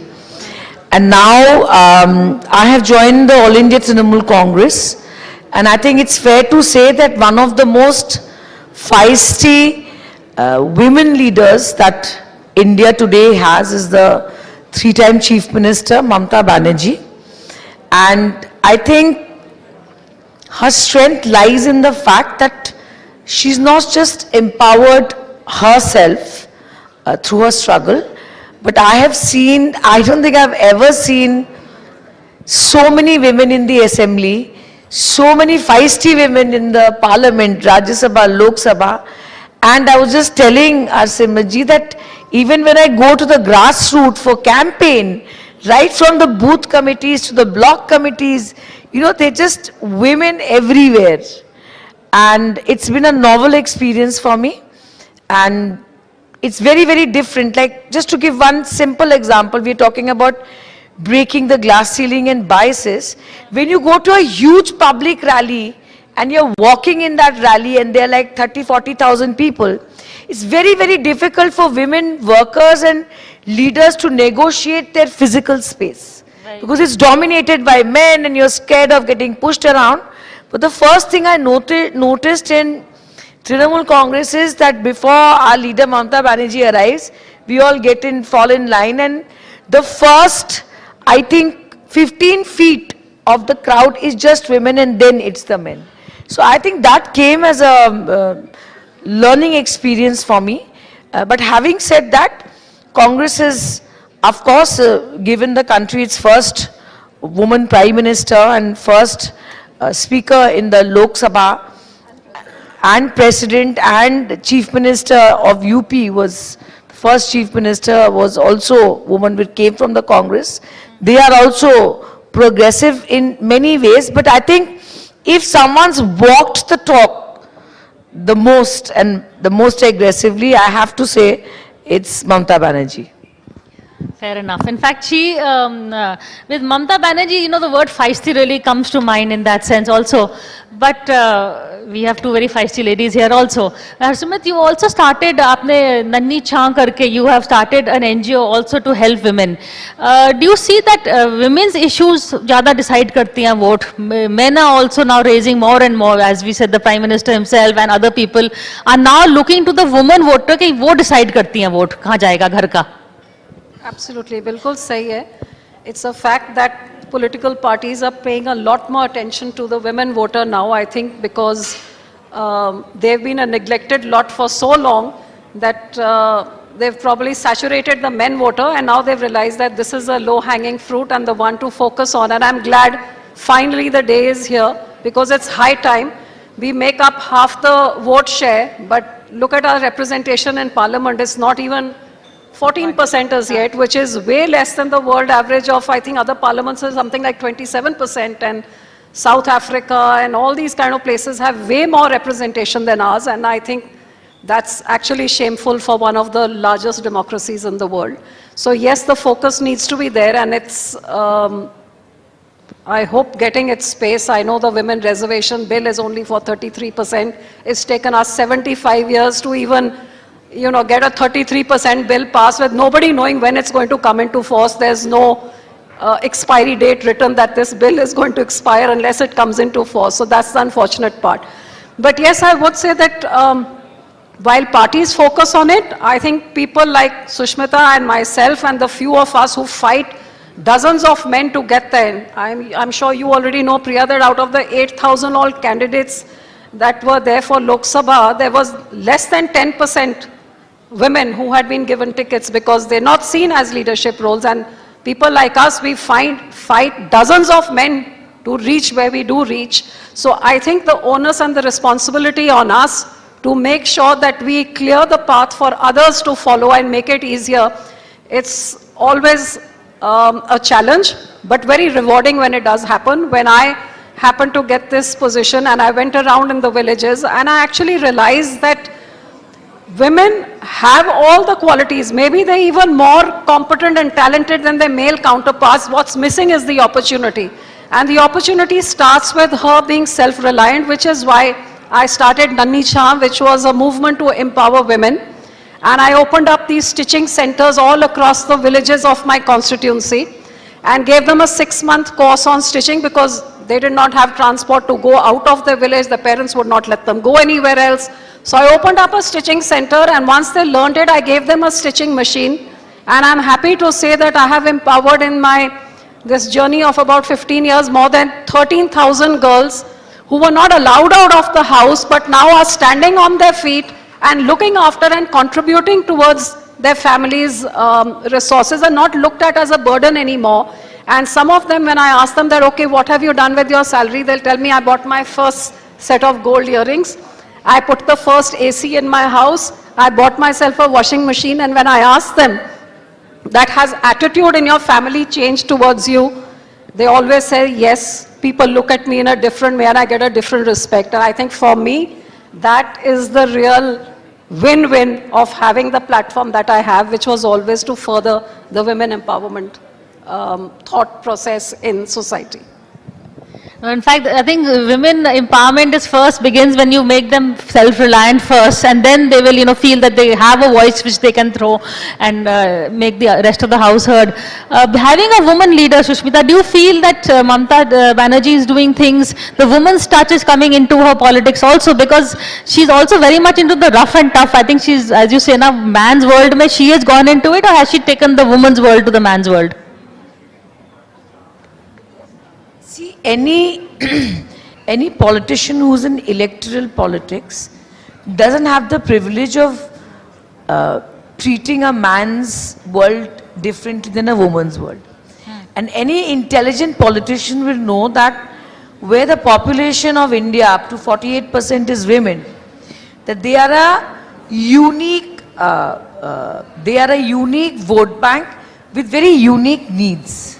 So when you talk about the man's world and the woman's world, so although you give a lot of projects and a lot of schemes, which helps farmers or which helps MSMEs or helps, tribal people or scheduled caste people, what leaders realize, and I think Mamata Di has managed to do, is she's given very women-centric schemes.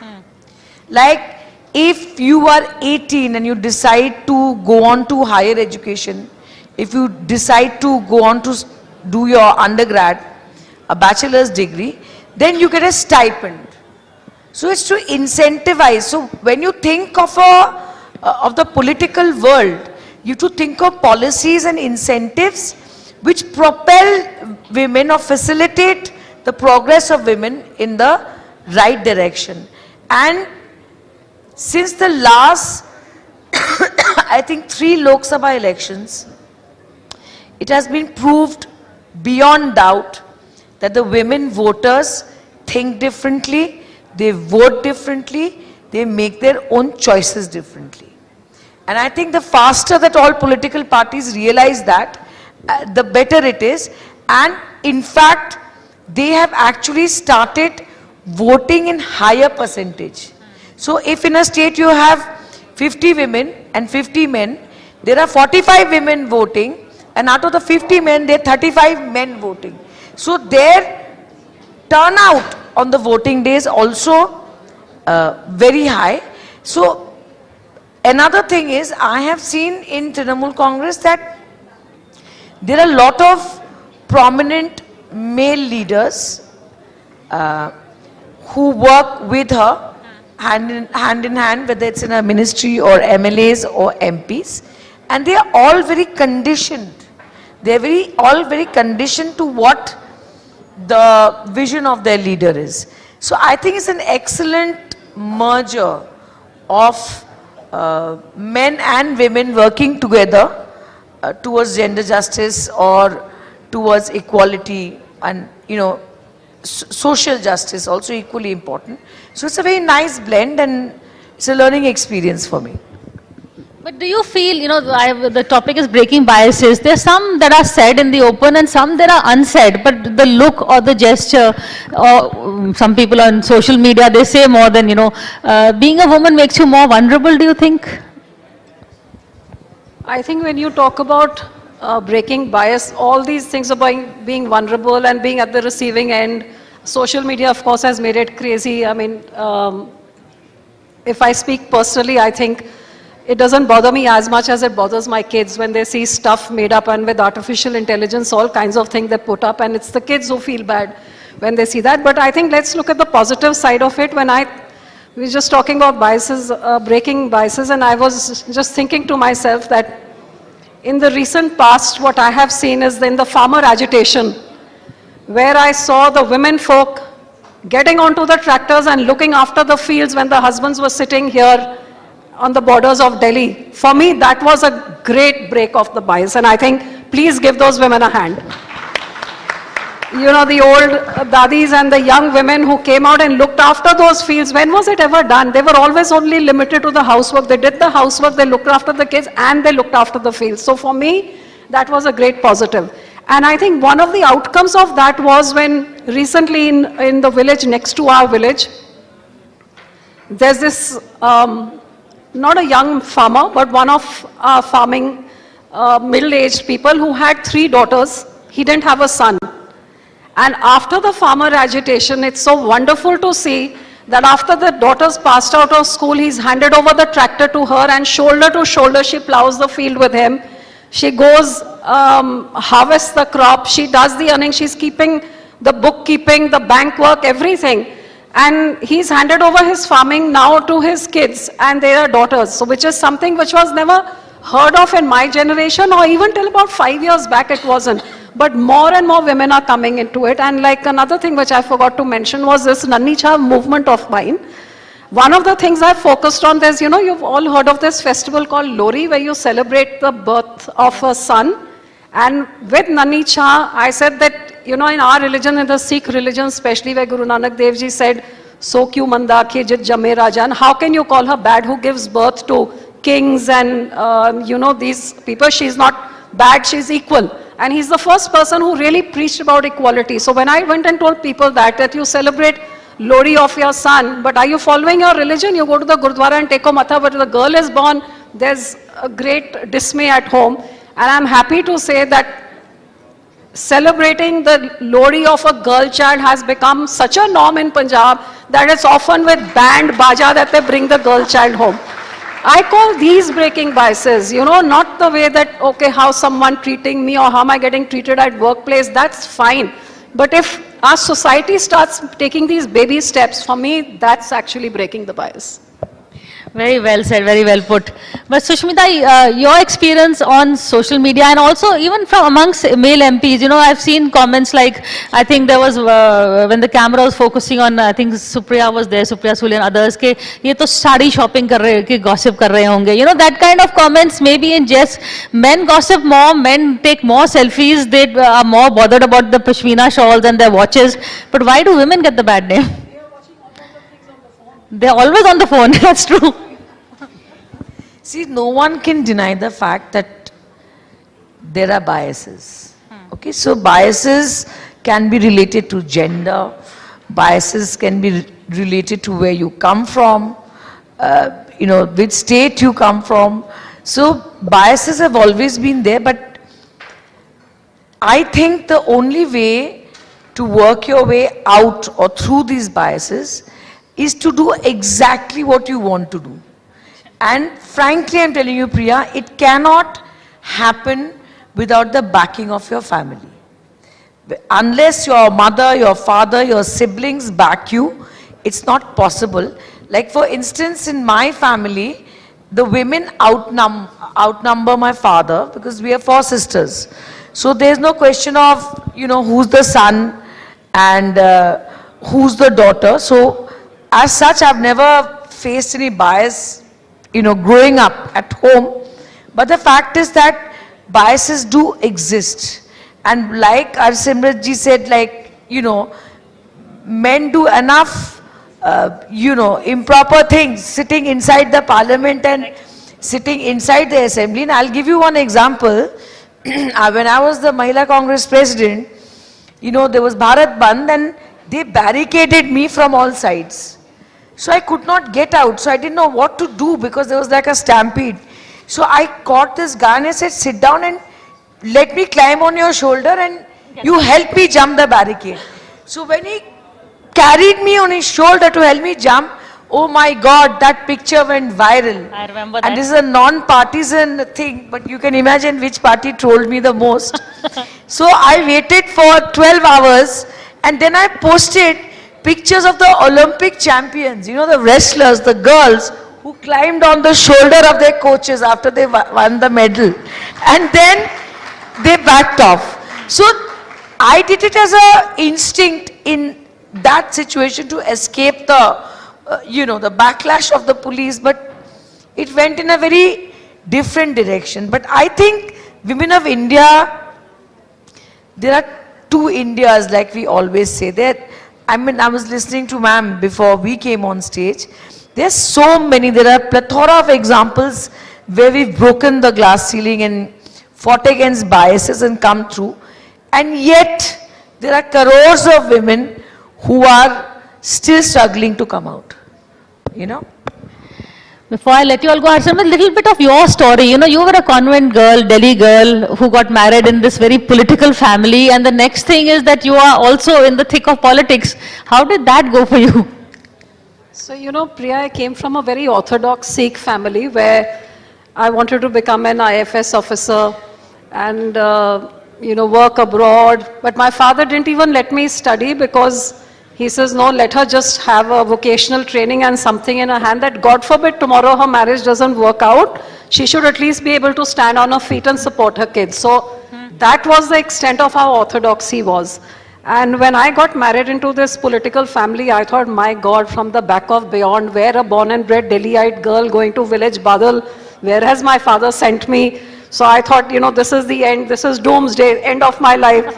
But I'd like to tell the audience here that my father was educated abroad, very well educated, lived in Delhi, and my father-in-law was from the village, started off as a sarpanch to become a chief minister 5 times, and he passed away 2 years ago at the age of 97, so literally like a century old.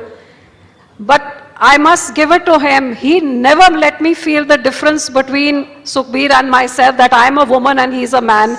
Whichever door was open for Sukhbir, equally open for me. And the amount he did for the girl child and for the women, he was, whether he started old age pension, whether he started the Atta Dal scheme or free education for girls or free cycles, all this happened way before any other government was doing it. And it was all to empower the women. So maybe he was from a village and upbringing was another century ago, but his thinking was so forward that my foreign educated father, he beat him hollow. So actually he gave me the wings which my own father never really gave me an opportunity. And besides just saying one thing to me, I mean, he never stopped me for anything. He just, all he told me was, beta thoda cut gal karya karo, speak little less, because he thought I was too outspoken.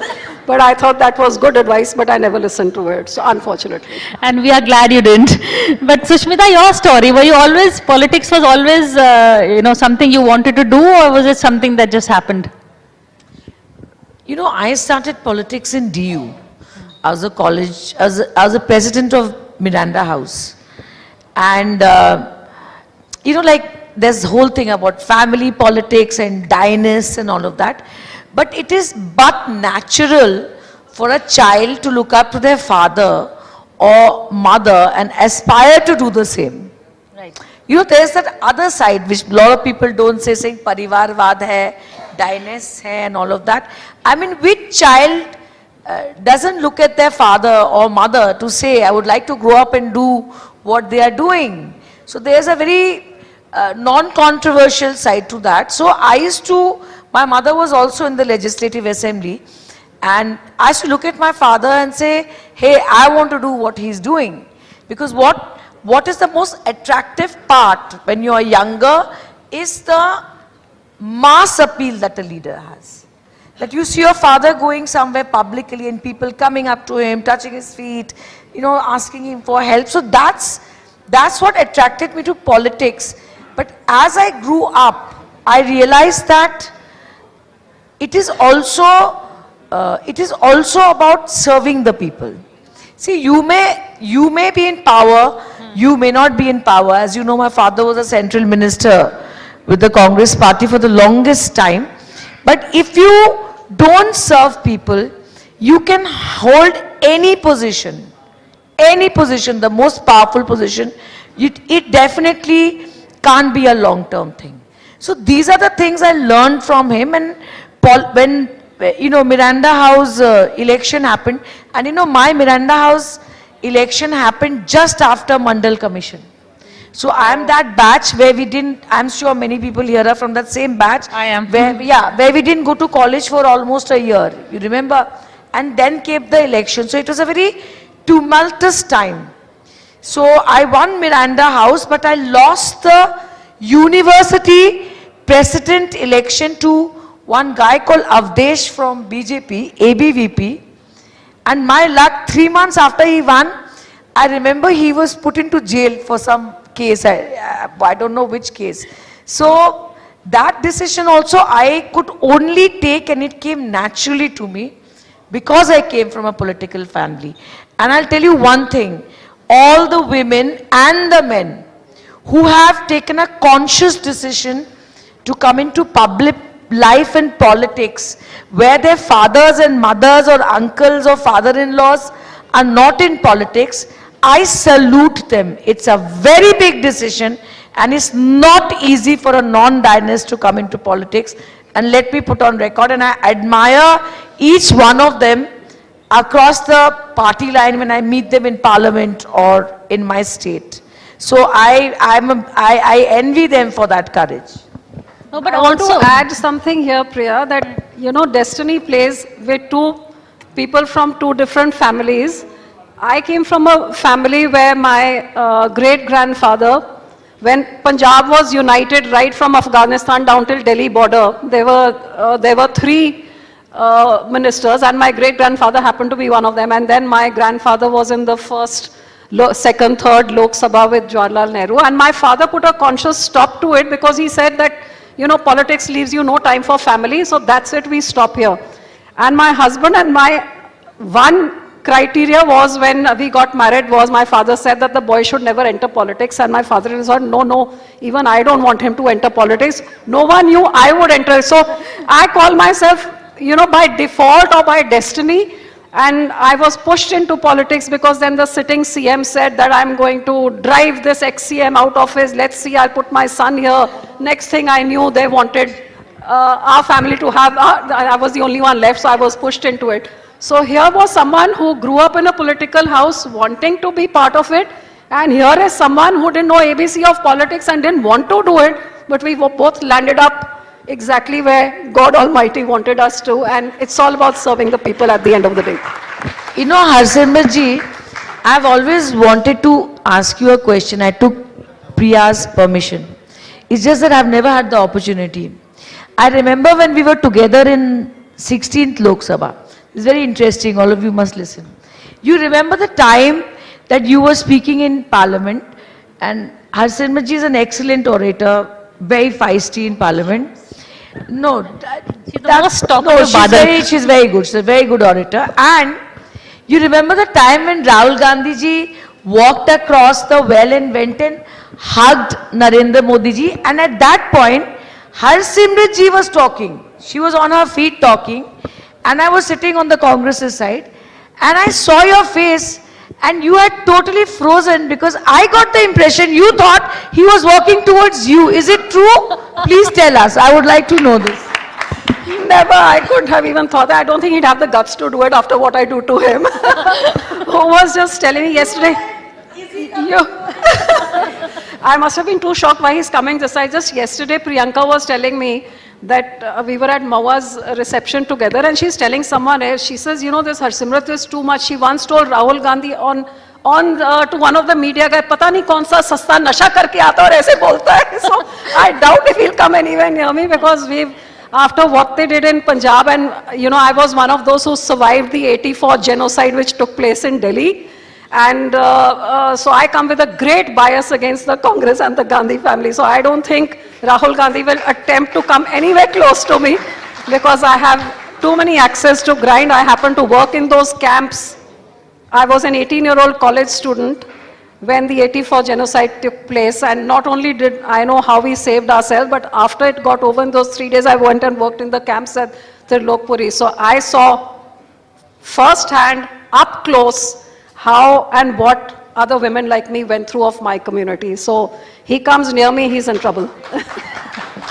Now you know why I like these two so much. So a big round of applause to, I think, one of our most fascinating panels today. Thank you so much, and wish you all the best. Thank you. And keep talking, don't keep quiet. I think Sushmita ji was right. That was an interesting story. Little did we know. I think now we'll have to go back and look at the video from Parliament and see what actually happened over there. But Harsimrat ji saying you didn't defend him. I said, never believe a politician's like and dislike. It changes every day. You know, one day is an alliance with this one, and the next is an alliance with that one. Well, Badal will ever alliance with Congress. well, politics does make for interesting stories. I'll leave it at that. Thank you, Harsimrat Kaur Badal, as well as Sushmita Dev, for joining us. Of course, Parliament is in session, so it's been a busy day for them, and they've taken our time to come down for this. It's really, really appreciated. All right, let's move forward, and very happy that we have one of the most brilliant actors of our time, Malvika Mohan, joining us on the We Women Want Munch. She will be felicitated with the Shakti Award very shortly. Uday Pratap Singh, my colleague, will be in conversation with her. Uday, if I could request you to escort Malvika onto the stage, please.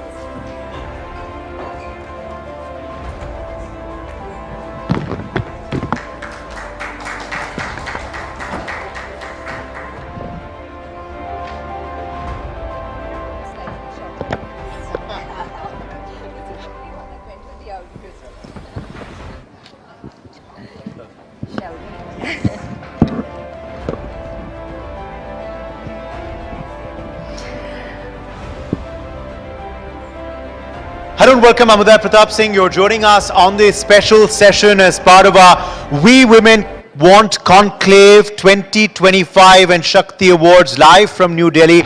We are now in the north of India, but being joined by someone who is being called a southern phenomena these days. Yes, we're talking about Malvika Mohan, who is live on our stage. And thank you so much for being with us today. Welcome.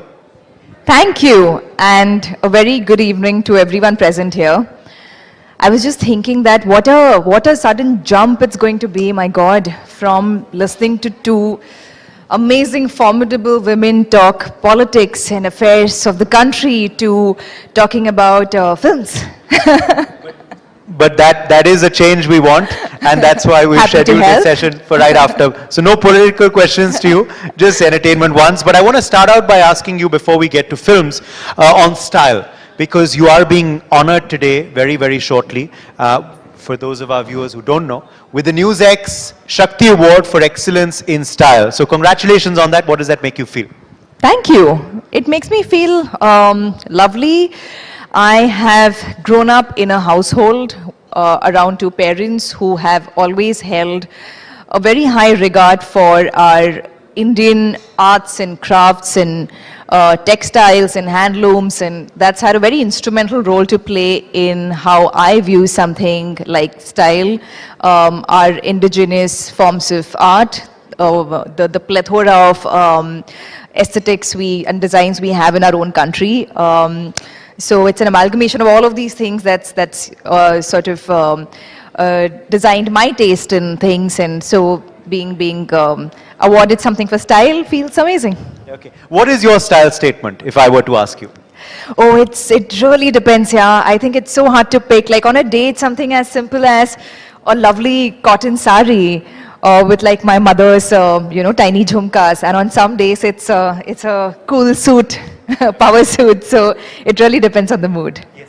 Also, these days, celebrities have to look fashionable all the time. Even at the airport, you have cameras there. Yes, I won't deny that. Does that put a bit of pressure on you?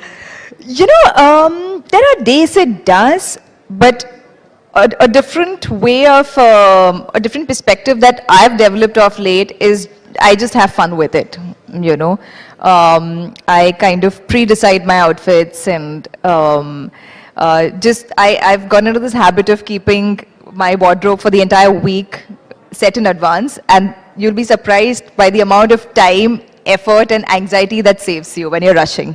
These days, I think everyone's social media are full of people's style statements, airport looks and all of that. But talking about social media, Malvika, and I have to ask you this, how do you approach your social media game? Do you believe that it's a good way to engage with fans, or do you believe you're a bit private with your social media? What is your social media game, if I can ask you? Absolutely. There is no denying the fact that social media in today's day and age has become an extremely, extremely important and relevant tool. Now it's up to you how you choose to use that tool. In the more formative years of my career, social media had a very, very important part to play in actually most of the films that I've signed. Because I remember this, I recollect this one very well-regarded Tamil director telling me once that, he was casting for a really, really interesting character in a lovely film, and he couldn't imagine me as the character. And then he stumbled upon this one photo shoot that I'd done, which sort of, made him think of me as the character, and I got cast as a result of that. So something that seems as menial as a photo shoot, or, seemingly menial, but not actually menial, can have very lasting impacts on your career if used in the right way. So it's become like a modern day portfolio, yeah? Like, be it actors, be it, it's opened up a whole new avenue of business, influencers, have burst as a result of social media. And actors don't go around with portfolios anymore.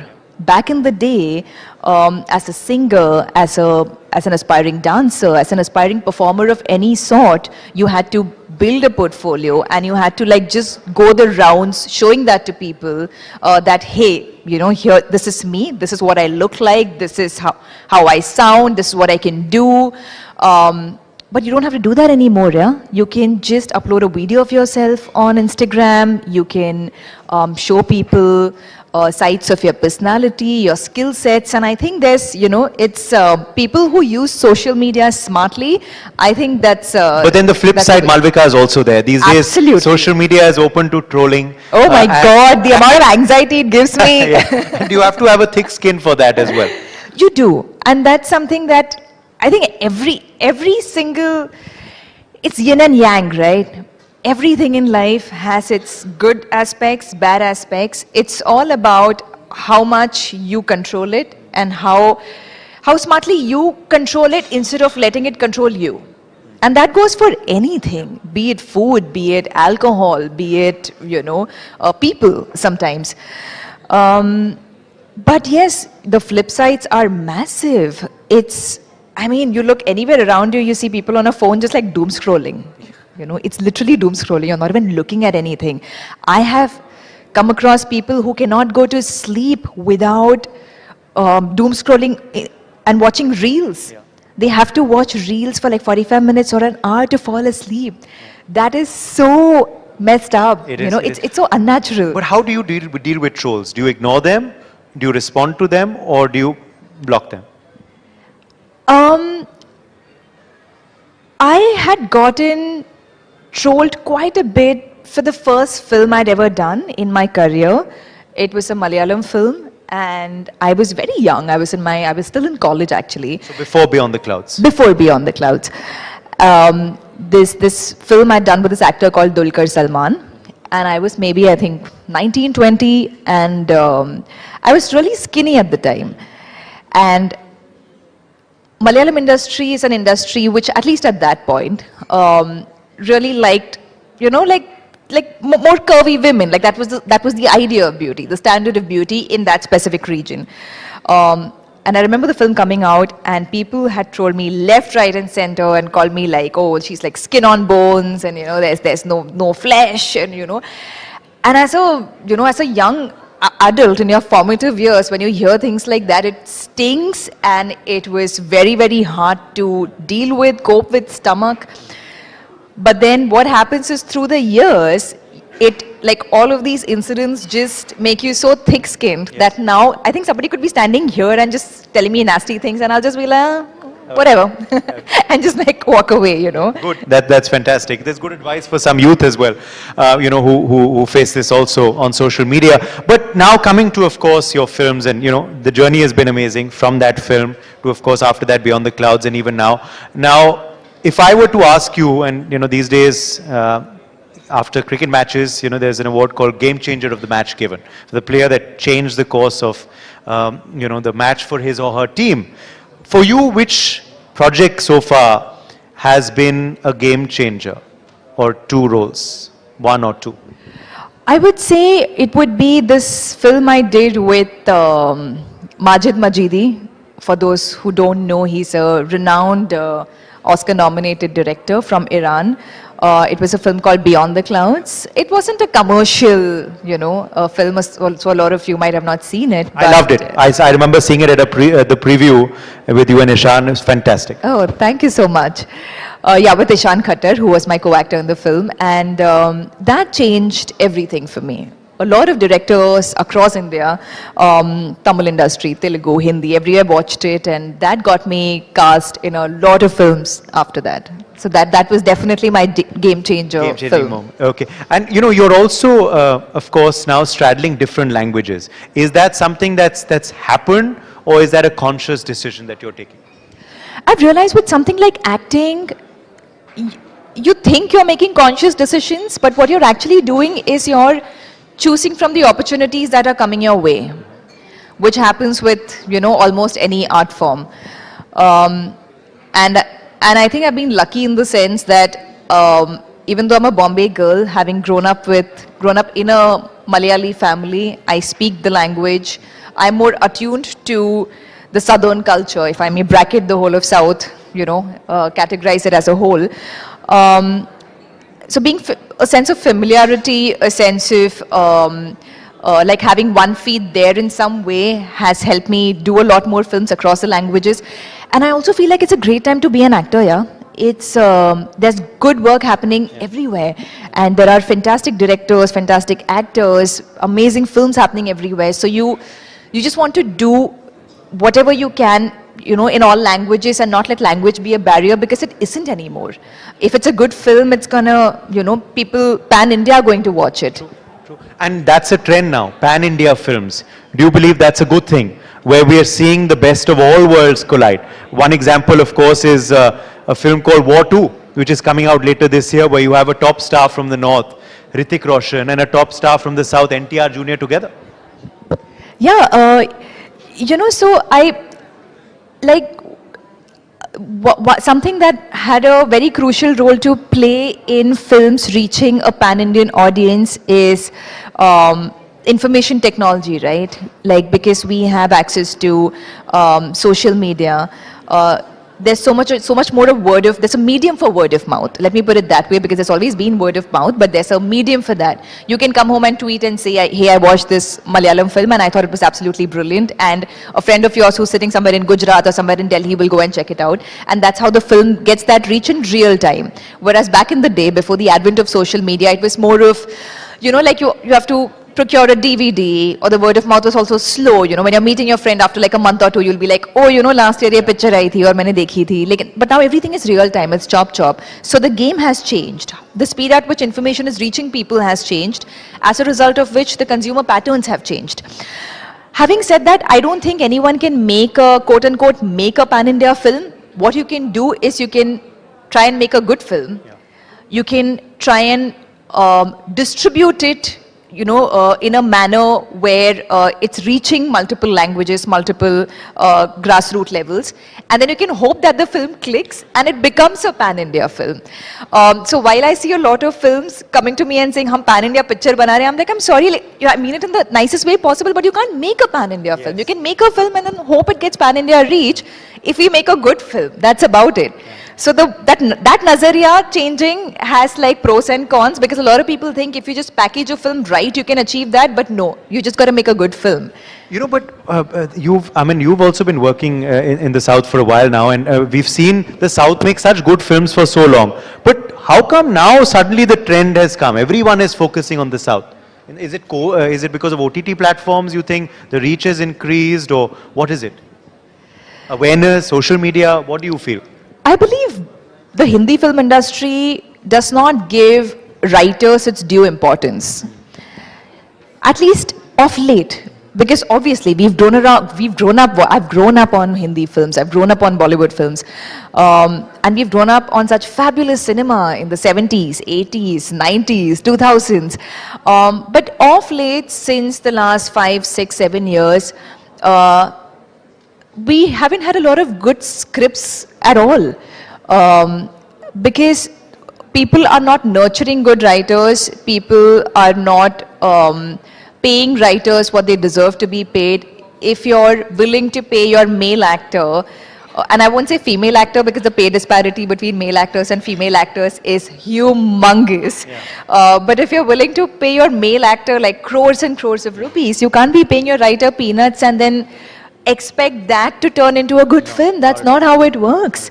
So Hindi film industry needs good writers, you know, but having said that, the South, I'll just finish off answering the question you asked me.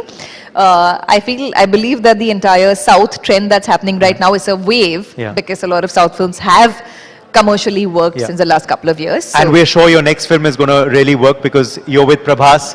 How is the Raja Saab shoot going, and how is it working with Prabhas?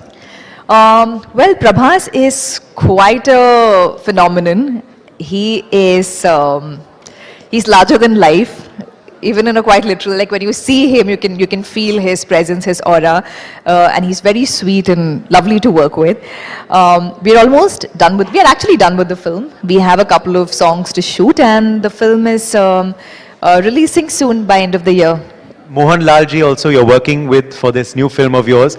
How has that experience been, and excited for that release as well? Absolutely. Mohan Lal is one of the finest actors in the world, I would say, on the global stage, and I mean he's achieved everything there is to achieve, and it's been an absolute honor to share the screen with him. It's a very sweet, exciting film that we've done together. It's a slice of life, feel good, humorous film. It's coming out now. It's coming out like end August 28th. So please watch it. Yes, absolutely. Okay, let's end now with a rapid fire.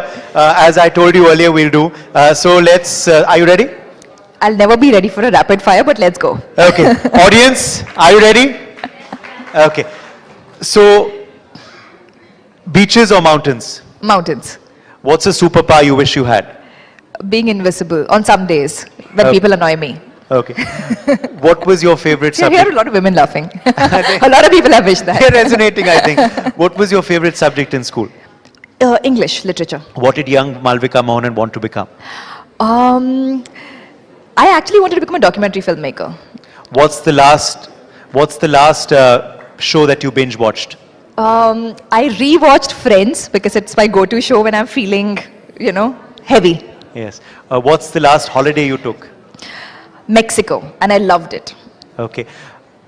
Telugu versus Malayalam versus Hindi. Film industry. Can you You choose want me one? to be jobless or what?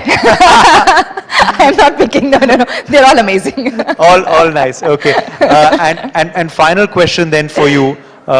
Your definition of fashion. It's going to sound very simple, but it's something I truly stand by. Go with something that reflects who you are and your personality and not blindly follow trends. Okay. And that's certainly something you're doing, which is why you're being honored today for excellence in style. Thank you so much, Malvika Mohanan, once again, for joining us at our We Women Want Conclave and Shakti Awards. Thank you very much. Thank you. Lovely being here. Malvika, thank you. Uday, thank you very much. Uday, please stay on stage because we get a chance after a quick photograph to move on. As I mentioned, it's going to be a heck of an evening. Now, joining us on the We Women Want 2025 Conclave, on the platform to further this conversation, and one of our Shakti awardees will be receiving her award in just a few minutes from now. She requires no introduction, but it is going to be a very, very interesting conversation. Could I request Diya Mirza to come and join us on stage, and Uday Pratap Singh will carry on with the conversation. Uday, back to you.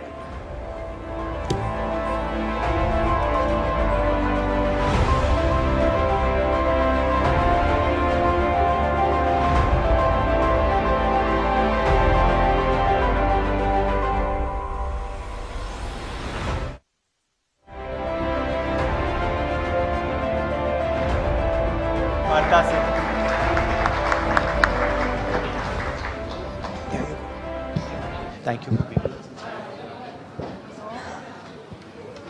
Okay.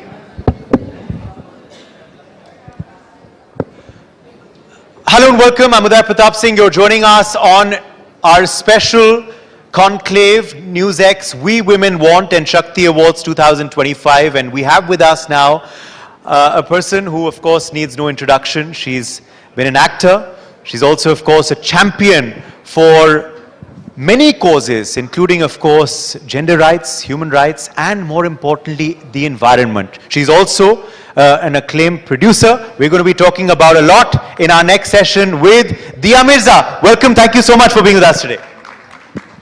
Thank you. Thank you so much, Uday. It's my pleasure.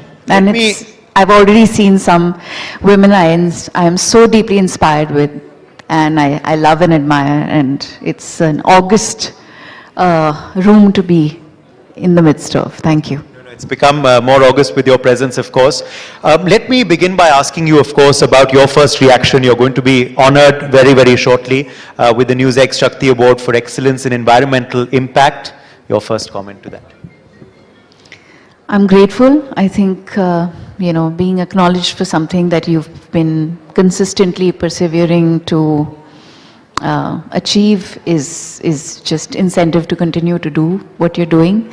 And I'm just really, really happy that more and more people within my fraternity are using their platform and voice to speak up for animal rights, conservation, and environmental protection. And I think that in some ways, perhaps some of my actions and my perseverance may have inspired them. And I hope we can continue to kind of mobilize such efforts, because it will take people from all walks of life to protect the health of the planet so that we may survive and so that our children may experience a healthy life. Yes, absolutely. And you're doing that, of course, in a very powerful and impactful manner. But I also have to ask you, since it's a Shakti Award, where does Diya Mirza derive her inner Shakti from? I think every woman has it, which is why it's called Shakti. But it takes for, inspiring and powerful women in your life for you to discover your innate Shakti. And I think in my case, just seeing my mother rise above the challenges, the curveballs, and the vicissitudes that she had to experience, and to do it with grace and strength and dignity. And I've never heard my mother speak ill of anybody. And she's always, conveyed so much love and grace and strength to every person that she's interacted with. And I think that is where I get my Shakti from, because she's been my biggest inspiration and teacher. When was it, Diya, that you realized this passion for the environment? Was it a moment? Was it an incident? What was it? I think passion is born from experience and learning.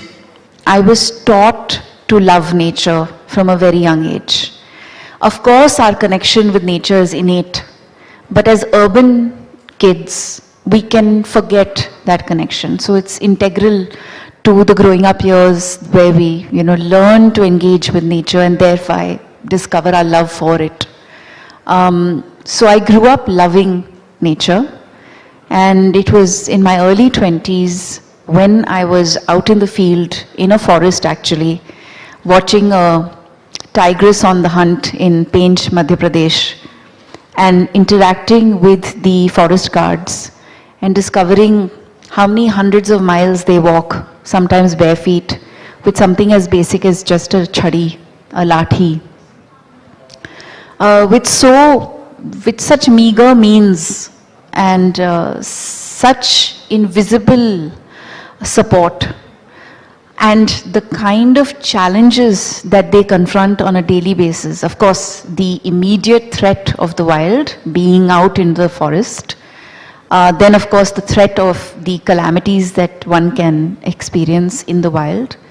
But that aside, the mafias, the miners, the extraordinary, pressures that one experiences because of other various people trying to get to the resources that they are protecting, and of course poachers.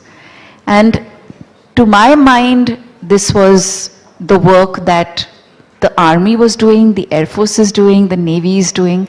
They're of course protecting our land. But the forest guards or the rangers, or what we call the Van Rakshaks, what they are protecting is what ensures that we have water to drink, we have food to eat, we have breathable air. And the fact that there was just not enough attention being given to the dire situation that these people were in, and of course the fact that we were losing so much forest cover to development and urbanization, and we were also losing forest cover to fragmentation. Yes. It was something very basic, and I'd like to share this with everyone here or there. India has the second largest population in the world. Has it become the largest now? It has. So when I started out, it was the second largest population. Now, of course, it is the largest population in the world that lives on a very tiny geographical landmass on the planet. And so the pressure on our resources for the means that we require to survive and sustain life is extraordinary. And only 2.5% of our geographical land is left as dense forest. And this 2.5% is what is securing our water, our air, our soil, regulating our climate. And it felt like such a scary thing, because I was like, there are just so many of us who need all of this, and we just don't have enough people doing more to protect what we need to. But have you seen, through your journey and through, of course, your, your passion for the cause and also the work that you've done for the cause, a change overall in India when I started towards in the environment, towards climate change, towards these issues? I think there were remarkable people working in silos in the early 2000s, which is when I started becoming a part of the movement to protect environment and planetary health. Today, I think we have far more people understanding the connection between environmental health and human health. Do we have as much participation as is required to truly conserve and preserve what is left? And of course, you know, re-stabilize the health of our natural world? No. And that's the harsh reality. We have some powerful campaigns launched by the governments. One of them is Mission Life, which is, I think, a very accessible tool to really bring about behavioral change. I don't know if enough people are accessing these, you know, opportunities and really making good of them. But yes, there is a significant improvement or shift because we have collectively experienced such an intensity, frequency of climate and environmental degradation. I mean, we all understand what air pollution is doing to our health. We are all witnessing what the frequency of flash floods and drought is doing and the intensity with which it is arriving. We all recognize now how intense the heat waves are, what the heat island effect is in our cities. So these are not distant realities or distant images of a melting iceberg in a far-off place. These are things that we are seeing here and now. And I think that is making many more people recognize that it is then, therefore, the here and now that will matter and count. And we all need to collectively do much more to change the here and now. I can see the United Nations representative also here. And of course, the UN had appointed you as well. And now, of course, Bhumi also from the industry is working in you know, for the environmental cause. But as far as your representing the country is concerned, we all remember when you did at Miss Asia Pacific, and of course you won that as well. Just take us through that moment and how big a change that was for your life and, you know, career ahead. It was a paradigm shift today. I was a simple Hyderabadi girl who had dreams to be financially independent. Growing up, that's all I wanted to do. I wanted to be financially independent. And I started working very young. I started working at 16 and a half. And when I won the Miss India with Lara and Priyanka, and each of us set off for our international pageants, we were told and we believed that we were winners. But when Lara and Priyanka both won that year and it was time for my contest, I remember speaking with Pradeep Guha, who is the, you know, the person in charge, and I said, I'm not going to win, they're not going to give it to me. And he said, don't forget that if they don't give it to you, it's their loss, not yours. So I think it's a very powerful thing that I always remember, and I look back with a lot of gratitude, because sometimes when you're on your own in a foreign country, so far away from family and friends and home, and you are striving to establish your identity, it is often just a simple thing that somebody may say to you out of just simple kindness that can really change everything for you. So I walked onto that world stage believing I was a winner because somebody said that they believed I was. And it turned out, we all know, as they say, the rest is history. Now these days, you know, in sports events, and particularly in cricket, there's a award given at the end of every match. It's called the Game Changer of the Match Award. For you, when you look back at your career right now, and of course there are many more, I'm sure, game-changing roles which are coming up, but which for you has been that game-changing role or film, or one or two? I think my answer might surprise you, but I feel actors are most often only as good as their life experience. I think what you can reflect and give to a part comes from your lived experience. What are you capable of feeling, and at what level? And I think the game changer, the game-changing moment in my life was the day I became a mother. It changed everything for me. I think I had a cellular shift. I'm able to empathize more deeply and care much more and value what I have so much more than I perhaps ever did. That's changed your approach, you believe, towards Everything. life, projects? Everything. So no film role, but becoming a mother has been your game changer. Absolutely. Okay. Absolutely. But I'm also very grateful because I think if I look back at the last 8 stories that I've been a part of, I've been able to represent some really extraordinary women. And that has been something that is hard earned. It didn't just come, you know. So I'm very grateful for that. Okay. Well, I have to also ask you about RHTDM, Rehna Hai Tere Dil Mein, which re-released as well. Aajkal trend hai re-release ka, and I think this has been trending for a while on social media. How was that for you? The re-release of that project and the kind of love you got so many years after again? It was extraordinary because a lot of people went to theatres to watch the film.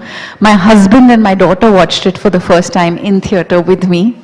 And it was remarkable to see the audience singing with the songs. That feeling of, you know, like we've done this when we watched Dilwale Dulhaniya Le Jayenge in the theatres, and you connect so deeply with a picture and you fall in love with the actors in the movie and you carry that love through life. And when I meet people across all age groups actually who walk up to me and they have this incredible warmth in the way they approach you, and you say, oh, I know that, I recognize that feeling. And it's the best gift any artist can ever receive, that kind of love. It's been special over the last 25 years. The re-release kind of and it was very interesting because a lot of people who were fans of the film and who had watched it at home over the years several times took their children to watch the film. So Maddie and I have now a whole new generation of love, which is great. So does that mean a sequel could happen? I don't know if a sequel would happen, but Maddie and I are now going to fervently ensure that we work together in a mature love story. So let's manifest that. Yes, let's manifest that. Okay. If there were another project of yours that you'd like to re-release, what would that be? अगर आपके हाथ में था. I would like to re-release Love Breakup Zindagi, which is the first film I produced. Which incidentally you can, because you're also the Yeah, producer. I could actually. I'm also the producer of that film.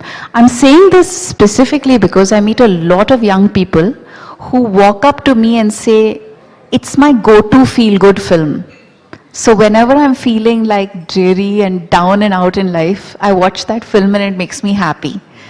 And I would love for a new generation of people to be, exposed to that joy. Yes, I introduced you also as not just an actor, but of course many other things apart from producer as well. We have one of the most successful producers also with us now in the house. But in your producing, of course, is there a vision that you're looking at? Are you looking at more content for OTT or films, or does the medium not really matter?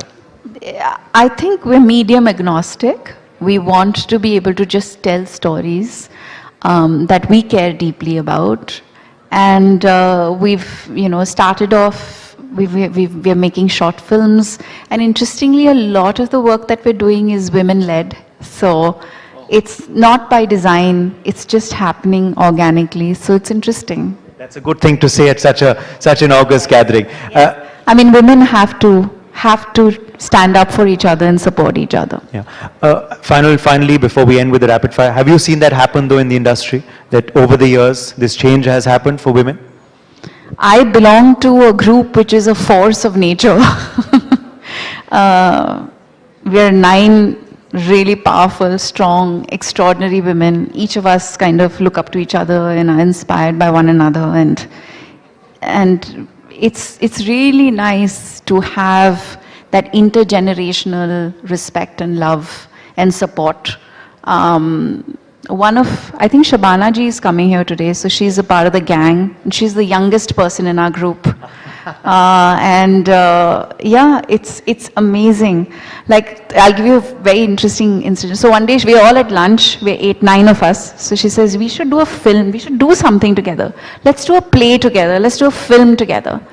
So Richa Chadda, who's a part of the gang, says, I have just the right idea. She looks at it and she says, nothing serious, nothing intense. I just want to have fun. So she is the youngest amongst us. That's something else that you can manifest now. Yes. But you did do a project, of course, like Dhak Dhak as well, where again you had a lot of fun. Okay, let's end with a rapid fire now. जैसे आप सुन सकते हैं कि हमारे सवाल तो चले ही जा सकते हैं, because Diya is of course answering it with such a land, but ready for rapid fire? जी बिल्कुल. Okay. What is the last holiday you took? I was in Himachal with my children and my family. Then that's probably the answer to my next question. Are you a mountains person or a beaches person? I love both equally. As long as it's a natural environment, I'm happy. Yes. With clean air? Yes. Take me to clean air, take me to a forest, take me to a wild space, and I'm happiest. Okay. What's your favorite cuisine? Ghar ka khana. Anything cooked at home. Okay. इतने सारे actors के संग आपने काम किया है. Who's your favorite co-star? एक छोटी सी बच्ची है जिसका नाम दिशिता है. वो अभी उतनी छोटी नहीं है, लेकिन जब मैंने उसके साथ काम किया था एक शो में जिसका नाम काफिर है, वो सिर्फ 6 साल की थी. दुनिया की सबसे बेहतरीन आर्टिस्ट. इतना अच्छा लगा उसके साथ काम करके. मैं हमेशा ये कहती हूँ कि माँ बनने से पहले उस बच्ची ने मुझे माँ बनाया. Amazing. Favorite cuisine? बोल दिया मैंने घर का खाना. घर का खाना. कुछ भी? As long as it's cooked at home, it's good. Okay. And finally then, a superpower that you wish you had? I'd like to clean up all the plastic in our world. Just make it all disappear and make sure that none of it enters our lives or our homes or our natural environments anymore. Because I have to use this platform to share with everyone. और मैं बिल्कुल नहीं हिचकिचाती सबको ये याद दिलाने के लिए कि as per the recent scientific data, 1 teaspoon of plastic is being found in the human brain. Plastic particles have reached the bloodstream of babies. It's found in placenta. It's something that we can so easily avoid when avoidable. So I hope many more of us can avoid single-use plastics. Absolutely, and that's why we are honoring you with the Excellence Award for Environmental Impact today. I think your last answer just summed up exactly why. Thank you so much, Diya Mirza, for joining us today. Let's hear it for her. Loud round of applause for Diya Mirza, who of course will be honored today, but was our special guest for this session.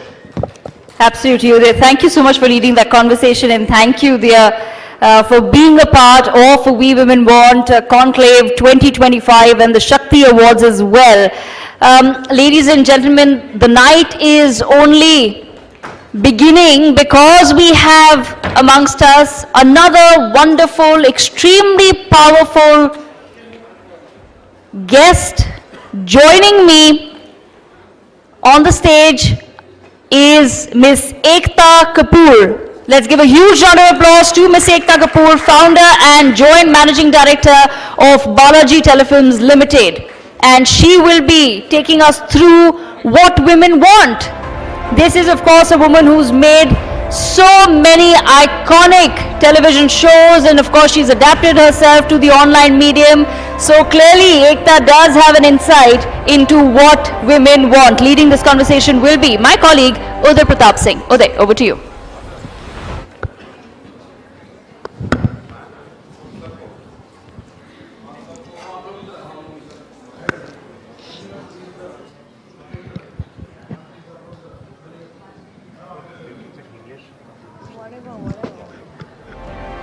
Welcome back. I'm Uday Pratap Singh. Thank you so much for being with us, to our viewers who have stayed with us, and welcome to those of you joining us now for our next special session at the NewsX We Women Want 2025 Conclave and Shakti Awards. We are now with, of course, an achiever who needs no introduction, the founder and JMD of Balaji Telefilms Limited, and also Padma Shri awardee Ekta Kapoor is with us. Welcome, thank you so much for being with us. My pleasure. You're of course being honored very, very shortly with the Excellence Award in entertainment. What is your first reaction first, Ekta ji? I think there's no other award I think I deserve or I usually get is for entertainment. I definitely cannot get an award for fashion, so let's keep it to entertainment. But you're looking very fashionable today, might I add as well. I'll have to tell the one stylist who agrees to work with me, you said that. Okay. What does style mean to you though? Since you've said that now and you're looking fashionable, what does style mean for Ekta Kapoor? See, style, I don't know. Style means, see, I work with brand. I think brand means having your own style and being what you believe. And it goes from what you make to what you wear to how you live. So fashion is not my brand. Badass is. True that. And you are doing that every day. Let's now ask you, of course, about entertainment, as you said. That's what you're winning for all the time these days. Is that the mantra, you believe, of Balaji Telefilms Limited? So Balaji is a public limited company. And I think we work with a very simple formula that we want to be more felt and less understood.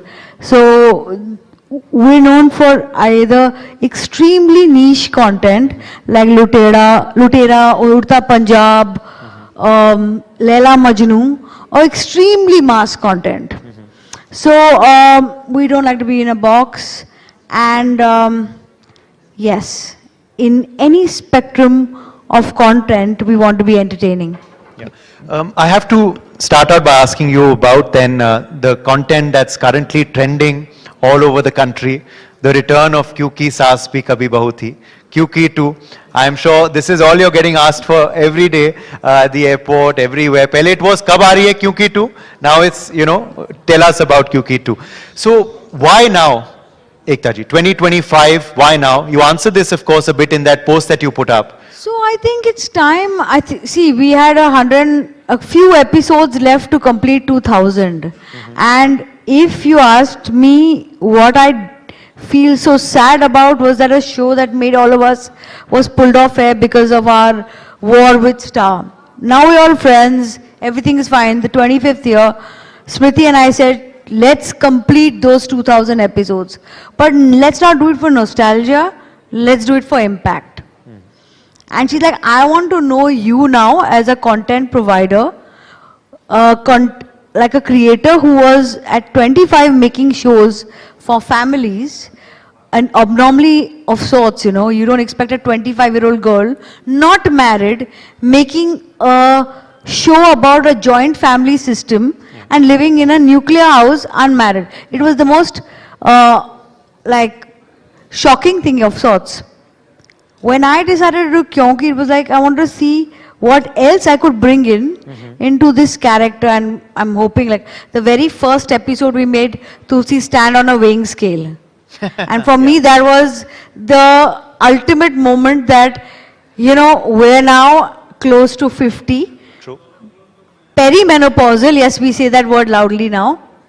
Having hormones to deal with, kids to deal with, multitasking, and the sword hanging over our heads, our hormones, and they don't support us, it's true, they don't support us. So she is no longer fighting that battle, and she's losing it, and she's dealing with that, and it's a thing. Yeah. Do you believe? Yeah, absolutely. This is what, of course, impact is. And do you believe that films and television, the creative industry, can actually make a real impact in society? I definitely believe that films, television can make an impact. But I don't make content only for impact, because then it's like telling the woke to see woke content.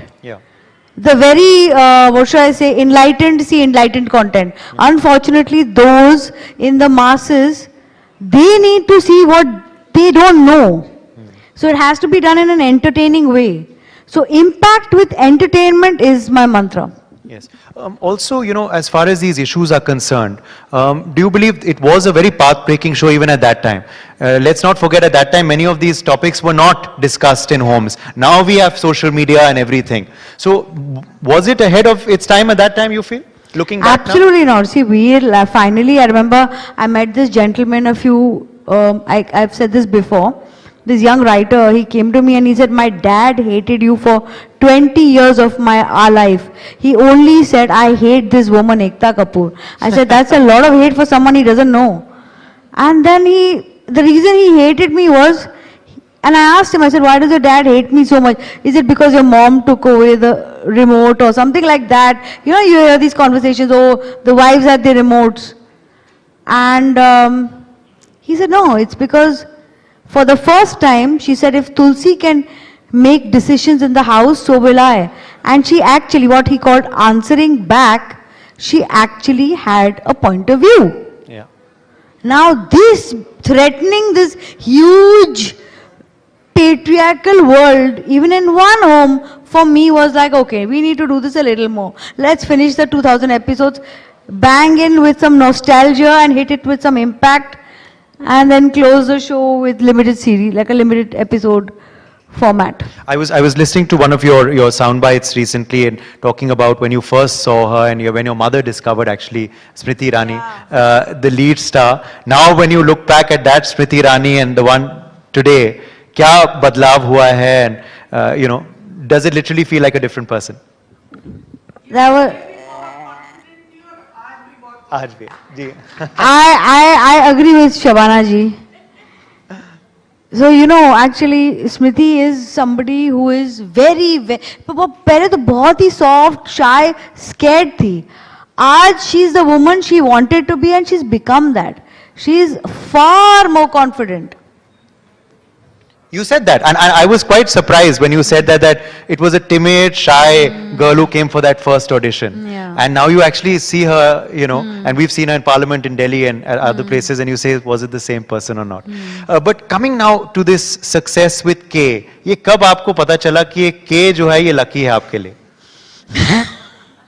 मतलब कि just think of someone who's 25, from 18. I know nothing else but making television. At 25, one show of mine works with K. Suddenly 4-5 people say that, you know, when we see K, we know it's your show.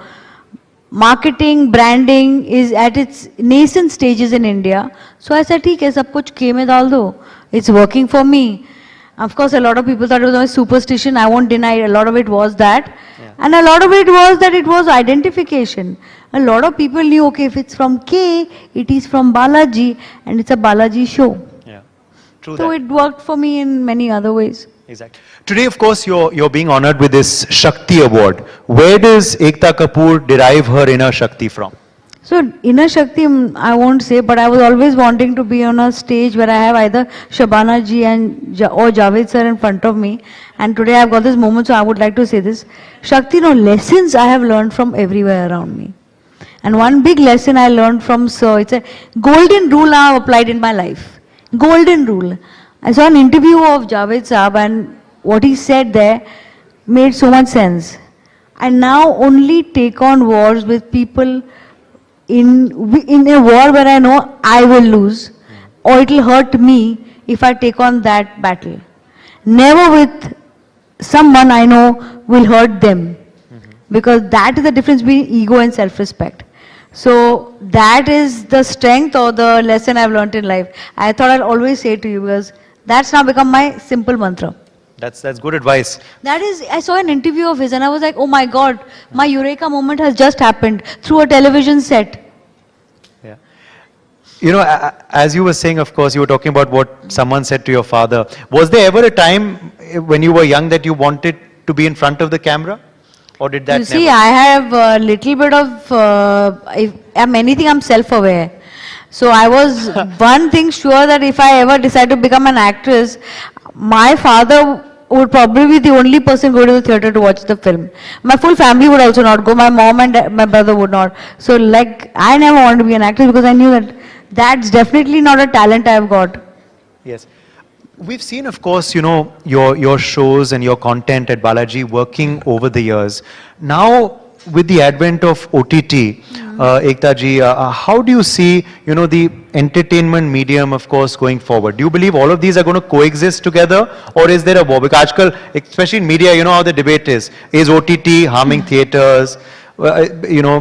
Is that actually harming the TV medium, or do you believe everyone will coexist as long as it's good content? Just imagine if you had only 2 weeks of a window to see a film, or then one more appointment viewing on a television channel.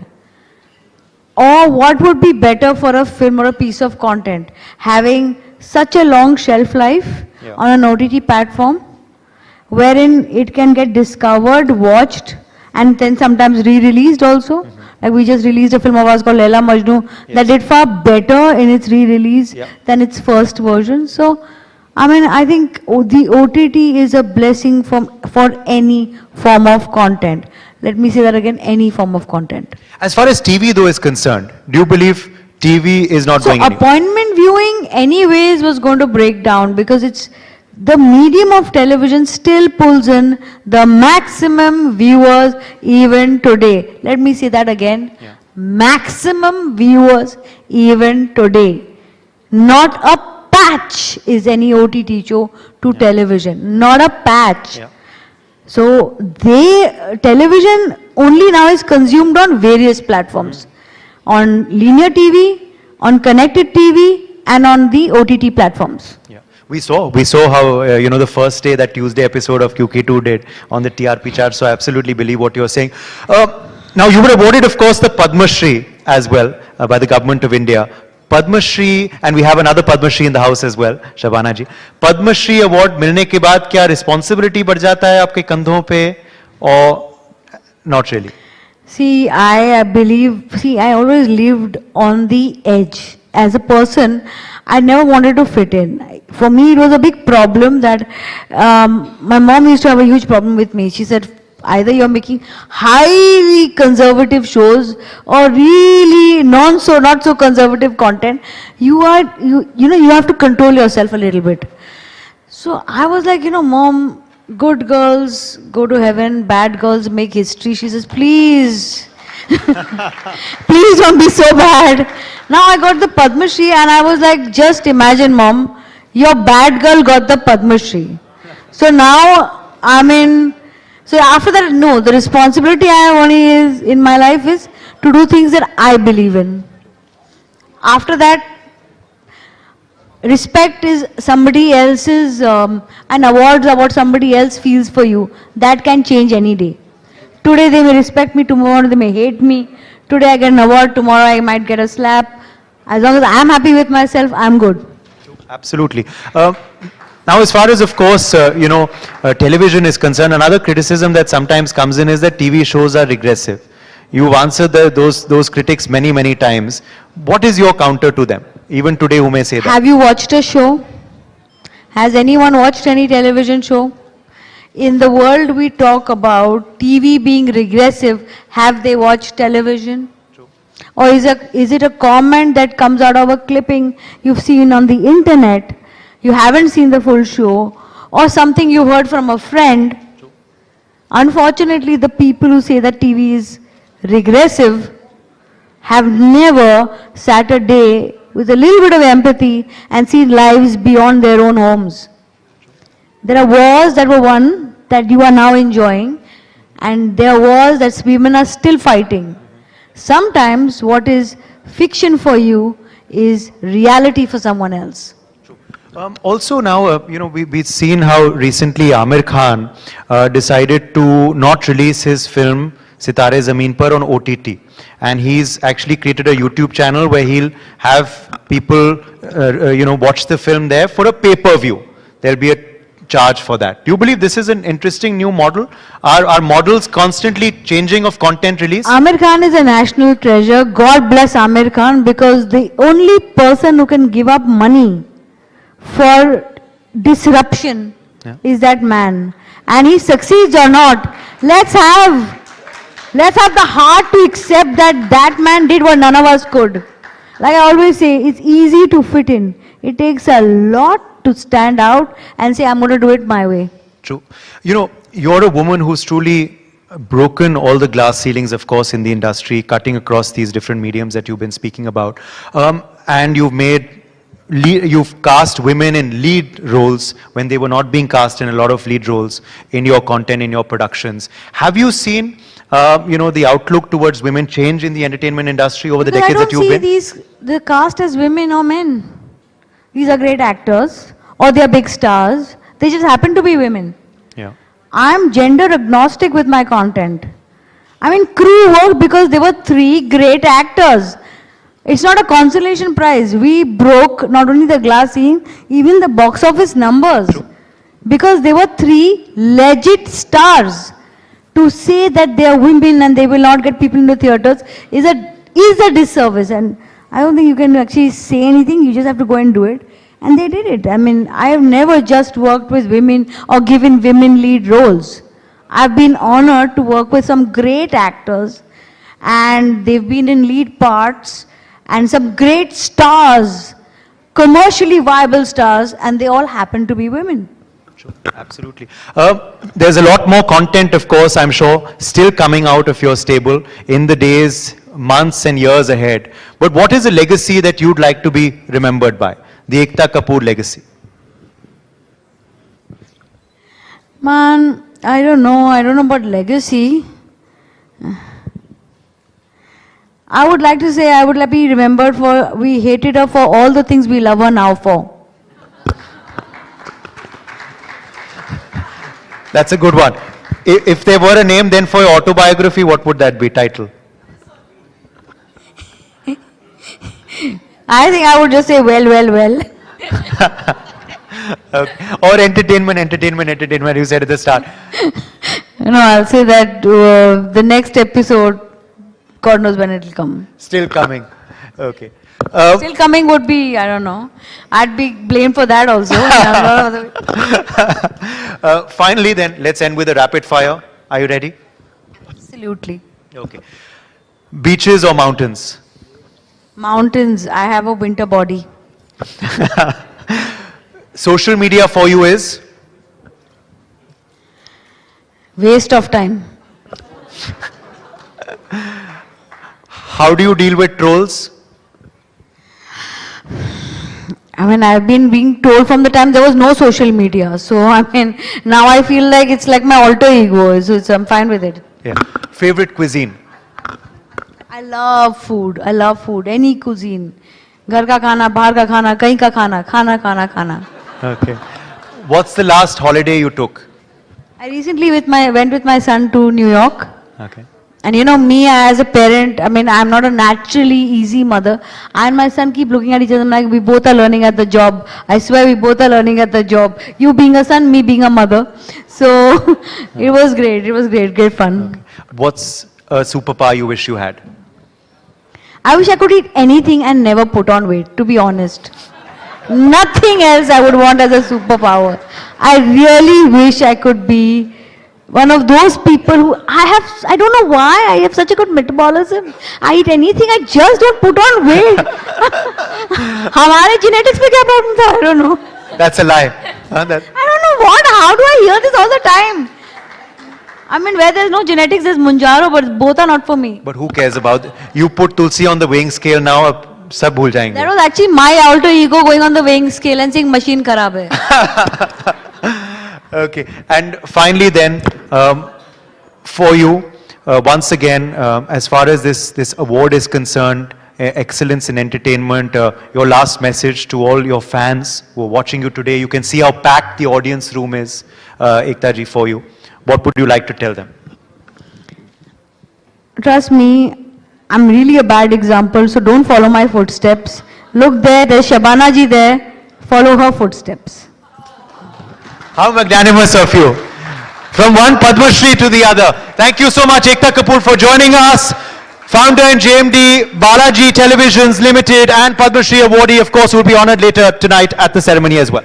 Thank you so much for that conversation. Ekta Kapoor really knows how to light up a room. Of course, she's one of the leading pioneers of television with us today. But, ladies and gentlemen, It is now my immense pleasure to welcome on the stage Shri Gajendra Shekhawat, Union Minister for Culture and Tourism, our chief guest for the We Women Want Conclave 2025 and Shakti Awards 2025. Let's have a huge round of applause for Shri Gajendra Shekhawat. We are immensely grateful, sir, for your presence here today. Leading the conversation with Shri Gajendra Shekhawat will be Mr. Rakesh Singh, Managing Editor of ITV, and Mr. Rishabh Gulati, Editor-in-Chief of NewsX. Thank you Devika Shekhawat ji, हमारे साथ इस हम महिला मंच पे जुड़ने के लिए बहुत बहुत धन्यवाद। क्योंकि ये महिलाओं का मंच है, सबसे पहला सवाल मैं आपसे करना चाहता हूँ कि आपकी, शायद दर्शक जानते ना हो, आपकी बेटी हैं सुहासिनी, ऑक्सफोर्ड से पढ़ी हुई हैं। वो स्काई डाइविंग भी करती हैं, वाटर राफ्टिंग भी करती हैं, हिमालय में भी घूमती हैं ना। साधारण लोग सोचते हैं कि देखिए पॉलिटिशियन लोग बड़े ट्रेडिशनल होते हैं, ठीक है, तो आपकी बेटी से उनको आप एडवाइस क्या देते हो कि जब वो बोलती हैं कि पापा मैं अब लिटरली प्लेन से कूदने वाली हूँ? प्लेन की तो मैं और वो दोनों साथ ही कूदे थे, इसलिए कोई एडवाइस की जरूरत नहीं थी। बस फर्क इतना ही था, मैं 57 साल की उम्र में कूदा और वो 27 साल की उम्र में। आपने शुरू किया कि ये महिलाओं का मंच है, मुझे लगता है कि थोड़ा गड़बड़ हो गया है। मंच पे तो मुझे महिला नहीं दिख रही है, लेकिन महिलाओं का कार्यक्रम है जिसमें मंच पे हम लोगों ने अतिक्रमण किया। मेरी बेटी शुरू से शी वॉज इनटू स्पोर्ट्स, पहले भारत के लिए खेलती थी, ट्राइफल शूटिंग करती थी और बाद में अब वो एडवेंचर स्पोर्ट्स में है। हिंदुस्तान की सारी खतरनाक नदियों को उसने कयाक किया है, पूरा ब्रह्मपुत्र किया है, पूरा गंगा किया है, पूरा इंडस किया है, पूरा अभी रिसेंटली 7 दिन पहले संस्कार करके आई। She is a sky diver, she is a deep sea diver, वो she is a mountaineer, she is everything. मुझे एक दिन किसी, नाम नहीं लेना चाहिए, बहुत सीनियर पॉलिटिशियन है, वो उसके कार्यक्रम में साथ में थे और शायद वो पहला अवसर था जिस दिन दुनिया को पता चला कि वो मेरी बेटी है और वो अपना काम करे, क्योंकि इससे पहले कभी उसने ऐसे अपनी किसी भी एक्सपीडिशन में अपने आप को आइडेंटिफाई नहीं किया था, डिस्क्लोज नहीं किया था कि वो कौन है। तो जब उसके एक्सपीडिशन के बारे में कुछ अनुभव कुछ लोग शायद साझा कर रहे थे, वो ब्रह्मपुत्र का एक्सपीडिशन करके आई थी, तो जो सीनियर सज्जन बैठे थे उन्होंने मुझे कहा, गजेंद्र मुझे समझ में नहीं आता कि तुम ज़्यादा पागल हो या तुम्हारी बेटी ज़्यादा पागल है। तो मैंने कहा ऐसा क्यों है? तो उन्होंने कहा कि कोई आदमी अपनी बेटी को ऐसे खतरों में जाने की इजाज़त कैसे दे सकता है, इसलिए पूछ रहा हूँ। मुश्किल है, बहुत बड़ी चुनौती है, क्योंकि अब तो थोड़ा आदत हो गई है। नहीं, शुरुआत के दौर में जब वो ऐसा एक्सपीडिशन प्लान करती थी, तो जब वो प्लान करती थी तब से लेकर के मेरी आफत आती थी। उसकी माँ को, उसकी दादी को, उसके दादाजी को, उसके नाना नानी, सबकी जो है वो क्रुद्ध निगाहें मेरे ऊपर होती थी। और जब वो वहाँ होती थी तब जान तो सांसद में होती थी, लेकिन जब वो एक्सपीडिशन करके वापस आती थी तो उसका हुलिया जितना बदल जाता था, सनबर्न्स हो जाते थे, स्किन जल जाती थी, तो वो जब तक ठीक नहीं होती थी तब तक भी मुझे झेलना होता था, और वो खत्म होता था तब तक दूसरा एक्सपीडिशन की तैयारी शुरू होती। तो मेरी लाइफ जो है उसके साथ में ऐसे हमेशा ही सांसद में फंसी रही है। लेकिन I am a proud father कि उसने बहुत सारे जो है अचीवमेंट्स किए हैं, उसने पूरी दुनिया में अपना कम से कम अपना नाम रोशन किया है, और कहीं ना कहीं जो है किताबों में उसका नाम दर्ज हुआ है, विश्व के रिकॉर्ड्स में उसका नाम दर्ज हुआ है, तो निश्चित रूप से प्रसन्नता है। Proud father. राकेश शेखावत साहब, आप कल्चर और टूरिज्म मिनिस्ट्री होल्ड करते हैं। कल्चर और टूरिज्म मिनिस्ट्री को लेकर प्रधानमंत्री ने भी जोर दिया था लगातार उसको लेकर कि टूरिस्ट की संख्या बढ़ाई जाए। क्या आपने प्री कोविड जो टूरिस्ट की संख्या थी उसको क्या अचीव कर लिया? क्योंकि मैं थोड़ा क्वेश्चन पूछूंगा, क्योंकि सोशल मीडिया पर लगातार आपके बारे में मैंने किया था, उस पर लगातार क्वेश्चन आ रहे हैं कि आप मंत्री जी से सवाल पूछें। तो क्या प्री कोविड जो टूरिज्म है हमारा, क्या हम अचीव कर पाए हैं, और अचीव कर पाए हैं तो कितना बढ़ा है, और उसको लेकर क्या क्या आपने कदम उठाया? देखिए, मैं पूरी जिम्मेदारी के साथ में कहूँगा कि भारत सांस्कृतिक पुनर्जागरण के दौर से गुजर रहा है। India is undergoing era of cultural renaissance, और निश्चित रूप से जिस तरह से भारत ने आर्थिक समृद्धि हासिल की है, पिछले 11 वर्षों में प्रधानमंत्री नरेंद्र मोदी जी के नेतृत्व में जिस गति के साथ में देश ने प्रगति की है, जिस गति के साथ में देश का इंफ्रास्ट्रक्चर डेवलप हुआ है, उसने देश के टूरिज्म को बहुत बड़ी उछाल दी है। अगर मैं डोमेस्टिक टूरिज्म के दृष्टिकोण से देखूं, डोमेस्टिक टूरिस्ट के दृष्टिकोण से देखूं, तो 2004 से लेकर के 14 तक का वो जो 10 साल का कालखंड था, उसमें जितने कुल टूरिस्ट देश में मोबाइल जो है एक जगह से दूसरी जगह जाते थे, पर्यटक रजिस्टर होते थे, वो संख्या लगभग 3 गुना हो गई है। पिछले 1 साल में अगर डोमेस्टिक टूरिज्म के आउटपुट को के आंकड़ों को देखें, वो लगभग 250 करोड़ लोग होते हैं। मतलब देश की आबादी से दुगना जो है लोगों ने मूवमेंट किया है। अगर इंटरनेशनल इनबाउंड टूरिस्ट जो विदेशी पर्यटक भारत में आते हैं, जो भारत के लिए एक बहुत बड़ी विदेशी मुद्रा कमाने का, विदेशी मुद्रा अर्जित करने का एक स्रोत है, 2019 के साल को टूरिज्म ग्लोबली बेंचमार्क ईयर मानता है। उसके बाद में क्योंकि 2020 और 21 में जिस तरह से कोविड की चुनौती आई और उसके कारण से पूरी दुनिया का टूरिज्म इंडस्ट्री देश के दुनिया के दूसरे जीवन से जुड़े हुए क्षेत्रों में जिस तरह का प्रभाव हुआ, उसमें सबसे ज्यादा प्रभावित होने वाली इंडस्ट्री थी। लगभग सब कुछ एकदम कोलैप्स हो गया था। लेकिन भारत ने जिस तरह से माननीय मोदी जी के नेतृत्व में कोविड का प्रबंधन किया, कोविड के बाद में जिस तरह से इंडस्ट्री को हैंडहोल्ड किया गया और एक कॉन्फिडेंस जिस तरह से बिल्डअप देश में हुआ, उसके चलते हुए भारत ने ओवरऑल टूरिज्म की दृष्टिकोण से देखूं तो हम उससे बहुत कहीं आगे निकल गए।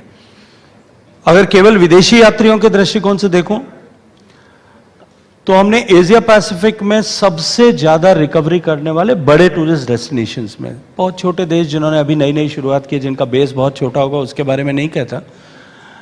अगर ग्लोबल दृष्टिकोण से देखूं तो भी हम रिकवरी करने वाले, फास्ट रिकवरी करने वाले पहले 3 देशों में। और मुझे पूरा भरोसा है कि आने वाले इस 1 साल में हम सारे बेंचमार्क तोड़ करके एक नया बेंचमार्क क्रिएट करने में जो है सफल हो जाएंगे। शेखावत साहब, आप कल्चर मिनिस्ट्री भी होल्ड करते हैं। प्रधानमंत्री लगातार जो है कल्चर एक्सचेंज की बात करते हैं। डोमेस्टिक कल्चर एक्सचेंज को लेकर कितना हम आगे बढ़े हैं और उसको लेकर क्या क्या कर रहे हैं? डोमेस्टिक कल्चर एक्सचेंज का पर्याय आपका विभिन्न राज्यों के बीच में कल्चरल एक्सचेंज को लेकर के। देखिए, भारत में ये भारत की संस्कृति का हिस्सा है, भारत के डीएनए का हिस्सा है, भारत की आत्मा का हिस्सा है कि देश के विभिन्न लोग, विभिन्न बोली भाषाओं से जुड़े हुए लोग, विभिन्न क्षेत्रों के लोग देश भर में पर्यटन करते हैं। अगर दुनिया भर में अगर कहीं किसी देश में सबसे पहले पर्यटन, चाहे वो तीर्थाटन के लिए होगा, स्पिरिचुअल टूरिज्म होगा, वो सबसे पुराने रिकॉर्ड्स अगर कहीं मिलेंगे तो वो भारत में मिलेंगे। और वो एक देश की सांस्कृतिक आदान प्रदान देश के विभिन्न क्षेत्रों में बोली भाषा वाले लोगों के बीच में उसका एक बहुत बड़ा माध्यम था। पिछले कुछ वर्षों से माननीय प्रधानमंत्री जी ने एक इनिशिएटिव लिया। वाराणसी में एक कार्यक्रम होता है, काशी तमिल संगमम, आप लोगों के संज्ञान में आया होगा। अगर काशी में देखा जाए तो तमिल ओरिजिन के लोगों और तमिल भाषी लोगों की बहुत बड़ी आबादी वहां रहती है। अब काशी और तमिल के बीच में, तमिलनाडु के बीच में ये सांस्कृतिक समन्वय जो है वो सैकड़ों साल पुराना है। ठीक इसी तरह से सौराष्ट्र और तमिल के बीच में इस तरह का संगम है। ठीक इसी तरह से दक्षिण भारत का, देश के पूर्वी भारत में अप टू बद्रीनाथ जाकर के आप देखेंगे वहां उनका एक समन्वय है। इस समन्वय को पुनः स्थापित करने के साथ साथ में देश का संस्कृति मंत्रालय विभिन्न कार्यक्रमों के माध्यम से देश में इस तरह का सांस्कृतिक साम्य पैदा हो और एक दूसरे की संस्कृति को जानने का अधिकतम अवसर मिले, इसके लिए काम करता है। टूरिज्म मिनिस्ट्री भी इसके लिए देखो अपना देश जो कार्यक्रम हमने चालू किया था माननीय प्रधानमंत्री जी के मार्गदर्शन में कि हम विद्यार्थियों को, स्कूल स्टूडेंट्स को इसके लिए प्रेरित करें। और आज तकनीकी के इस युग में और दूसरी तरफ जब भारत ने इस गति के साथ में इंफ्रास्ट्रक्चर डेवलप किया है, तब निश्चित रूप से हमारा जो है ये कल्चरल एक्सचेंज की स्पीड बहुत तेज गति के साथ में बढ़ी है। दूसरी तरफ जब से टूरिज्म मॉन्यूमेंटल टूरिज्म से शिफ्ट होकर के एक्सपीरियंशियल टूरिज्म की तरफ जा रहा है, तब नया अनुभव करने के दृष्टिकोण से भी बहुत सारे लोगों ने देश में एक हिस्से से दूसरे हिस्से की तरफ ट्रैवल करना शुरू किया। मुझे लगता है इन सब का प्रभाव अब जो है हम सबको दिखाई देता है, लेकिन जब इसको आप देखते हैं तो तमाम विविधताओं से भरा हुआ होने के बावजूद भी बोली की, भाषा की, ज्योग्राफी की, खान पान की, पहनावे की, गीत संगीत की, अलग अलग तरह की परंपराएं होने के, अलग अलग तरह की विशिष्टताएं होने के बावजूद भी भारत में एक सांस्कृतिक आत्मा जो है वो सबको एक सूत्र में बांध करके रखती है। वो हमारी जो सांस्कृतिक आत्मा है वो भारत को भारत बनाती है। शेखावत जी, मुझे पता है समय कम है, बट ये सवाल तो करना पड़ेगा ही। अभी हर जगह चर्चा हो रही है कि रोज डोनाल्ड ट्रंप कोई ट्वीट लिख देते हैं, कोई स्टैंड ले लेते हैं, कोई टैरिफ लगा देते हैं। ये डोनाल्ड ट्रंप को संभाला कैसे जाए, क्या करें हम? कभी कभी चर्चाओं का आनंद लेते रहना चाहिए। मुझे लगता है कि जिन चर्चाओं से प्रत्यक्ष कुछ प्रभाव नहीं पड़ रहा उस पर बहुत ज्यादा चिंतन करने की आवश्यकता नहीं है। माननीय प्रधानमंत्री जी ने एक वाक्य एक दिन कहा था, मैं मानता हूं कि वो इस परिप्रेक्ष्य में सबसे ज्यादा सटीक भी है और भारत के दृष्टिकोण से सबसे महत्वपूर्ण भी है। वो यह है कि अंततः हमको अपने उत्पादन की लागत को कम कर उसकी गुणवत्ता की श्रेष्ठता बढ़ाने की चिंता करना, उस पर काम करना पड़ेगा। और यदि हम इस दृष्टिकोण से काम करेंगे, इस विचार के साथ में काम करेंगे, तो मुझे लगता है कि ये टैरिफ का जो जिस तरह की स्थिति परिस्थिति अभी चल रही है पूरे देश में, जिस तरह से टर्बुलेंस है, पूरी दुनिया में जिस तरह का टर्बुलेंस है, उसको हम निष्प्रभावी कर पाएंगे। मुझे लगता है इतना इस दृष्टिकोण से पर्याप्त है। शेखावत जी, पॉलिसी बैटर पे क्या जो पुरुष नेता हैं, क्या वो 33% रिजर्वेशन के लिए तैयार हैं, खुश हैं या डर में हैं? जो पार्लियामेंट में जब ये पास हुआ था तो पुरुषों का परसेंटेज पार्लियामेंट के दोनों हाउसेज में बहुत ज्यादा था, लेकिन फिर भी पास हुआ था। यदि सब लोग सहमत नहीं होते तो नहीं होता। इसलिए नेताओं के दृष्टिकोण से नहीं, आज समाज में माननीय प्रधानमंत्री जी जो कहते हैं कि now India is heading towards, और G20 में जो हमने बात की कि हम वीमेन डेवलपमेंट से आगे बढ़ करके हम वीमेन लेड डेवलपमेंट की तरफ जा रहे हैं।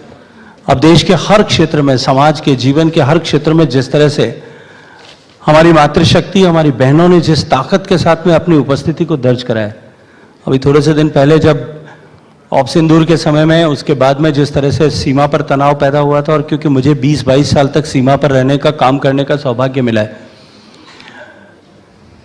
मैं बॉर्डर पर था। जैसे मैं जोधपुर जैसलमेर का प्रतिनिधित्व करता हूं, तो वैसे भी स्वाभाविक रूप से मेरी जिम्मेदारी थी, और मेरा पुराना कर्म क्षेत्र होने के नाते मैं वेस्टर्न बॉर्डर पर था।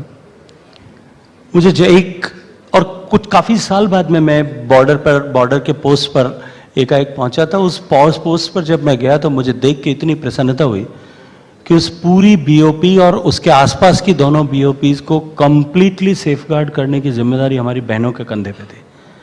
और मुझे लगता है कि जब देश में बेटियां, देश की बहनें जब इतनी सशक्त हो रही हैं और हर क्षेत्र में अपनी सशक्त उपस्थिति दर्ज करा रही हैं, तब मुझे लगता है ये प्रश्न बेमानी हो जाता है कि इसको नेता स्वीकार करेंगे कि नहीं स्वीकार करेंगे। हम सब समाज से गवर्न होते हैं। जब समाज में बेटियां इस ताकत के साथ में खड़ी हैं तो हम सब लोग उसके साथ में खड़े हैं। भारत की सीनियर मोस्ट महिला आर्मी अफसर हमारे साथ सामने बैठी हुई, हमने उनका अभी सेशन खत्म करा है।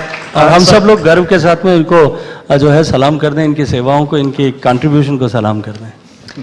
शेखावत जी, लिस्ट तो बड़ी लंबी है, मुझे पता है आपकी मीटिंग है और समय कम है, तो एक रैपिड फायर से खत्म करते हैं। आपका देखा अभी एकता जी के साथ में कितना संकट था, मेरे साथ में भी होने वाला है। आप उनसे बेहतर जवाब देने पड़ेंगे आपका। मैं थोड़ा सवाल आसान करता हूँ, फेवरेट गाना क्या है आपका जो गुनगुनाते हैं आप? मुझे थोड़ा क्लासिकल संगीत पसंद है, इसलिए मैं थोड़ा क्लासिकल के गाने ज़्यादा सुनता हूँ, और सॉफ्ट म्यूजिक में थोड़ा कम काम पड़ता, हाथ तंग है, इसलिए मैं कुछ बता नहीं पाऊंगा आपको। खाने में क्या पसंद है आपको? शुद्ध रूप से देशी राजस्थानी खाना। कौन सी फेवरेट फिल्म है आपकी? बहुत फिल्में मैंने नहीं देखी हैं। मैं स्कूल में पढ़ता था तो तब भी ऐसा अवसर मुझे कम मिलता था, बाद में स्पोर्ट्स के कारण से कम मिला। बहुत ज़्यादा फिल्मों के साथ में जुड़ाव नहीं है। पिछले 10-15 साल में देखूं तो 15-20 साल में उरी फिल्म जो सबने देखी थी इसलिए मैंने देखी, कश्मीर फाइल्स जो सबने देखी थी इसलिए मैंने देखी। बचपन में मुझे जो पहली फिल्म देखी हुई याद है वो शोले देखी हुई, जब मैं स्कूल में शायद चौथी क्लास में पढ़ता था, तब स्कूल वालों ने ले जा करके दिखाई थी। वो आज भी दिमाग में छपी हुई। क्या आप पर्यटन के मंत्री हैं, कौन सी 5 जगह हैं जिनको हर भारतवासी को एक बारी देखना जाना चाहिए एक बारी? क्योंकि मुझे लगता है कि मैं भारत सरकार का पर्यटन मंत्री होने के नाते अगर किसी 5 जगह की बात करूंगा तो मेरे प्रोफेशन के साथ में, मेरे दायित्व के साथ में न्याय नहीं करूंगा। अगली बारी 5 भारत की हर जगह सुदूर जंगल में बसे हुए पूर्वोत्तर भारत के जो है एक आदिवासी के घर में जहां आदिवासी संस्कृति को समझने के लिए एक होम स्टे में लोग जाकर के रुकते हैं, वो भी उतना ही महत्वपूर्ण है जितना मुंबई का गेटवे है। गजेंद्र शेखावत जी, आप स्ट्रेस को कैसे संभालते हैं? टेंशन स्ट्रेस को कैसे संभालते हैं आप? स्ट्रेस को कैसे संभालते हैं? मुझे स्ट्रेस होता नहीं है, इसलिए मुझे चिंता नहीं है, और ईमानदारी से स्वीकार कर रहा हूँ, मुझे स्ट्रेस होता नहीं है, बिकॉज आई डोंट कैरी। मुझे ऑफिस से जब घर जाता हूँ, मुझे आज तक कभी याद नहीं आया कि मुझे ऑफिस याद आया होगा। जोधपुर से कॉन्स्टेंसी से यहाँ आता हूँ तो कॉन्स्टेंसी याद नहीं रखता। मैं जिस जगह पे रहता हूँ, जिस क्षण में काम कर रहा हूँ, तो उसी जगह पे जीता हूँ, इसलिए स्ट्रेस नहीं होता। As always, Shekhawat ji, thank you so much. आप हमारे साथ इस मंच पे जुड़े। I'll toss it to Uday and Devika for the Shakti Awards distribution. Thank you so much. We'll just request you to stay with us, Union Minister for Tourism and Culture, Gajendra Shekhawat ji, and request Srimati Shakti Irani Sharma ji, patron the Shakti Awards, and Honorable MLA from Haryana to also join us on stage for the awards. Also Dr. Aishwarya Pandit Sharma, Chairperson, the Sunday Guardian Foundation. Could we please quickly have you on stage? And of course, we begin the first set of awards. May I request Lieutenant General Sadhna Saxena Nair to join us on stage as she receives the Shakti Awards 2025. What an honor it is to be in your presence, ma'am. Also with us, Ambassador Bhashmati Mukherjee. Could we please have you on stage? Ambassador Bhashmati Mukherjee being honored with the NewsX Shakti Award for Excellence in Public Service. Many, many congratulations to you. With us today is also Ms. Purnima Devi Burman. She's a wildlife conservationist.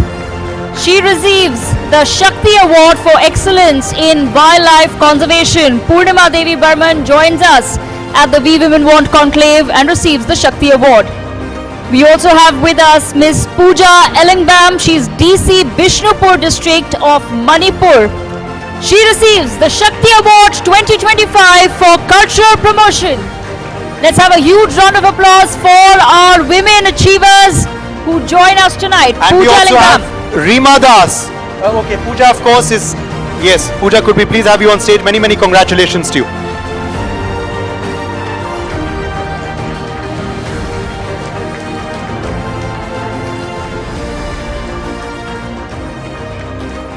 And also with us, Reema Das, Excellence in Filmmaking. Reema Das, filmmaker, national awardee. Could we please have you on stage as well, Reema Das? Reema Das, could we please have you on stage, ma'am? Many, many congratulations. National award winner and filmmaker, Excellence in Filmmaking, Reema Das.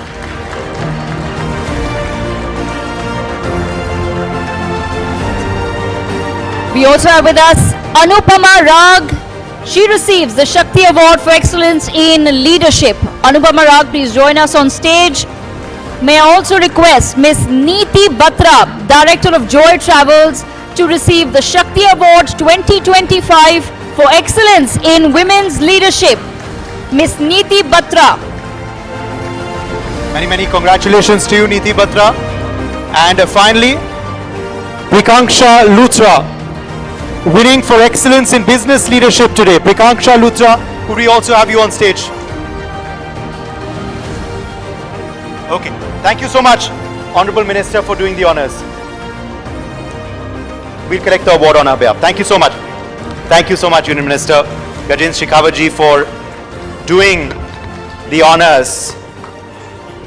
And of course, we're now going to be joined very, very shortly by our next special guest, who will be presenting our next set of special awards. We will be joined very, very shortly by former Union Minister and Member of Parliament of the Congress Party, Shashi Tharoor. Dr. Shashi Tharoor will be with us very, very shortly to do the honors.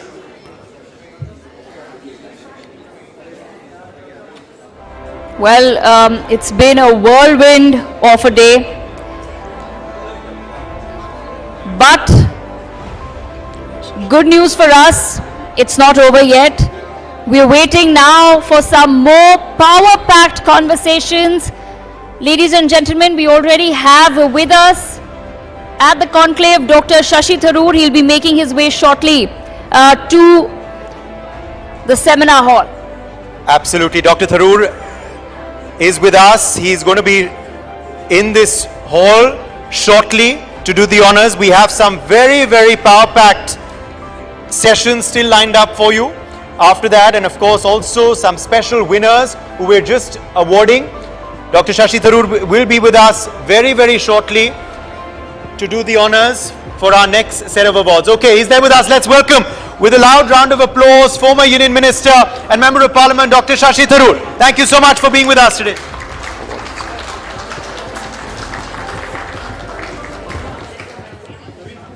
And of course, before we get to your session, Dr. Tharoor, we request you to just give away the NewsX Shakti Awards for 2025.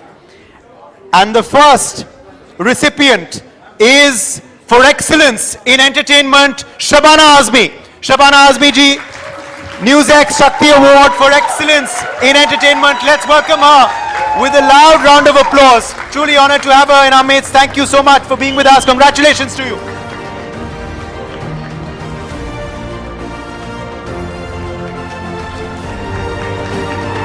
Many, many congratulations. Shabana Azmi winning the NewsX Shakti Award for excellence in entertainment.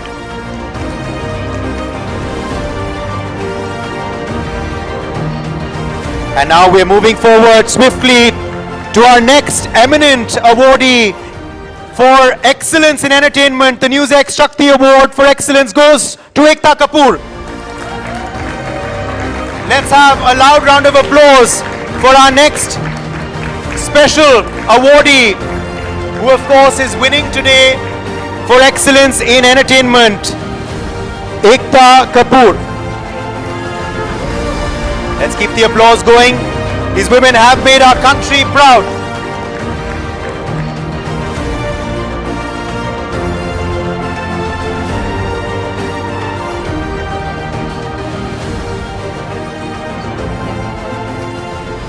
And now, the NewsX Shakti Award for excellence in environmental impact goes to Dia Mirza. Dia Mirza, could we have you on stage? Many, many congratulations to you. Creating a lot of impact, of course, with her work. Dia Mirza being honored today with the NewsX Shakti Award for excellence in environmental impact.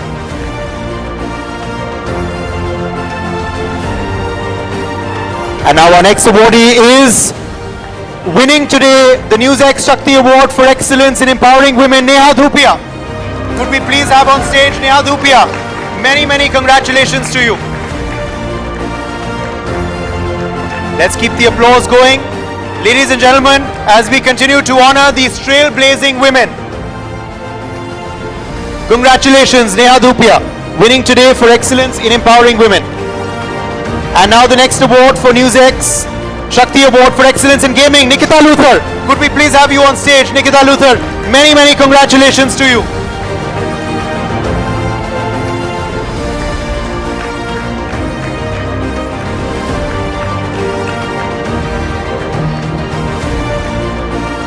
Let's keep the applause going for Nikita Luthar.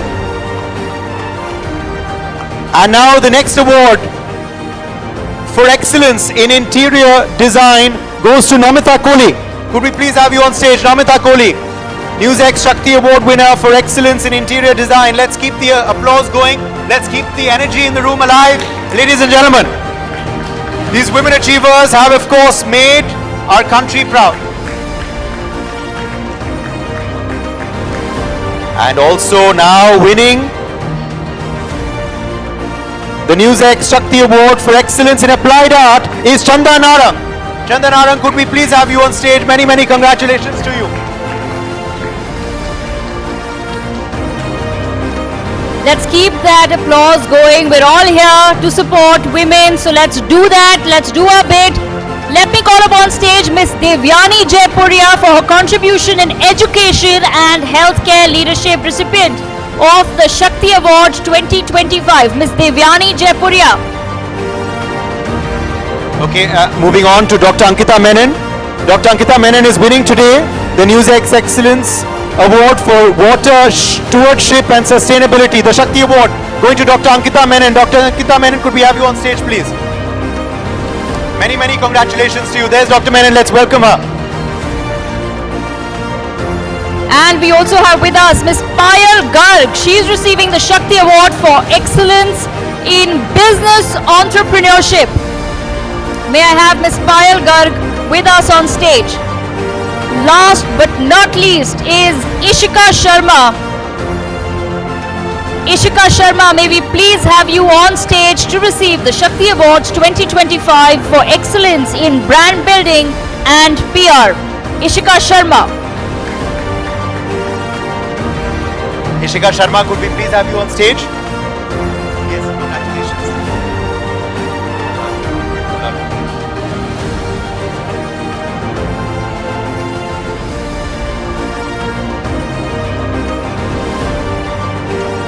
Ms. Devyani Jaipuria.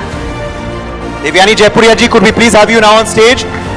Winning the NewsX Shakti Award for Excellence in Education and Healthcare Leadership.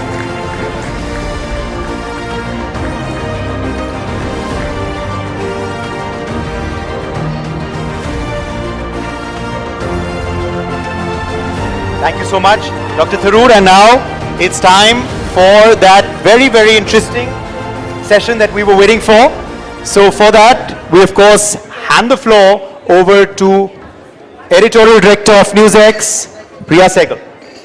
Thank you so much, Uday, for this. And I would request all of you to sit down, for this is actually one of the highlights of the day, the session that we've been waiting for. We have Dr. Shashi Tharoor with us. Could I request you all to sit down, please? Dr. Tharoor, before you go, there's the Lieutenant General Sadhana Nair. I would like you to meet her. Yes. Sadhana Saxena. Yeah, there she is. She's... Can we all be seated, please?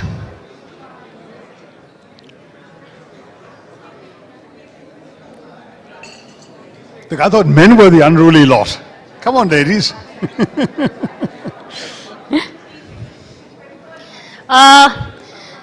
Guys, we are not going to start the session until there's silence. So can we have the floor clear, please? In fact, I really want to tell you, Dr. Tharoor, we had a poster for the event out, and little mischievous of us, we had all the women and we had one Shashi Tharoor there. So someone said, well, that is the answer, what women want, and the answer is right there. So here is the answer, guys. Let's have a good session with Dr. Shashi Tharoor. I was looking like that in the afternoon. My male assistant told me, women don't want that. You better change into something respectable. So here I am. You see? I think let's give him a round of applause for the change. Thank you so much. Thank you.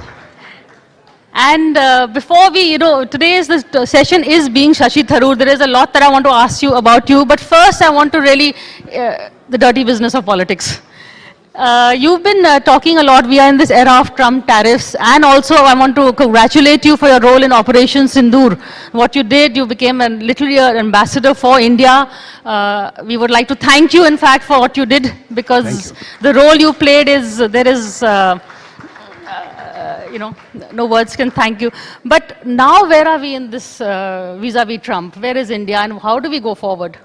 Well, look, I mean, I think that the tariffs are unacceptable, unjust and unfair, and very difficult to figure out the motivations beyond a certain point. He has an unusual negotiating style. I mean, there's a famous anecdote of when he was being interviewed by Larry King on CNN, and Larry King said, so what's your negotiating style? You're the master of the deal. How do you do it?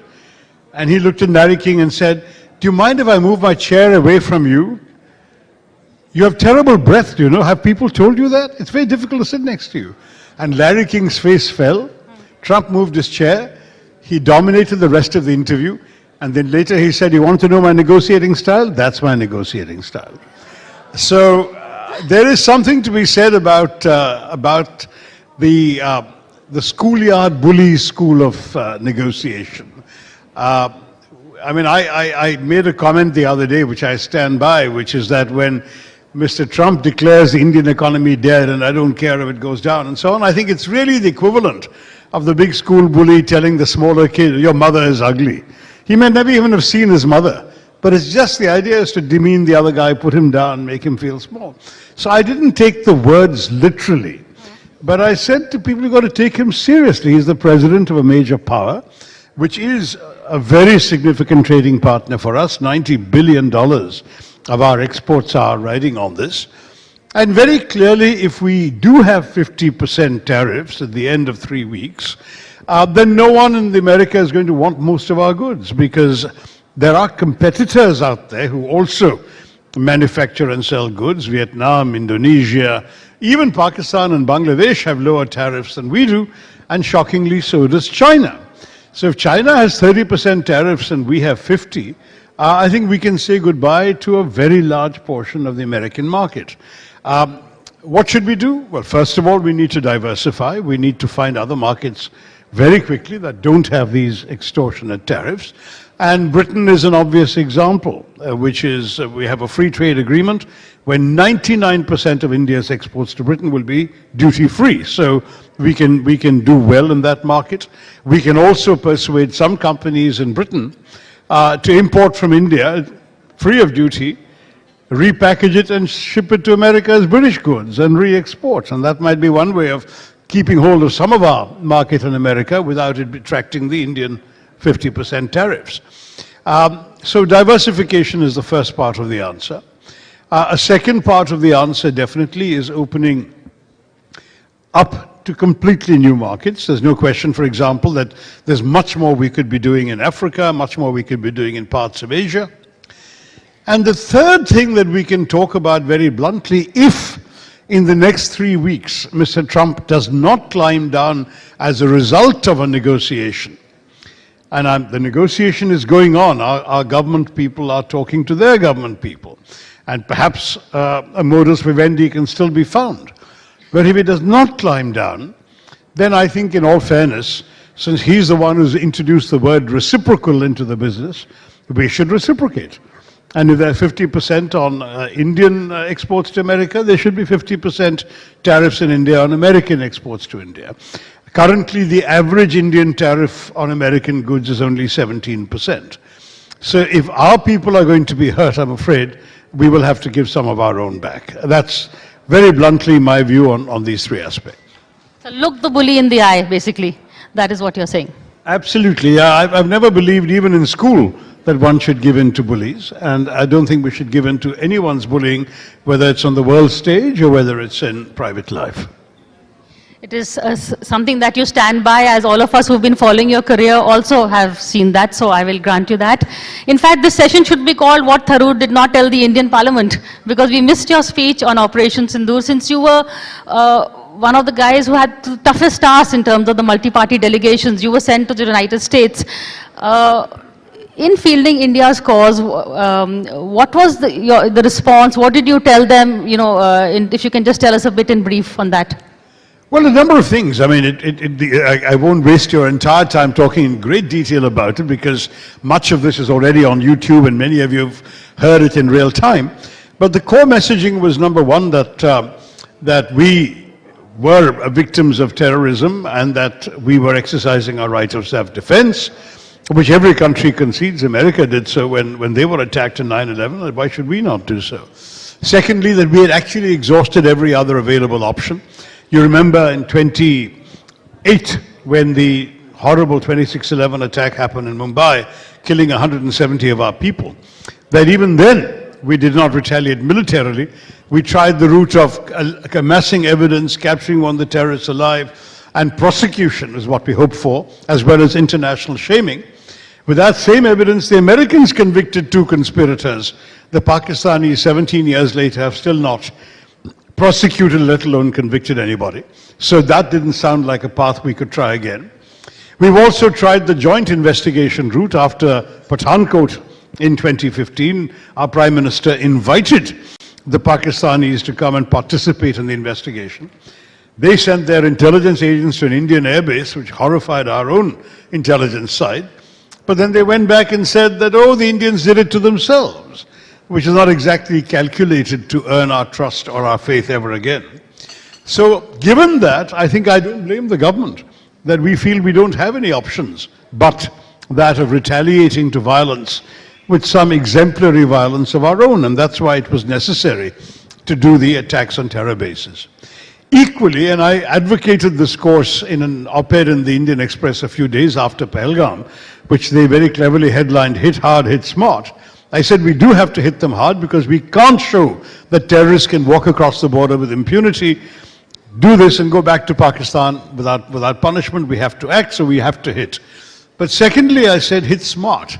And why is that? Because we, number one, don't want war. We are focused on our development, on our growth. Investors don't like war zones. You want to attract foreign investment? You don't get known as a country that's perpetually facing war and terror. So what you do is something that will hopefully stop terrorism for a while, discourage it in the future, and teach the sponsors a lesson. What you don't want is for your attack to come across as the opening salvo in a potentially protracted war, because war is not in our interest. That message, I think, is very much the message the government took, and I was able very proudly to echo that message, and that had been my own conviction from before Sindoor happened. Finally, I made the point very clearly that it was extremely important for us that it be understood that we were not acting without just cause. We had the evidence, we had the information. The so-called resistance front had actually claimed credit for the killings in Pahalgam within 45 minutes of the incident, before it had been reported anywhere. No journalists were present.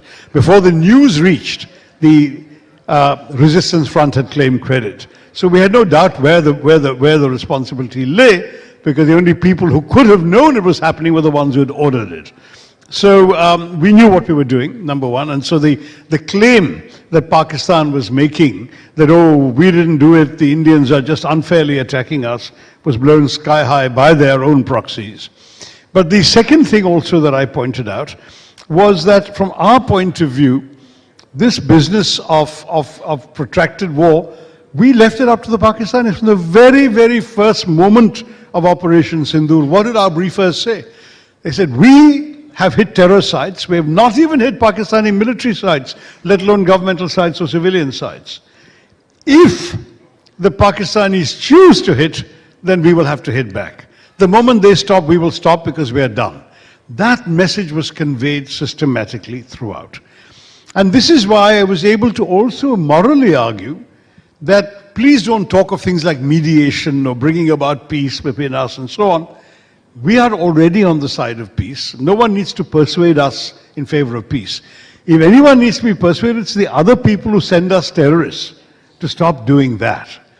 And as when you talk about mediation, you are implying equivalence. You are implying equivalence between the two parties you want to bring together to peace. I said, but there is no equivalence between terrorists and the innocent holiday makers they killed. There is no equivalence between a state that harbors, incubates, trains, supplies, arms, and dispatches terrorists, and a country that is exercising its right of self-defense against terrorists. And because there is no equivalence, don't talk to us of mediation, because you'll understand why we can't accept this. And believe me, in every country I went to at every level, this was understood and accepted. And one small sort of little diplomatic victory was in Colombia, where partially because they're so far away and they perhaps hadn't fully understood, they had, when Sindoor began, issued a statement of heartfelt condolences to the Pakistani victims, quote unquote. And we did point out to them this was slightly misplaced and why, and how in fact our strikes had very carefully only hit terror sites. And indeed, even the names that have emerged of those who were killed are all of terrorists on various wanted lists. So as far as we were concerned, we were not harming any ordinary people. We even did the attacks after 1 o'clock at night, when it was unlikely that regular civilians would be hanging around the compound. So the Colombians withdrew their statement and then issued a new one expressing sympathy and understanding for what India had done. So in all these ways, I think our messaging was the right message. It was well received, and it came across very positively for India. I don't think there's a problem there. I think clearly Mr. Trump as an individual has taken a particular tack, but I had no reason to believe that there was widespread support in his government or his administration for turning hostile towards India, which is the net effect of what he has done. In fact, Shashi Tharoor or Operation Sindoor, I think that's a poem waiting to be happened. Shabana ji is here, maybe you can darkhast kar sakte hain to Javed Saab to write that. But Shashi, a bit about you. What, where are you headed now? Everybody's asking. You're the man of the moment. In fact, this parliament session began with all eyes on Shashi Tharoor. I'm headed home to pick my sister up and take her to a dinner. Look, I grew up in a household of strong women, so I just do what they tell me. It's very simple. Well, that's good news for all of us here. But a bit about your, you've been a diplomat, you're also an author and a politician. Do you regret any of the choices? Look, I mean, I think I've always believed that anyone who claims they've never had any regrets in life is either incredibly lucky or more likely is lying. Because all of us have made mistakes, have had setbacks, have had bad luck, have had misfortunes, have had tragedies too. So there are always in all our lives things we look back upon and wish either that they hadn't happened or we could have reacted differently or behaved differently. That's normal life, and I don't think I'm different from anybody else there. But broadly speaking, I've had enough faith in myself, and fortunately I've had a clear conscience, so I've not been guilty of any of the very many nameless sins of which I've been accused in the media and so on. And so one weathers these things and goes on, Priya. Ultimately, if you believe that you're here on the planet for a purpose, and that purpose is to make a difference in a constructive way, which is certainly my belief since my childhood, I've always tried in everything I've done, whether at school, at college, at graduate school in America, then in the UN service, I've always tried to be a force for good, a force for change, somebody who could make a difference and make a difference in the lives of people around me. Sometimes it was just literally, a college classroom full of friends. Sometimes it was an entire constituency, or at the UN, sometimes an entire country, an entire world. But all of these things, at the end of the day, were about doing the best you can, as sincerely as you can, and as effectively as you can. That's what I've done. So as long as you can do that, why regret? Life was, if you had ups and downs, and there were a lot of downs at one time, that's how it was meant to be. The great thing about the Gita is it keeps teaching you, do the right thing and don't worry too much about what comes out of it. If the wrong things come out of it, that was perhaps what it was meant to be. And Hindu philosophy has often taught us, you set out on a journey, there is an accident on the way, but perhaps the site of the accident was the destined destination. So, I mean, I'm not being a fatalist, as you know. I've always believed that whatever fate holds, you also have a tremendous responsibility in your own hands. You may have the best astrological chart, but you walk in front of a speeding truck, you're gone, right? So take some responsibility for your choices, your actions. Life does involve your own will and your own commitments. I'm not at all, but I'm just saying at bottom, there's some things you can't help. And why is it that some very good people encounter awful luck and some very bad people seem to thrive sometimes in the world? We've seen all of this in our lives around us, haven't we? So we just accept that that's sometimes the way the world is. And perhaps sometimes it was meant to be. In fact, meant to be. When you joined politics, you were given a choice. You were being offered by the Congress, by the left, and the BJP. Are you at the same crossroads again? Look, I mean, the fact that I was approached by all of them is true at that time. And the fact that they have all approached me again is also true, but it's not as recent as you seem to be implying. And the fact that I've stayed a loyal member of my party without necessarily being 100% in sync with everything, that's not entirely surprising. I suspect that's true of many people in all parties, that there will be some issues on which perhaps your emphasis is a bit different. Certainly, as I said, in Operation Sindoor, I found myself advocating as a private individual or as an MP or as somebody writing an article in a newspaper, the very course of action that it so happened the government adopted. I'm not thinking the government adopted that course of action because they read my article, but they did what I thought was the right thing to do. So why would I not support them? So Jai Shankar should not worry. Anyway, that's the answer. I'm not going to go beyond that right now, Pia. But we can talk about other things. Okay, while we are talking about other things, when we talk about your regrets, I've been following, I'm a Congress reporter I've been covering the Congress since the 90s. I've been following your trajectory also. Do you think the fact that you contested the elections against Kharge, was that a turning point vis-a-vis your relations within the Congress? If it was in some people's minds, it wasn't in mine. First of all, I thought that in a democracy and in a democratic party, it would be the right thing to do, to give voice to a certain set of feelings that perhaps were not being adequately heard at that time in the leadership. And, you know, at the end of the day, I lost. So the party got the leadership it voted for. And to my mind, that's something we all have to accept and move on. So I have been, I'm proud to say I was, within minutes of the announcement of the results, I was at Mr. Kharge's home and raising his hand in a photograph that has appeared widely around the country. And that I have continued to support the party on most issues. I mean, I think there's always a tendency to exaggerate one or two areas of disagreement. But the fact is that if others feel somehow differently about me because I made that contest, I'll simply ask them to consider that in many ways, the Congress has been able to point to the fact of that election as confirming that we are the only party in the country for a very long time that's even had a contested election for the top post. That's something we can be reasonably proud of as a party, I'd like to think. Okay, before I let you go, I want just a quick round of, some Shashi Tharoor trivia. Everybody asks you for the word of the day, but I want to ask you for the word of the day in Hindi. The word of it? The word of the day. To give us the word of the day, but give us a Hindi word. A Hindi word? Padho. Padho. Because when I'm asked in English, that's always what I say.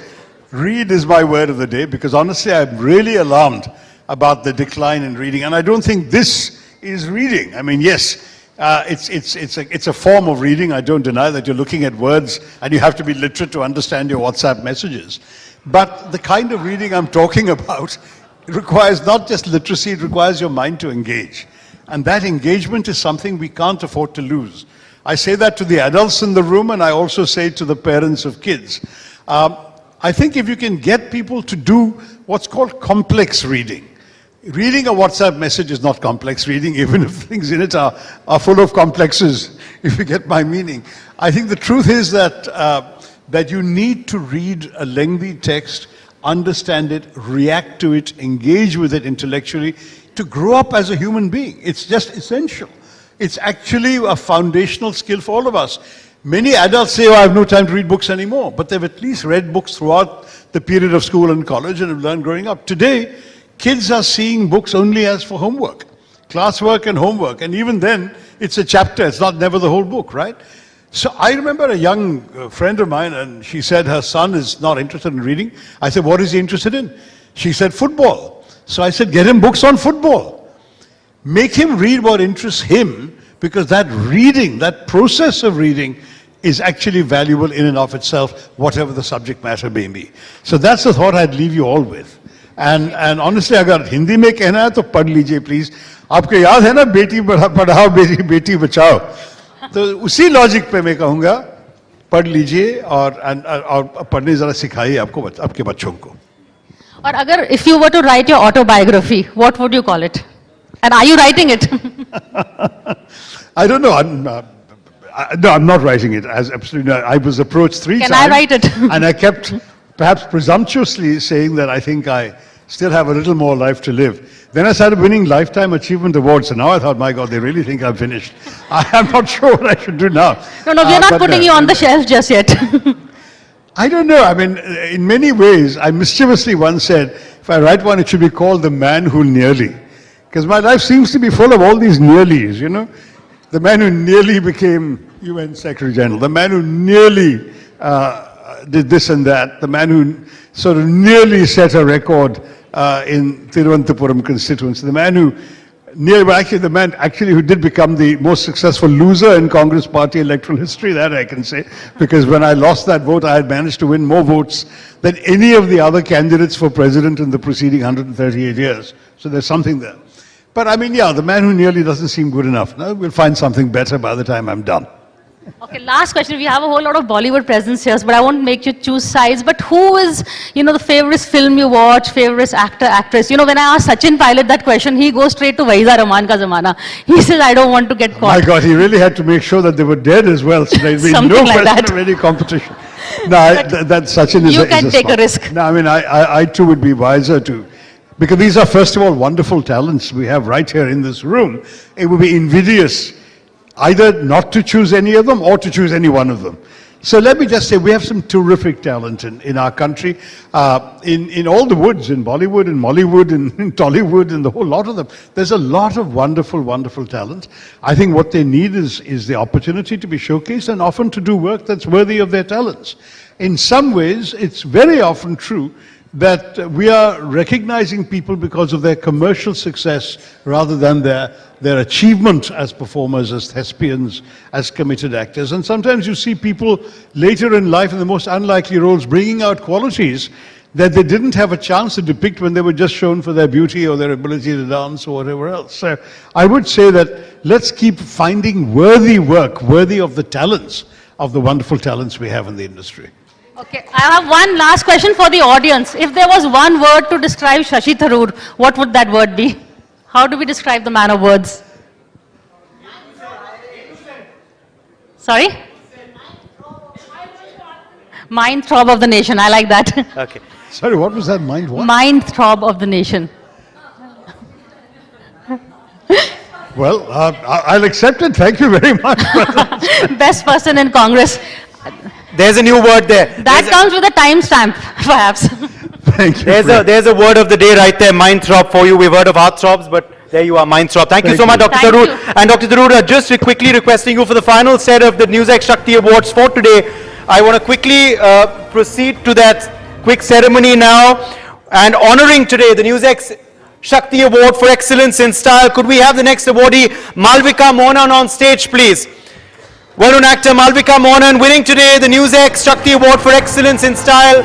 Many, many congratulations to you. Let's keep the round of applause going.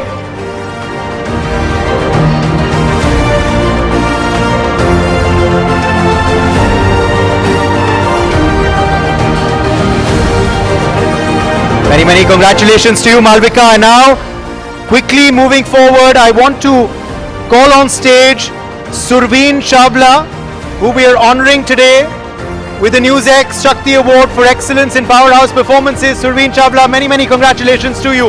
Thank you for being with us today. Surveen Chawla, congratulations to you for winning this award. And the final award, let's keep the applause going, please. These are all successful women achievers. And the final award today goes to Prikanksha Luthra for Excellence in Business Leadership. Prikanksha Luthra, could we have you on stage? Many congrats to you.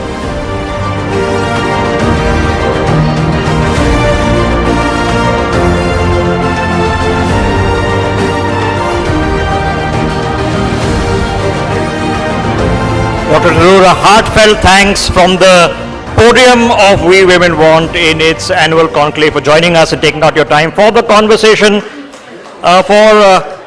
On behalf of the enraptured audience, not only sitting here in this auditorium, but also watching across on our network, Dr. Shashi Tharoor at his finest. Dr. Tharoor, once again, thank you very much for your time and really, really appreciate you taking out the time and having this conversation with us. We'll just take a moment.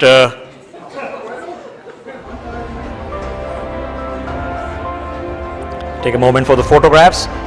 And of course, our sessions for the evening are not yet over. We've saved, of course, most of the best for the last. In television, it's prime time. And for us here, it is the culmination of what has been an amazing day of power-packed sessions right across the board. As we wait for Dr. Tharoor to exit and, of course, our stage to settle down, I'll request Priya Sehgal to stay on with us. Okay, we'll let her exit and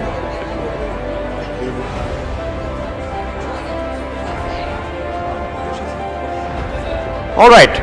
Could I request Priya ma'am, could you join us back on stage, please? And Uday Pratap Singh will stay on stage with us. Let's take the moment, and it's my proud privilege, a person who needs no introduction whatsoever. Shabana Azmi is with us, a recipient of the 2025 Shakti Award, recipient of more awards than we can count, probably a record holder in national awards, and she is going to be in conversation with Priya and Uday. Could I request Priya, Uday, could I request you to escort her please on stage?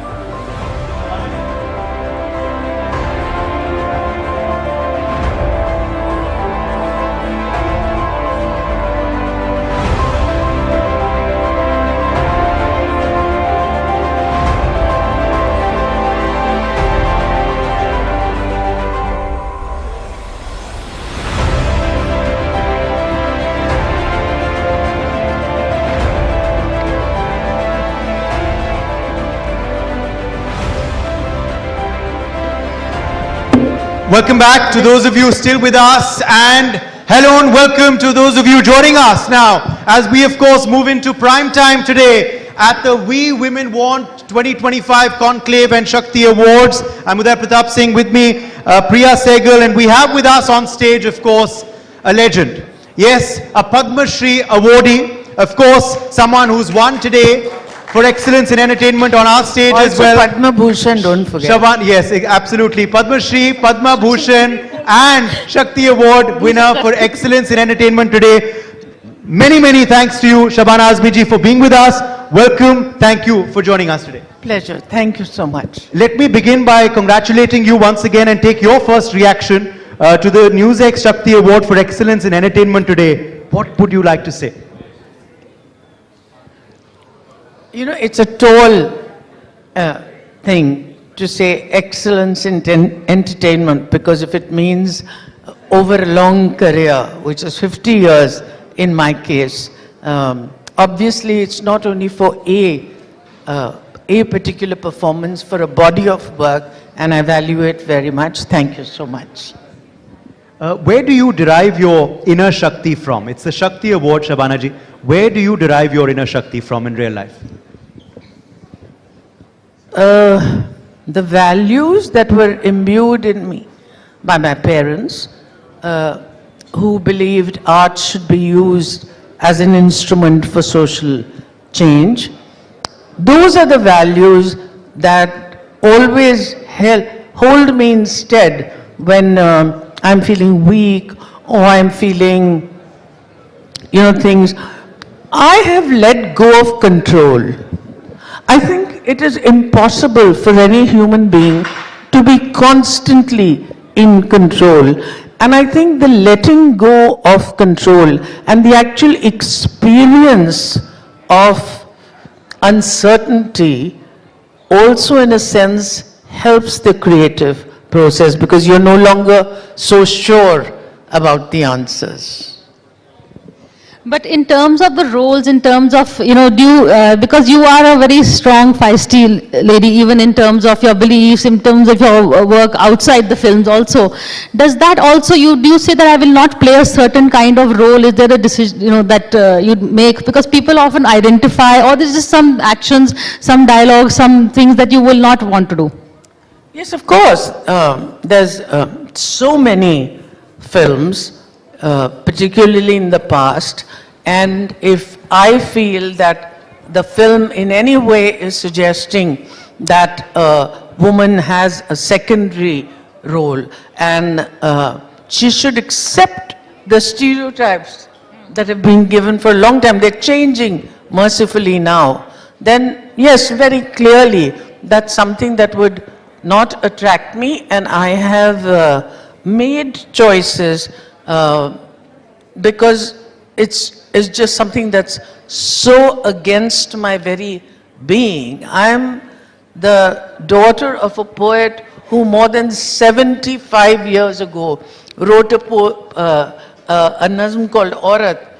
Then he says, "Qadr ab tak teri taarikh ne jaani hi nahi, tujh mein Sholay भी हैं, बस अशफिशानी ही नहीं, तू हकीकत पे है, दिलचस्प कहानी भी नहीं, तेरी हस्ती भी है एक चीज, जवानी ही नहीं, अपनी तारीख का उन्वान बदलना है तुझे, उठ मेरी जान, मेरे साथ ही चलना है तुझे."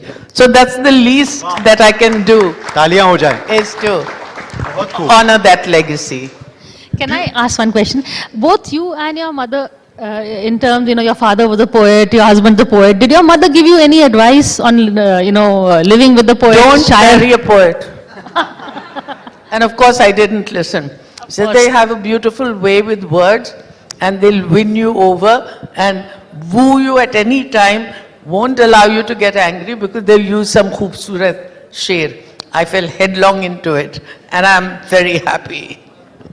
Is there any shade that he's dedicated to you? Any of the poems, that lyrics that we know so well? Any then that have been dedicated to you at home? The thing is, it's a question that is asked of me all the time. People keep saying, कि इतने romantic गाने लिखते हैं. He must be such a romantic person in life. And I say, he does not have a single romantic bone in his body. No way. बिल्कुल भी नहीं. तो फिर Javed साहब for me. I promise you. But then when somebody accuses him and they say that your wife says that there's no romantic bone in your body, तो वो कहते हैं भाई आप अगर सर्कस में काम करते हैं तो आप अपने घर में उल्टे थोड़ी लटकते रहते हैं ट्रेपेज आर्टिस्ट की तरह. So he gets away with that. The shairi is for the films and on stage exactly not at all. I was just going to ask you that, who's the bigger romantic at home, but you've given away the answer. I have to ask you though also, do you believe that cinema, entertainment has been and continues to be a way of making impact as well? You were just talking about your choices, what you said yes to, what you said no to. Do you believe that this is a medium that can make impact and does make impact? You know, I think all art has the ability to create a climate of sensitivity in which it is possible for change to occur. To say directly कि ये आपने देखी गांधी जी की film और कल से आप बिल्कुल गांधी जी की तरह बिहेव करने लगेंगे, वो सच्चाई नहीं है. मगर आपकी मिट्टी गीली हो जाती है और जब आपकी मिट्टी गीली हो जाती है तो अंकुर तो फूटेगा ही. वो जो दौर था और आज जो दौर है heroines के लिए, have you seen the kind of roles change, the approach of filmmakers as well change towards their leading ladies as opposed to just their leading men? We've come a very long way. I mean, we came from a time when "main chup rahungi" was considered a virtue for a woman. And then we went through a spate where we hadn't quite decided who this woman should be. So she just became, first we had Rambos and she became Rambolina. You know, so she was just doing the same thing. None of the complexity of what it was to be a woman ever got reflected. It was left to the parallel cinema to start exploring the woman in all her contradictions and not painting her as either Madonna or whore. That time, I think, has passed. I mean, there are still things that go back to it. But I think what has happened is we also have very young, very feisty, very educated girls who are no longer interested in only hanging around the man and playing his appendage. So that change, for me, I have always believed that for something to change dramatically in the consciousness of an audience, it has to be within the mainstream. क्योंकि आप parallel cinema में तो करते रहोगे, तो you're preaching to the already converted. तो अगर Rocky और रानी की प्रेम कहानी में अगर आप देखते हैं आलिया भट्ट का जो रोल है and what a person she is in her right, and all within the template of the mainstream cinema. So you have the songs, you have the dances, you entertain, you do everything, but you also carry a very strong social message. I think that's the way films can truly make an impact. Nothing which is preachy, nothing that you shout from the rooftops is going to create that. You have to be moved. And if you want to do propaganda, तो फिर आप pamphlets लगा दीजिए ना, आप जाके मोर्चे निकालिए. आप फिल्म क्यों बना रहे हैं? फिल्म तो एक मीडियम है, and unless you can justify the medium in which your message is being coached, how can you claim yourself to be a filmmaker? I'm very proud of that answer. तो आप लोग थोड़ी ताली बजा सकते थे वैसे इस पे. I know, थोड़ी नहीं बहुत सारी तालियां. नहीं मगर सचमुच सच्चाई से भी बोला और उसमें मुझे लगता है कि बात. That's an impactful answer, but a very honest answer as well. In fact, Uday is the OTT generation, लेकिन I am, you know, Arif and Masoom is my generation, which places me. Aaj, if you were to make a movie like that, would you be the silent suffering wife? Would you beg your husband to stay back? If you were to remake Earth, for instance, today? I don't think Earth is about a wife who begs her husband to stay back. she has gone through the whole transition and then comes to an end, which is absolutely iconic because she refuses the partnership of another man who's also a very nice person, because she discovers herself and she says that I'm going to take and charter my own territory forward, and decides to pick up this girl, her maid's daughter. And it is such an iconic film because of that, because now 35 years later, so many people come to me and say that film really transformed their lives. So I don't see, you can't pull out scenes and say कि अच्छा ये scene क्या, वो scene किसकी तरफ जा रहा है, वो scene अगर dependence से independence की तरफ जा रहा है, तो it's a journey. If you are right from the beginning, you're strong until the end, you're strong, then where is the character? That is the clap. That is the common thing worth a huge clap for. But a lot of please, बहुत सारी तालियां. I can imagine आप लोग बहुत थक गए होंगे, तो this will be a short thing now. Don't worry. I know Shabana ji already told me keep it short, but unfortunately I will not keep it short. I just have a few more questions. When we have a legend in the house, we can't. Yeah, it's too tempting. Just speaking about Rocky or Rani, because you cited that film right now, is it true that when the part came to you, you were a bit wary of Jamini and Karan Johar's treatment of Jamini, but you trusted his vision, and then the rest is there for all to see? I have to give the credit not only to Karan, but also to Manish Malhotra, who, apart from being such a leading designer, is also a friend of ours and has been working continuously with me in an NGO that I run called Mijwa Welfare Society. So in that sense, we are also partners. But I had imagined her as the quintessential Bengali Bhadralok with the bindi and silk sarees, tasar ki sarees and a jura and all that. And he said, that's done to death. Please let's not have her go that way. And of course, Karan didn't agree with that, agreed with Manish. And so we went along. And we had strange experiences because in the beginning, I'm a Bengali woman and I am cooking fish in a kitchen in a silk sari with my long hair open. मैंने कहा पूरे बाल जो है वो मछली के सालन में चले जाएंगे, ये नहीं होता है कभी. तो he said, Karan Johar की फिल्म में इसमें होता है. तो I said, all right, then let me surrender to him. And because I surrendered, I think the film was appreciated. I got a lot of appreciation for the film.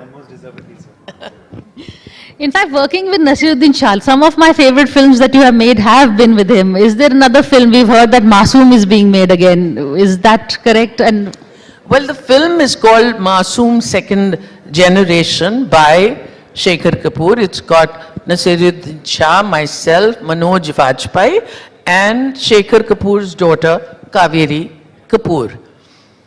It's not a direct, an extension of Masoom. It's not about Jugal Hansraj growing up and having an extramarital affair. Okay, that's not what you should expect from it. But the emotion that it created and the family and the way it responded to. So it's that also juxtaposed on what actually is family, what is identity, and how is the city that is changing affecting us without even realizing.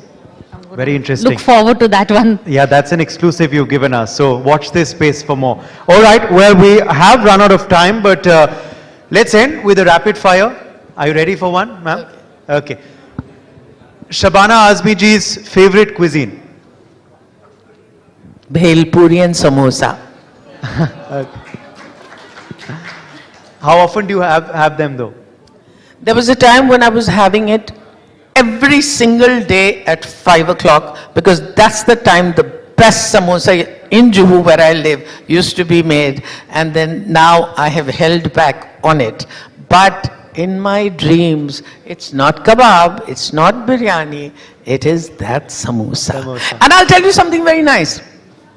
The first time I met Nelson Mandela, the Nelson Mandela, and we were sitting at the dining table, and he said, "Can you pass me the samosa?" I said, "You also like samosa?" Yay! So Wow. both of us said, "Dono ko samosa bahut pasand hai." Samosa, the soft part. Samosa is the top thing. Yes. Yeah. Are you a beaches person or a mountains person? Mountain, definitely. What's the last holiday you took? I'm going on a holiday 2 days later to Iceland with my girlfriends, none of who are younger than 65. Oh, wow. Love it, love it. So when our travel agent got to know that ये इनकी उम्र है और ये जा रहे हैं Iceland, उसने कहा बाप रे बाप, तो हमारे ग्रुप का नाम ही हमने रख दिया बाप रे बाप. Which has been your favorite film? My favorite film, really, and I hope you're not talking about my own film, any favorite. Any favorite. Well, I would have preferred your own, but you can endorse the other. Favorite is a difficult term for it, but one of the films that has continued to move me ever since it was first made is MS Satyu's Garm Hava, and I think it is the best film on partition that has ever been made. Favorite co-star? Nasiruddin Shah. Okay, you had to say that. What's the superpower you wish you had? That I could be invisible. Why? You're the second person who said that. Really? From the Bollywood, from... Can you imagine if I was invisible, I would be able to hear everything that is going on, and how much more knowledgeable I would be than I am at present. Okay. Maybe I love that twinkle in your eye. Maybe the filmmakers now can think of a film in which Shabana ji does that. Not a Mr. India again. नहीं नहीं, सिर्फ invisible नहीं, कभी नजर भी आना चाहिए visible. कर रीमा दास सुन रही होंगी तो वो मेरे को invisible बना देंगी. नहीं नहीं, I must also become visible. Visible, invisible and visible. All right. Thank you so much, Shabana Azmi ji, once again for joining us today. And many, many congratulations to you for this honor that you've got. And we want to see much more of you in the years Very ahead. visible, Shabana Azmi. Absolutely. Thank you so much, Shabana ji. Thank you so much, Priya ji, for joining us at the We Women Want Conclave. On that note, let me bring our next guest, who will talk about work and motherhood. We are in conversation with Neha Dhupia, actor, and the conversation will be led by my colleague Uday Pratap Singh and Megha Sharma. Uday, request you to stay on stage. Megha, please join us. Neha, request you to please make your way to the stage.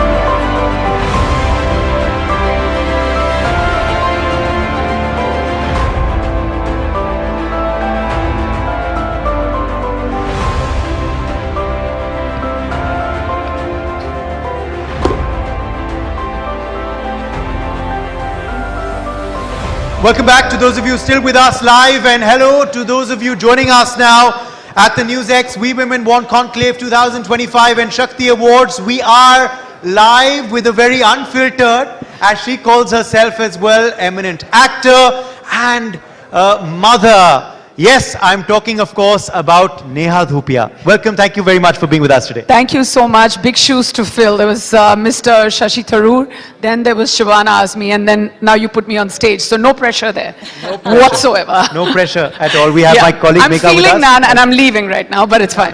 No, we have my colleague Megha as well with us. But you know, why I introduced you to as actor and mother is because this week there's been a lot of motherhood on your social media, hasn't there? Yes, I have this beautiful community, which is of course, you know, it was started by me as an initiative to normalize breastfeeding and maternal health and postpartum.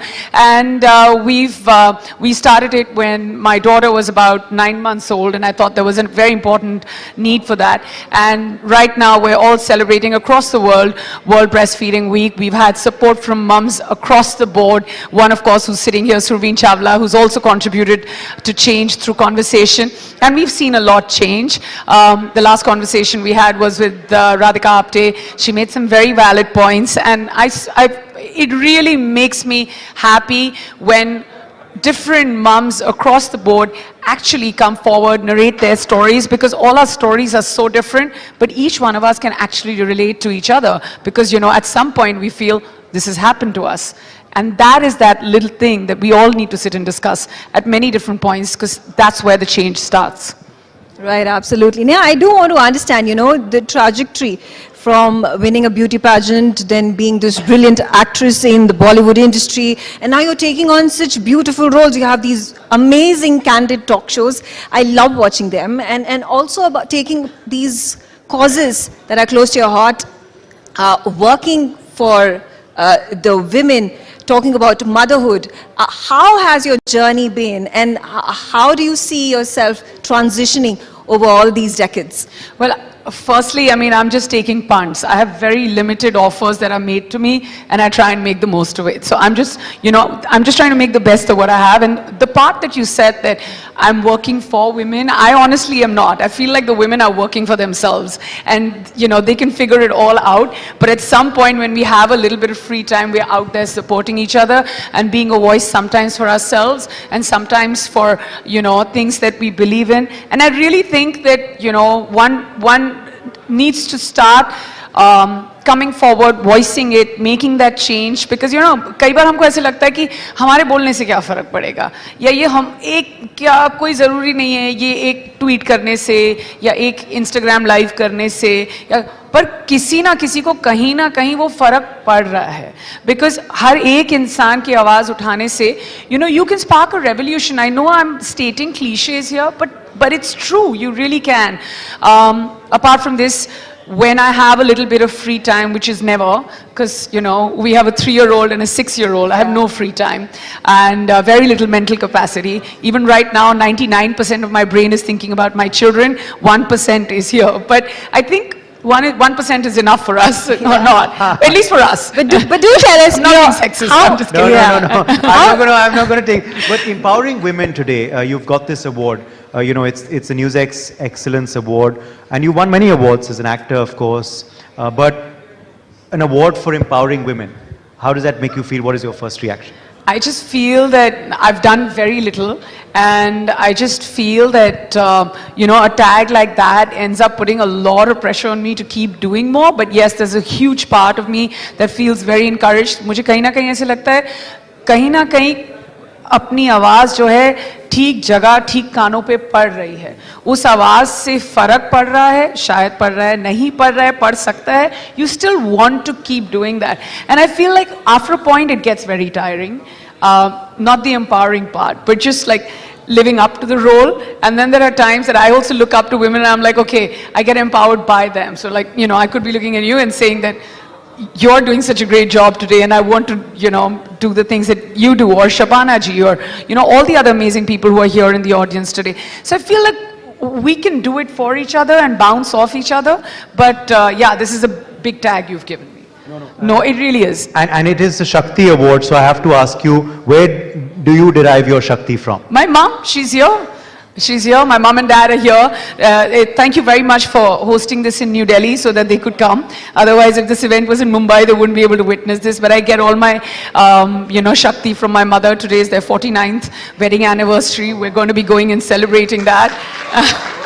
Lovely. Congratulations to the two people because of whom, of course, Neha got the upbringing and values that have made her. And does that make you feel proud, getting this award in front of them? Absolutely. Every time I call my mom and I'm like, ye nahi ho raha hai, wo nahi ho raha hai, professional setbacks, personally, you know, if I feel that, okay, today I'm feeling overwhelmed as a mother, there's a lot going on, I can't, she's just like, koi na, jahan hai, sab theek ho jayega. So, you know, you just feel like it's going to happen. And then I just feel like, and then there are times where I feel that I mean, you know, it just decompresses me because I feel she has so much strength.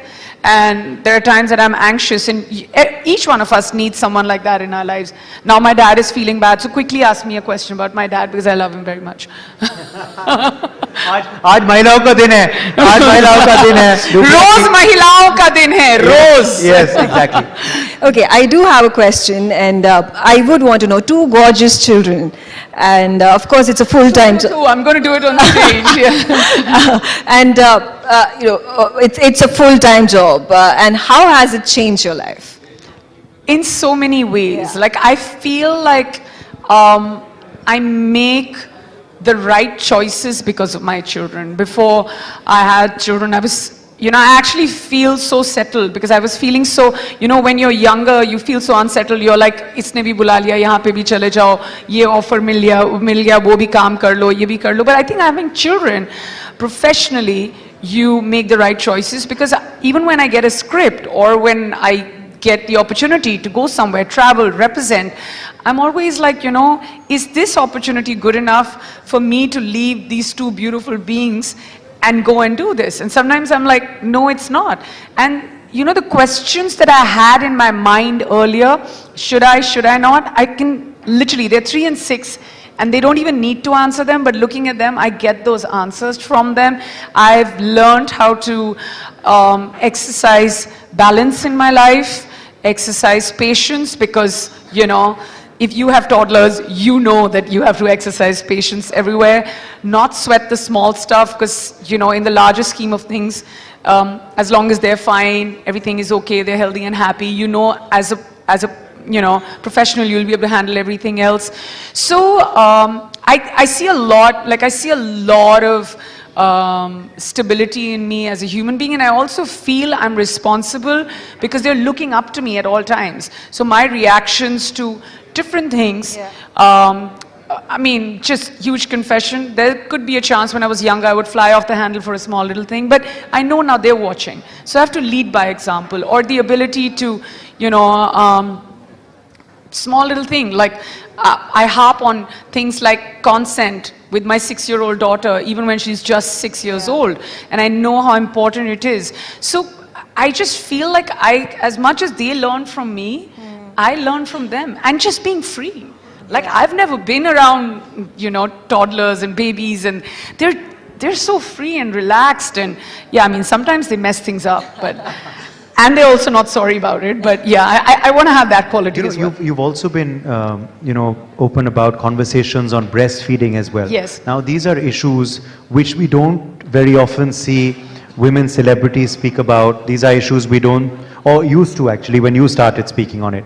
We don't see women actually speak about so much. So was it an attempt by you as well to mainstream certain things to ensure that these, you know, these conversations should happen, because this does happen? Well, let me tell you that it's not, so when I started Freedom to Feed, it was not just about normalizing breastfeeding. It was not just about not sexualizing breastfeeding. It was also about the fact that, and across the board, like we've had support from women, you know, from new moms to moms who have much more amplified voices in the real world, or whatever, like we'd like to call them, celebrity moms whose voices reach far and wide. But they've spoken about everything from maternal health to work hours to change in mindset when you go back to work after becoming a mom, to the kind of you know, to postpartum depression. It's very important, because the minute you hear it from a mom or a woman that you look up to, you feel that you can also come out and share your story. And they, like for instance, and I mean, it broke my heart when it happened on the live, and we were doing a live with Bipasha, and she spoke about how her daughter had a condition where she had a hole in her heart when she was born, and she spoke about it. And after that live finished, we had so many moms from across the world who reached out to us, who said, can you connect us to Bipasha? Can you connect us to the doctors? You know, you're also building a network. Making an impact. And helping people out. Or like, you know, Kajal Agarwal was going to the US, and she was just like, how do I make sure that I continue to feed my child? And when I got that DM at like 3 in the morning on our community page, I knew she really needed help, because, and I was just like, just carry an ice pack. And sometimes it's so simple, but it's great. I just really think that if you can go out and make a change through something as simple as having a real conversation, like the way you guys do, I mean, that's the beginning of a lot. Right, okay, on that note, Neha, let's start with the rapid fire. I hope you're ready. Boring. And you know, let's start it off with, what is the one thing that you do when you are in a bad mood or when you are having a bad day? I scroll through pictures of my children. Yeah, okay. Yeah. I do random, and it's 56,000 Yeah, that's images. cathartic. 56,000 images, guys. I am not lying. Yeah. And if they're using my phone to click more pictures of us, it's gone through the roof. Yeah. Okay. And who is the one person that you would call if you have to get the gossip from the industry or from your circle? Is this going to make headlines? Are we on a news channel? You tell us. Live. Should I take the right name or the wrong one? The right name. No. I can't take his name. No. We can guess. Okay, you can guess. It is exactly who you're thinking of. Okay. I also have to ask you very quickly about, okay, this is a rapid fire, so we'll quickly still continue the rapid. Beaches or mountains? Mountains, but I never get a chance because my husband always wants to go to the beach, and I'm a good wife. Who's the stricter parent, you or Angad? Me. For sure. Okay, and your mantra in life as a woman, as Did you say mantra? Mantra in life. Oh my God, I heard monthly finance, and I was like, why is she asking me that? Your mantra in life as an entrepreneur, as this empowered woman. As an empowered woman, I mean, like my mom says, "Jaan hai, jahan hai, sab theek ho jayega, sab ho jayega." That's the most important thing. And what is that one misconception about Neha Dhupia that you would like to clear once and for all? That I'm no boss lady, I promise you. I am not. I'm always taking orders, I'm always multitasking, I'm always doing all the dirty work, and I'm not sitting around. A lot of people think, oh, I wear a blazer, go out and I boss around. It's not true. Yeah. When's the last time you took a holiday? 4 days ago. We went Sri Lanka for 9 days. Lovely. With the family. When is the next time I'm taking a holiday? 4 days from now. Yeah. Not Sri Lanka? Life's new mantra, holiday as much as you want. Take holidays. And family time. Family, just spend all your time with your family. You know, you're many people's style icon and you're looking very stylish today as well. Who is your style icon? My style icon, who I love? Okay, I mean, I think Sonam Kapoor is really well turned out at all times. I think Kate Blanchett is really well turned out. I think Rekha ji is very well turned out and all. Actually, everyone. Shabana ji was here. Shashi Tharoor, of course, style icon, yeah, for sure. But absolutely. On that note, thank you so much. Thank you. It has been fantastic. Before we end, I have another quick question for Neha on the latest season, for which we spoke before the season, if you remember. Yes. In our studio. What a great chat it was. Yes, it was a great chat. And शुभारंभ था वो season का, auditions सब चल रहे थे. अब season खत्म हो गया, बहुत अच्छा response मिला. How was the experience on roadies? Oh, on roadies, yeah, I know. Somebody walked in and said, roadies. I was like, wo kya hai? But no, not true. I love the show. I love being on the show. I got fired once before. I hope I don't get fired again. I'm just kidding. But the experience is great. To be able to have this sense of adventure, the sense of competition, the ability to speak your mind, to make a difference, and also to have the youth look up to you, it's just a great place to be. And who's your favorite gang leader apart from yourself? Ooh, tough one. I'd have to say it's a close call between Prince and Elvish, but after this year, Elvish Yadav. Oh, okay. Elvish Yadav is your favorite gang leader on roadies. I think you said Prince when we said earlier, but yeah, I move on very quickly there. Yes. I mean, it's a known kind of. That's a headline right there that you've given us. Thank you so much for joining us. Let's put our hands together for Neha Dhupia. Thank you so much, Neha, for joining us. And of course, my biggest takeaway from that is take more holidays. I hope my boss is listening. And with that, ladies and gentlemen, we come to almost the end of what has been an eventful, jam-packed day. I take this moment to now invite upon stage Miss Surveen Chawla, an actor who's joining us on why hard work wins and her mantra to success. Let's put our hands together for Surveen Chawla. Leading this conversation is my colleague Udai Pratap Singh and Mr. Vineet Malhotra. Uday, request your presence back on stage. Surveen, thank you so much for joining us at We Women Want. Uday and Vineet, over to you.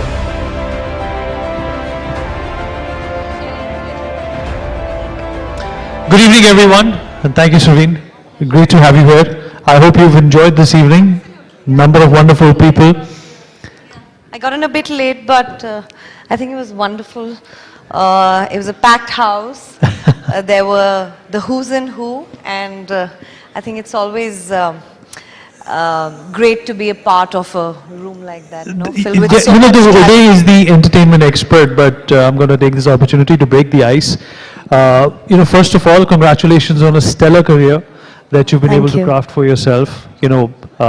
I've seen some of your work. I've seen Mandala, and the intensity that you bring to your roles and to your characters is absolutely infinitely impressive.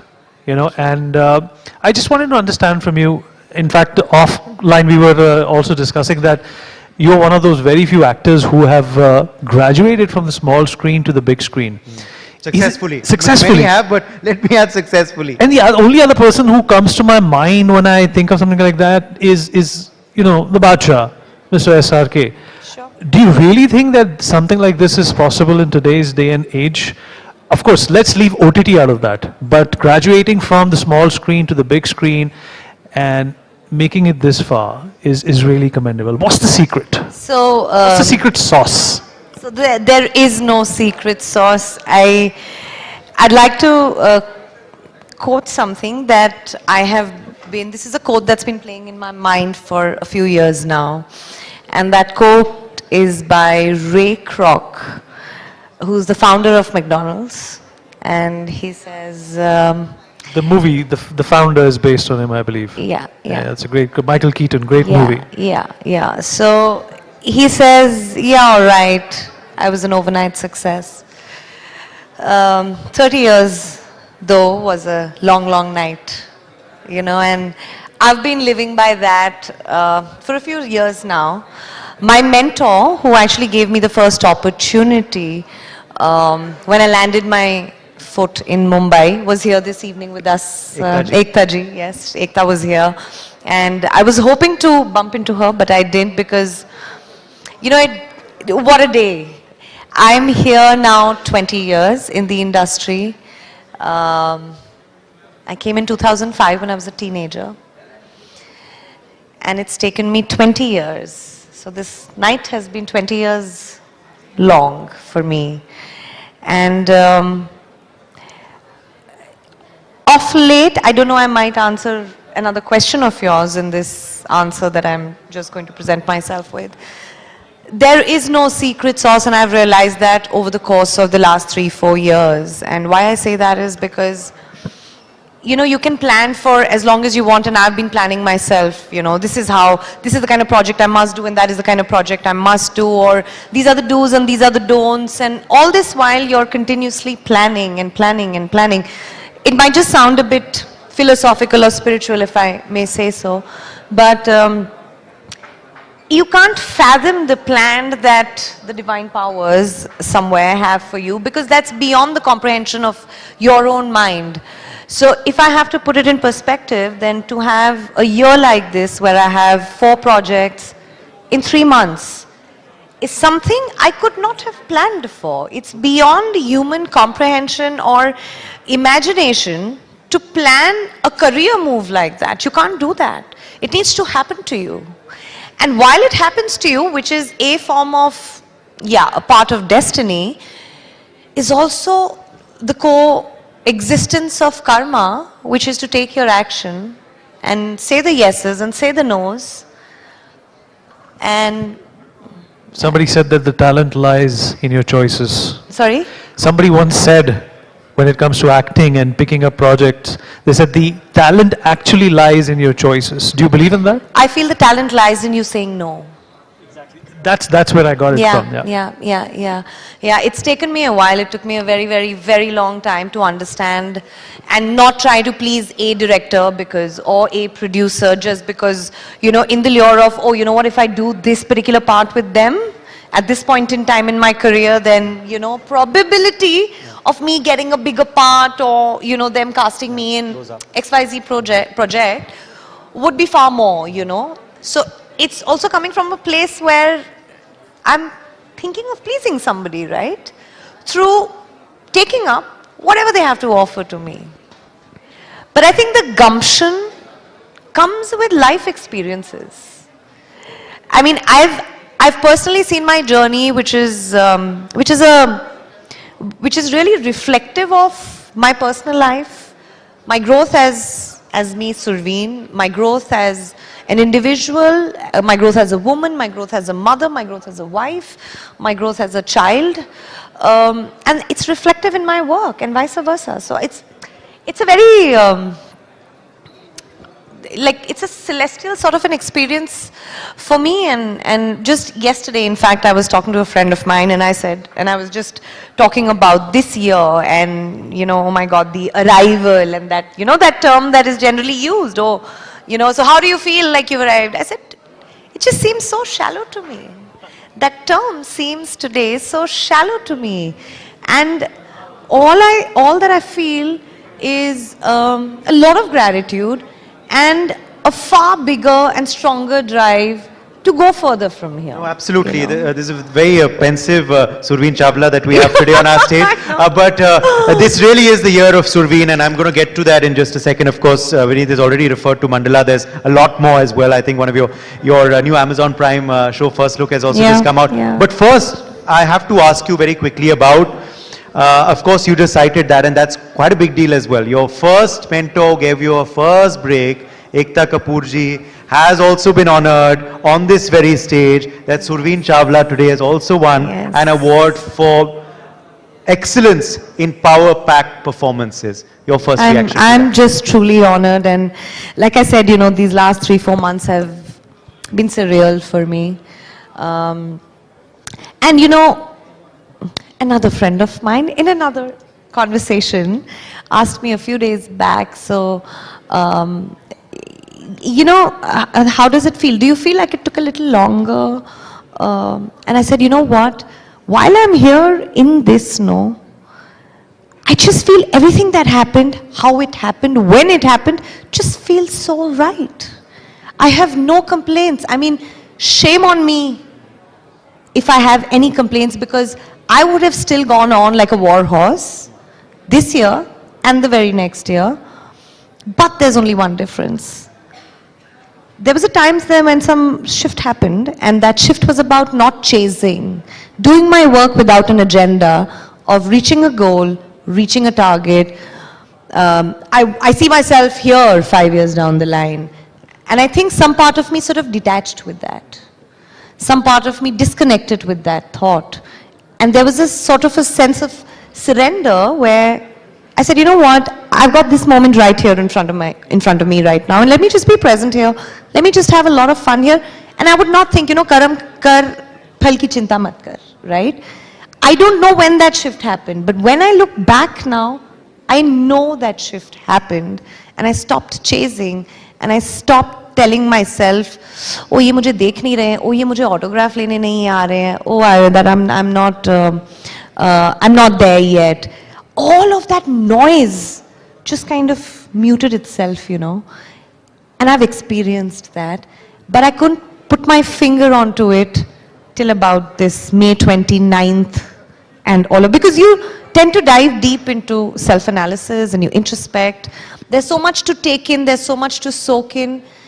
And I think that experience has been extremely humbling for me. You know, I know actors can't often dictate release dates, but what do you make of, you know, these back-to-back projects coming for you in this year?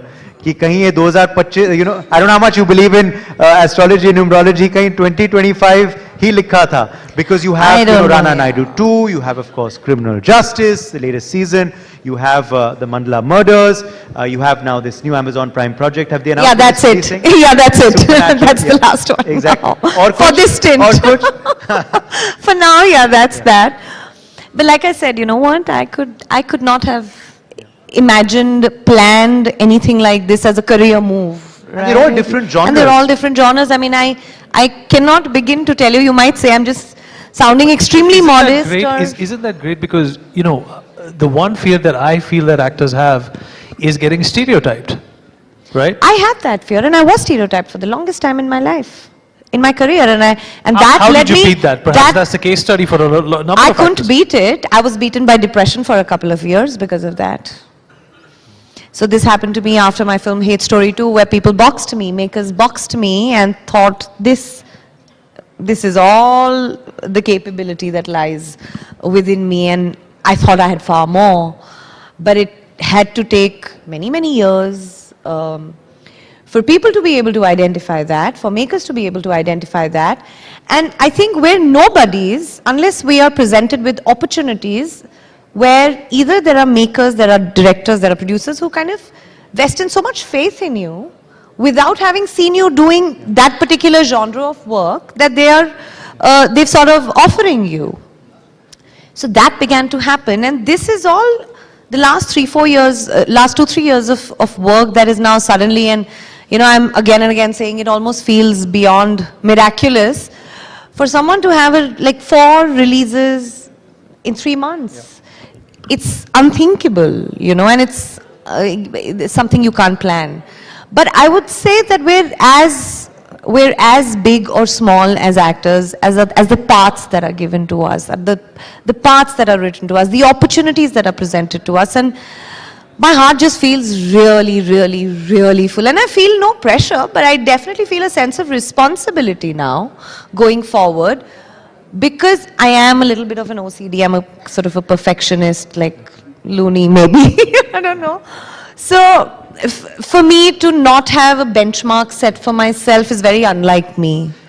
Quoting Shah Rukh Khan once again, he said that opportunity and talent are 2 different things. But if you don't have luck, he credits himself as being one of the luckiest people to come here. Do you think, how important is luck for an actor? Well, today where we sit and stand is, I think, proof of how luck plays an important part. You could be working doubly hard for, or if I may say so about myself, for the last 10 years, but well, it had to happen this way, and it's only surrender, right? I mean, what else do you do at a point like this? There was a little bit of frustration coming in the last 2-3 years, where I knew there were projects ready or on the brink of releases, but it never saw the light of day, not because it was not going to, but because of some or the other delay. But that also means that your work is going to take a little more while to come out in the open, and then, projects are going to come to you only once that comes out. You know how it is, right? You out of sight is out of mind, and what shows is what sells. So it's literally that. And so coming back to luck,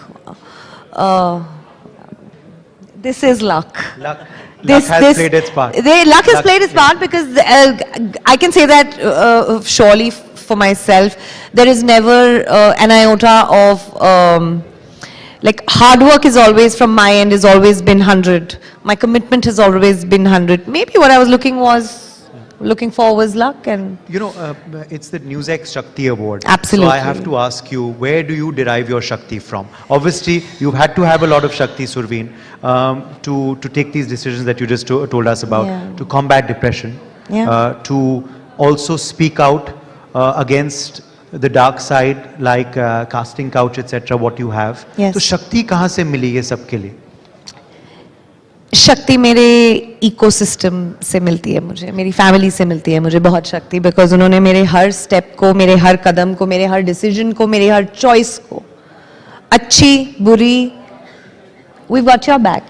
My husband, my family, my parents, they've given me so much freedom to make choices, to make mistakes, For me, as a mother also, I think that for me is the highlight of my growing up years, and that's what I want to teach my daughter, who's 6 now. And she goes to school and she comes back, and I say, I don't say what you did well at school today or how was your day. Did you make any mistakes today? And now she's also understanding. And if she says, yes, I made a mistake today, I was like, way to go, high five, because you made a mistake and here is your leap. You're going to grow only and only if you make mistakes, and there is no way to that, no other way to that. What is your biggest mistake, and what did you learn from it? I wouldn't call it a mistake. I think I own all my choices. I have no regrets for any of my choices made. They're all mine. I own them. But I wish, it's not a mistake, I wish I had more perspective for those 2 years that kind of went by when I was undergoing medication and therapy and I was depressed, because nothing is worth that. Absolutely nothing is worth that. Nothing in the world is worth that. You've got your family, you've got your health and everything else. And I think that is the phase of my life that taught me detachment. I was obsessed with my work before that. I was a workaholic and I couldn't think, and I would identify myself with the kind of work that I did, or how much work am I doing or not doing. And that was my identity, and I had to kind of take that away from work. I am enough, and that's my identity. So it's been, they of course mentioned the word Shakti. You know, a lot of young girls who perhaps want to emulate, you know, the success that you're enjoying today, and also perhaps, you know, would want to expect problems en route to that, the kind of problems you also have had. What kind of a message would you want to deliver to them? What should that one focal point be? For you, it's the ecosystem you just mentioned, which is your family, you know, which is your health. A lot of people don't realize that good things in life are free. Oh, totally. So well said. I think it would be very, since I'm now on this side of the line, and while I'm not in there, I think would be the right time for me to answer this. Because I feel like sitting here right now, it would just might sound a bit too preachy, or arey isko kya pata, you know, but I can't take them through every day of my life or my struggle or my hard work. And I don't want to make a very big deal about hard work and struggle, because I think everybody's got to do that in life. It's not just for us actors, but I think every field, every area, every individual has their own struggles and their own benchmarks and their own comparable parameters for where they kind of put their own struggles. So for me, I honestly cannot think of anything else but family, to be able to be that source, to be able to be that origin that grounds you, that holds you when you fall, that allows you to be, that allows you to make that mistakes. I don't have a fancy answer for this other than what I've already said. And I think it's best to kind of rely on that backbone, that the one that is chosen by choice at that juncture, if you know what I mean.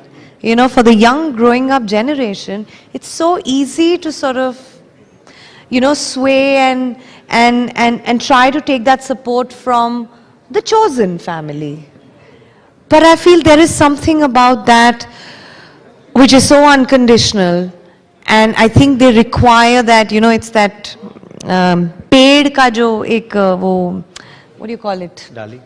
डाली नहीं, पेड़ की छाया जो होती है ना, वो आपकी फैमिली से मिलती है आपको, वो और कहीं से नहीं मिलती है. So I feel, yeah, just communicate, know that no matter what, they'll be there. They are family, and yeah, I think you want to fall, you fall back on them. You know, to be honest, Surveen, we've had a lot of conversations through the day today with a number of achievers, but I think this has been the most refreshingly honest. And the most and profound, stimulating. the most profound as I hope I didn't put you guys to sleep. No.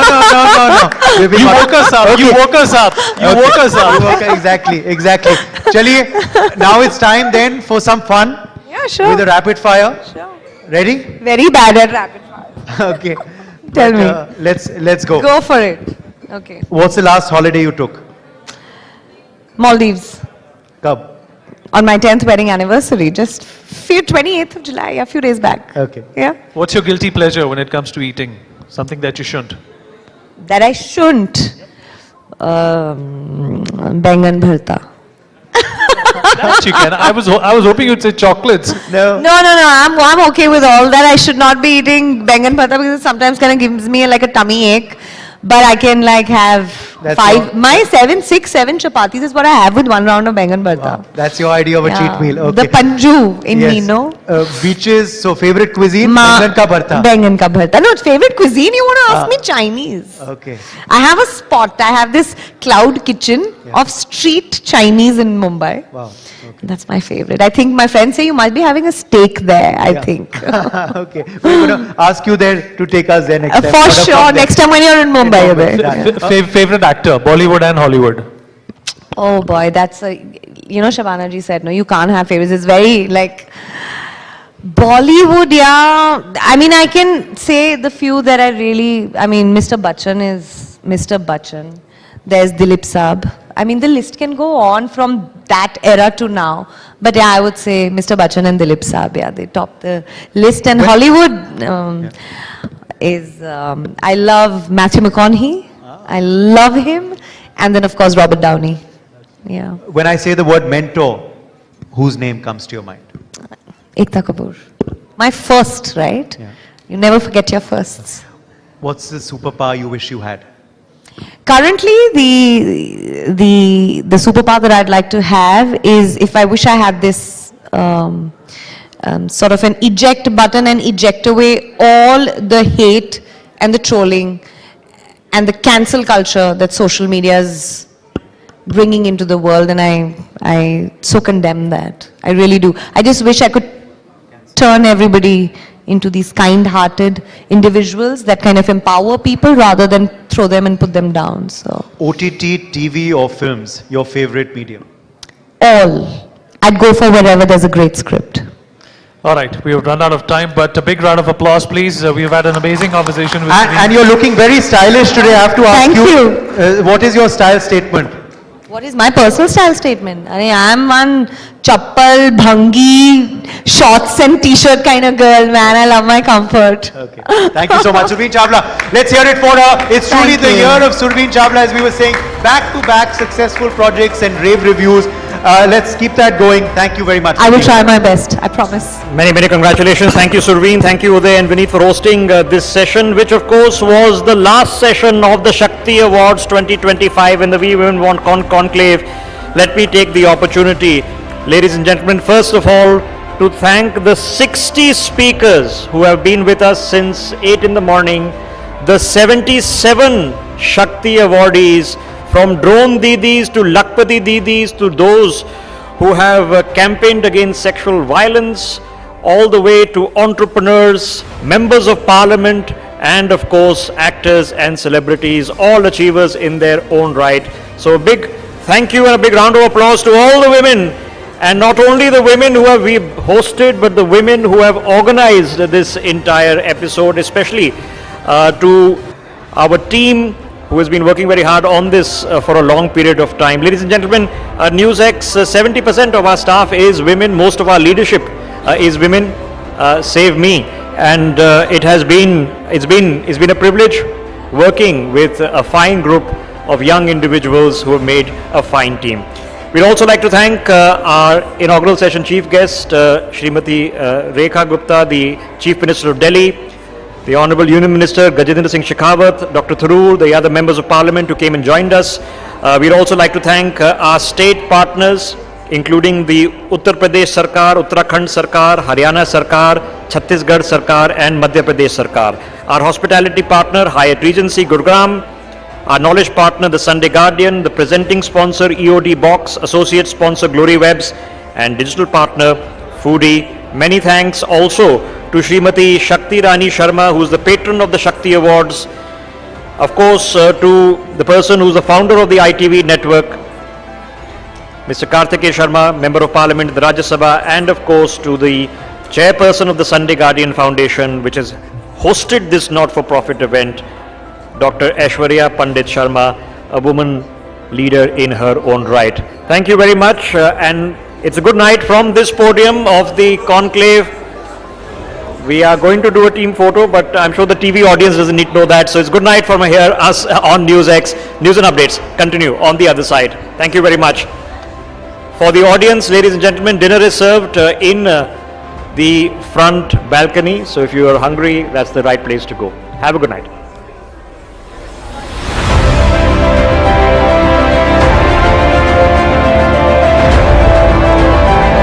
Could I get the team, ITV team here on the stage, please? We'll do a team photo. ITV team.